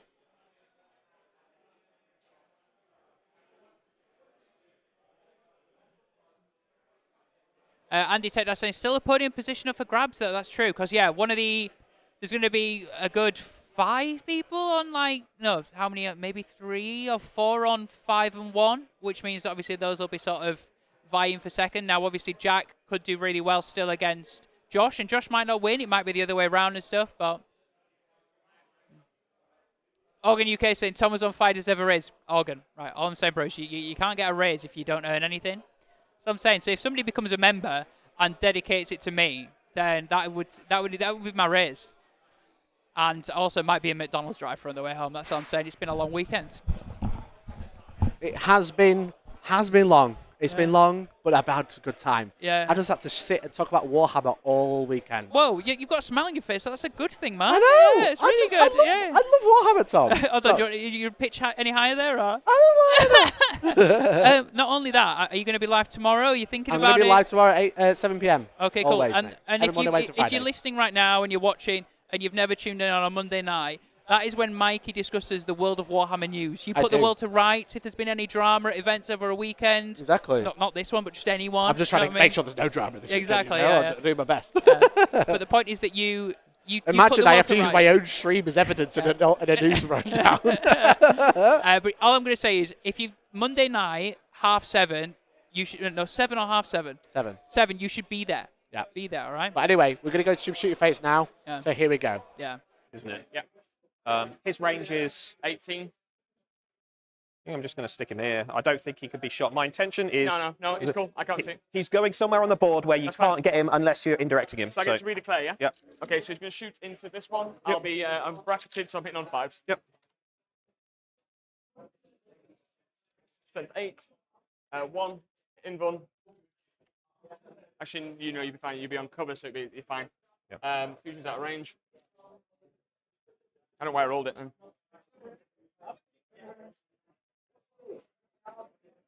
Spot. Breaches. Into that. How many wounds have you got? Sorry, sir? 13. 13. Tough mistake. 2 up, 4 up. 2 up, 4 up. Okay.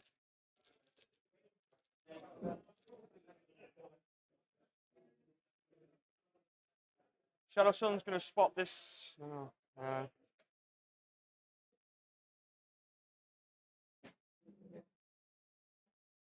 Delfish. Mm-hmm. I'm going to place one of these dice for every time something's spotted. So that's the first spot. I'm just going to spot for this. Yep. This Riptide, and then I've got 2. I've got spot. Let's kick it off with something fun. Pathfinder's going to spot for the hammerhead, and I'm going to shoot the hammerhead into that. Hits. Dev wounds. D6 plus 6. That's 12. Yeah, he's down to 1. Wow. And then his SMS. Great.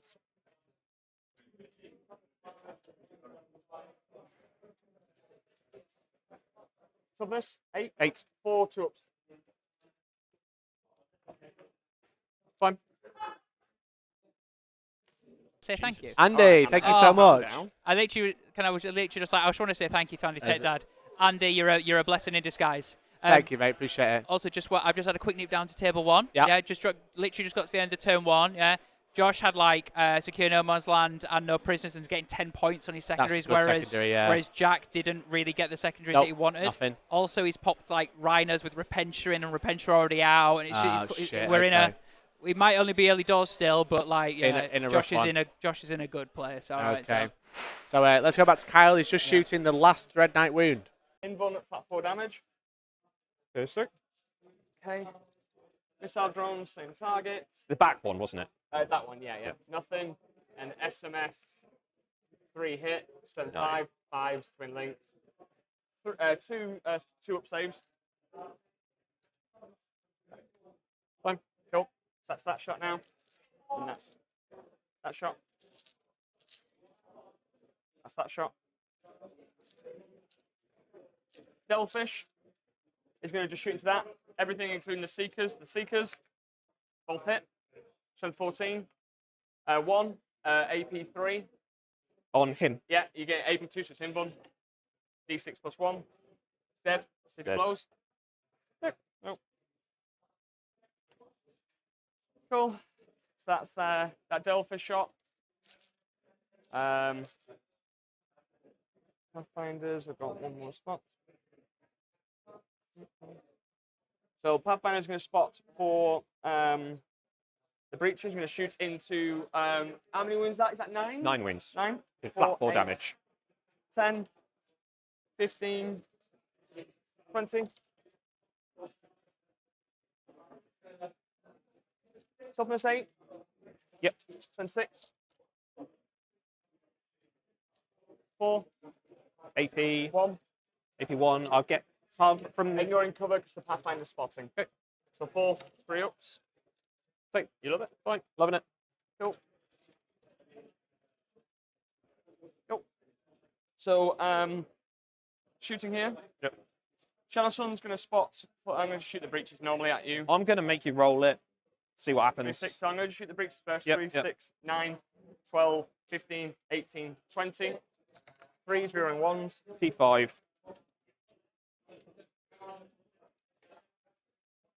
Strength 6. That so, Riptide can't shoot anything else, can it? No, just him. Just him. I'll pick him up. Like. Oh, is it? Strength 6. So, oh, you're just saying after all that shooting. But if all these 3 units are targeting him, he's dead. Okay, cool. He's dead. Like, yeah, it's fine. No problem, man. Okay, cool. Engage all fronts for. Oh, sure. I'm going to shoot the commander into there. And what's your toughness? So the commander into that unit there. 3, toughness 3 minus 1 to wound. 12 minus 1 to wound. Toughness 3. What's your armor save? It's 5 up with a 5 up invuln, but if I get cover, it will go to a 4 up. I'm AP 1 anyway. I'm not going to overcharge strength 7. It'd be 2s, but obviously 3s with the. So I think on 3s. 3s. So is it wounding on? It's minus 1 to wound. Yeah. So basically, you've got 6 saves at 5 up invulns. So this is AP. AP 1. Does it get negates cover? Yeah. So it's just the and the how many damage? The damage 1s. Oh, you're not getting feeling pains, have you? No. So save 2. So that's 2 guys dead. They have 2 wounds each. Yeah. Cool. Right. That's all done, mate. SMSs. Okay. So basically, what I'm going to do is I'm going to shoot the SMSs. 4 SMS from the Delphish over there. Sorry. No. Advance. Sorry. Advance. It's just the SMS from this Riptide into them. How many guys? Nothing. Good talk. Your turn. Okay. So you score. I scored defend. I'm currently defending a stronghold, and I got engaged on all fronts for 5. Engage. Yeah. I got to 1 CP. You also got engage to 1 for 5 CP? and defend stronghold. I'm currently doing. Yeah, just put that down. Def strong. And so I just get 2. 2. Yeah.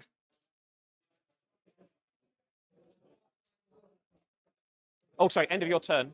I'm going to pick some dudes up. So this guy's coming up. This squad is coming up. Yep. And I'm leaving my other dudes there. So. All right. So that is the end of Kyle's turn 2. So Kyle got top of turn. He's now handing over to Grey Knights. Grey Knights now have some heavy lifting to do, mainly because they lost Dread Knight to that epic railgun shot, which is pretty insane. Let's be honest. Boom! Pick that Dread Knight up left on 1 wound, basically. But they've got Dread Knight staring down at objective 5 now. We've got, obviously, unfortunately, that Librarian that went up on objective 2. He was like, right, well, if he's going to face a Riptide and Breaches and Shadow Sun, which is stood in the middle of objective 2, be a bit like, okay, what's the point? But you know, it had plenty of time, so to roll them out. But he's just like, no, that's I'm not bothered. So that's good. So the question is, what cards does Luke draw? Both of these lads are playing tactical. I think so. I think that was a really good turn from Kyle. I think he managed to really start whittling away a lot of Luke's sort of like assets he has on the board. The one thing he has to contend with is that Grey Knights, they have stuff in deep strike. They have the ability to sort of come down and play in the corners that Kyle might not have sort of screened out and stuff like that. So we'll have to see what Luke's job is. So it looks like Luke's about to start moving some of his units. Yeah, exactly. Do we know what cards he drew? I don't know. We need to check his cards actually, because I didn't see him draw any. Oh, thanks, mate. Your turn, mate. Cool. So yeah, he's been able to pick up some more units, being able to like that utility, being able to deep strike, and he's pretty comfortable. He's pretty comfortable. We got some card draws now. No prisoners. Storm hostile. There we go. So no prisoners, kill units. Not too shabby for a Grey Knight player. They kind of don't mind killing units. And Storm hostile, take an objective that your opponent was holding. Yeah. 5 points. Nice. So nice and easy, I would say. No prisoners isn't too bad. He's probably going to max that out. Yeah. Killing some more small units. He's taking objective 5. He's got objective 1 to take as well. There's a little bit of play there. Yeah. You know? There's a little bit of play. Super Strudel saying the fact that Josh, I'm assuming this is Imperial Guard Josh. Wood, yes. Josh Wood is 4-1 and isn't at streams a travesty. He's a loser. He shakes his fist at us when we said that we wanted this matchup on, but we couldn't turn down Tau and Grey Knights, right? We haven't had Tau and Grey Knights on. I've not had Tau on stream in 10th, I don't think. No. I don't think I've ever seen them played. I think I remember seeing Kyle was on stream at the last Goonhammer at the other place. Remember not that? the last one, the time before that. Yeah, exactly. So, like, yeah, that's the last time I remember having Tau on, right? Yeah, exactly. Cool. It's really nice to see the triple Riptides back though, right? No. Yeah. Thank you for the nice message, Super Strudel. Lovely to see some of you in chat. Enjoying your Sunday evening with us. We're in for a big shooty daiquiri end to Sunday, right? Lots of pulse fire, ba boom, ba boom, boom, boom, boom. Yeah. We're gonna see some Grey Knights doing some Grey Knight shit now. Yeah. They're gonna just be like popping up in places where you're like, are you sure you can do that? Yes. Yeah. They're Grey Knights. Exactly. Yeah. Exactly. They all have teleporters. So just working out what's the best way, because obviously you've got the 2 Dread Knights, as we said. So we're just moving around. He's thinking about his target priority. Yeah. And he feels quite comfortable there, and he's trying to get both Dread Knights in, which makes sense. Because that'd be a good play. If you get both Dread Knights in, that is definitely dead, you know? Now, the other side, there's not much playing, but obviously Luke has quite a lot of reserve. He keeps picking things up and putting them back down again, you know? Yeah. He's only lost 1 Librarian, I believe. And a Dread Knight. And a Dread Knight, That Dread Knight really hurt, right? Yep, exactly. So now we've got some deep strike in. Well, the things that went up into the sky from the Ghost Keel have got to come back down, right? Yeah. So exactly. And that's what, 10? Is it 5 Paladins or Terminators with the Librarian? With the Terminator with the Librarian, yeah. Right. So obviously they get lethal hits when they come down. They can shoot. They can charge.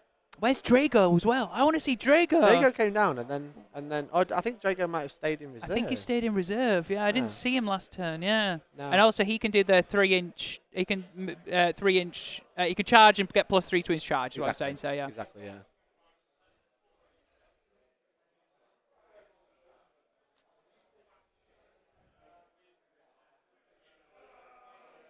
So just working out who can fall back and shoot. He's thinking about charging and tagging. Yeah. And basically the Battlesuit's support system is like pretty much on all Riptides and all Ghost Keels by the sounds of it, so all of them have the ability to... It's a keyword, I believe, for a strap. So. Yeah. Oh, no, I think it's actually... it's a support system. It's the support system, yeah. So it's called Battlesuit Support System. The Braves eligible shoot to which it fell back. So now we're deep striking onto Objective 5 by the looks of it. Nice. As you can see. Pressure deep in strike those, is 3 away. Because their Brotherhood Librarian and can just shoot. So Stairs. Those breaches are going to have a rough day, right? Absolutely.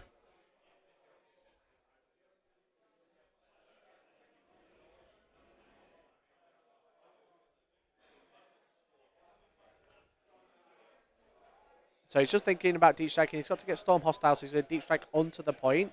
Maybe eat an Overwatch, but that's not the end of the world at this point, I don't think. No. It's survivable enough they can do it. And there you go. Look at that 3-inch Hellstorm widget that's now lagging. Look at that 3-inch Hellstorm widget. It's perfect for deep striking 3-away. I love using those for Inceptor deep strikes. They're so handy to have, little 3-inch widgets. Maybe I'll get some of the store, Tom. That might be cool. Oh, yeah. I think we should. I think you absolutely should, yeah. Yeah, exactly. So he's got his Librarian. He can do his Mortal Wound Bomb. He can shoot. He can charge on the other side with the Dread Knights, get even more OC on there. Yeah. And he's just got fuck tons of Storm Bolters to deal with it. So, yeah, not a bad play, I would say. Not a bad one. No, absolutely. He's got OC 5, 6 on there, I think. Yep. I think that's it. So I don't think he's going to be charging the breaches because he's just deep struck 3 away, which means he can't charge. What it means is he's on the objective. On the objective, so and can do abilities, right? Yeah. So shoot and abilities. The main thing is if he fails to kill the Devilfish or whatever. If he fails to get that on there because he fails to kill the Devilfish for whatever reason, he's guaranteed Storm hostile with 5 OC on there. So I don't know if the breaches. I don't know what OC they are. I can tell you. If he just shoots OC 2. So he's just got to shoot a load then. Yeah. So and I think the Brotherhood Terminators with a Vexilla, if they've got a Vexilla. I don't see one, but it might just be because of the conversion. I think they're like OC 3 with a Vexilla. Let me just double check his list. David's saying that apparently the Grey Knights need to remember that the breaches can get back into that Devilfish if I was they're saying, charged. I don't think he's going to charge. He can't charge them. No, but if he pops a Devilfish, it's not a problem altogether, right? Well, if the Devilfish isn't there, but he can't charge because it's 3 away. Yeah. So that's the restriction of deep striking 3 away is you can't charge afterwards. Yep. So let me just double check. The BCP app is not keeping up with these days. Because there's that many people on it looking at these epic lists. They're like, I I need to know the newest meta. And they're like, ooh, let's have a look. Yeah. So they don't have a banner. Oh, okay. Interestingly enough. Oh, yeah, ancient banner. No, there is an ancient banner on each one. Right. Sorry, ignore it. Just read it wrong. So Terminators. Brotherhood. Brotherhood Terminators are OC2 with a banner of BOC3. So that's OC7 on there. Okay. There's 2 of them. Oh, right, nice, okay. Plus a Librarian. Yeah. Which might be OC2. Well, they're not all on there, are they? So that's the thing. No, so 2. The 2 at the front are on the point. That's OC6. Yeah. Just on those 2 models. Yep. So, he's deep checking his Librarian as well, probably for some mortal wound shenanigans. Yeah. Why not? Why not? So this is going to be a big shooting phase. Also, why is our member goal just died, Tom? It's because our member goal's been like, it's been a long week, long weekend, guys, all right? And we need people to help us get back to 500. We can do that in in the last couple of turns, all right? Yeah. Yeah, we can do that. We could make 500. Yeah. Please help. Yeah. Please help. Exclamation point list in chat. It's on BCP, buddy. You can have a look at all the lists there. So we're just thinking about another deep strike as well. It looks like on the far side, over near objective 1. We're just thinking about a deep strike over there. So he's got the ghost keel. He's got a strike team. I think there may be Pathfinders chilling in there. Yeah, he's got some boys in there. Boys, yeah, that's what Towers are, right? Tower are the least boys units of all units, right? Yeah. I'm already a member. Well, sure. Let me tell you something. You can gift a membership as well. You get cold. No, it was like the shock. It was like, it's me again. Who wants to see membership? Let someone else join the boys club. Look at all these grey names in chat. Oh. Look at all these grey names. Oh. Cringe. I know, right? Join the Discord, especially Discord. I've heard it's for as little as $1.99 as well if you wanted to do it, yeah. But you can let someone else join and call them poor. So just thinking about a Drago. Just thinking about a Drago charge there, as you can see. And that's the thing, like he's probably got a gap and then instantly everything becomes a 6, right? He can just choose where he wants to charge. Yeah. Discuss Resilience says, Grey Knights is such a headache to play against. I only played versus them once this edition, and to be honest, the dude was a bit of a narcissist. Kept going on about some golden ticket. Who's that? Who is that? Who could that Is that be? you? Who could that be? Is that you? I've heard that. I like Grey Knights. I think they're a great army. Do you? Right, okay. When you use them once, right? You use them once? I've never lost with Grey Knights. Yeah, but you've also never used them again since, right? I use them in a battle report. Yeah, and a tournament. Yeah, but that's it. They'll never see the light of day again, right? They're gathering dust on the shelf. Thanks to the Game It Discuss the Resilient podcast. It was really fun. Really good. So... so we're just thinking about this deep strike. Is Drago going to come down? That's the question. Drago and his brothers. So he's got Storm Hostile Objective. And what was the other one again? Remind me. No prisoners, was it? No prisoners. Yeah, kill units. So that's why he's trying to finish that Ghost Keel off, right? He's trying to get to that Ghost Keel. What we do want to finish off is a thank you to Stu Kib. Thank you for giving a membership to Trixie Bovisas. Or Bovisas. Make sure you join the Discord. Discord in chat now, Trixie. You can join our Discord for 30 days for free. And you can give a high five to Steve Kibb as well and be like, cheers, bro. Thanks for that. It's Stu. Is it? Oh, it says... That's how you spell it. Is it? Yeah. Oh, sorry, Stu. Yeah. Sorry, apologies, Stu. Stu, I'm going to... I think so, anyway. Oh, okay, cool. As if I'm wrong, that'd be cringe. You are cringe. That's your problem. So, right, okay. Are we going to be going to a shooting phase? Or we still got deep strike. Still thinking about a deep strike in the center. Still having a plan. Still having a think. He always calls me Stu. Is it? It's Steve. It's definitely Steve. That's how I it's had spelled. a friend who was called Stu, but he spelt it like that. That's why I call you Stu. God. Please tell me I'm right. Please tell me I'm right. I think you might be right. Yes. Steve, so sorry. Yeah. So sorry, mate. So sorry. Have we got a little information about Table 1, Nick? Do you want to come and give us a quick update? Nick, do you want to give us... Do you know what's happening? What's happening on Table 1? Can you shout into Tom's mic?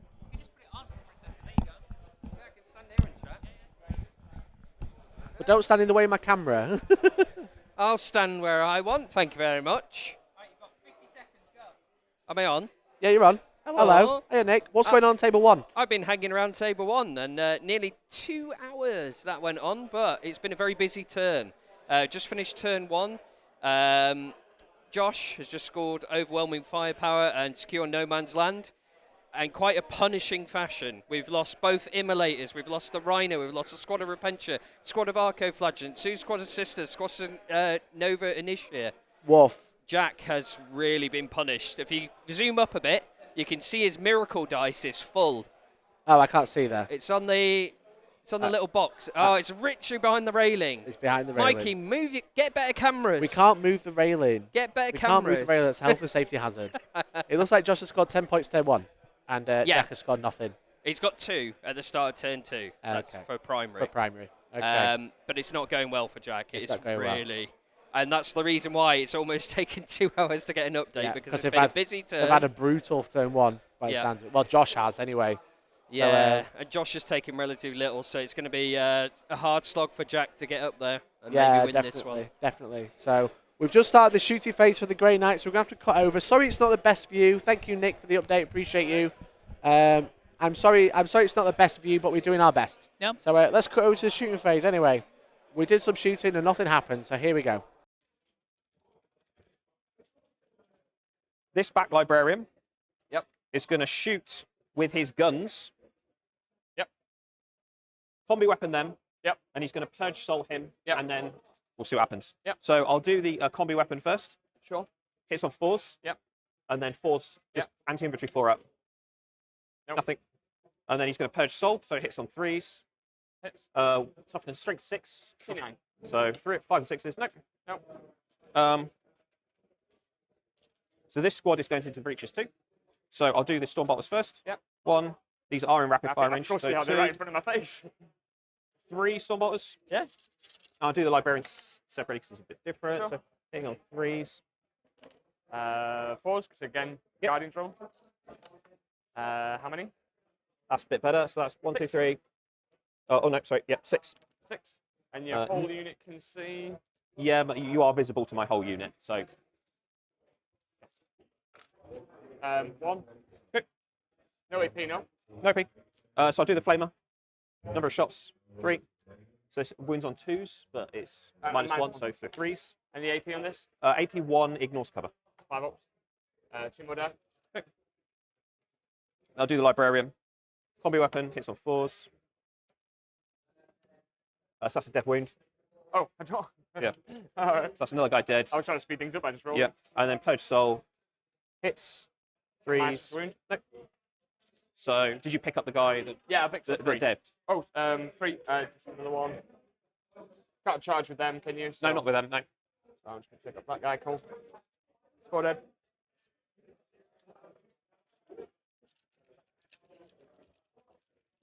What's the OC of these guys? OC 3 each. Okay, so well, he's OC 2, OC 3. So I've got 5. 8. 5 on there. Oh no, 6, 8. Yeah. 3, 6, 7, 8. Yep. 8. So what I'm going to do? This guy is going to side cannon this guy. Yeah. And he's going to flame them. Sure. So I'll do the side cannon first. Yeah, I'm going. On the. So you're ignoring cover, right? Side cannon. Yep. And this is which guy? That guy? This guy. This guy. Yeah. So, Cool. So, yep. Yeah, I'm going to CP. Feel of pain 6+. Okay. Strength 10, so T9 3s. 3. So that's 3. Failed 1, damage 3. Yep. 3 final pains. RTs, so down to 5. And then number of shots on the flamer. 8. Strength 6, so it goes 2 to 3s. Yep. So. Oh, I'm sorry, that's a full house. Right. AP. So these are all AP 1. Ignoring cover. Ignoring cover, so that's 8. 7, gone. What's the OC of that? It's OC 2. Okay. So you've already got it. Okay. You got your storm. Yep.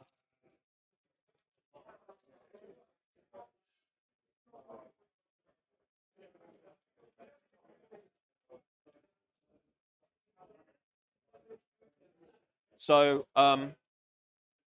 next up then, we're going to do everything onto him from this back one. What's your range of your flames? That's a good point. 12. Yep.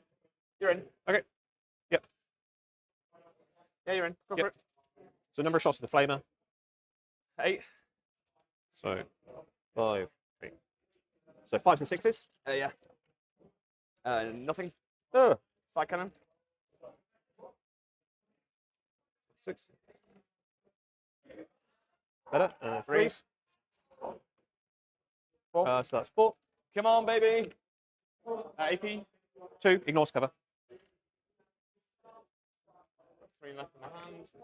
Takes 3 down to 2. Come on. Come on. I can't see me. See. He's dead. See me blow up. Big that's explosion. a blow explosion.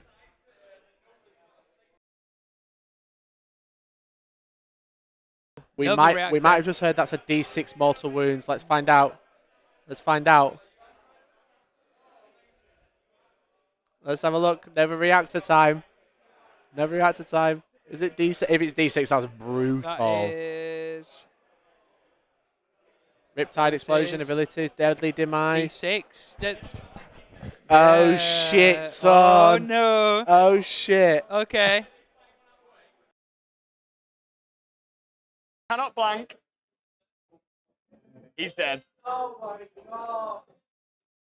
I'm sorry. I'm sorry. Oh my god. 6 mortals into the ghost keel. And he can't shake him on the stealth drones as Nope. well. Devilfish. 3. Put that down to 10 for me.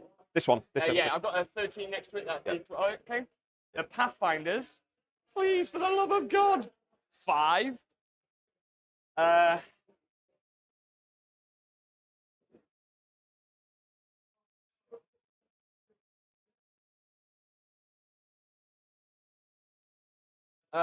The Hammerhead. 2. So he's down to 12. Cool. And I think that was quite good, mate. And then that's that. Right. Does the ghost keel blow up? Oh. If I'd have blown up then. Multi-kill. Multi-kill. It's like the Halo is like double kill. Overkill. So he's down to 10. Mm-hmm. This is down to 12. It has 14 wounds, it took 2. Oh, that's upsetting. So that guy does nothing. I'm going to now put the wound count to 10, and I'll put a mini dice on the top, so it's got 12. Actually, 10, and that's 12. Cool. All right. Oh, man. Oh, I spent my CP on. Oh, yes, 3-inch dip for it. That's fine. Yeah. So what I'm going to do is this librarian here is going to mortal wound that. Okay. So D6. Oh! It hurts yourself. Okay, 1. So it does a 1, so 4 up. Ignores it. There's a bit of excitement, you know. I blow up, and then you fail your power, but then you don't do anything to yourself, whereas I just kill everything. Right, so I've been setting up all of this. So he is just in range of them. So he's going to flame them. Drago is going to... You can't... you're not holding on the terrain. I think, is that vehicles? It's vehicles or models? Models. Okay, that's fine. Yeah, okay. All right, so Drago's just gonna... I'll not do the others. I'll do Drago and his. So the Riptide's got. Hasn't taken any wounds yet. It's got 14. Yep. So he shoots. I'm just trying to find his mind power. Scourging. So 3 attacks, hits on 2s. Yeah. It's a miss. And 5s and 6s. Oh, whoa! So that's -2. Ignores cover, 2 damage. Take 2 down to 12. I'll do the Stormbolter as well. These are not ignoring cover, though, no? No, just a Stormbolter. 1 wound. 2 up save. Lives it. Okay. So his mind power's out of range. They've minded. Shot. We'll do this unit next. Onto him. I don't think it's going to do much. No? Well, you say that. They're all in range. Yeah. So That's. Is there any AP on this, by the way? It's a mixture. There's a multi-melter in the unit, but it hits on 5s. Okay. Okay. So we'll do the pistols first. Yeah. So they hit on 4s. Yeah. And they're strength 3, no AP. So T5. Yep. So 2 hits. Yep. So 5s and 6s. Nothing. Nothing. Then I'll do the multi-melter. It hits on 5, right? Hits on 5s. Oh. That's a hit. Oh. What's strength? A T5. Yeah. So 3s. That's a wound minus what's 4. Your AP? Minus 4. It's a multi-melter. Becomes -3 because I got cover because of the tip of my gun. Yep. So 6 up save. You ready? Now. D6 damage. Go Servitor, 3 damage. 3 damage, so down to 4 because I got 7. Pop that next to it. And I loved it if that was a 6. It's like.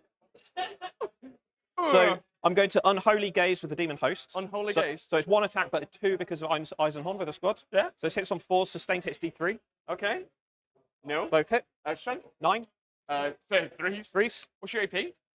So AP 2, flat 3 damage. Okay, so AP 2 goes to AP 1, so 4 up save. Yep. Woo! Oh, oh, and Eisenhorn shooting as well. Actually. Eisenhorn, okay, come on. Got him. Oh, when will it end? So he has a artificer. Sorry. He has an artificer bolt pistol that isn't actually a pistol. Sure. So it's called a pistol, but it doesn't have the pistol tag. So he's going to fire that first. So hit some 3s. If I die by a pistol, I'm going to be very upset. 5 and 6s. Nope. And then he has a Mind Assault, which is 2 attacks. Yeah. Devastating wounds, precision, sustained hits 1. So that's a So it goes back in, sustained hits 1. Sustained hits 1. And this is strength 5. So 4's to wound. So that's 1 wound. AP 2, not ignores cover, flat 3 damage. Save. Okay. Cool. Right, so that's it for shooting. Yes. So charging. Yeah. So what we're going to do is we're going to do this guy first. Yep. Actually, no, we'll do this front guy first. Sure. There's no defensive start. I can't do anything. So. He's in. Yep. Just going to shove him in. I'll tell you what, I'll just roll it just for. Yeah. Yeah. 7. Yeah. Cool. He is in. Beep beep. Yep. Hits my Delvish. Want it cool. him to go in there. Yeah. And then second guy. I'm going to see if he can fit. 3. I don't think he can fit. Nope, can't fit. Okay. Fine. Right, so slap attacks. Oh, any other charges? So I've still got some more charges. So these guys are going to charge him. Yeah, I'm not going to roll it. They are well. They are in. Those are spicy 11-inch charge. Just move the train. No, it's all right. It's all right. That's fine. Make sure that, you know what? 11 inches from here. This guy's going to come around. This guy's not going in the terrain.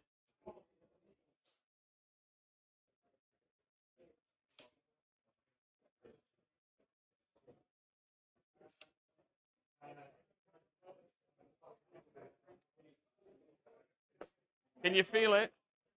My next 2 cards. If there's ever a time to have capture any outpost, it's now. Right, okay. So, that guy into that. This is a 6-inch charge. Because of the +3. Because of the +3. Cannot make any I have no minuses. CP to re-roll this. We'll go for it. Let's use these. These seem like Oh, good you're ones. picking up the 11 dice just to insult me. Yeah. Double 1.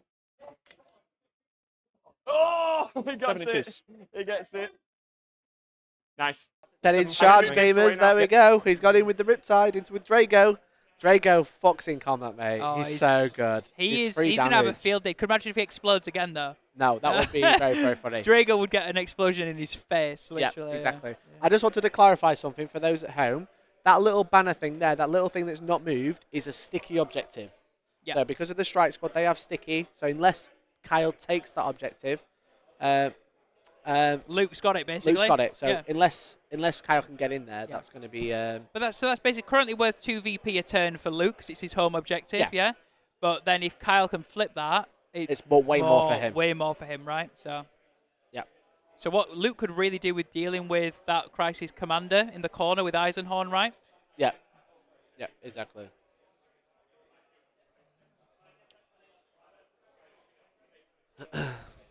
So I think what's going to happen here is, I think the Dread Knight kills the Devilfish. It's on about 10 wounds, I think, if I remember correctly. I think it lost. Yes. Or maybe something like that. From the explosion. Yeah, and then there's a Riptide up the corner. Drago's going to have to slay the Riptide as well. That's what's going to happen. So we're starting here. Oh, we're starting at 4, are we? We're starting here. This is where we're going. Here we go. Eisenhornet. Nice. And he is strength 6. So 3s. What's his AP and damage? 2 and 2. So strength, toughness 5. 5, yeah. Yeah, so 3s. So that is 4. Barbaricitator. Yeah, so I'm not actually really cocky. And AP 2, right? AP 2, 2 damage. Ups. Yeah, he's dead. Just pass me the press suit. He doesn't explode, does he? No, he doesn't explode. He's just dead. Yeah.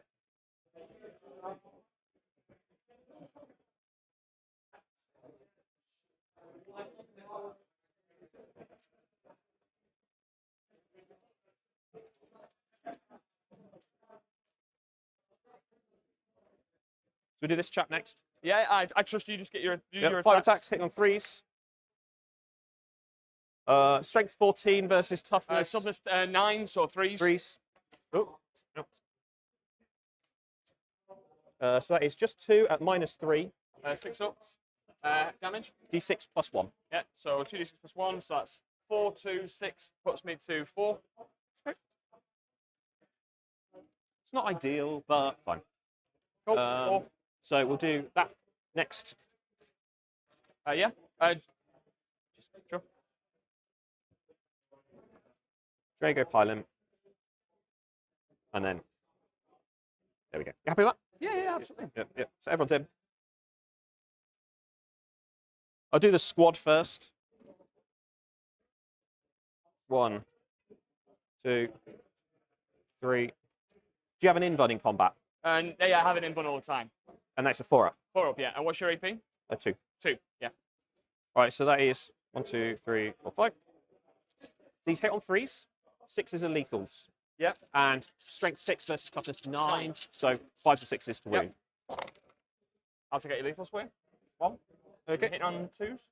Or hitting on 3s, these guys. It's not as many lethals as I really want. No, you could have done with a bit more then. And then you're winning on 5s, right? Wound on 5 to 6s, yeah. Well, you made up for it there. That's better. So you basically, I've got 6 4-up in ones to make, and these are 2 damage each, right? These ones are 2 damage each, and then I'm going to do Drago. Yeah. Come on. 8 damage. It's not good. How many is he down to? He's down to 4. Okay. So do Drago, 6 attacks, hitting on 2s. Yeah. No lethals. And he's strength 8, so but still 5 to 6s. Nothing. Oh, okay. Yes. That is. I'm just going to do my attacks back because we're going to move on over there. Yep. 6 attacks hitting on 5s. I'm strength 6. 1. No damage. No damage. Yeah, it's just no AP. 2 damage. Yep. Just 1 save. Just strength 6. 2 damage. You love it.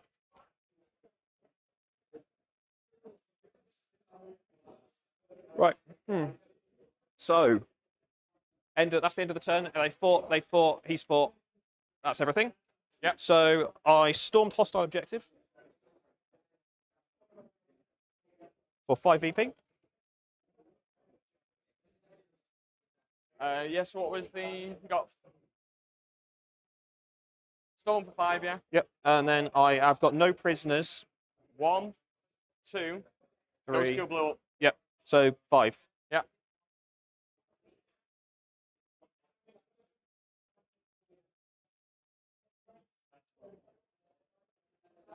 All right. Your turn. Right. Cards. I get defense stronghold. Can you please put defense stronghold on mine?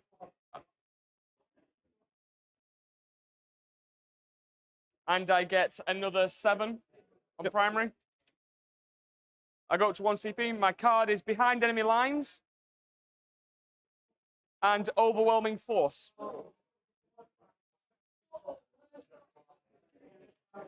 Okay, there you go. Behind enemy lines and overwhelming force. Pretty close game at 32-36 to Kyle. Having that bonus of primary. Obviously, Luke is holding some primary now as well on objective 5. That crisis commander would have been very useful for behind enemy lines if it stayed alive, right? Would have. Now, behind enemy lines isn't so bad because if you look at the mission, like this, the deployment zones are quite big, as you can see. Yeah. So basically, it looks like that devilfish could go and get it. Just tow across. I don't know if there's a unit in there. Shall we have a look? Let's have a look 1 second. Oh, he's dishing a card. He's got to capture enemy outpost instead of overwhelming force. There we go. So he spent his CP. I imagine there's a deep strike involved here. Yeah. He's all right because he's got the devilfish there. Yeah. How fast it move? 12. It moves 12, I think. So there you go. He's captured enemy outpost instead. He didn't have enough OC to save it, so he's taken that sticky. There's 8 points just by moving there. And the breaches are in there as well, so he's definitely secured. Definitely secured. And there's behind enemy lines as well. So behind enemy lines and overwhelming for capturing the outpost. That is a 13-point swing to Kyle. Wow. Great move. That is a great move. Yeah, that is pure luck as well, very right? much a clutch draw, that's for sure. Definitely a clutch draw. So whilst we finish the movement phase, we've probably seen the most exciting part of that turn because it's going to be a lot of movement and then some shooting. Yeah. What's going on table 1, Tom? Let's have a listen. What's going on? Table 1, yeah, is this is go turn for Jack, right? Yeah. So Jack got top of turn. It is basically his turn. So it's turn 2. It's the fight phase of turn 2, and he went first. Okay. It is a massive scrum to the stage where I think Jack, unfortunately, it's either do or die, effectively. Okay. There is 2 big combats. You can see right on the right of Nick Lamborn's head, there is some wraiths. In that combat with those wraiths are Repentia, Sister Novitiates, a Palatine. Are you sure? It looks like there's nothing. Well, maybe they've already died, okay? But I kid you not, there were Repentia. And then on the left, there was Morven Val in between where Nassim is, and they're all, on the left there, okay? If they move, there was Morven Val. You can just see her. You can just see her with to Nick and tell him to move. Yeah. And they're scrapping with Arco Flagulent, and Morven Val, and the what are they called? The penitent, not the penitent engines there. The choppy sisters with the dreadnoughts. No, the dreadnought sisters with the Paragon Warsuits. Paragon Warsuits, yeah. There we go. So basically, Jack just went, right, these wraiths are having my pants down. Yeah. They're taking the board control. I'm going to have to deal with them. And he sent everything in. Fair. Jack has a lot of dead. His dead power was pretty great. It was his chaff. Let's not, there was like all his battle sisters were gone. Yep. He'd lost one of his novitiate squads. I think one of his palatines was dead. He still has his 3 castigators, but like other than that, everything else is scrapping in the middle. Okay, right, so well, there you go. And the score looks like we've not had much of an update since we last looked. Well, it was 2019 at the end of turn 1, if you remember. Jack, it's the end of Jack's fight phase, so I imagine he's going to score. Oh, his secondaries were something like there was a no prisoners again so there was no prisoners, and then like a overwhelming force or something like that. Okay. Yeah. So rough. Yeah. Okay. So there we go. Back to the game. Welcome back. If you're just tuning in, my name is Mikey. I'm joined by the lovely Tom. Hi, Tom. Hi, everyone. I was speaking really fast. Round 6. We're going to be back into a game in a minute. This is round 6 of the Goonhammer Open. This is Kyle versus Luke, Tau versus Grey Knights. As you can see, we've had a belter of a game so far. Just going into the top of turn 3 for the Tau. Yeah, man. Yeah, it's been pretty exciting. The Grey Knights have been doing Grey Knight things. They've been teleporting. The Tower have been absolutely nailing anything. Turn 1 blew up a Land Raider from across the board, and turn 2 nailed a Dread Knight from across the board. Yeah, the Grey Knights are in. They're having a great time. They've been scoring a lot of points. Kyle's about to score 13 points on secondaries. Wow, which is huge. super good. And he's lost his home objective, so that home objective is now worth a lot of points to Kyle for Vital Ground. And it looks like he's got 10 breaches out onto it as well, which means that he not only does he have a transport with like 2 or 3 OC, he's got breaches that each have 2 OC as well. Yeah, so that's like OC 20 there. Yeah. So very, very cool. Very, very cool to see. So very interesting swing of the game, that's for sure.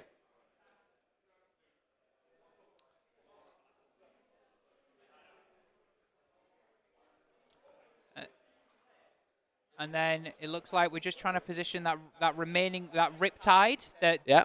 What's it equipped with? A Riptide? It's ion cannons, isn't it? What's the start of an ion cannon? Let me have a look. So all of his have ion accelerators and twin smart missile systems. It shoots well, that's for sure. It certainly does. Does it have blast? And the ion accelerator doesn't have, but it has hazardous. It's 72-inch range, 6 shots. Big plasma gun, isn't it, really? Hitting on 4s. Either strength 7 or strength 8 if you overcharge, -2, -3, depending if you overcharge. Nice. 3 and 4 damage. How good is that, right? Really, really yeah. good. That's going to pick up Terminators. Great enough Terminators are going to cry at that. Big time. Big time. So it's going to be exciting to see. The thing is, if Kyle has to kill units, because again, he's got Nartheciums in each unit, so a little apothecary in each of the Brotherhood squads, which means he can revive one every turn, which is good. Yeah.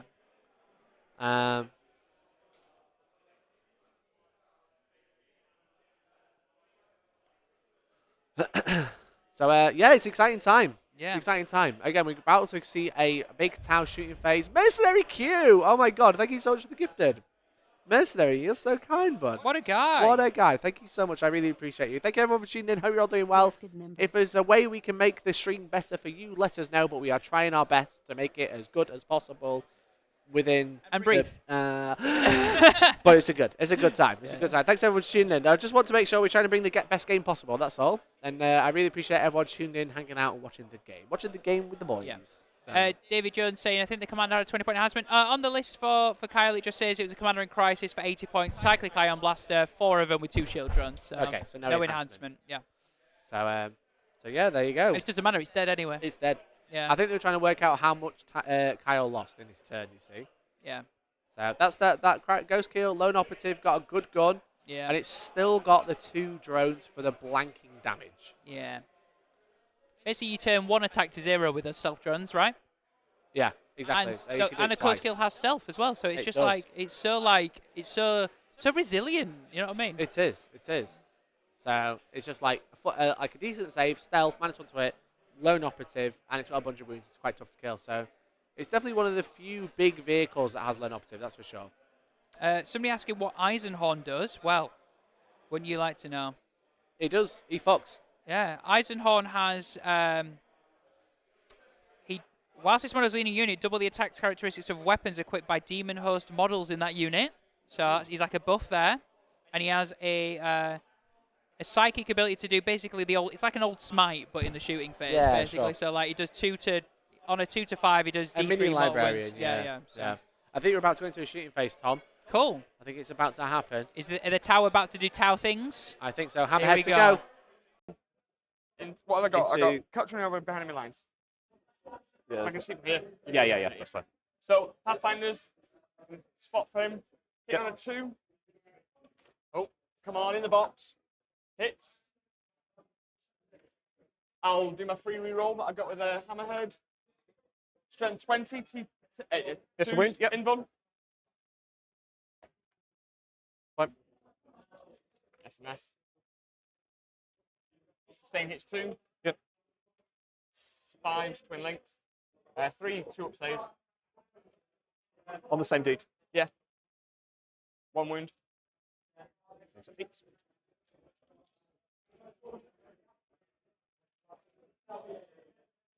Okay, cool. Shadow Sun. So that's that spot. These Pathfinders here. By the way, one guy's keeping the conga line like that.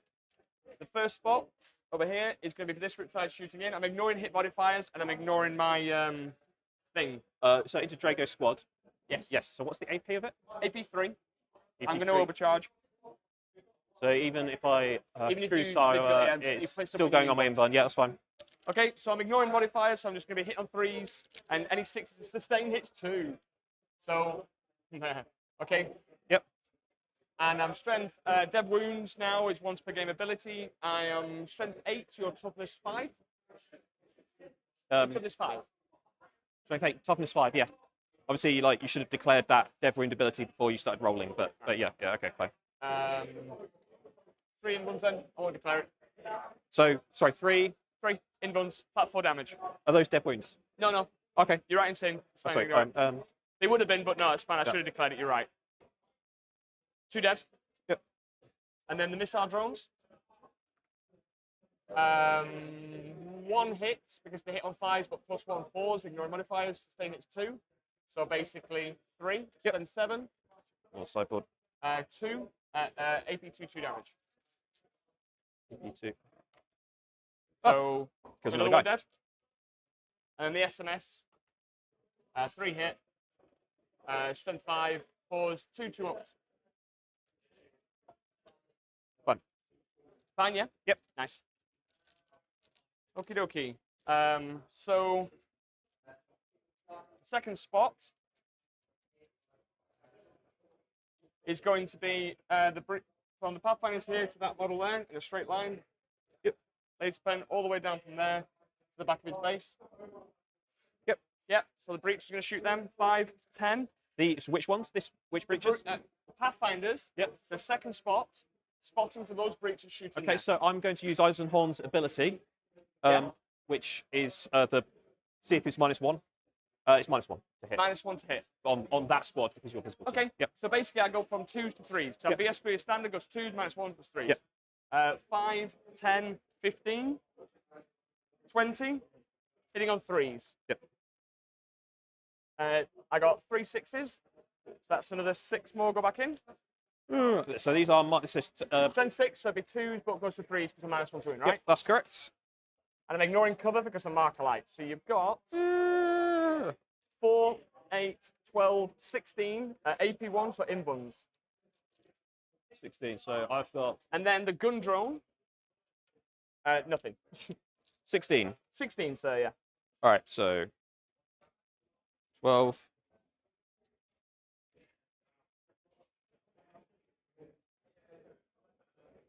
14, 16. Yep. All right. I'll do these 6 at a time. I want to say. Yeah, 6 at a time. They 1 damage. Yeah, 1 damage. So 5 ups. Whoa. So hey, they want to live. So that's 1 dead guy. Yeah. And you got 10 more. Yep. That's 2 dead guys, and 3 dead guys, and a gun of wound. So 1, 2, 3, and on a wound. And you rolled 6 then, didn't you? Yeah, I rolled So 6 you got then. 4 more left. Yep, 4 more left. Oh, there you go. Oh, nice. Hey! Yeah. Huh. Eisenhorn. These dice seem like they roll a lot of 6s. Are they toilet dice?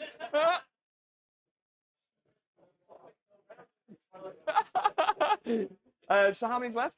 Eisenhorn and Cherubile. Okay, cool. The only 2 that matter. All right, sweet. So basically now I've got some options. Okay.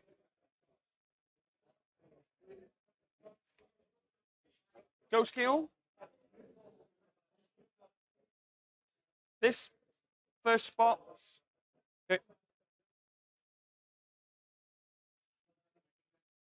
Second spot, because it's spotted. The Shadowson spotted. First spot's going to shoot down here. The Riptide's going to go into. I need to kill this unit. Which unit? Sorry. This unit. Okay. Because so what's the AP on this? I can't shoot into that. I'm a vehicle. Oh no, because they're in combat. AP 3. So I'm going to shoot into here. I'm ignoring modifiers, so I'm popping my dev wounds. Okay. Yeah. On the one that's in combat. Yeah. So I'm ignoring ignoring modifiers. Yeah. 3s, we're running 1s. Sustain hits 2, so there's 2 6s with a spicy 3 6s, 2 miss, so that becomes another 6. Okay. So 4 plus 6, that's 10. 3, 6, 9, 10. I'm strength 8, so 4s, 6s are dead wounds. So 8 damage, 3 invuns. He's dead. Oh, no, yeah, it's the one in combat. Yeah, sorry. Yeah, and then I've got the other shots as well, so it's taken 8 and you got 3 invuns. 8, so 3 invuns. All right. So 12. So he's got 1 wound left. Yep, and then my hazardous test. He's fine. And then I got the 4 missile drones. They're hitting on 4s. Rerolling 1 from Shadowsun. Nothing, but sustain hits 2. Strength 7, so it'll be 5s. And these are AP2, so 1 AP2, ignoring cover from the Pathfinders, so you got a 4 up and it's 2 damage. Fine. You love it? And then the SMS, rerolling 1s. Took this 8, right? Yep. You got 2 2-ups. Okay, cool. And then Shadowsun's going to shoot fusions into you.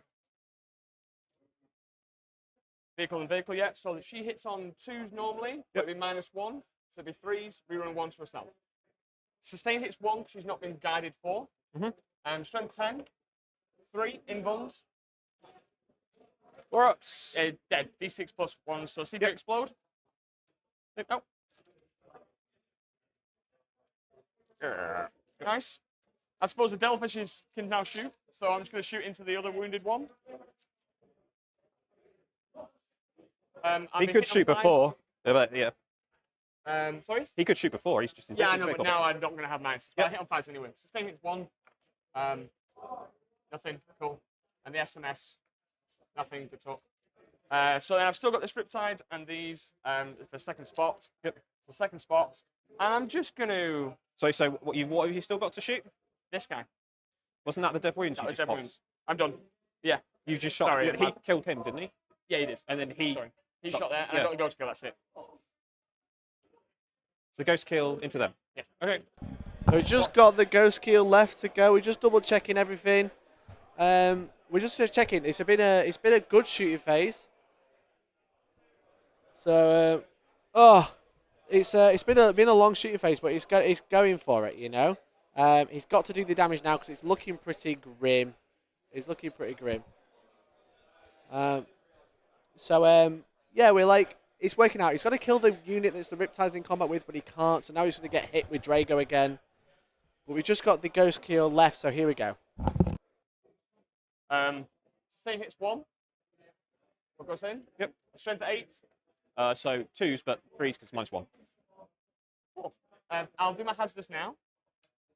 And then you got 4 invuns. Yep. I presume you got to do this one at a time, right? Yeah. Is this what's the damage on it? 3. Damage 3. Okay, so I'll go do this one at a time. Sure. So Demon Host is dead. Eisenhorn is down to a wound. And is dead, and then super dead. Actually, technically speaking, that is he could make a lot of. He's got a 6 up, feel no pain. Okay, so how many did you fail on him? I failed 3 on him, so that'll be 9. 9, yeah, 9 feel no pains. Yeah, you know what? Get those 6s rolled. I'm gonna do it. I'm gonna do it. Man. I'm feeling it. I'm feeling it. No, no, he hasn't. Okay, no, cool. he hasn't. All right, and then Delphish got 4 wounds. I would look to charge and tie you up, but no, thank you. I'll get chopped up. Right, that's fine. That's me done. He wouldn't be tied up anyway. He could fall back and charge and shoot. Oh, you know, yeah, cool. So I get capturing outpost for 8, and I get behind enemy lines for 5 because I got 2 units in your DZ. Okay. That was a big secondary turn. And combat, I get some attacks at you, and you get slap me. Yes. Oh, sorry. Combat. Very nice. Yes. Drago. Yes. Come on, Drago. If a Riptide blows up, I'll be happy because this time. Yeah. I'll do Drago first. Yeah, so Drago. Hits on 2s. Lethal? No, because that's only when they charge. Okay. Hits on 2s normally, right? Yep. Yep. Nothing. Well you're done. strength 8, aren't you? Strength 8, yeah. Oh, T9, sorry, yeah. Yeah, T9. So ghost kill is T8, yeah. So, and then the other 2 guys. Yeah. 3, 4. Hits on 3s. 5s. 2. AP 2. AP 2. 2 damage. He loves it. Okay. Yep. Sorry. Oh god, my kick attacks back. Hit on 5s. Yep. 1 hit. I don't know which one that was. I'm not bothered. Cool. So an 8 and a 5 you scored on the secondaries there. 8 and a 5, yeah. Yep. Can't see Drago from here. That's why I keep forgetting about him. Okay, there you go. 13 points scored for Kyle with those secondaries. Swing-a-rooney. That is, yeah, that draw of getting that capture enemy outpost and that was a good CP. Yeah, that was so really we've got good. it as 49-32 before the primary. Now on primary for Luke, he's going to score 5 for holding no man's land. Yes, because he does have, and that's it. That's it, because he doesn't have Just his home 1 5. anymore for the 2. He isn't holding any more than that, so he's just 5, right? Yeah, exactly. So he's going to go up to 42-49, I think. I think so. Yeah. So a pretty good play. Luke's just heading into bottom of turn 3 for Luke, right? Yeah. So we're just going to see how. Kyle, 49-37. 49-37 to you. If that's what you're checking. I think he's just checking the score, see what it's like. Yeah. It's obviously turn 3 now. So heading into bottom of turn 3, right? Bottom of turn 3. Yeah. So but obviously we're about to give Luke 5. It's just got 5. I've just put it on. Oh, so it's not 43. It's 37. Okay. 49-37. Yeah, That's what I said. cool. So we're just picking up. Strike Squad and Librarian is picked up. When do we draw the cards? Yes. Here we go. Drawing cards. Defense Stronghold. Ooh. An overwhelming force. However, I think we're going to see a swap. Let's listen. Because It's one of those games, Swapped right? it out. Yep. capture enemy outpost. Oh.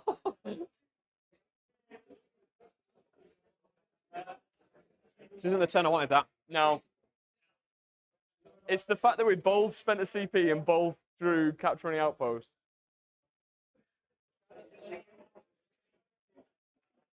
it's not on it, but you got to get through it, right?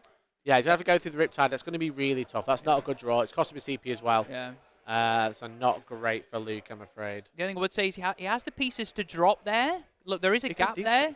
Yeah, he's got the pieces, right? Yeah. But it's only a Strike Squad and a Librarian. Yeah. I don't know if that's going to kill a Breacher Squad. You know? So there are Storm Bolters, and there are only 4+ armor save breaches with like toughness 3, right? He just needs to kill enough and get there, right? Yeah. So I will be forced, not too shabby. Kill the Devil's Fish, that's 2 points. Kill anything on that objective, like use the Librarian to be cheeky. Kill a character maybe. Yeah, for sure. Yeah. But no, not a great draw at this point. That's for sure. So we're just trying to see if we can place the Dread Knight onto somewhere near objective 5. Like Looks like he's trying to get through the gap. He can fly. Yeah.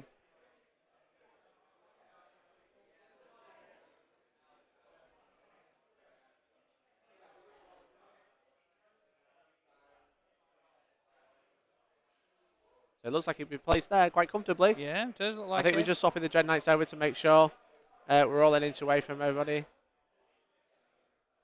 So it looks like he might not be able to fit. But we'll just have a look. He's got some space. He's got some space to scoot.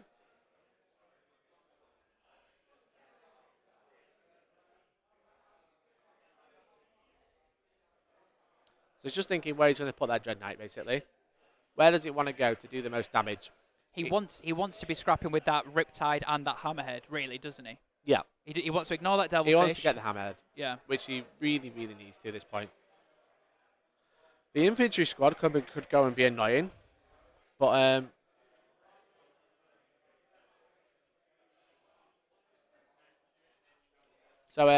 yeah, it's an interesting one. Narthasium, right? Narthasium's just brought the dude back. Came in, yeah, brought some boys back. Now there's 4 in combat. It would have been nice for the Riptide to get killed there, because then it really pressure objective 1. Yep. So they just have to stay there. So yeah, we've got 1 Dread Knight, we've got the 2 Terminator units, we've got a Librarian and a Strike Squad in reserve again. So yeah, an interesting one, that's for sure. Yeah. So it looks like that infantry squad is going to go and try and get the Hammerhead. Yeah. That's what's important. Also, it's got a Librarian in there as well for doing that. Mortal wounds. Mortal wounds. Yeah. Just trying to. I think he's got 12 wounds remaining by the looks of it. If we can have a quick nosy. What? Yeah, 12 wounds remaining on the Hammerhead. Cool. So it's not going to be easy to get through, but mortal wounds charge, do some damage on the way in. It's not going to be too bad. That Devilfish has got 4, so that's easily killable this turn. You shoot it. Yeah, yeah, shoot it with dead. Dread Knight. Yeah. That will probably be a play. Or he mortal wounds the Devil's Fist to guarantee a kill. Yeah, and then shoots the breaches as well. Shoots the breaches with the Storm Bolters. The Dread Knight shoots into the Hammerhead, sorry. Yeah, there's a Flamer in that in there as well, so hopefully just would mop the breaches up right. Yeah, exactly. So, yeah, it's going to be an interesting one, that's for sure. We've just got a couple of turns left. That's the thing. That's it. At some point, like, I think if Luke could have drawn decent cards just like Kyle did, it would have kept it closer, right? Good cards now would have been great. Yeah. But yeah, now it's not looking so great. I think Luke still has the killing power though. Like those Dread Knights kill. The actual Terminators go in there and kill with the Librarians and stuff. But the problem is, if you don't score points while you're doing it, what's the point in killing stuff, right? Yep. So. Yep. Exactly. He's got to go now. He's got to get in there. He's got to make sure he's scoring points. It's just thinking now. It looks like he's thinking about where he wants to deep strike. I think Kyle's writing notes. Is he? I think he's writing. You're notes. writing a love letter to us, Kyle? Have we got a love letter coming from you? Dear Tom, you are a beautiful man. Well, how's it go? I love the 6s when I roll them. I hate it when my Riptide blows up and kills half my stuff. Oh, it's beautiful. It was beautiful. Somebody get that man a single tear was shed. A single tear was shed for this story. Yeah. Should we have a pan at table 1? Because there's a lot of people standing around on table 1. Oh, right? really? So we've got Josh really? versus Jack. If you're just joining us, it means that Sister's in the grand final of the undefeatedness, and we've also got Necrons, and there is quite a crowd. A lot of people going on. Not a lot of dice being rolled, and a lot of people hanging around. So, yeah. A lot of talking. I would imagine there might be a concede going on there. Maybe we'll get an update from Nick at some point. Maybe we will. We will find out. Maybe we will. He's having a look at something. Let's have a see if we can look through this camera. Can we see much else? Maybe. There's quite a crowd on. This is over on table 1. Right. I'm going to bend my mic away. Stay there. Okay. Okay, you shall. Are we done? And did you win? Great. Don't know if stream got that. Josh won. Josh there we won. go. All right. Okay. Fantastic. So it looks like Josh has won the Goonhammer Open. There you go. So obviously Jack couldn't quite hold enough. He just rushed him. Just rushed him and got him. Exactly. So there we go. Josh has gone undefeated. Sadly, couldn't see that game on stream, but here we are. It looks like the librarian is coming down to do some mortal wounds so he can charge Draco. Oh, okay. Is he trying to get rid of the Riptide with mortals? Is that the plan? Yeah, that would be a good idea. That would be a very good idea. And then you can start pressuring objective 1, right? That we like to call a pro play. Luke just said he's going to do a pro play, so everyone hold on to your seats. Yeah. All right. Okay. You wait for it. This guy's going to move up. Oh, sorry, that's really sloppy of me. Who we're on? He's coming down, but I just need to just shimmy this guy up a little bit. Are you doing whatever order you want, honestly? Just outside of an inch. Yeah, we're not having that game. Don't worry about it. And then this one just needs to come down. Have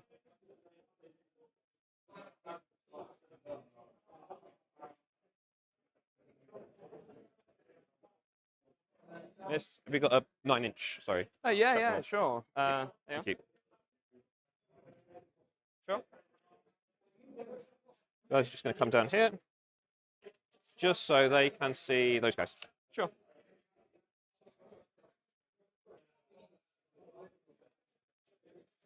Right. So what I'm going to do now is that's it for my movement. Everything has come down. Because it's not a shooting attack, you can still do whatever you want. Yeah. So he is going to shoot him, and then he's going to mind him. So I'm going to try shooting first. So I can't overwatch him with that because Big Guns Never Tire doesn't work in combat, and also I presume you're out of line of sight of that guy? I am, yeah. Yeah. So I'll just do the mind attack first. So on a D6. Get a 1. It goes off. So I just need 4. 2d3, yeah? 2d3. That is a 3. And down to 1, you can't re-roll it. No. I got 1 win left. Didn't go. That would have been nice. I kind of wanted him out of combat. Yeah. And then Drago could charge onto them. No, it was big. He can still shoot with his guns, though. So I'll combi bolt to you. Hits. 6 for a dev wound. No. And Pledge Soul. Stop making my hands sweat. Hits. 5s and 6s. Yeah. No. Nope. Nope. No. Okay. Fine. So what we're going to do now, then, this guy is going to shoot everything at that. Yep. Flame. Is flamers in range? I mean... Not quite. Yeah, because you probably need to be back an inch. Yeah, no, that's fine. That's fine. So he's going to stick his flamers into that. Sure. I've got 4 wins left on that thing. Yep. So 2d6 flamers. And yep. 8. 5s and 6s. Yeah. 1, 2. 2. 18. -1. North cover. Takes 1 win, right? Yep. Down to 3. And then 3. This is until the. It's a hammerhead. Yeah. Hammerhead. Yep. Toughness. 10, so it's 4s, right? 4s. Yep. You've been really good with your drone, nice man. Yeah, that's good. So 4 go in. AP -2 ignores cover. So 5 ups, and the damage is 3. 3. Yep. So I'm going to keep 1 in my hand. Oh, down to 3.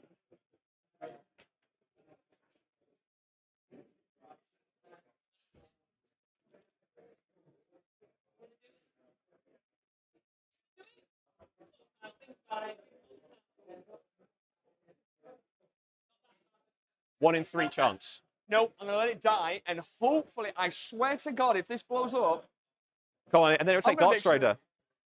Come on. No. Oh well. Ugh. Okay, cool. It's gone. All right. It actually helps me in a weird way. Yep. These guys into them. Yep. And the reason I didn't reroll it is because I didn't want to give you an easier charge to get closer to me. 3s. Is they -1 to wound? No. Just win on whatever you. 3s. 3s. 4. Yep. What's the AP? No AP. No AP. 4 ups. Cover or ignoring cover? No ignore cover, so you get cover. 1 dead.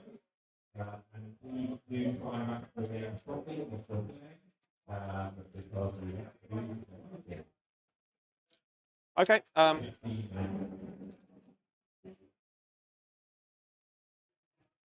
So what I'm going to do is I'm going to do this librarian's mind attack on him. Goes off. That is 3. That was a 3. 3 mortal wounds on the him. Okay. Yep. Wait, and then they're going to. Oh yeah, 2d3. Sorry, yeah. Yep. This is down. This guy's down to 3, isn't he? Down to 9 on my riptide. Yeah, it's got 3 left. Yeah. So what I'm going to do is I'm going to stick all the storm bolters into them, and then the librarian, combi bolter, and flamer into that. Sure. So I'll do the flamer first. 5 6s. Nope. And then the combi bolter, 4s, 6s. There's the dev wound. Oh, dev wound. Dev wound. Combi bolter. Down to 2. Yeah, and then purge soul. Misses. And then the storm bolters. 2. Onto those guys, hitting on 3s. Wounding on 3s. That is 3, 6, 7. On what? Sorry. Those guys. 7. Yep. Any AP? No AP, no ignore cover. All dead. Okay.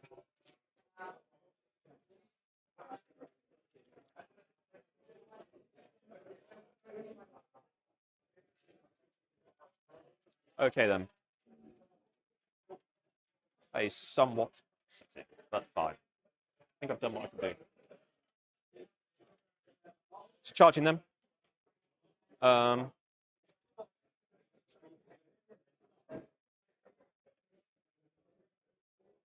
Outside of 12. Outside of 12. Yep. Yeah.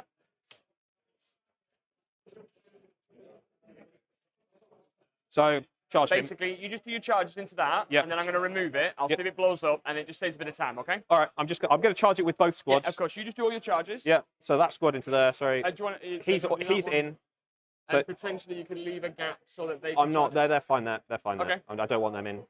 So those guys can just come to here. Yeah. This guy's going in. Yeah, that's fine. I'll see if I blow up. I don't. No. So he's just going to pile in. So he is. Yep. On there. I'm not rolling for a devilfish on 1 wound. So 2 wounds, my bad. Yeah. So it's just this ongoing combat here. So you get to strike me first. Oh, you mean how lovely? I'm actually not going to complain because hit on 5s and I get 4 out of 6. Strength 6. No AP, but they are 2 damage each. Okay. So. Fine. So Drago needs to wake up. I got 1 wound left, so I'm not going to do any. So Drago.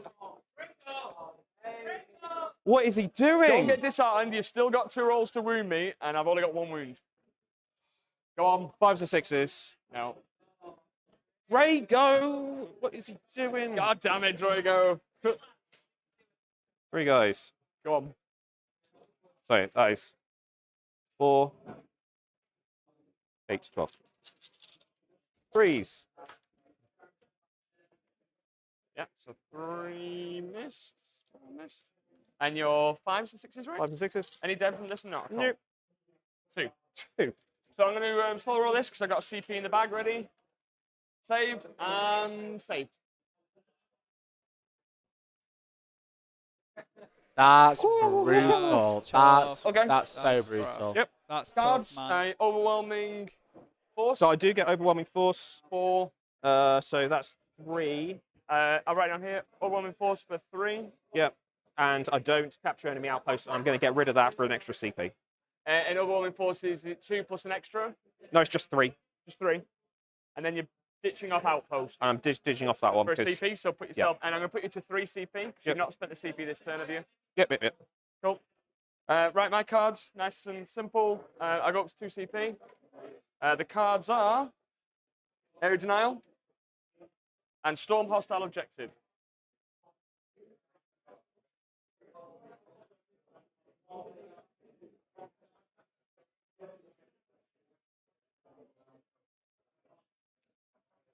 Okay, there you go. Storm Hostile and Area Denial. So there's a librarian in there that's got to deal with. Yeah. But Storm Hostile has got to go take Objective 5 for those points. Yeah. Probably is going to struggle. Yeah, exactly. That's the thing. There's only one objective that's the choice. I mean, with Yeah. the librarian as well, you could probably draw angle to kill the librarian, but then he's got to be in the middle himself, right? Yeah, exactly. For primary, Kyle is going to score 7. Yeah. Can you double check? What would you like to double check? How many he scores for his enemy's deployment zone? Yeah. I think it's 5 points. Can you double check Vital Ground card on their board? He's going to get a big primary because he's got 2 for his home base, 1 for Objective 1, and then his enemy deployment zone gets him some cards as well. Tom, the primary. Vital Ground, the primary card. We're just looking for the primary card, just trying to find it.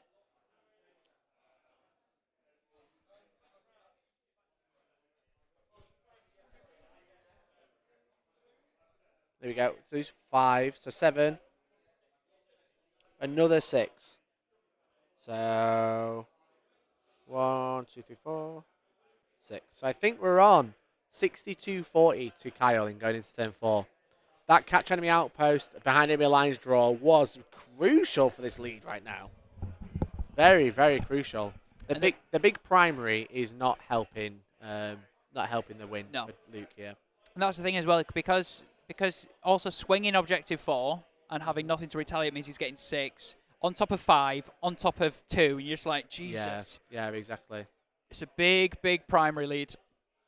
So he's just trying to gain line of sight to something. I don't think he's going to be able to where he is. He's trying to stay out of 9 so he can't move as well. Because if he does, he can just spend a CP and piss off.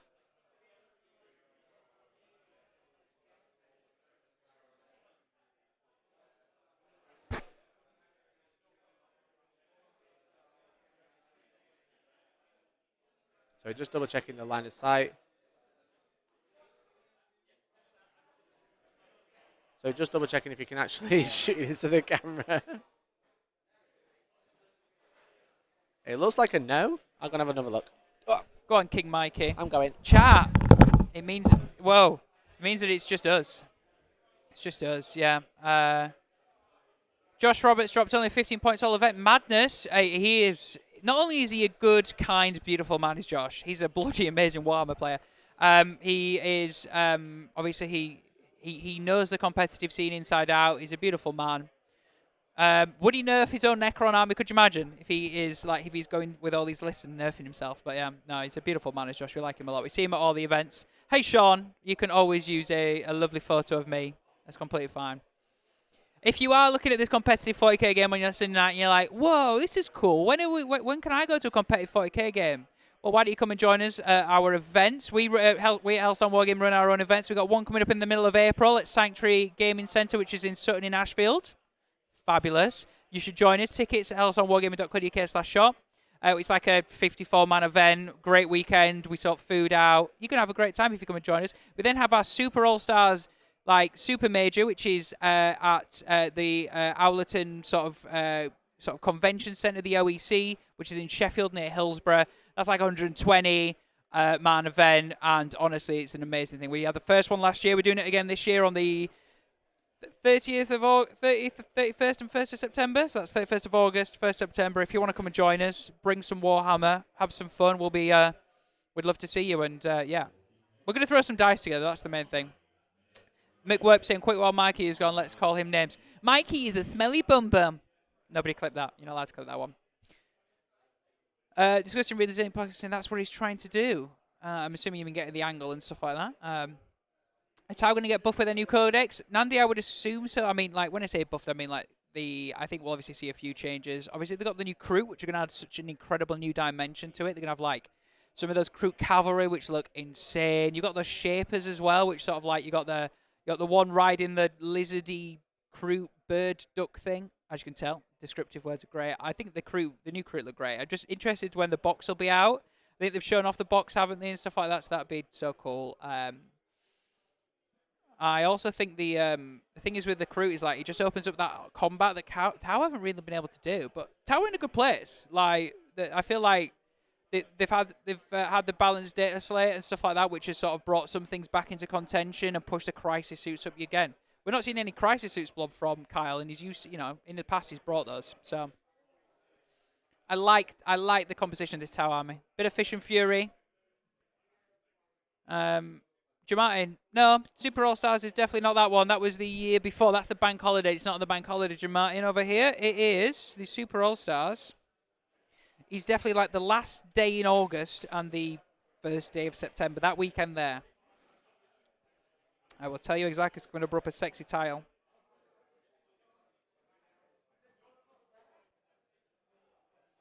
But in all seriousness, I hope you're all enjoying the coverage, getting excited about some of the new reveals. Obviously, it was the Warhammer World Day exclusive reveals and stuff like that. So we saw a new Orc Big Mech with massive gun in one fist. We saw a new Shield Captain, which was really cool as well. Jamartin, I can confirm that the 31st of August and the 1st of September is when the OEC Sheffield one is. Correct. We also have the Sanctuary Gaming events on the 20th and 21st of April. That's our one coming up, 54-player warm-up event. And we have a cooldown event on the 23rd and 24th of November this year as well, don't we, mate? Yeah. So these guys are going to play quick, so we're just going to cut over. We've got probably one last shooting phase before they need to wrap it up. Yeah. Shadowsun. Yep. Spot. Yeah, Shadowsun's going to spot for the Riptide going into there. Okay, so AP3. I've got cover. What's your, how many wounds you got left? Sorry. 8. I'm going to use True Silver Armor. Yeah, cool. So it's going to turn it down to AP1. Yep.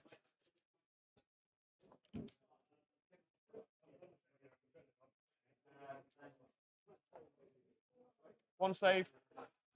3 up. Hazardous. Bang. Go.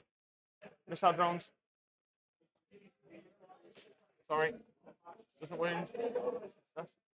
SMS. 2.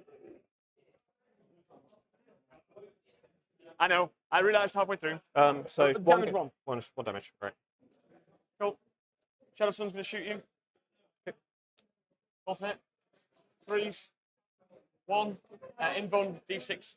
AP4. AP4 becomes AP2, so it's Invulns. D6. 6. Okay. She has other shots. The missile pod, both hit, strength 7, so 5s. No AP, nothing. And then a Fletcher Discharger, 5 shots.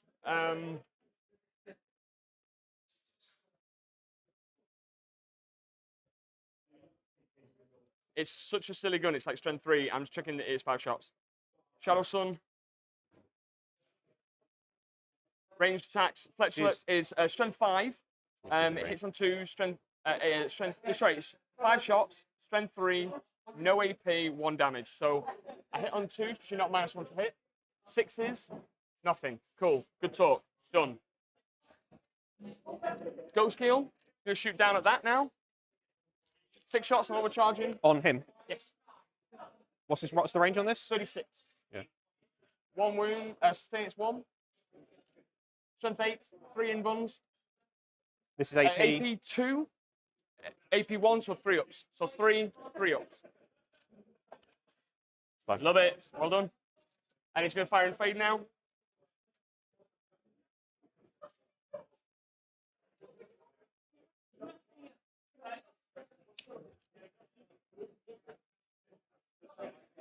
Cool. Air denial. Area denial, obviously, I need to not be in the center. Yeah. I can't go, so I get a mini one. Okay. We're with. Read it. Yeah. Tell me. And I'm binning. I can't hear you. I'm within 3 of the center. So I get nothing on that one. I get nothing on that one.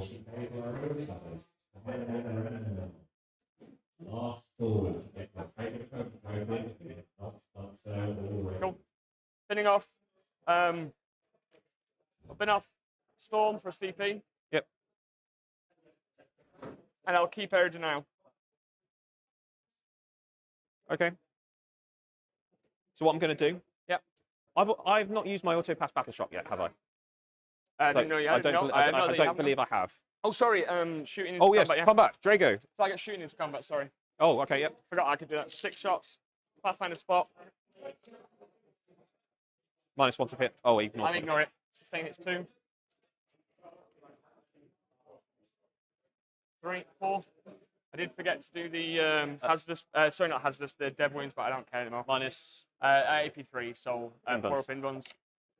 2 dead. Missile drones.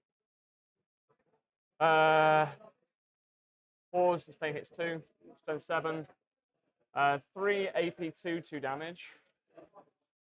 3 AP2, 2 damage. So 4 ups. 3. Yeah. Yep. Slow rolling. Okay. So kills the other guy. Fine. And then the SMS. 2 hit. Strength 5. 2 wounds. 2. So, chat, we're drawing towards the last few moments of a big old weekend at the Goonhammer Open here in Leicester. We're just making sure that the lads get a last go at shooting and stuff like that, and making sure that they get as many points as they can before the game is over. It's been 6 epic games of 40k. We hope you've enjoyed it. If you managed to tune in for 5 minutes or 5 hours, we love you, so we appreciate it. We're not done there yet, so don't think about going anywhere. This game potentially looks like it's in Kyle's hands, but you never know what cards Luke's going to draw next on his turn. Being able to deal with them. We'll see what he draws. He's about to flip some cards. That would be good. But yeah, we hope you enjoyed it. So thanks for hanging as well. Mikey's going to be live tomorrow, chatting all things from this event after 7. And also any of the biggest weekends reveals and dramas and good stuff and big news. Big news, big stuff.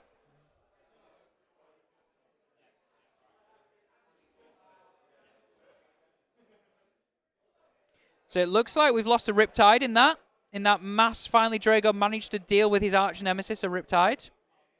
Ash, no clock on this one, so we're just having to... Mikey's just put in a last sort of few minutes for both players. That's exactly what's happening right now. And...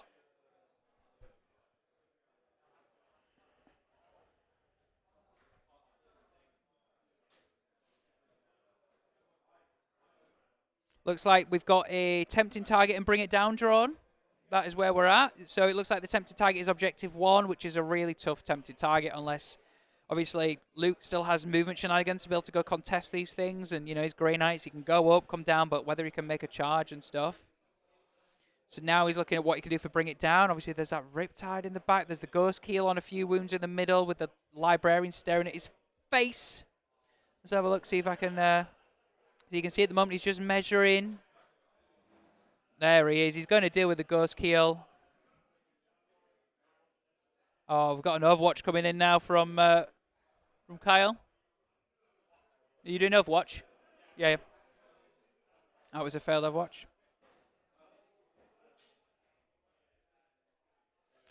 So just going to cross back to the place for the last dying moments of this game. Bring it down. Should have been using the Hellstorm dice, that's what it is.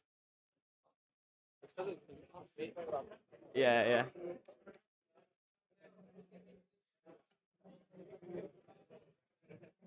Realistically, what am I going to do here?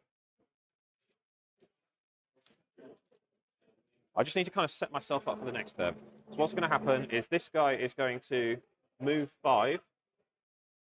Should have enough distance to do.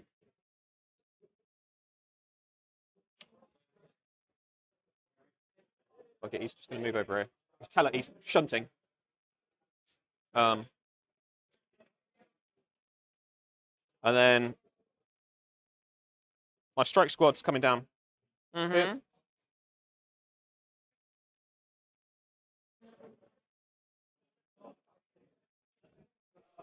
Hi, Nick Lamborn.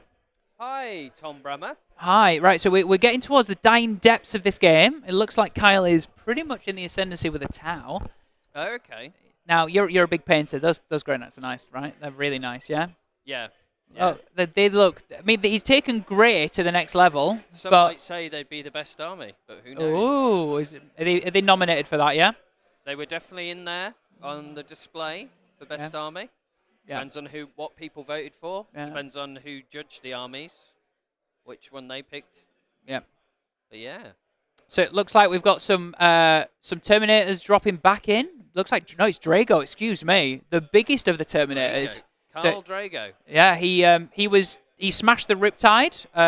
If I take us to the top down, he smashed the Riptide on the top left there, where that like circular marker is. That's what I like to hear. And now he's come back down to deal with the smaller version of the Riptide, the Ghost Kill, the stealthy, sneaky version, which is nice. So, is it just one Riptide left on the table, I can see? There is, yeah. One Riptide, one Ghost Kill. He's got Bring It Down as well to score, so we're going to hopefully see Luke pick Bring It Down up here. So we're going to cross back to the players, and let's see what's going on. Force. And I'm wounding you on... T8, so you're strength 10. Freeze. This has been running really good. 4. And what's your damage? 3? -2, flat damage 3. -2, so 4 ups. Failed 2, so that's 6 damage, down to 5. 5.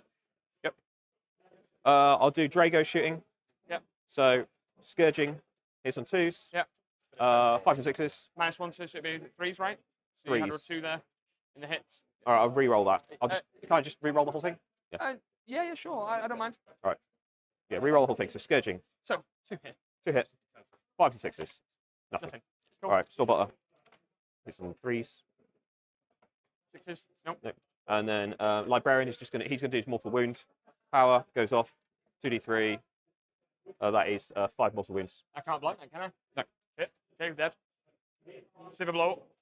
All right, so I do score Bring It Down then. So that is the Ghost Kill gone. Else to charge. So I think they're just scoring up the final few points. So it looks like we're just doing some final points. Some old. What turn are we on?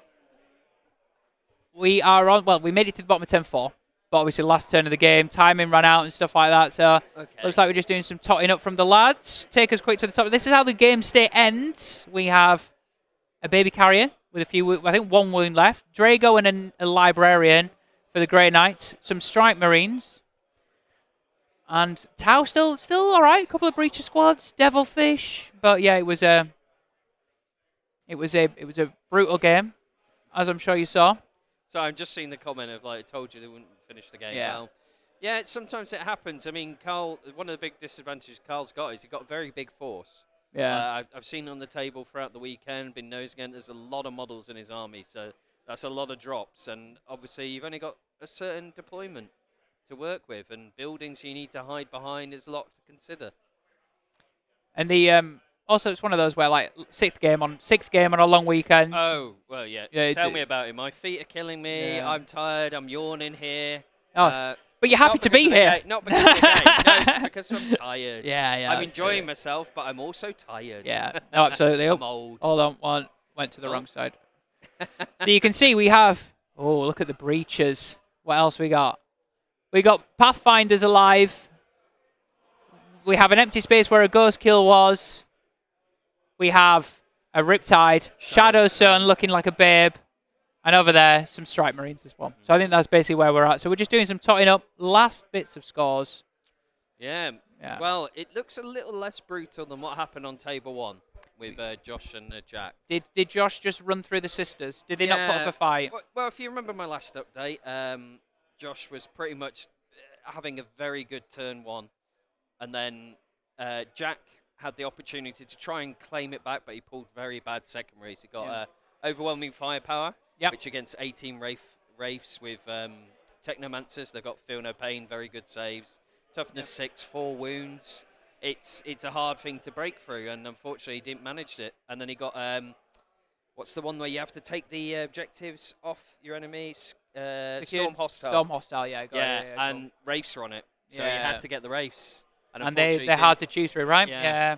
And then in return, basically, Josh pretty much wiped out the Sisters' army. Yeah. Ted, no, they got killed very much. Those Terminators got killed by the Riptide with its overcharged ion accelerator around Objective 2, mate. They were murdered. So yeah, looks like we've had a handshake and we're just totting up the final points on the table. But it looks like a sturdy win for Kyle. Yeah. Looks like there's about 20 points in it, which was really good. Yeah. King Mikey, do you want to come and join us, mate? Come and join us. Round it up. our comments at the end. We're going to have to wrap it up nice and quick because they're about to do the awards show. But what a weekend. What a weekend. Oh, no, sorry. Let me move. I can't there we go. Obscure Taylor. So, what a weekend. Congratulations to Kyle in that final game. Congratulations to Josh for winning the whole event. Yes. Yeah, what a time. What an event. Hey, do you know something? We've had 6 incredible games. I mean, and also we've had a surprise guest host. We have a surprise Taylor, exactly. Yeah. So, guys at home, it's been great this weekend. Thank you so much for hanging out. Thanks so much for watching the stream. I hope you've enjoyed it. It's been really fun to hang out with you, talk about Warhammer all weekend. Sorry we're wrapping up this very quickly. They're about to do the awards and we don't want to be talking over them. Yeah. So, yeah, great job. You had a good time, Nick? I have, yeah. I'm a bit tired now, though. I've been round the hall. I can't count how many times. You've been round the hall a lot. Indeed, I've been round the block. Round the block, many blocks. So, if you want to watch any of the games back, they're going to be on the you can watch the games back. Yeah, you can watch the games back. On they're going to be on Twitch YouTube or and YouTube? Twitch. You can watch them both. They're going to be live. They're going to be public. So if you missed any of it or you want to watch the game again, feel free to rewind and go for it. So, can we do the thing now? What thing? When I do that, I'm Hellstorm Tom. Oh, yeah, if you want to. All right, we're going to call it a day. Thank you so much for watching. Thanks for all the memberships. Really appreciate it. Thanks to Goonhammer. Join the Discord, Discord, like, stream, share it. I'm Hellstorm Tom. I'm Hellstorm Nick. I'm Hellstormwargaming. He's insulting me. Thank you so much for watching, and I'll see you tomorrow at 7. All right, love you all, and bye-bye.